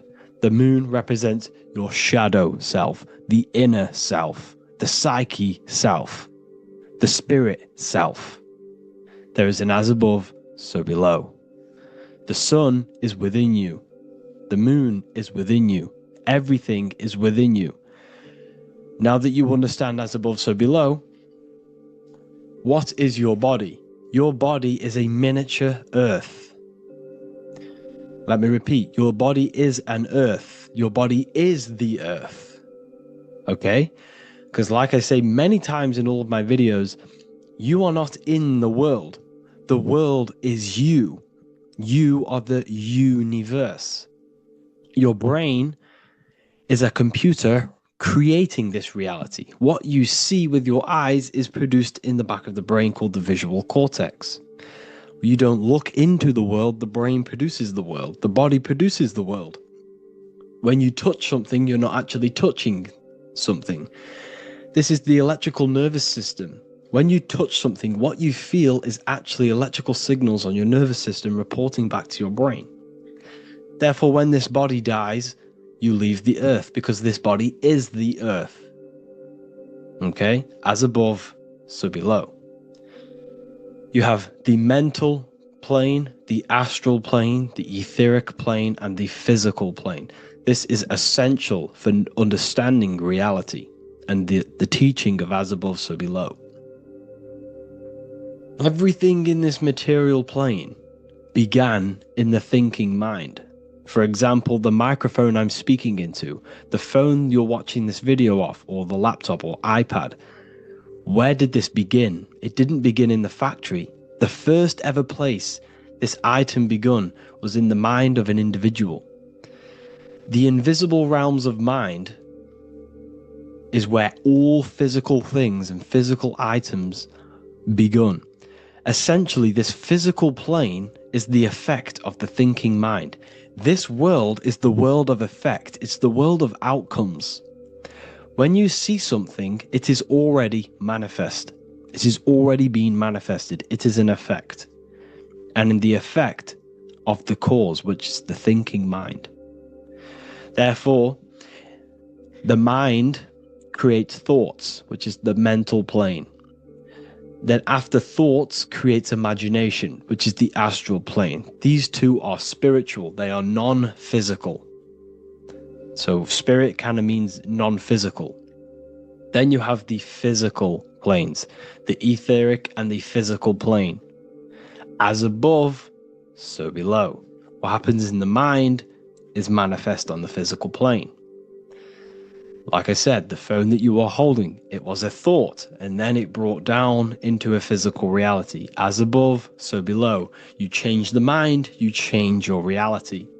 Your environment, the word environment has ment in it because your environment is mental.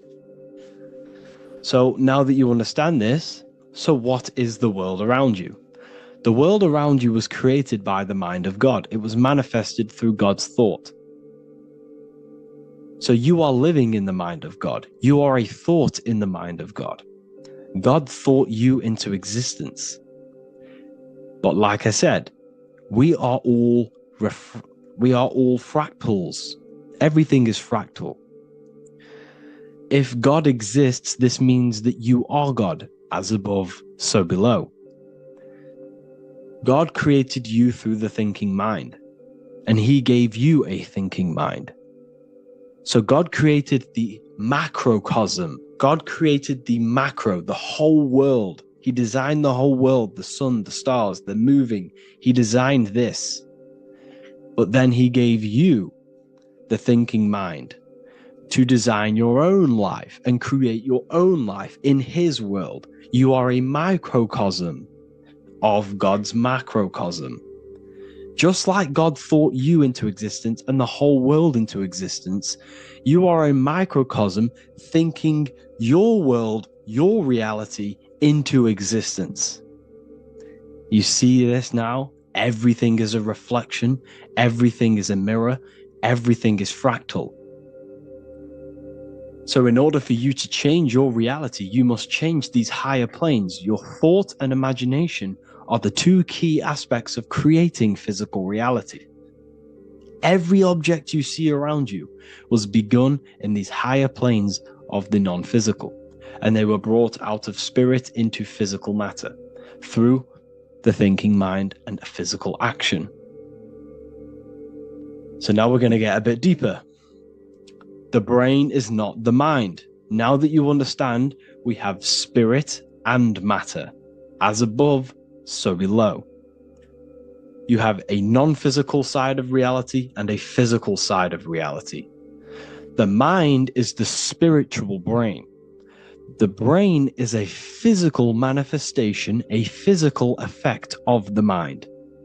The mind uses the brain to operate in the physical world, and it's the same with the heart. The soul manifests itself physically through the heart. The heart is a physical manifestation of the soul, of the emotion, thought and emotion, the mind and the soul, the brain and the heart, heaven and earth.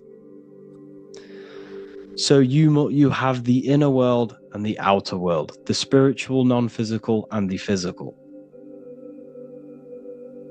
So essentially, we are all on this process of awakening and expansion. An expansion of our minds into new fields of thought, into new fields of awakening ourselves. Because essentially we are born into this world. But you are born many, many times. You can be born physically and you can be born spiritually. Like I said, everything is fractal. So just like when the baby finds out that there is a world outside of its mother, what does the baby do? The baby seeks a way out of its mother, and then the baby is now born into a new world, a world outside of its mother's womb. It's the same with you and your spiritual process.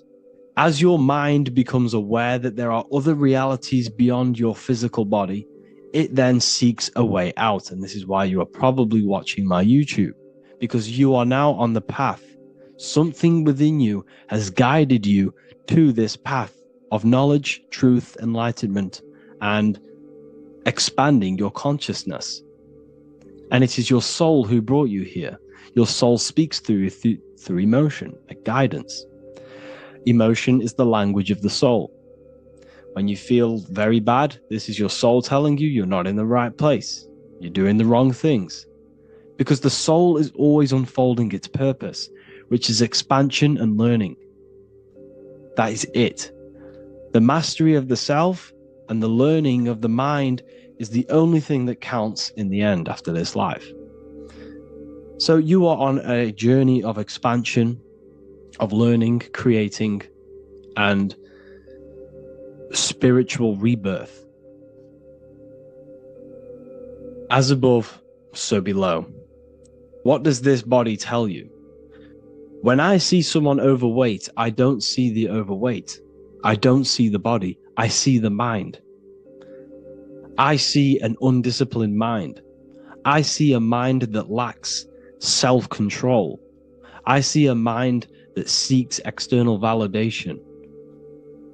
That's what I see when I see an overweight person. I don't see his body. I see the result of his mind.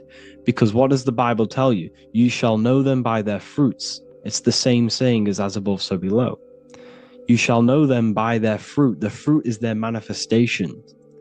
Your body is a direct correlation and manifestation of your mind. Your inner world projects your outer world. As within, so without. As above, so below. Now, what do you see when you see this man's body? I see discipline. I see strength. Mental strength, not physical strength. I see mental resilience of pain. Because all of this man's mental energy has been manifested physically within his muscle. This body is a direct manifestation of this man's mind's pain and suffering. And it shows discipline. This is why people instantly respect you if you are in shape. You walk into a room and you are in shape, people will instantly give you respect because they know that you are mentally disciplined. The body is a reflection of your inner world, and it's the same with your friends, your family, your connections with people. If you think about yourself very negatively all the time, and you don't have a good connection with yourself, you don't have a connection with your true self, this will manifest into every single relationship you have in your life. If you don't have a good relationship with your inner self, you don't have a good relationship with the people and the friends around you. Because as within, so without. If you think negative about yourself, you will only pick up the negative in other people. If I think very highly of myself and I think very happy and good things about myself, I will then see the good things in other people. Because it's as above, so below. As the inner world is, so is the outer world. It's the same with your life circumstances. Your life is a direct correlation of every thought you thought in the past. If you possess millions of pounds, millions of dollars, this is because you have thought this into physical reality. You live the life you are deserved. You live the life that you manifest through your thought. If you live a very poor life, this is a reflection of your mind. This is a reflection of what you have thought into physical existence. Because like I said, everything begins in the mind. As above, so below. And this is even present within the body. So where is the head? The head is at the very top of the body. And where does all manifestation begin? In the mind. That's where the mind is, in the head. And then the thoughts we think travel down the body into the heart, which is the emotion. Every thought we think is in the emotion. Every thought we think creates an emotion. This emotion then drives the action. Where does the action come from? The feet, because the feet move our body. We move with our feet to take action. Our hands. You see, so the body is even a reflection. I can't even say it. Reflection of the order of manifestation. This blew my mind when I figured this out. You see, the head, the thoughts begin here. This is the beginning of all manifestation. Then it comes down to the heart. This is the emotion. Then you take the action. The thought and emotion then sparks the action, which is taken with the hands and the feet. And where's the lowest point on the body? The feet, and that's touching the physical earth. So the head is where the thought is, the non-physical, and the lowest point on the body, which is touching the physical earth. So the head represents spirit, the feet represent matter, spirit and matter. Your room, if I walk into your room and I see a messy room, I don't see the room, I see a messy mind. The room is a reflection of the mind. If you have a messy room, this is your mind. It's an externalization of your unsorted mind, undisciplined mind. So like I said, we are all God, and we must find the God self within us. And I teach all of this inside the Book of Wisdom, Volume 2. This is not just a book, this is a revolution. This is the beginning of a new age with this book. If you have read it, I congratulate you. You should feel very proud of yourself if you have an open mind. You should feel proud of yourself for watching these videos, because not many people have an open mind. Remember this, people. You are special if you're watching these videos. You have the mind. You have the ability to see through the illusion. And I take my hat off to you. You want to take this to the next step? Read the book. Or if you want to take it to the serious levels, join the university. The university, you gain access to every piece of my material that I've ever done, all of my books, all of my lectures that are hidden from YouTube, that are hidden from everywhere else, the lectures that give you real power. And if you feel alone on this journey, we have a conscious community where you can connect with like-minded individuals, because I've been there. I've been there when you feel lonely, because you feel like no one else is thinking the way you are feeling. You can't talk to people about these things because people just think you're crazy. That's why I put together this, so we can connect, so we can unite, so you can connect with people, so you don't feel crazy about thinking about this stuff, learning about this stuff. And if you truly want to level up your life, people, and take your studies serious, this is for you. We do live calls, we do lectures. There's a whole library filled with books you can read. It's the perfect place for the truth seeker. I thank you all for joining. Please leave a like, a comment, a subscribe. Let me know any future videos you want me to make in the comments. Thank you all. Have an amazing day.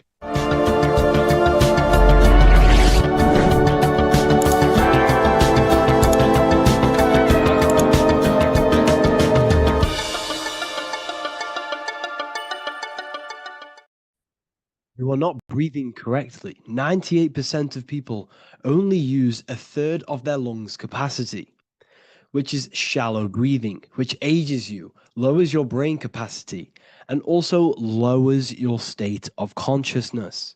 So it's essential that you breathe consciously on a day-to-day basis, because this is what truly elevates your consciousness.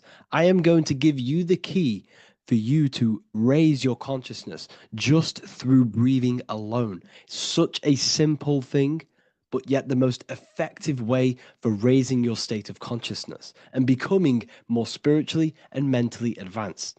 So tune in for this video, and I'm going to show you exactly how to do it and the symbolism behind breathing. Air is more than just air. It carries electromagnetic energy. So now I'm going to give you the science behind this spiritual truth. This invisible force is what sustains all physical life, providing the life force energy essential for existence. Electromagnetism. Everything is fed off electromagnetism. Your body is an electromagnetic battery. Now, we can prove that air carries electromagnetism just by doing a simple test, a simple scientific experiment, by getting liquid oxygen and pouring it between a north and south magnetic pole, two polar opposite magnets. We see that the liquid does not fall straight through it. It is sucked, it is magnetically attracted to these two opposing forces, opposing magnets. This is proof that air, liquid oxygen carries electromagnetism. When you are breathing electromagnetism, the essential life force behind all living beings.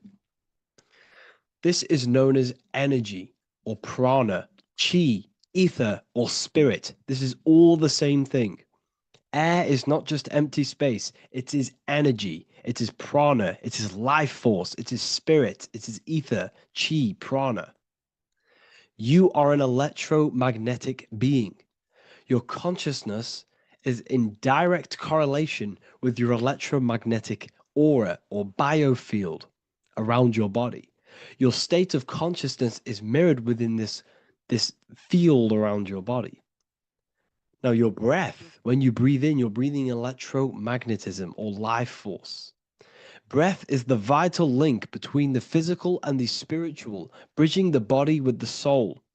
Through breath, we connect with both tangible world and deeper, the unseen realms of energy and consciousness. Breathing deeply and properly elevates our consciousness, enhancing the brain's functions, heightening the sensitivity of our five senses. It also brings a profound calmness to the mind, creating a state of clarity and inner peace. Like I said earlier, breathing properly is the fastest way to elevate your consciousness. It is the fastest way, because breathing, when you stop breathing, what happens? You lose physical consciousness. Your body will shut down if you do not breathe in this vital electromagnetic energy in the oxygen. If your body does not get this for 5 minutes or however you can last without breathing, this makes you lose physical consciousness. Your body will not survive without this essential life force energy. Therefore, air is one of the most overlooked things. This is why we see the symbolism of Buddha having a big belly. Why does he have a big belly? Because it's symbolizing breath work, proper spiritual breath work, the certain teachings of breath work, of when you breathe in through the nose, you have to breathe in through the nose. You don't want to breathe in through the mouth because the nose acts as a filter which catches dust particles and filters out the air before it enters the lungs. The mouth does not do that. The nose is for breathing inward. We breathe in through the nose, and when we breathe in, we breathe into our belly, not our lungs. When we breathe into our belly and our belly expands outwards, we are then moving this energy down from the nose down the spinal column. And when we breathe back out, the belly goes in, which is raising the energy up the spinal column, back out through the mouth. This is the true way of breathing, because when we breathe, we are moving energy. We are moving electromagnetic energy. When we breathe in through the nose, the energy travels down the spinal column. And when we breathe out, we are raising this energy back up the spine, some of it going out the mouth and some of it reaching the brain, activating dormant brain cells in the brain. But when we breathe, we need to make sure we are using 100% of our lungs capacity, because the lungs is what transforms this special energy into consciousness, physical consciousness. So this is why Buddha has a big belly. It's not because he was fat. It's not because he was overweight. It's symbolism. It's symbolism of breath work. So try this. Do this for 2 minutes while you watch this video. Breathe in through the mouth as hard as you can until you no longer can fill any more air into your lungs and belly. Breathe it into your belly, not your lungs. And breathe out through the mouth. Do this for 5 minutes or 2 minutes, however long. I promise you, breath affects your consciousness. You will notice the difference. If you do it quicker, the quicker it'll affect your consciousness, and you might go lightheaded. But that lightheaded is you activating your spirit, your energy body. So try this just when watching this video. When you breathe consciously, you are renewing both your energy body and astral body, aligning your consciousness with a higher state. This practice feeds new life force energy into the body, revitalizing and enhancing your overall well-being. Like I said, your brain requires the most amount of oxygen. When we have shallow breathing, this is reducing the brain's capacity. Because when we are not breathing properly, which 98% of people are only using a third of their lungs capacity, we are essentially only using a third of our consciousness, because your breath is directly correlated to your consciousness, your state of consciousness. When you breathe in through the mouth, out through the mouth, out in through the nose, out through the mouth, consciously and deeply for 5 minutes, you will notice that your senses are more powerful and sensitive. Your brain is quicker.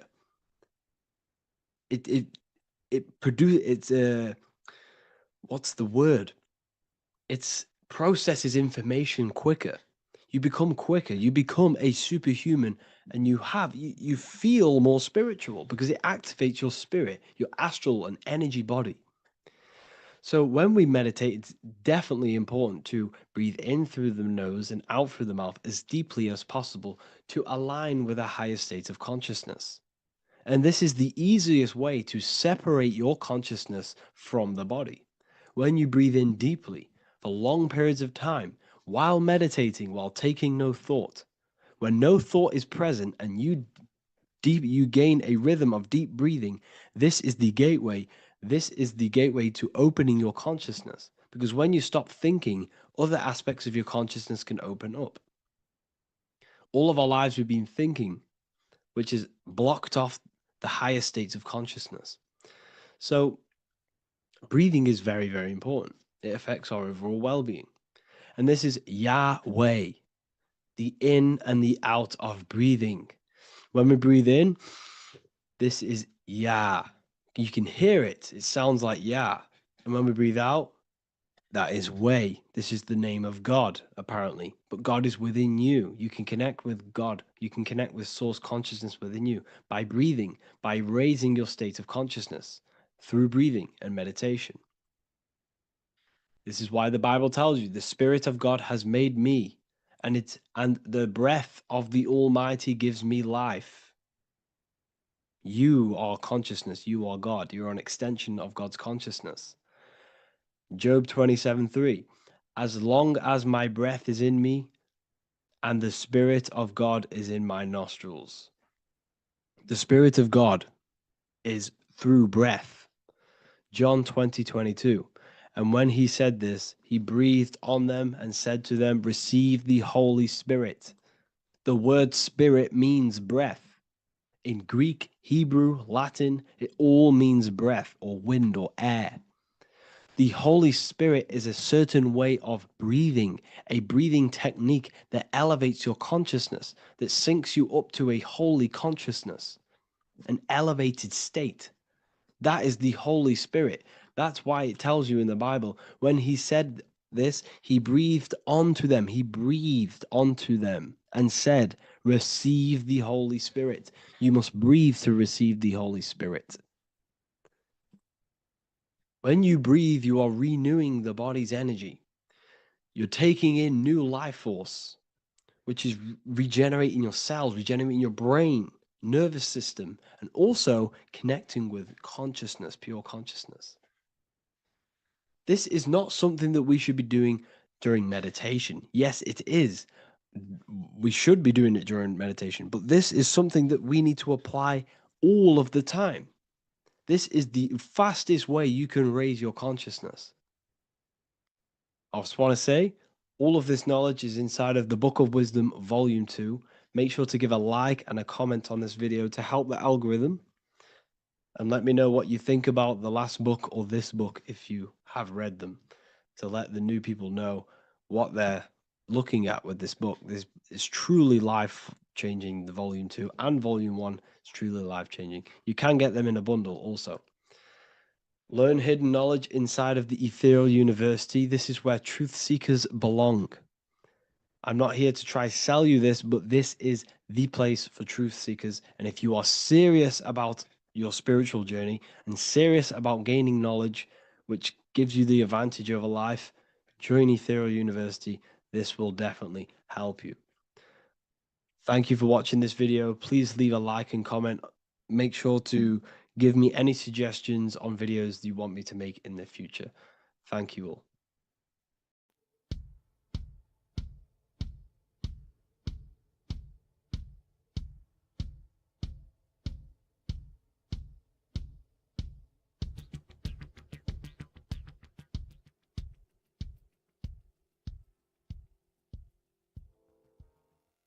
Welcome people, we're back with another video.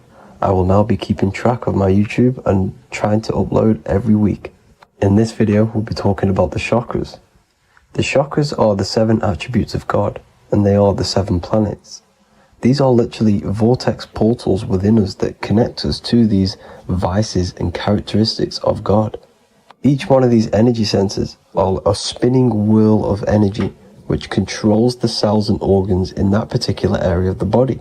For example, it's literally a mini brain for that area of the body. Each chakra has a vice which you need to turn to a virtue in order to climb up through the system. They work like a stairway system. You have to go through each chakra in order to unlock the one above. This process is turning matter into spirit as you descended from spirit to matter. Saturn is Satan, that's why it's the lowest chakra, and that's why the devil is red, because red is the lowest vibrational color. When you are in these lower states of consciousness, you are in your animal nature. This is your physical side of your nature, and you are mainly being driven by your animal instincts, or your ego. Moving back to your higher self or your spirit self is not an easy process, it takes a while. However, with discipline, consistency, and motivation, you can achieve this, and this is what the ancients called Christ consciousness. Once you have achieved this, it is basically a state of mastery of the mind. You no longer lust for the lower animal nature things. Now, let's start with the root chakra. This is located at the base of your spine, and you can feel this chakra by tensing your anus. This energy center is in control of your survival needs, your vitality, stability, and security. Now, if this chakra is unbalanced, you will feel insecure, fear, anxiety, unstable, low self-esteem, anemia, over or underweight, and constipation. In order to balance this chakra, you need to feel grounded, embodied, stable, calm, centered, a sense of safety, and trust in yourself and the world around you. The next chakra is the sacral chakra, which is located around the belly button area. You can feel this chakra just by sucking in your belly. This chakra is to do with relationships, self-worth, creativity, empathy, and most importantly, sexuality. This is the most important one in order to start to raise your vibration overall, is giving up the over-sexualized nature. In order to balance this chakra, you need to come into harmony with all the toxic relationships that you have. Get rid of the fear, the anxiety, the isolation, and 100% get rid of the over-sexualized nature. Lust is one of the most lowest vibrations you could possibly feel. It is literally manifesting hell. In order to work on this chakra, you need to feel self-worth. You need to do creative things, empathy, healthy relationships, and 100% being confident. The next chakra is the solar plexus. This is to do with personal power, will, metabolism, eating, happiness, and your self-esteem and self-identification. You can feel this chakra just above your belly, below your ribs, and you can suck in this area. If this chakra is blocked, you will feel lack of confidence, difficulty in manifesting your desires, low self-esteem, misuse of power, misuse of dominance, weak will, and shame in yourself. Biggest one for this chakra is overeating, as it's to do with metabolism. If you are overeating, you are literally unbalancing a lot of your lower chakras, not just the solar plexus. In order to work on this chakra and balance it, you want to have a positive self-identification. You want to feel happy, a happy self-esteem, effectiveness to people, not overeating, and a strong willpower. Now for the heart chakra, one of the most important chakras. Chakra is to do with love, understanding, trust, hope, openness, compassion, balance, and forgiveness. The most important because your heart is the tree of life in the body. It is the center of the toroidal field. It is the most powerful chakra. Your heart is 5,000 times stronger magnetically than your brain. Once you have hit the heart chakra and you start surpassing the heart chakra, you are now turning matter into spirit, as the lower three chakras are dense and physical, and the above the heart chakra are turning to spirit. As you can see already, this is a hard and long process of working on yourself physically and internally. The symptoms of a blocked heart chakra would be lack of love or too much love, difficulty to accepting or giving love, lack of compassion, loneliness, and lack of emotional fulfillment. Finally, a lack of connection with a divine or to nature. In order to balance this chakra, the most important thing and the most powerful thing you can do is loving people, accepting and giving lots of love. Second most important thing to balance the heart chakra is balance. You need a balanced life. You need balance in all aspects of your life. Now for the throat chakra. This is a very important chakra as it's to do with communication. A symptom of this being unbalanced is a lack of self-expression and putting on a front all the time, acting with the ego. In order to balance this chakra, you need to constantly self-express yourself. You can't be putting on a front. That voice inside your head, you have to let it come outward. Don't just block it off with a wall. Self-expression will lead to you gaining friends who actually like you for being you, and not these fake friends that you have to put on an ego for. In order to balance this chakra, you need to express yourself, express the word that's within you. Don't be lying to people. Don't deceive or be deceptive. The next chakra is the third eye chakra. This is starting to get very advanced and you are coming very close to spirit. Just before we head on, I want to announce the PDF is now available, containing all the presentations I've ever made, all into a condensed 38-page PDF. The link will be below this video for you to access. And if you want to learn how to create reality using your mind, how to attract your desires, how to get out of the situation you are in, the link will also be there for the Manifestation Mastery course. Now for the third eye chakra. The third eye chakra controls the pineal gland, which is your first eye. It's to do with your psychic abilities, channeling, telepathy, astral travel, visions, and connection to the higher self. You need all of the chakras aligned to get the full potential out of your third eye or pineal gland chakra. For example, if you're astral traveling and you fear something, you will be instantly shot back to your body. So you need to master all of the chakras before you go on and try and do these higher spiritual activities. Symptoms of the third eye chakra being blocked is lack of imagination, lack of vision, lack of concentration, blocked or clouded intuition, can't see the big picture, and especially overly reliant on logic and intellectual thinking. A good way to work on this chakra is imagining things, vision things, trust your intuition at all times, always follow that inner voice. Cut out the tap water which contains fluoride. Fluoride blocks the pineal gland. And cut out all junk food because all of this is affecting your pineal gland. When in meditation, you want to focus your eyes and your attention to the center of your head between the two eyebrows. This is where the pineal gland is located. This will help and awaken the pineal gland over time when you keep doing these meditations. Finally, for the crown chakra, this is to do with universal consciousness, all-knowing, enlightenment, cosmic connections, the God source. This chakra is blocked by being cut off from spirituality, plagued by the senses, being tricked into the five senses and being tricked into thinking you are the body. In order to work on this chakra, you need to feel grounded. You need to know yourself, your real self, the voice within you. Have common sense, have specific decisions that you're making, be very direct. Now we've got out of the way all of the chakras, I can now introduce methods and meditations which will help you unblock them spiritually. When meditating, you want to get into the present moment in a nice, comfortable position. Bring yourself to the present moment by saying, I am here right now, nothing else matters. Keep repeating this over and over with your eyes open or closed. After a couple minutes of bringing your attention to the present moment, you can now start to breathe in through the nose deeply and breathe out through the mouth slower than you breathed in. Place your attention on the chakra that you want to balance. Think of a high vibrational emotion like love and think of this while placing your attention on that chakra. You can do this exercise every day for 10 to 20 to 30 minutes.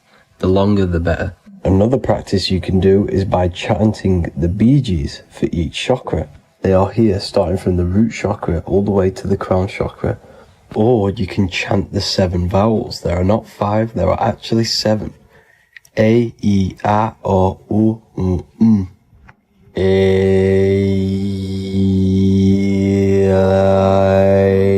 O. This is the proper way of pronouncing the 7 vowels. These are so powerful because these are the only things that exist. It is literally the sound of God. By pronouncing them right, you can actually create a lot of power within you and align your chakras. That's it for this video, people. I'd appreciate a comment and a like to help the algorithm. I appreciate you all. Love and light.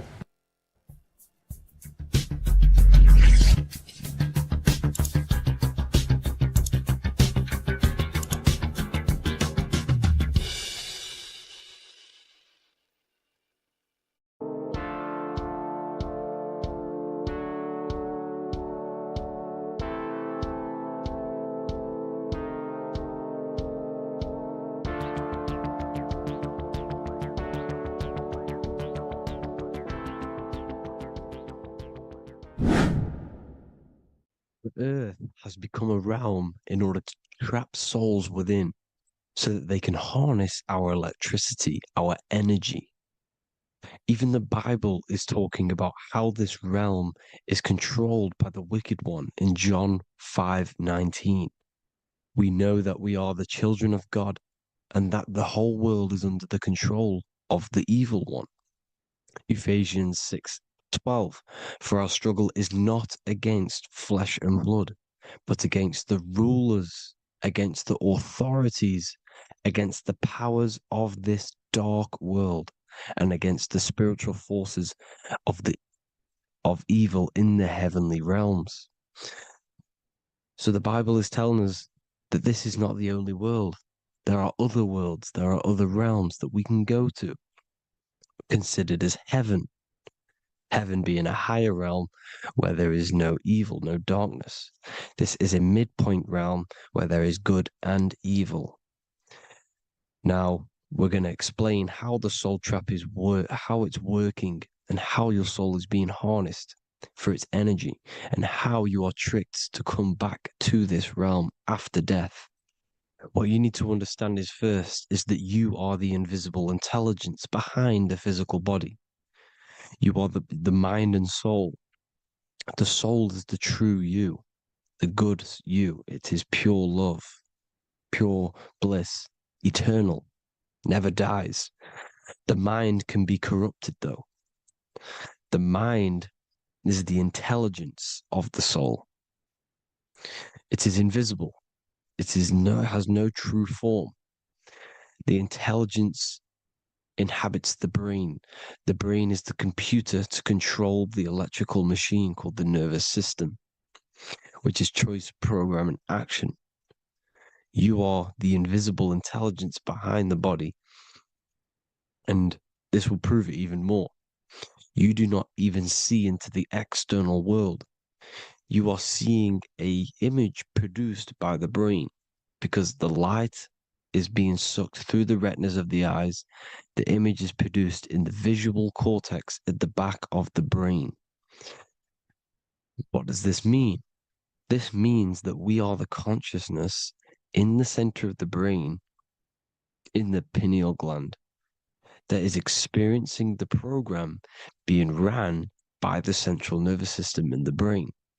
This is the sigil of Lucifer. Lucifer in Latin is Lucy. Lucy is light in Latin. Lucifer is known as the light bearer. This is how the eyes work, people. It's not a demon or a devil. The sigil for Lucifer is how the eyes work and how the left eye is controlled by the right brain. The right eye is controlled by the left brain. There is a crossover. It's the same with the body. The left side of the body is controlled by the right brain. The right side of the body is controlled by the left brain. There's a crossover with our hemispheres in the brain. Now, this empty chamber in the center of the brain is where this universal cosmic intelligence is held, known as the most holy place in the Bible, the throne of God. Okay? This is above the 33 vertebrae on the spine. As you can see here, you are the being in the center of this point. All of the nerves are being sent back to this one particular point, which is the seat of our invisible intelligence. You can see it's an empty chamber. Our consciousness, our intelligence is not a physical thing. This intelligence is the true voice inside of your head. This is why your head is heaven, your heart is earth, your heel is hell. Your head is heaven because this is the seat, the throne of God. God is in heaven because the consciousness, this divine intelligence that's controlling the body, is sat in the center of the brain. The brain is taking commands of this invisible intelligence. When you close your eyes, you can feel your awareness, your consciousness, your intelligence is all in the brain. Your awareness is not in the feet, the heart, the legs, the arms. It's all in the center of the brain. Now, if you meditate deeply, you will find that you are beyond the mind. You are the being observing the thoughts. You are the soul observing the thoughts.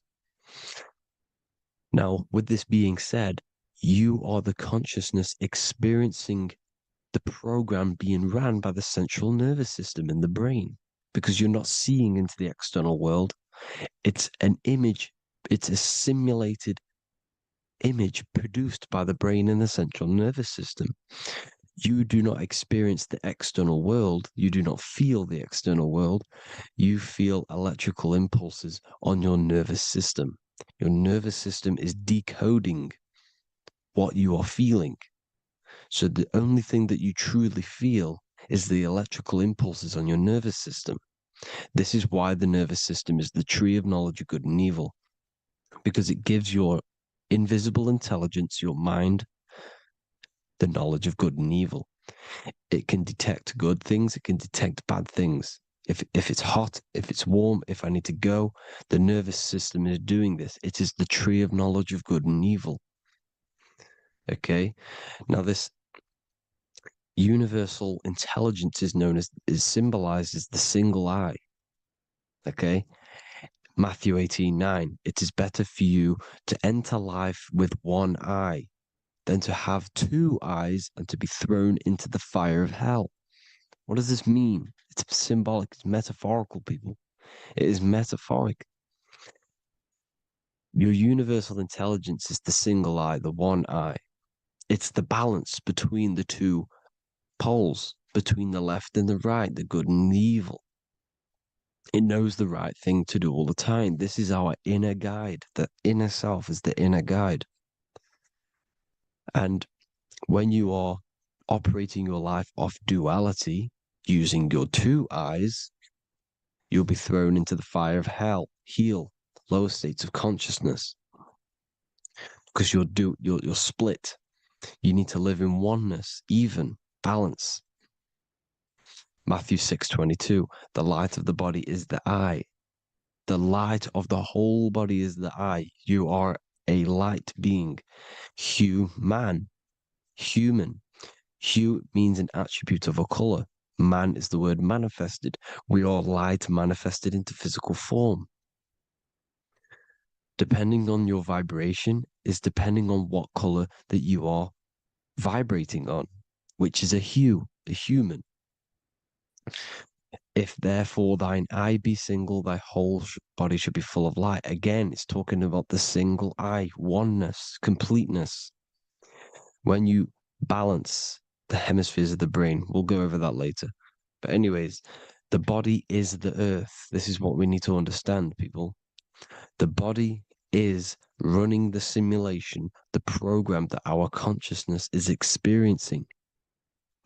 So when we leave the body during death and astral projection, we leave the earth. This is how it works. The body is the vehicle for the earth, for this realm. Everything exists within our mind.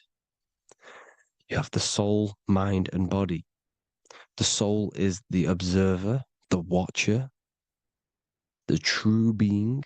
This is why she has many different heads, because the soul inhabits different bodies.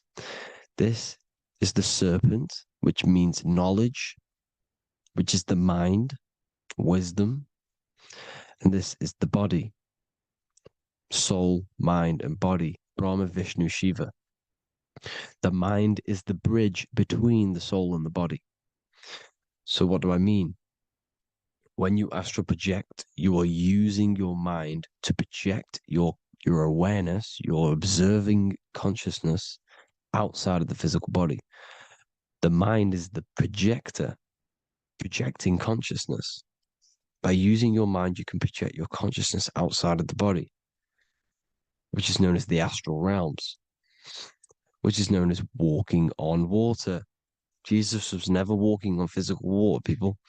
It's metaphorical for leaving the physical body.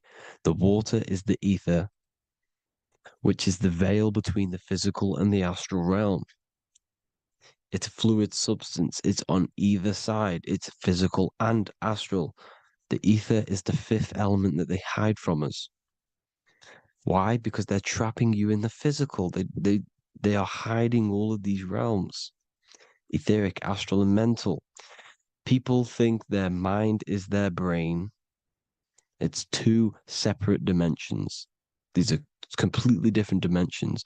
The mind is way more intelligent. The mind is formless. There is no form to the mind. You can think anything you want. You can manifest anything you want within your mind. It is not a physical object. The physical realm is being controlled by the mind. Everything's being controlled by the mind. Everything exists within the mind. This is why the Egyptian says the universe is mental. So when we project our consciousness outside of the physical, we go to the astral. The ether is the water that Jesus is walking on. This is the veil between the physical and the astral world. The word together has ether within it because it joins the two worlds together, together, the astral and the physical. The word either is ether because the ether is on either side, physical and astral, physical and spiritual, physical and non-physical. In the astral realm, the mind can manifest anything we want. We incarnate to restrict our minds. This is why Saturn, if you go and watch my video on Saturn, how Saturn is this simulation, okay? Our minds can manifest anything we want in the astral plane in the click of a finger. However, when we incarnate in matter, we now have to labor for our manifestations. This is why Saturn's known as the great teacher in astrology, because he teaches you a lesson. When your mind incarnates into matter, it's teaching your mind a lesson, the knowledge of good and evil.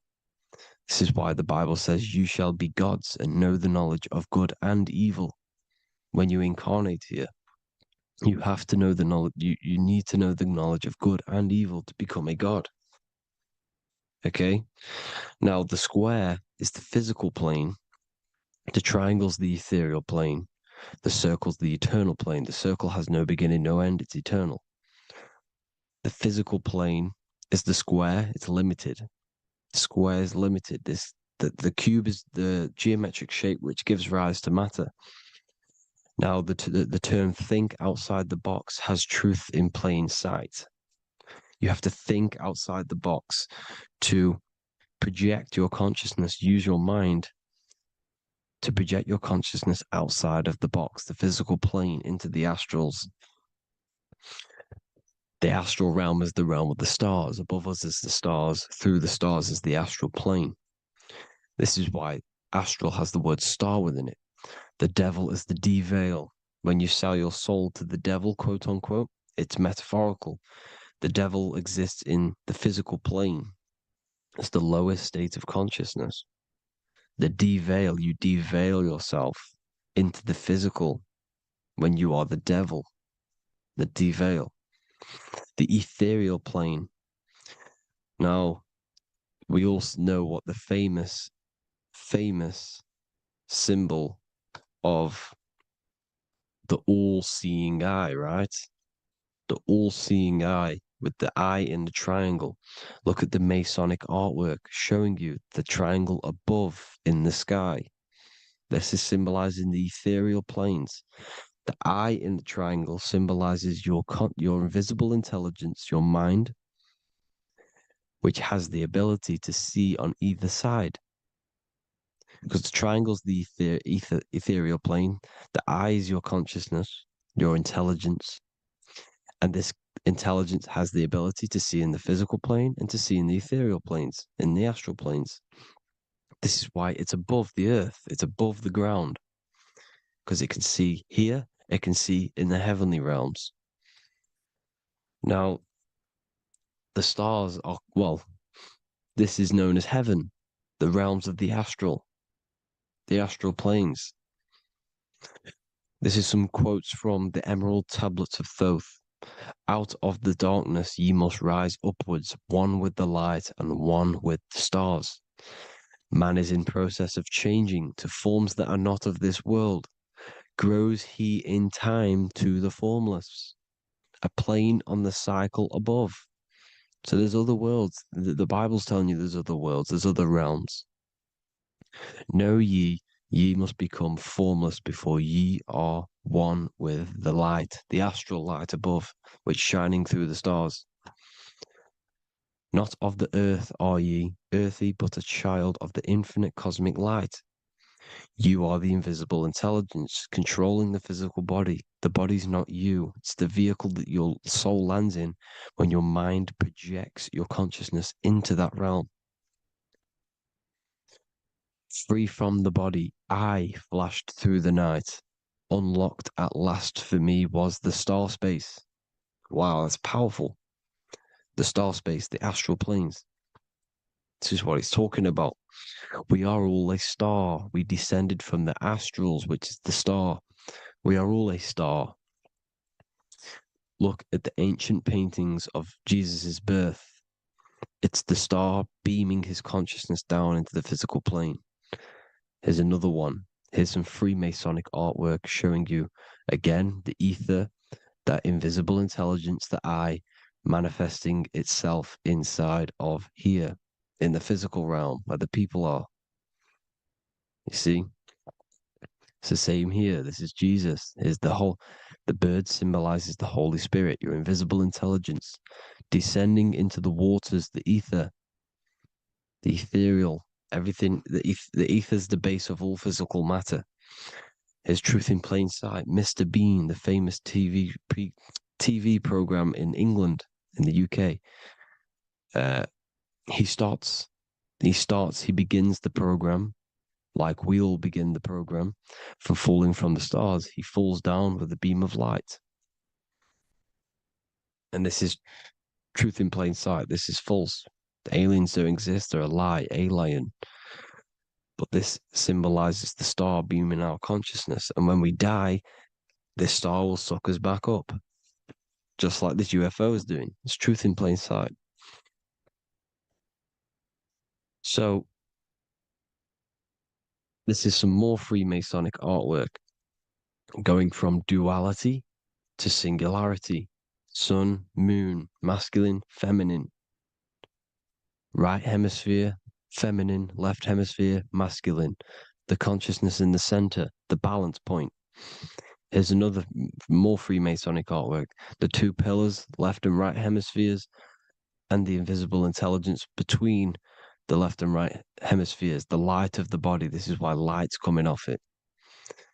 Because it's light, it's pure light. The blazing star.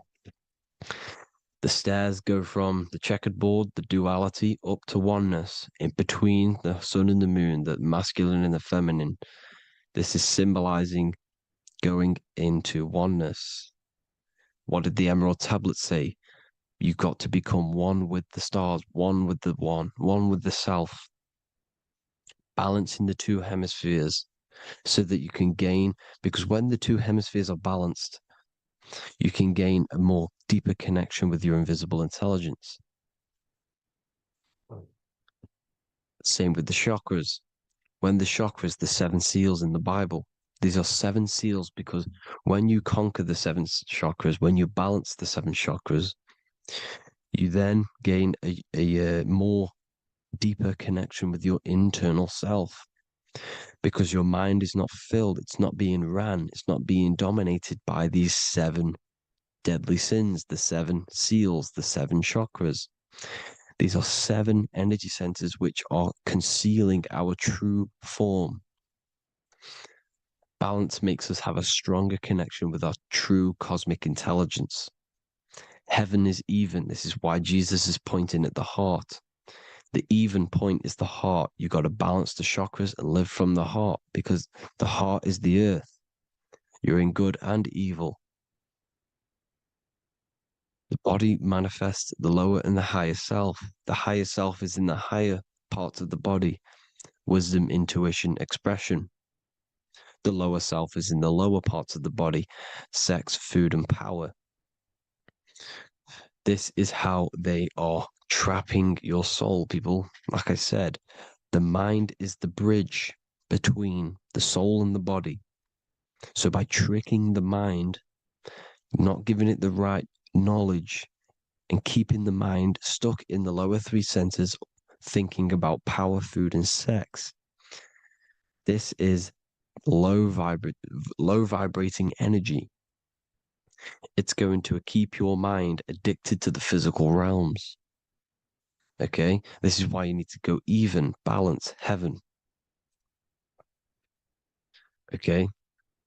I will explain the soul trap in a second, how it fully works. But I'm telling you all the science behind it so you can understand. When you are doomed, you are domed. This is the dome, the firmament, the firmament, the mind. Ment is mind, firm is firm. A firmament is doomed under the firmament. You must have a loose mind, an open mind to expand your consciousness beyond the stars, beyond the ethereal barrier. You have to vibrate higher than this world. Your consciousness must be expanded more than the physical plane. You need to learn how to astral project. You need to learn how to leave the body, how to operate outside of the body, so that you, when you do leave the body, you will have recognition. You'll have knowledge. You'll have practice. But this is as above, so below. The woman's belly is the earth. It's as above, so below. It's a microcosm of the macrocosm. We are the children in the womb. We are the people in the earth being ready to be born into the heavenly realms. As above, so below. It's a microcosm, macrocosm. Everything is in everything on a bigger and a smaller and a larger scale. Now, when the baby figures out that there is a world beyond its mother, what happens? The baby starts to move around and tries to get out of the mother. Because once it starts to hear the external world, starts to hear people, it's going to wonder, what's outside of why am I in here? What's outside? So the baby will force its way out of the mother. It's the same with our minds, as above, so below. When our minds figure out that there are other realms beyond this world, we will seek a way out. This is the womb, the Mother Earth, Mother Nature. It's the mother. We're in the womb. We can be born out of this world, which is being born again in the Bible. When you are doomed, you are domed under the dome, under the firmament, the firm mind. The firm mind will keep you under the firmament. Due to the law of polarity, there has to be other realms. There has to be. Because the law of polarity works in this world, and it will work on every scale possible. It's universal laws. These are universal laws. The law of polarity means that there are other realms polarizing this realm. There is a hell, there is a heaven. There is a midpoint, which is Midgard, which is the one we are in now. Earth, heart. Earth is the heart. Heart is the center, good and bad. The balance between good and bad. Your reality is your level of realization. Your mind realizes other worlds, you will seek a way to them worlds. It's that simple. The soul trap is to keep you stuck in this physical body, which is the earth. This body is the earth. It's running the program, like I said at the beginning. It's running the simulation that your consciousness is experiencing. You are an electromagnetic being, and you're hidden in a cage, your rib cage, and you're stuck in cells, a prison cells. You're in cells. We produce electromagnetic energy. Your soul produces this energy. And by trapping your consciousness inside of this physical realm, they harness this energy within the astral realms. They're using you to manifest demons, because your mind creates demons through emotions and mental thought energy, which is a whole nother video. I can make a video on that. You're manifesting everything for them because they're trying to create a hive mind. This is why they want everyone to believe in one belief system, one government, one belief system, one religion, because they're creating a hive mind. This hive mind will manifest and be summoned within the astral planes, because the mind manifests the astral plane. The astral plane is the realm of imagination. The mental plane is the realm of just thought alone. The etheric plane is the energy. The physical plane is the matter. So all of our minds together are manifesting these demons within these subconscious realms, the astral. Now, how are they keeping you stuck to this realm? Well, when you die and you're stuck in your lower three chakras, okay, when your mind and soul detaches from the body, which is the earth, when you leave the earth, you're still going to have these mental addictions to the food, the sex, the materialism, the phone, the cigarettes, everything. This is why they get you addicted to everything possible. The TikTok, the YouTube, they get you addicted to as many things possible. Because when your mind is addicted to these things, and when this mind leaves the physical body, you're still going to have these addictions. Okay? You're still going to have these thoughts. And you will be manifested into the lower astral realms because you're thinking materialistic, you're thinking negative, because your level of realization was your reality. You were manifesting hell on the earth. When you leave the body, you're going to manifest hell in the astral planes, which means you'll be vibrating on the very low, which will put you in the lower astral realms. So guess what? You're going to come back. You're going to come back into materialism. You're going to reincarnate. Because you haven't prepared for life after death. You must detach from the external world. Okay? Moon is mind. The sun is the soul, the earth is the body, the moon is the mind. This is why we say lunatic. In your mind, you have a specific mood. Moon. Money, M-O-N, is the moon. Money exists in the mind. They get you addicted to the money. The Bible's telling you this. Do not conform to the pattern of this world, but be transformed by the renewing of your mind. It's telling you. Of this world, but be transformed by the renewing of your mind. Who knew that the Bible was this deep? Matthew 16:26, what good will it be for someone to gain the whole world yet forfeit their soul? James 4:4, don't you know that friendship with this world means enmity against God? Therefore, anyone who chooses to be a friend of this world, of the world, becomes an enemy of God. John 4:4, dear children are from God and have overcome them, because the one who is in you is greater than the one who is in the world. It's talking about the invisible intelligence. It's greater than the physical world. John 2:15, do not love this world, nor the things it offers you.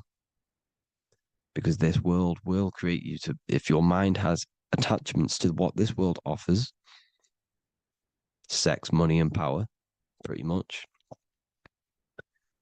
you will reincarnate here. You will come back here. Because when you leave the body, your mind will still have these addictions. Do not love the world, nor the things it has to offer you. All of this is in my newly published book. The paperback versions are now available. Finally, for all the people who have been waiting, the Book of Wisdom. All of this knowledge is inside of the Book of Wisdom. The paperbacks are available. There is worldwide shipping. You can get it anywhere, pretty much, any country. My new website, it's amazing. There's going to be some amazing products coming on the new website. But I thank you all for the support. Before I leave, I need to explain what is going on with the soul trap. Like I said at the beginning, the mind's the bridge between the soul and the body's the realm. By tricking your mind with false knowledge, they are keeping your soul stuck to this realm. They get you addicted to all the physical things, and that is it. As soon as you're addicted and you die, you're going to come back. So by tricking your mind, which is the bridge between the realms, they keep your mind stuck within this body. They keep you in physicality. They deveil you, the devil, the deveil. Thank you all for the support, people. If you do want to join the Academy, all the links will be posted below this video for the book, The Academy. Thank you all for the support and have an amazing day.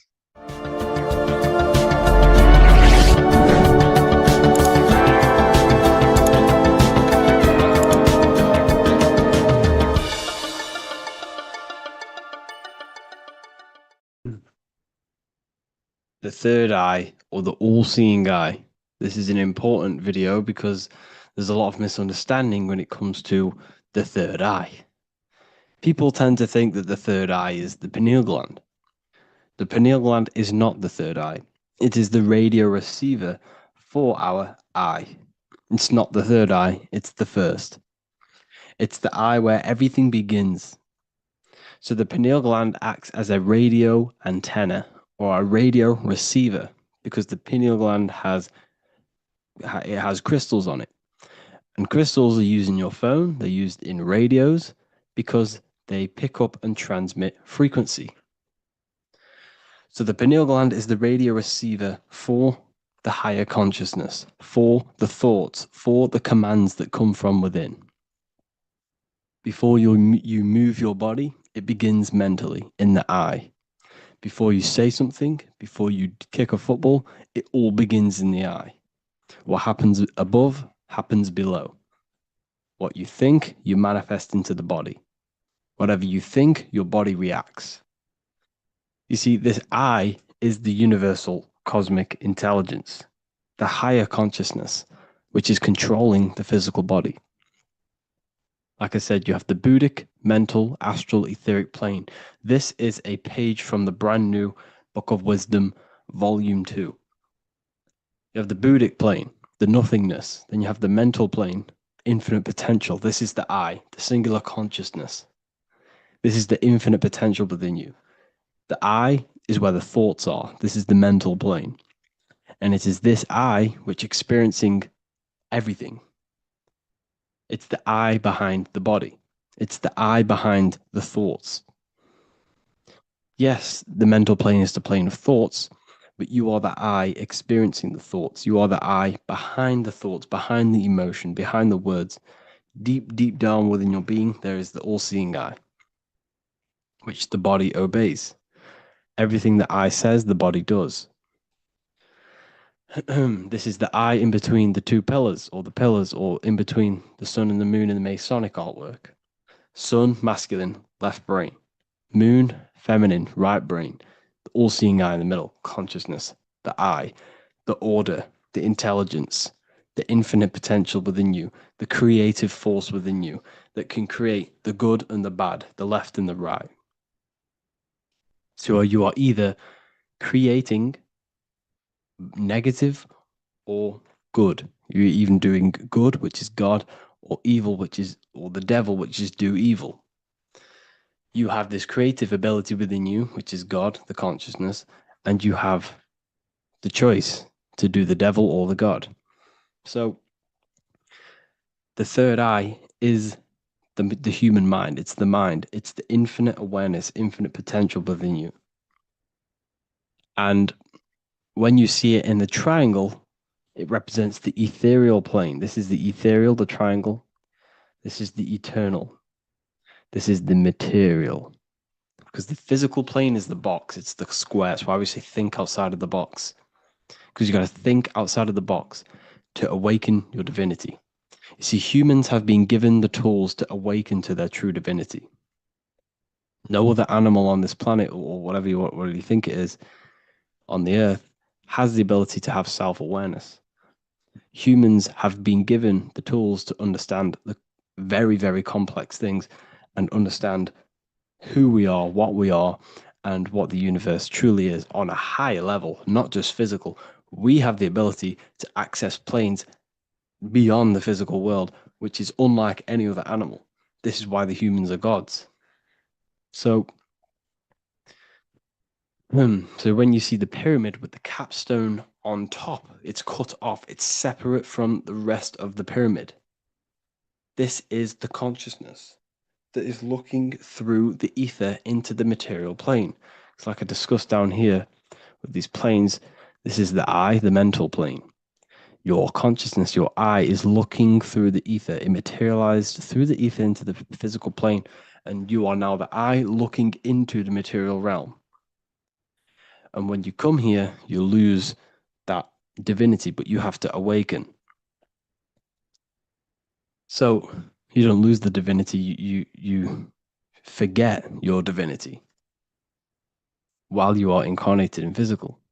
So when you see the triangle with the I in it, this represents the I looking through the ether. It's materialized, but it also represents when you see it's illuminated like this and it's separate, because this is separate from the physical plane. The consciousness within you, the thoughts within you, that intelligence within you, that voice is separate from this physical world. And everything above manifests below. Everything what happens in this realm of consciousness, of thought, manifests into the physical plane. It's separate.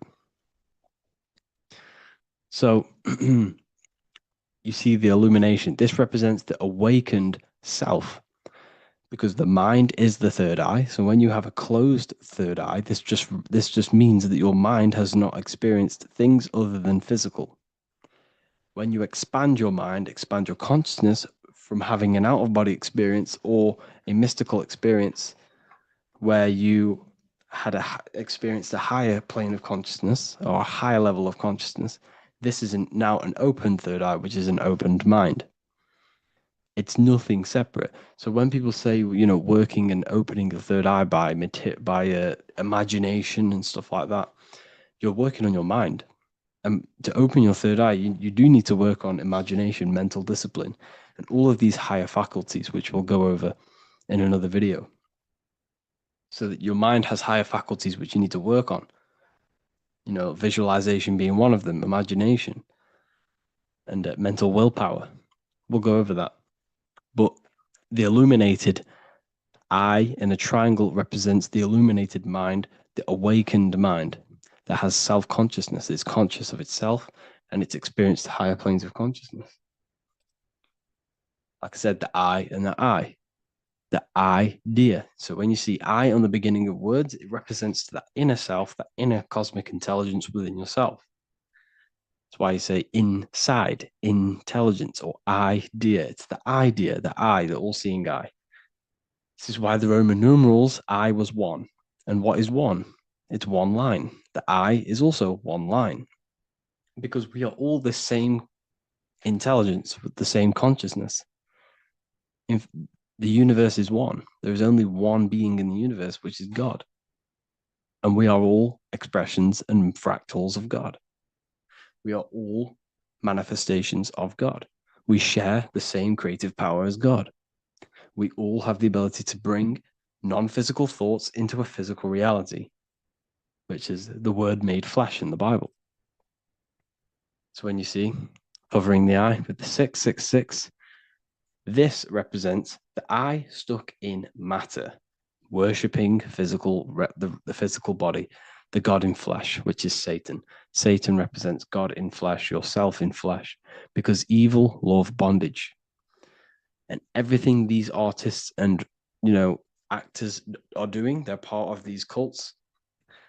They're promoting materialism to keep your I, your consciousness, stuck in three-dimensional awareness. So this is what they're promoting. You see that the hand symbol creates 666, which is your body, the carbon. Your body's created out of carbon. And all life forms are created out of carbon. The I in it, the I in the 666, represents I being in material, keeping the mind in material. Matthew 6:22, the light of the body is the eye. Therefore, if thine eye be single, thy whole body should be full of light. But if thine eye be evil, thy whole body should be full of darkness. You see, this is a very powerful verse. Very powerful verse. The light of the body is the eye. This is the first part of the verse. This is where everything comes from. The mind. The infinite mind. The infinite potential within you.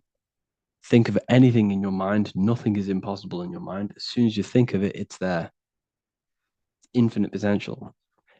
It's the light of the body, because the mind is what gives life to the body. It manifests its will through the body. It's the light. All the things that the body does happens mentally before it happens physically. Before you move your hand, it is a mental power. Just like when you astral project. When you astral project, you use your mind to move your body. It's mental. If therefore thine eye be single, thy whole body should be full of light. So what does that mean? Becoming one with the consciousness within you. The single eye. Instead of being divided between the left and the right, the masculine and the feminine, instead of being divided between the high and lower self, when you combine all the aspects of yourself to be balanced and connect with the true self, that's when the whole body should be full of light, which is the good, the enlightenment. But if the eye be evil, which means what? Because your eye, your consciousness, your mind has the ability to create positive or negative, devil or the God. And when you think negative, what happens? Darkness goes through the body. Every thought has an effect on the body. What you think goes through the body. For example, become erect. What do? You think of being erect, and it happens, the body becomes erect. What happens in the mind happens in the body. So if your eye is evil, if you are thinking negative, if you feel negative, you're going to produce negative. Your body will be full of darkness. And this is what the all-seeing eye is. It represents you, your consciousness within you that can create anything in this physical world. So yeah, if you have any questions, make sure to contact me, and I will get it created for the university.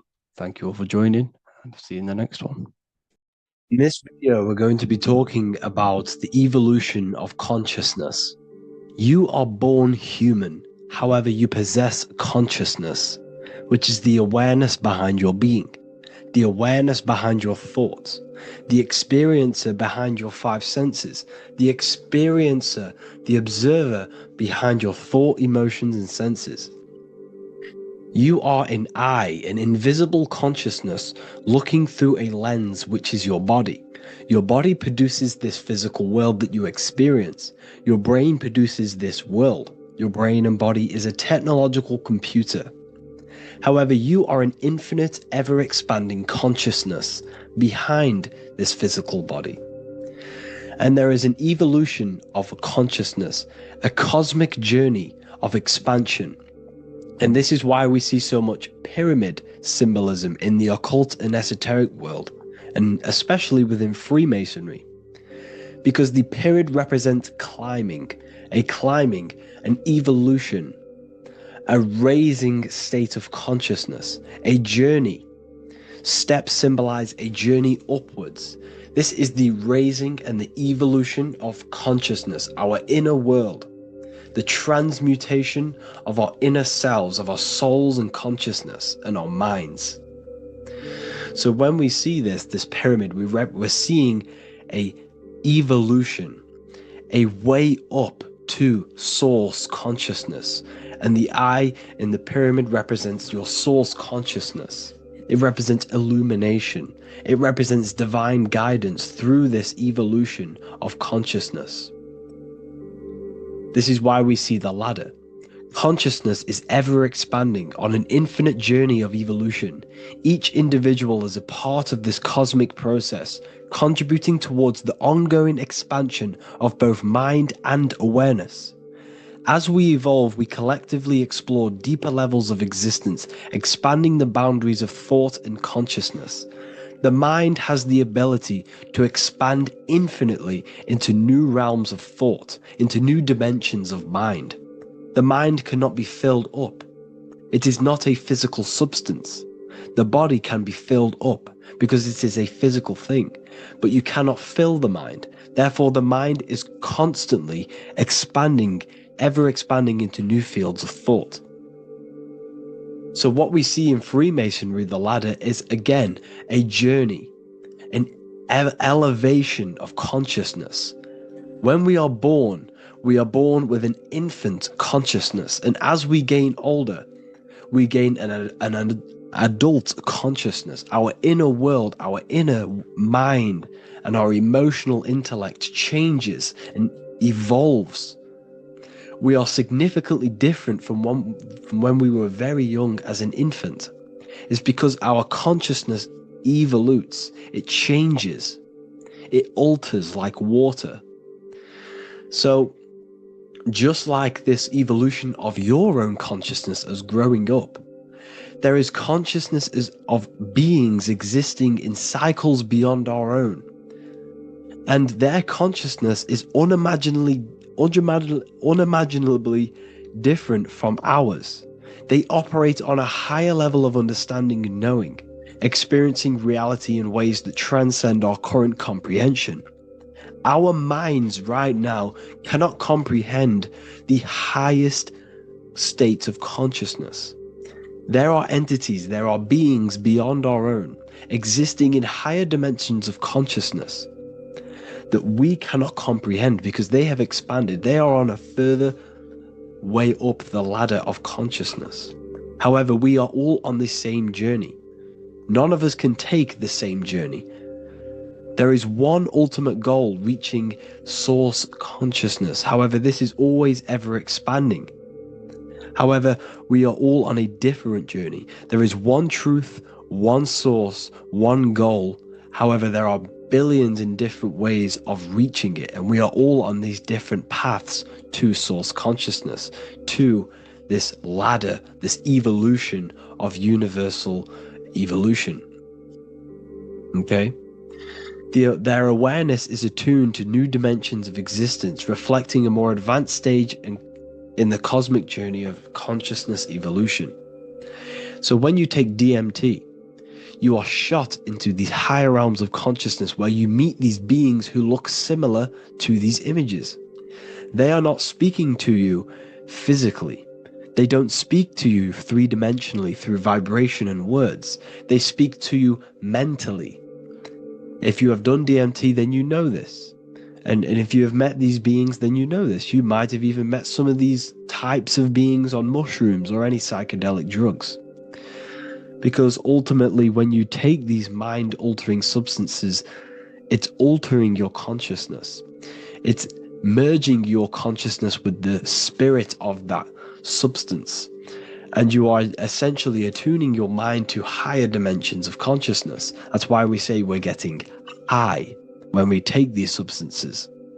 Therefore, when you meet these beings on DMT, you are essentially meeting beings who are attuned to higher dimensions of consciousness, and they speak to you mentally. They speak to you telepathically through thought, because the universe is mental. Everything exists within the mind. The way you are now, your physical existence, is a state of mind. Mind, thought creates matter. Spirit and matter are two opposing ways of thinking. If we have a very spiritual mind, we have an expanded mind, we are a spiritual person through the mind. However, if we have a very low state of consciousness where we think about food, sex, lust, and all physical things, then we have a physical consciousness. Matter and spirit are two opposing forces, two ways of thinking. The mind attunes itself to different levels of understanding in different dimensions.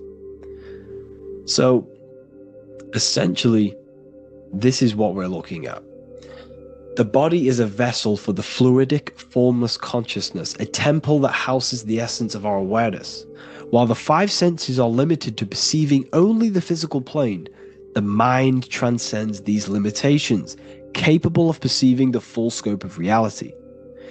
It is through the mind that we access deeper truths beyond the material, tapping into boundless nature of existence. Physical existence is a thin band, a thin layer of reality.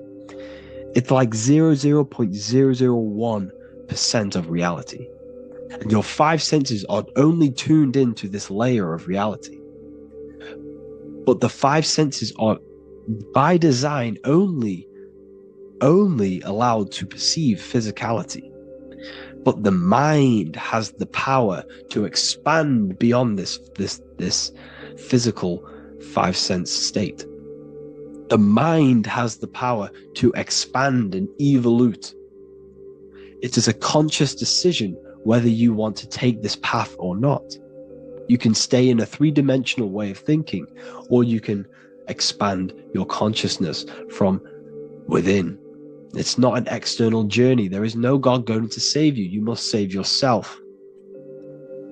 Therefore, behind every single one of these eyes is the same source consciousness. However, we are all different cells in a different journey. The organs in your body, the cells in your body are all alive. They all possess same consciousness, universal consciousness. However, we are all on a different journey of evolution. As above, so below. As the baby is in the mother's womb, when the baby becomes conscious, there is a world outside of its mother. What does it do? It presses and seeks a way out to be born in the other world outside of its mother. It is the same with your consciousness, your mind. When your mind becomes aware that there is realities beyond the immediate surroundings, it seeks a way out. And this is exactly what I'm doing to you now. I am now expanding your mind and telling you there is other ways of reality. There is other dimensions of consciousness which you can access through inner transmutation, through different ways of thinking, spiritualism and meditating and connecting with yourself and detaching from external things. We can upgrade our consciousness. Your body is a womb. Why Jesus says you must be born again to see the kingdom of God, because you are born physically and then you must be born again spiritually, awakening your inner consciousness. So like I said, as the baby is in the womb, it's the same principle. As above, so below. You were a baby, you were in your mother's womb, and you figured out there is a world outside of your mother, so you seek to way out your mother to be born in another world. It's the same now. You must do this now. This is your spiritual evolution. This is the evolution of consciousness. It's ever expanding. When you die, this is a transition. You must learn to not fear death. This is another part of your spiritual journey. You must master death. Therefore, like I said before, the mind has limitless capacity to expand into new realms of thought, continuously exploring uncharted ideas and concepts without boundaries. The mind can ever expand. It can never be filled. It can never ever know everything. There is infinite fields of knowledge, infinite fields of thought. Your current state is just one stage on an infinite pathway. You won't remain human forever. The human experience is a crucial phase where we learn to balance polarities, master the fundamental laws of the cosmos. It is a period of growth and transformation, preparing us for the next stages in our cosmic evolution. The goal is to strive for perfection, yet the true perfection is unattainable. It's like a tunnel, and there is a light at the end of the tunnel. And as you walk through this tunnel, the light is ever moving backwards. You should forever seek to meet that light, but you will never meet that light because consciousness is ever expanding. You should strive for perfection, yet knowing that perfection is forever unattainable. The journey is endless, with each step revealing deeper layers of understanding and experience. The pursuit of growth and expansion is itself the essence of our evolution. You can find all of this knowledge in the amazing book that I have read for years. I have read this book. The Emerald Tablets of Thoth, the Atlantean, by M. Dorial, translated by M. Dorial. I'm telling you now, this book, now that I've told you this, you have some context on the book. The whole book is about evolution of consciousness. He's talking about higher dimensions beings. He's talking about how you can transcend this physical plane. It is truly the most amazing book you will probably read. One of the best spiritual texts you'll see. It's hard to understand, so you must read it over and over again. And the more your mind progresses, like for me, I read this every couple months, and the more I learn about consciousness, the more I expand my own consciousness. And every time I read this book, I pick out something new that just completely blows my mind, because you can only understand this book to your level of consciousness, to your level of understanding. So now that I've told you all this information, go and read this book and it will absolutely blow your mind. And so will the Book of Wisdom Volume 2, which is now available. I released it the other day. I'm just going to read a page out now. This page is called Spirit and Matter. The Earth is not merely a dense, lifeless rock drifting through space. It possesses spirit, a living essence that animates its form. But what do we mean by spirit? Spirit in esoteric terms refers to the energy, the life force, animating the principles infused in matter. So essentially, what this page is talking about is how everything has spirit, consciousness within it. You are the middle, you are spirit and matter. You have the ability to expand your mind to the God self and raise above our animal instinct, our material self, and know the divine and expand. Animals cannot do this. Animals are not self-aware. Humans possess self-awareness. We can observe our consciousness. We can say, why do I exist? We can look in the mirror and know that we need growth. And this is what Anunnaki means. Anu means above. Anu was the supreme god of the sky, which is a metaphor. He represents spirit above, heaven. Anu came down to earth and married Ki, the goddess of the earth, which represents matter. It's a myth, it's an allegory. Anu married Ki and gave birth to the Anunnaki. Spirit came down and infused with matter and gave birth to the human, which is you. You are spirit infused in matter, Anu and Ki, Anunnaki. You are the Anunnaki. And this is just one of the teachings in my book. Honestly, this book is absolutely amazing. If you truly, truly want to expand your consciousness, give this book a read. And obviously, if you're inside the university, I give you this book for free. A paperback version. If you join the university, follow the steps inside of the general chat, you'll be able to download this book. Or, sorry, not download it. Order a paperback for free. All you have to do is pay for the shipping.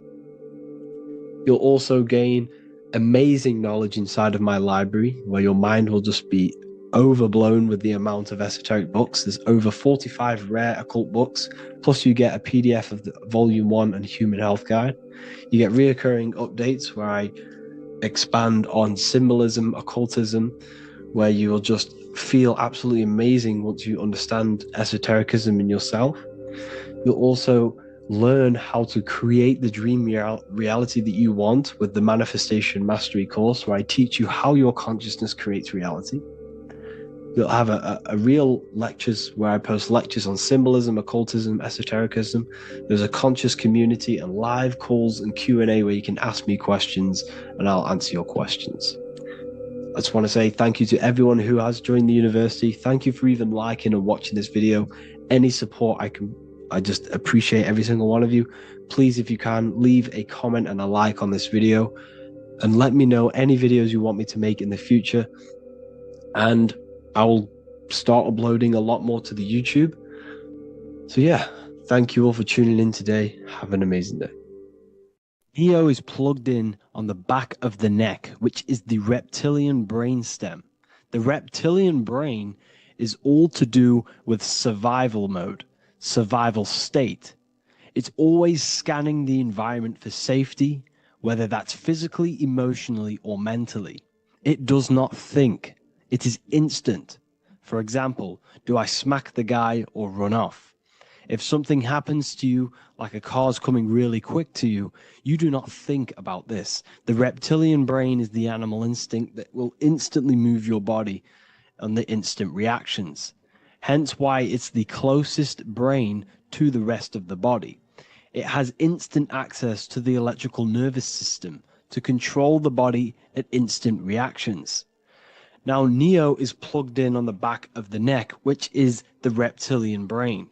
Therefore, the matrix is the body itself. It is the lowest state of consciousness. This is what it represents. The word matrix means womb. It translates to womb because your body is a womb. Your body is a vessel for universal consciousness, for God consciousness. And the body is also a womb where you can be born again outside of this body by raising your consciousness, by awakening the neocortex. This is why Neo is called Neo, because it represents the neocortex. This is the higher aspect of our brain. This is all to do with new things, higher reasoning, higher thinking, new learning. You see, the brain is a receiver for universal consciousness. Now, what do I mean? It is a radio receiver. Think of it like this. You have a radio tower which emits frequencies. And each little frequency, 00.1, 00.2, 00.3, each 00 point is a different person. We are all the same universal consciousness encapsulated inside of a different vessel. This is why our body is the temple of God inside of the Bible. Your body is a sacred temple of the divine essence of the universe. However, consciousness is controlling this physical body. And I'll show you this diagram here. Consciousness consists of imagination, emotions, thought, and memory. All of these things are not physical. They're not made out of atoms. You cannot think with atoms. If I split open your brain while you are thinking of a cheesecake, I would not see a cheesecake. It's because these things exist metaphysically within consciousness. They are not physical. The body is physical. It's part of matter. It's part of time. You see the Leonardo da Vinci, the circle and the square. The square represents limitation, beginning and end, because when you draw a square, there is a beginning and end.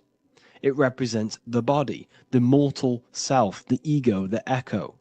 Then you have the spirit raised above, which represents spirit over matter, mind over matter.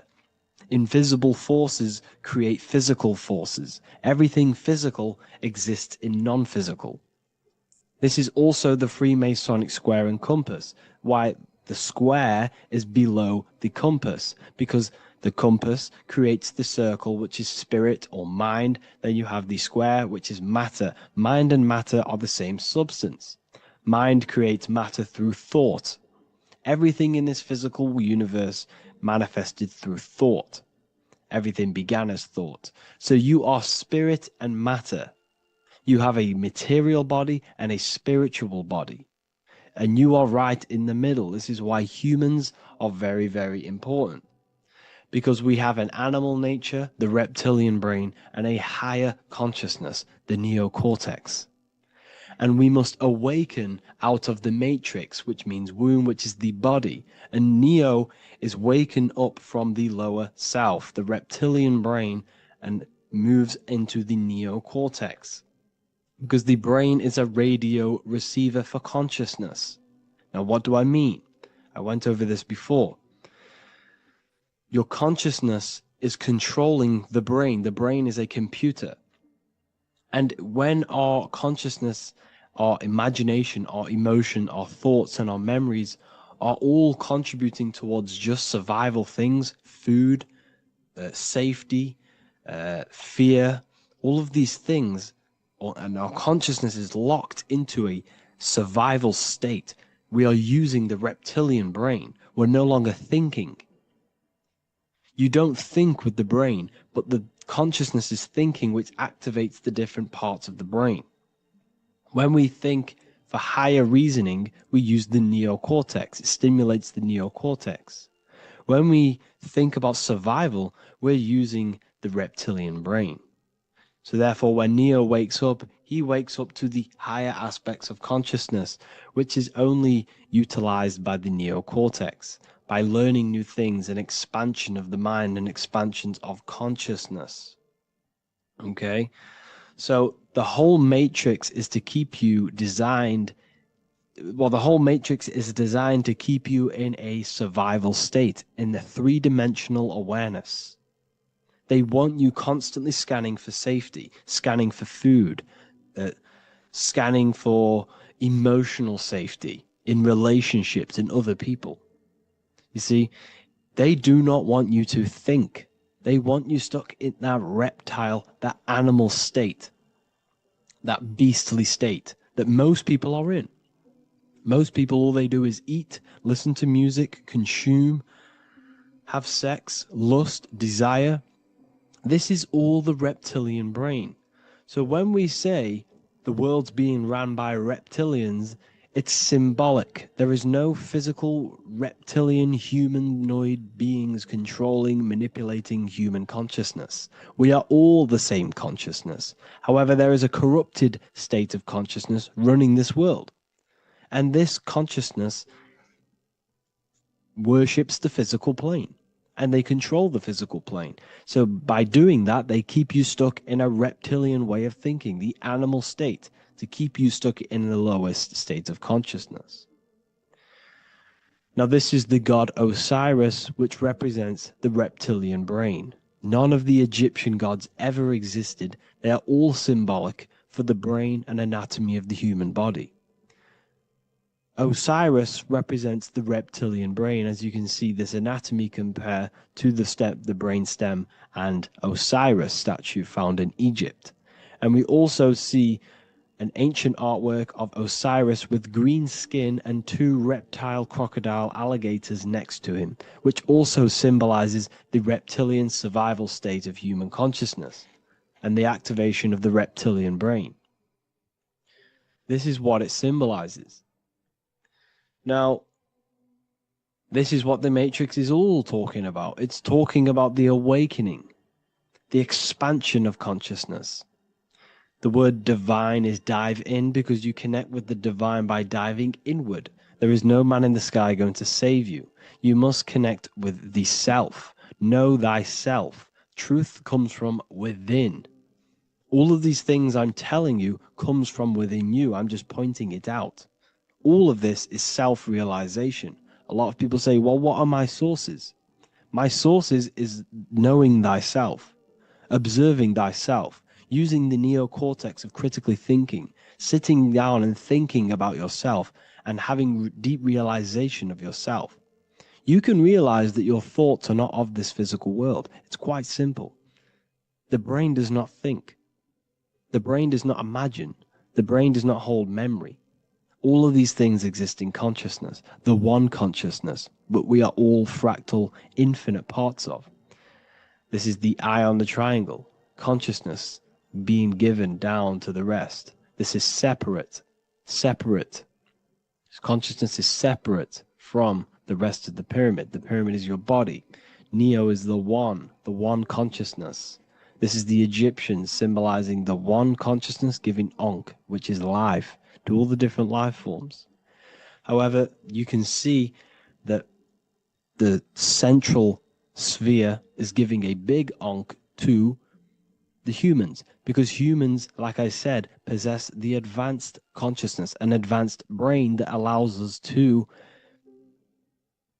turn above our reptilian animal self.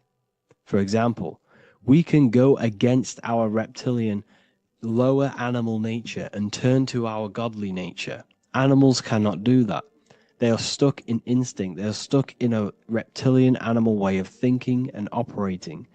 Everything they create is to survive. We can turn against our lower nature and create for amazing things like buildings, architecture, technology. We can use our creative consciousness for anything we wish. not just survival needs. And it's the same with your spiritual journey. You can raise your consciousness beyond this animal state that they try to keep you in through fear, consumption, food, and the reptilian brain. We must awaken, start to think critically, and awaken to our divinity, because the mind, the consciousness within you has infinite potential to expand. There are infinite fields of knowledge that you can explore. The mind can never be filled. It can never ever be full of knowledge. It always expands, and that's why you are alive. That's why you are part of this universe. That's why the science always says the universe is always expanding, because the universe exists in your mind, and the mind is always expanding into new fields of thought, new fields of knowledge and information. And that is your whole sole purpose, of expansion of mind and expansion of consciousness, and the exploration of the mind of God. We are living in the mind of God. You are a thought in the mind of God. You must awaken out of this body. This is why Jesus says you must be born again to see the kingdom of God. You must be born again. You must raise your consciousness beyond physical limitation and awaken to your divinity. And this is pretty much it for this video. I hope you all understand this, that this is all symbolic for consciousness.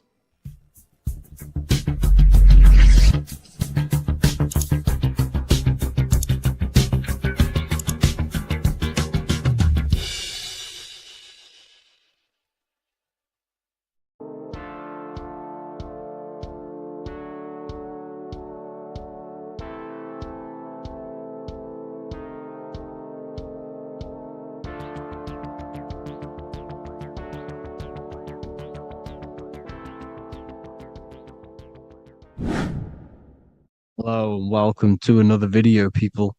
Before we start, please like, comment, and subscribe if you wish to see more content. Today we're going to be talking about the mental universe and how everything is mental. This is the #1 law on the Kabbalion. If you've never read that book, it's called The Kabbalion. A very good book. It's the first law because this is the most important thing you need to understand. Is how everything exists within the mind. Behind every single one of these eyes is the same consciousness expressed in different bodies. The mind is what gives perception to what you're experiencing. Behind every single one of these eyes is the exact same consciousness, but the brain that they inhabit is giving them a different perception, a different being, a different body. Now, this is the difference between humans and animals. Humans possess a advanced consciousness, an advanced mind that gives us the ability to be aware of ourselves mentally, physically, and spiritually. We can reflect on ourselves. When a dog looks in the mirror or an animal looks in the mirror, it doesn't know what it's looking at. It doesn't realize it has a consciousness. It can't reflect on itself. It can't say, I want to improve in this area. It doesn't have that consciousness. We have a divine consciousness. Take away the N for divine, and you get with a D, put it with a D, you get divide, because we have a divided two-way consciousness. An animal only has one. However, it's still the same mind. We're all mind. We're all mental. We all exist within the mental plane. Look at this person walking. The body, the brain, is sending electrical signals through the 12 cranial nerves, which the 12 disciples that spread the gospel of Jesus, right? You have 12 cranial nerves in your brain. There are 12 disciples which spread the gospel of Jesus. Jesus represents the mind, the intelligence, the invisible intelligence that we all are, the same intelligence, the same exact consciousness. which then sends a command into the brain. Then the brain sends these 12 electrical signals through the 12 cranial nerves to control the rest of the body through the nervous system.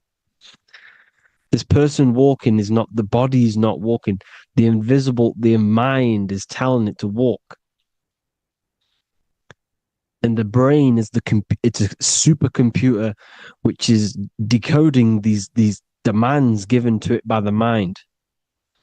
Because the pineal gland will have something to do with the ether, because the ether is physical and non-physical. The mind is sending the commands through the ether to the pineal gland, which is then getting broken down into electrical codes within the brain and sent throughout the nervous system to control the body.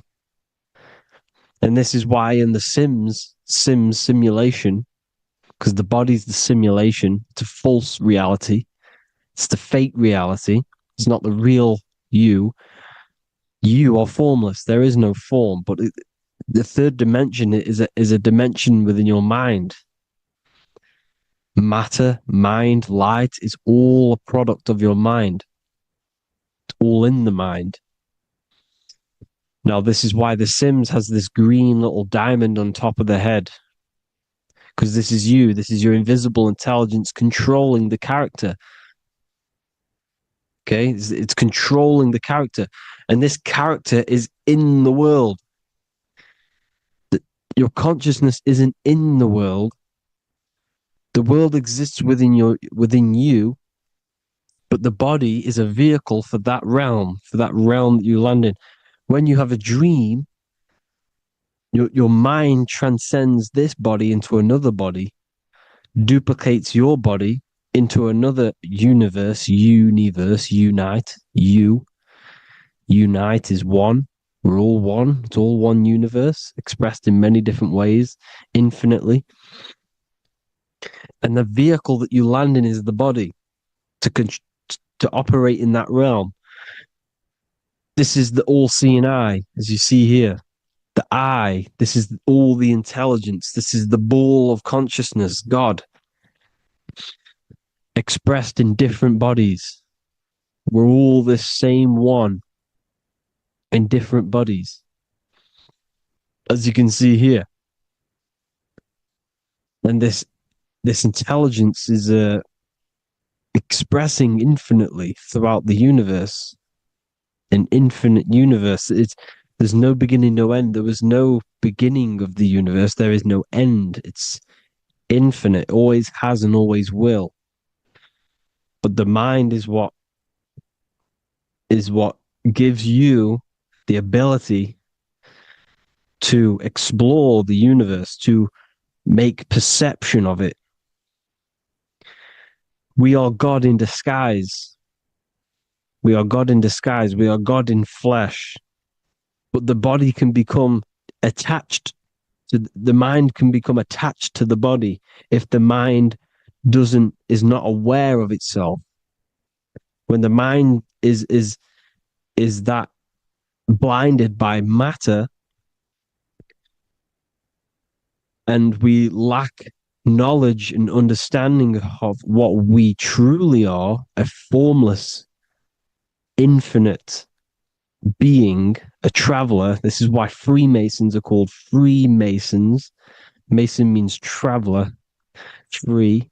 You're a free traveler because your consciousness is a traveler of the universe.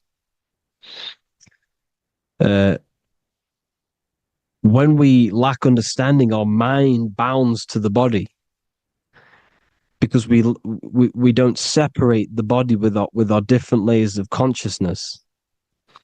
When we separate them and identify that we are mind, body, emotion, you then can apply this knowledge to when you want to astral travel and explore the different realms of your mind, because the mind is the universe. People, this is what we need to understand.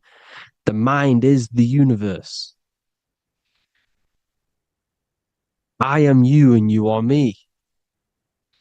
This is the Egyptians showing you this. The Ankh is the symbol of life.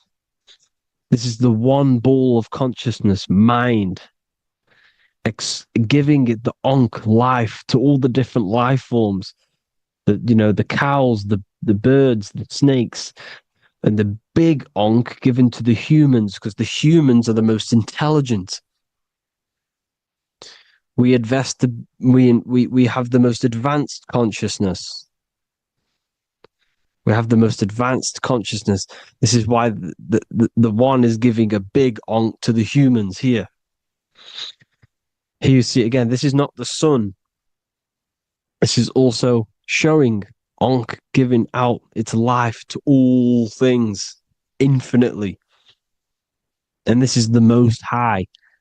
We are the Most High in disguise. When we strip off the body, we strip off the desires for the physical world, we strip off all of these fake identities that the mind gets attached to.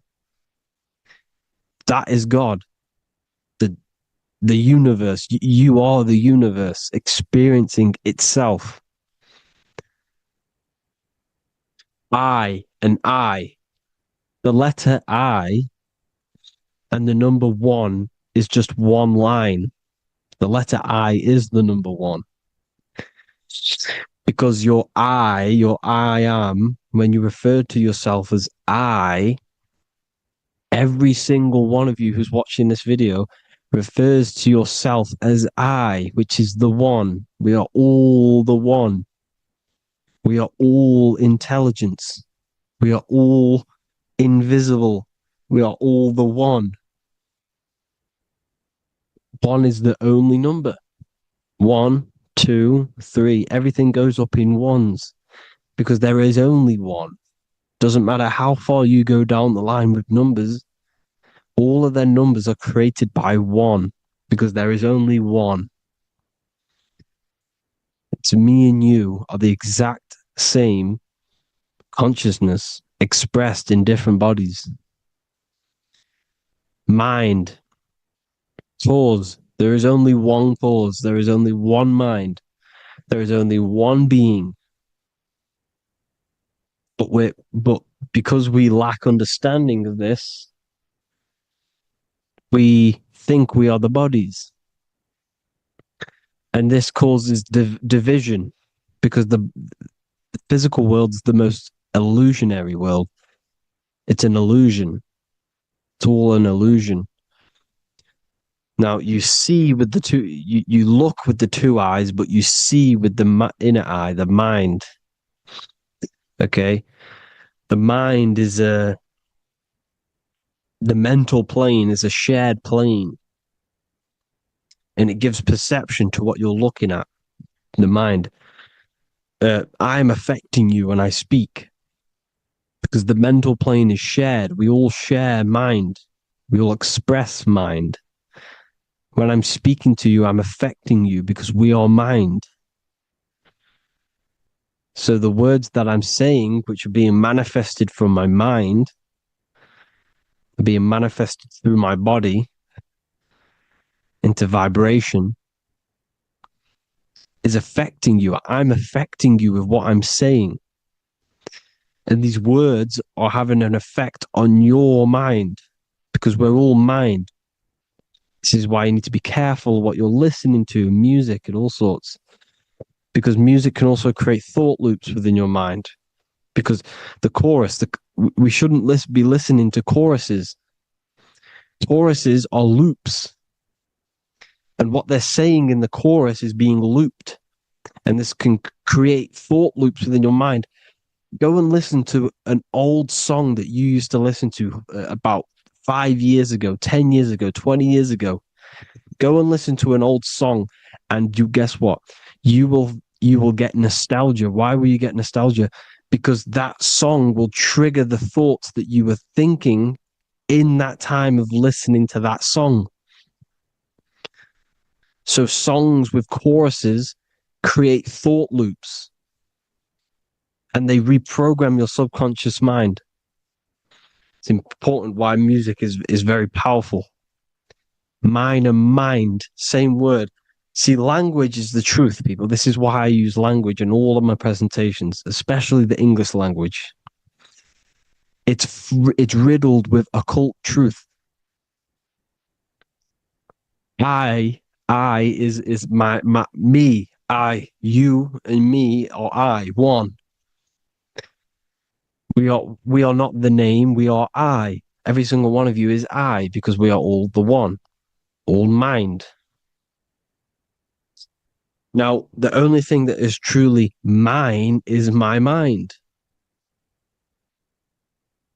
When you say something is mine, it's an illusion. It's not yours. The only thing that is mine is mind, my mind. Okay? It's my mind. It's the only thing. It's the same word, mind and mind. Like I said before, everything's one. Hot and cold is different degrees of the same thing, of the one substance, of degrees. The 7 colors are different frequencies of the one white light. Everything is one. There is only one. We are all one. Everything is one. Hot, cold, day, night. It's the same degree of one, which is mind. The mind's perception is what's giving it, labeling it hot or cold. The mind's perception of colors is what is giving it red or purple, hot or cold. There is only mind. The mind gives things perception. There is only one, that is mind. The conscious and the subconscious mind. The male and the female, these are married. The subconscious mind is your hidden part of the mind. Okay, it's hidden. You can access it through different meditations and Reiki teachings, and dreams or manifestations of your subconscious. This is how you know mind and matter are one, because your mind creates matter in dreams. Your subconscious manifests everything in a dream, in the astral realms. The conscious is what you're conscious of, what you're consciously thinking of. So me, I am conscious that I am speaking into this mic and creating this video. My subconscious mind is the hidden part of the mind, which is speaking to my heart, telling it to beat. It's telling my food to digest. It's regulating all my blood. It's doing everything in my body without me being conscious of it. Without me being conscious. The subconscious is the feminine. The conscious is the male. The Bible, of course. Proverbs 12:4. Helpful, not helpful, an excellent wife is the crown of her husband, but she who brings shame is like rottenness in his bones. In the same way, husbands should love their wives as their own bodies. He who loves his wife loves himself. You can take that physically, you can take that literally, or you can take it metaphysically. See, the Bible's written in such a way where you can take it as your level of realization. He who loves his wife loves himself. If you love your subconscious, if you love yourself, you speak good about yourself, because your subconscious takes everything literally. If you say, I hate you to someone, your subconscious does not know the difference between me and someone else. It only thinks me, me, me. Why? Because mind is the only thing that exists. You are mind, I am mind. If I say, I hate you, you're saying that to yourself. Your subconscious picks that up and says, I hate myself. And that's telling your subconscious that's what you want. Because your subconscious manifests 90% of your behavior. The programs within your subconscious. Tying your shoelace is a program. You don't need to be conscious of it. You can just do it because it's a program. It's deeply interwoven in the subconscious. Driving your car. texting on your phone. You don't have to think about what letter. You just do it because you know where the letters are. It's a program. Therefore, if you look after your subconscious, they are a married couple.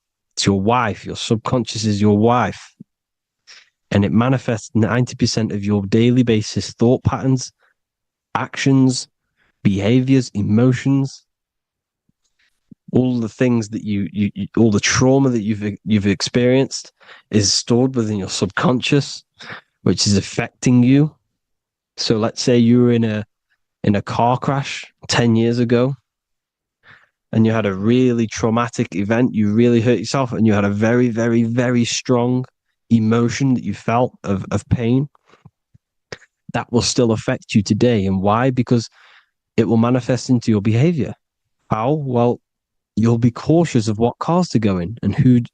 You'll be cautious because of that event that stored within your subconscious, because of that feeling you felt was so painful and so strong. It's still manifesting into your behavior today. For example, you won't go in certain cars, you won't go with certain drivers. The subconscious stores everything, all your memories, the programs, and everything. So if you trick your subconscious, that's how you manifest your life. If you trick the subconscious, you already have something. And therefore it will manifest into your life, into your behavior, thoughts, and actions. This is why the golden rule is to treat others like you want to be treated. Because I am you and you are me. We are all subconscious. We all have subconscious. Whatever I do to you, I do to me. Because my subconscious picks that up and thinks I'm speaking to me. Mind is very powerful.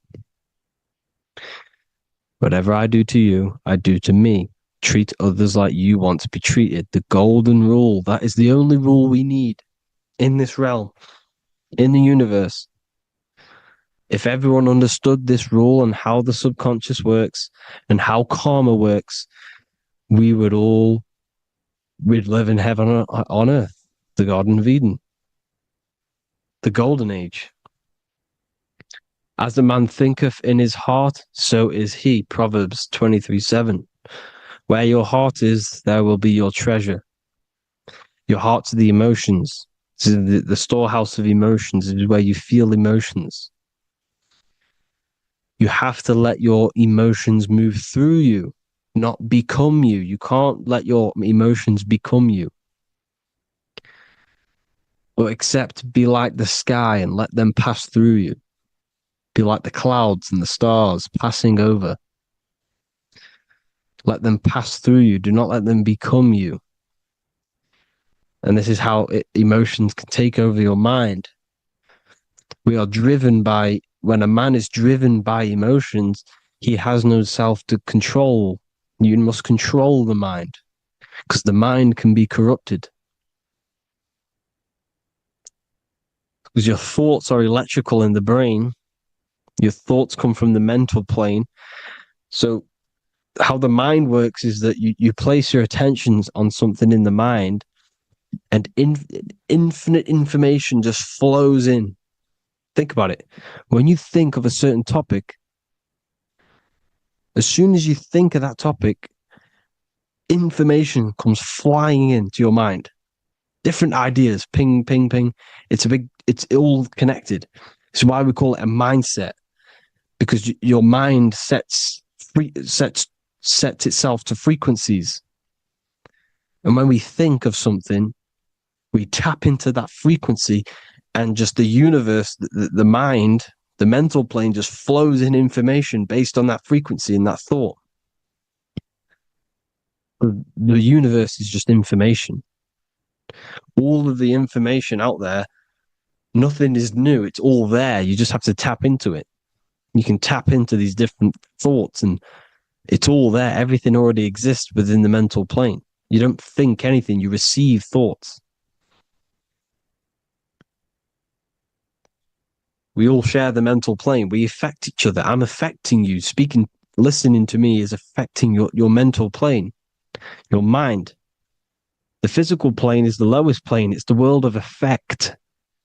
Everything you see in the physical plane is the effect of mind. Like I said, the person walking is the effect of their mind telling the body to walk. The physical plane is the lowest dimension of your mind. Mother Earth, we are in a mother. We're in the womb still. The Earth is feminine. It looks after you. It provides you with food for free. It grows on trees with water. It's Mother Earth. It's the womb. The dome above your head is your mother's belly. Okay? Is your mother's belly. You're in the womb still. You're forever in the womb because your mind's constantly expanding. Because when the baby's mind figures out that there is a reality outside of its mother, it starts to hear the people on outside of its mother, what does it do? It figures a way out of the mother, and it becomes born again in the water, in a hospital, into the other world. It's the same with our minds.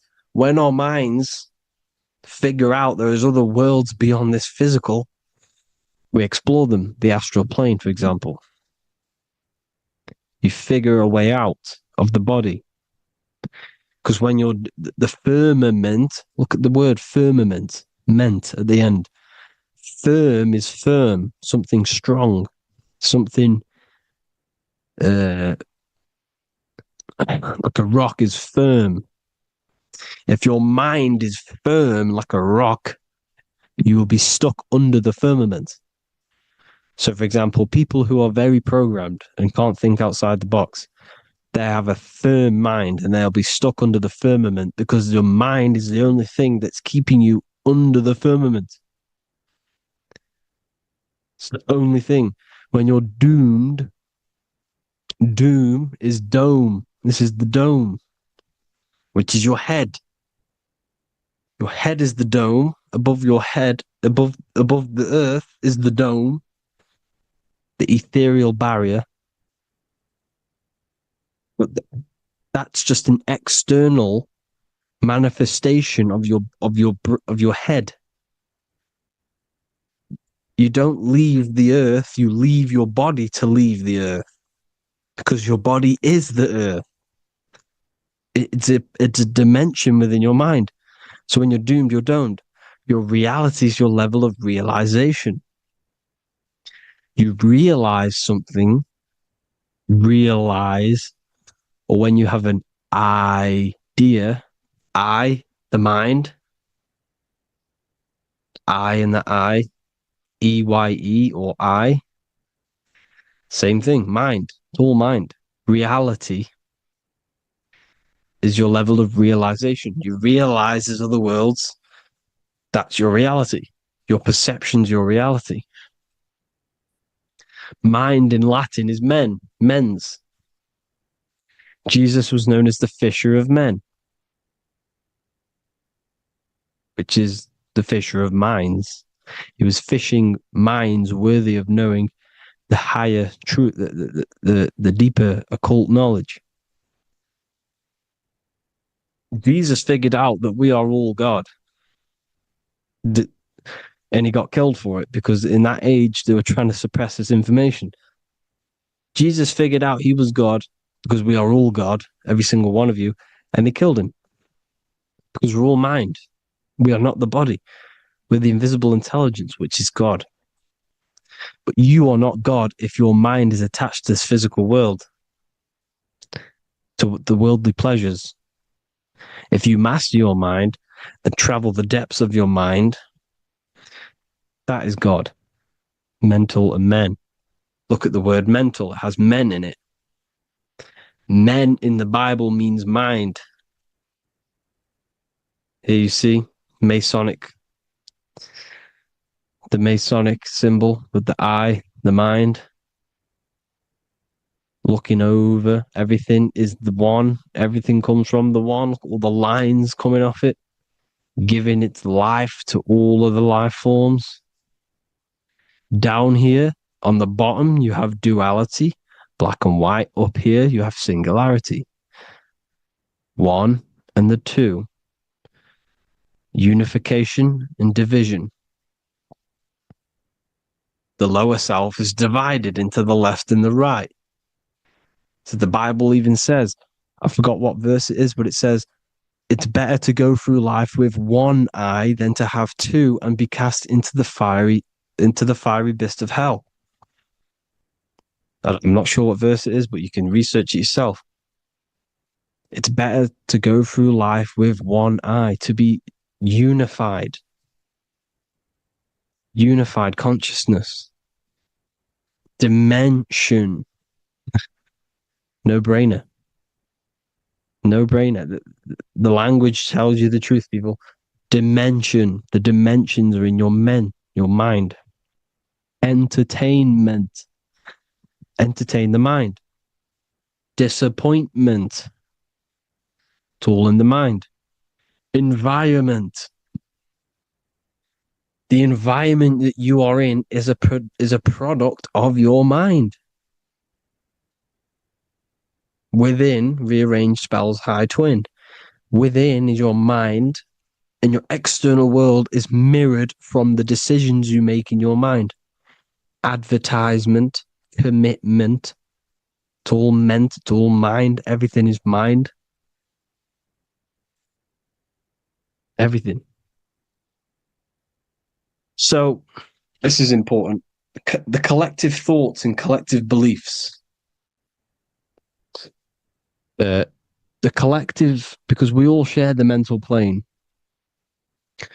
And because of this is why we are in a weakened state of consciousness at the moment. Because the collective thoughts and the collective minds overall are asleep. And they don't believe in anything. You see, everything is true within the mind. You think of something, it is there instantly. You think of a chair, it's there in your mind. You think of anything, it's there instantly. So everything's true within the mind. Anything can happen in the mind. Anything can happen on the physical plane if the collective consciousness, the collective minds, believe it to be true. This is why back in the days, in the ancient days, you look at all the old world stuff, you see all this crazy technology, and it's because as a collective, as humanity back then, they believed that they had much more open minds. Therefore, the things manifested in the physical world were a lot more out of the box, so to say, compared to today.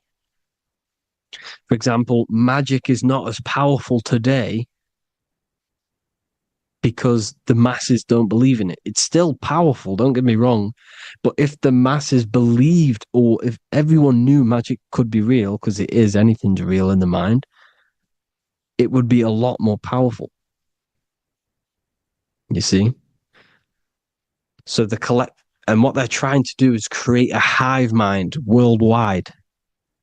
They're trying to make one religion, an external God. What happens when you worship something external? You give energy to it, because where attention goes, energy flows. Where your mind gives attention to, energy goes there. And when we all believe in external gods and give our worship and our power to these external things, we all give energy to it, which will manifest as a demon in the astral planes. It's a hive mind. They're trying to make a hive mind to summon our energy. Trying to summon our energy. And it through mind, through collective thoughts. The hive mind. They want one religion, one government, one currency, one belief system. And that will create a hive mind, which will limit our consciousness, which will limit what we can do in the physical world. Because if everyone doesn't believe in certain things, it cannot happen, because it's all in mind. mind is so powerful. I am you and you are me. I hope you all enjoyed this video, people. If you haven't already, join the Wisdom Academy. The Wisdom Academy, we have many occult lectures just like this one.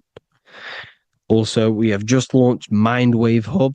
If you want genuine frequencies, genuine binaural beats, because the ones on YouTube, the ones on Spotify, Apple Music, they're all tuned to A440 hertz, which shuts down the right hemisphere of the brain.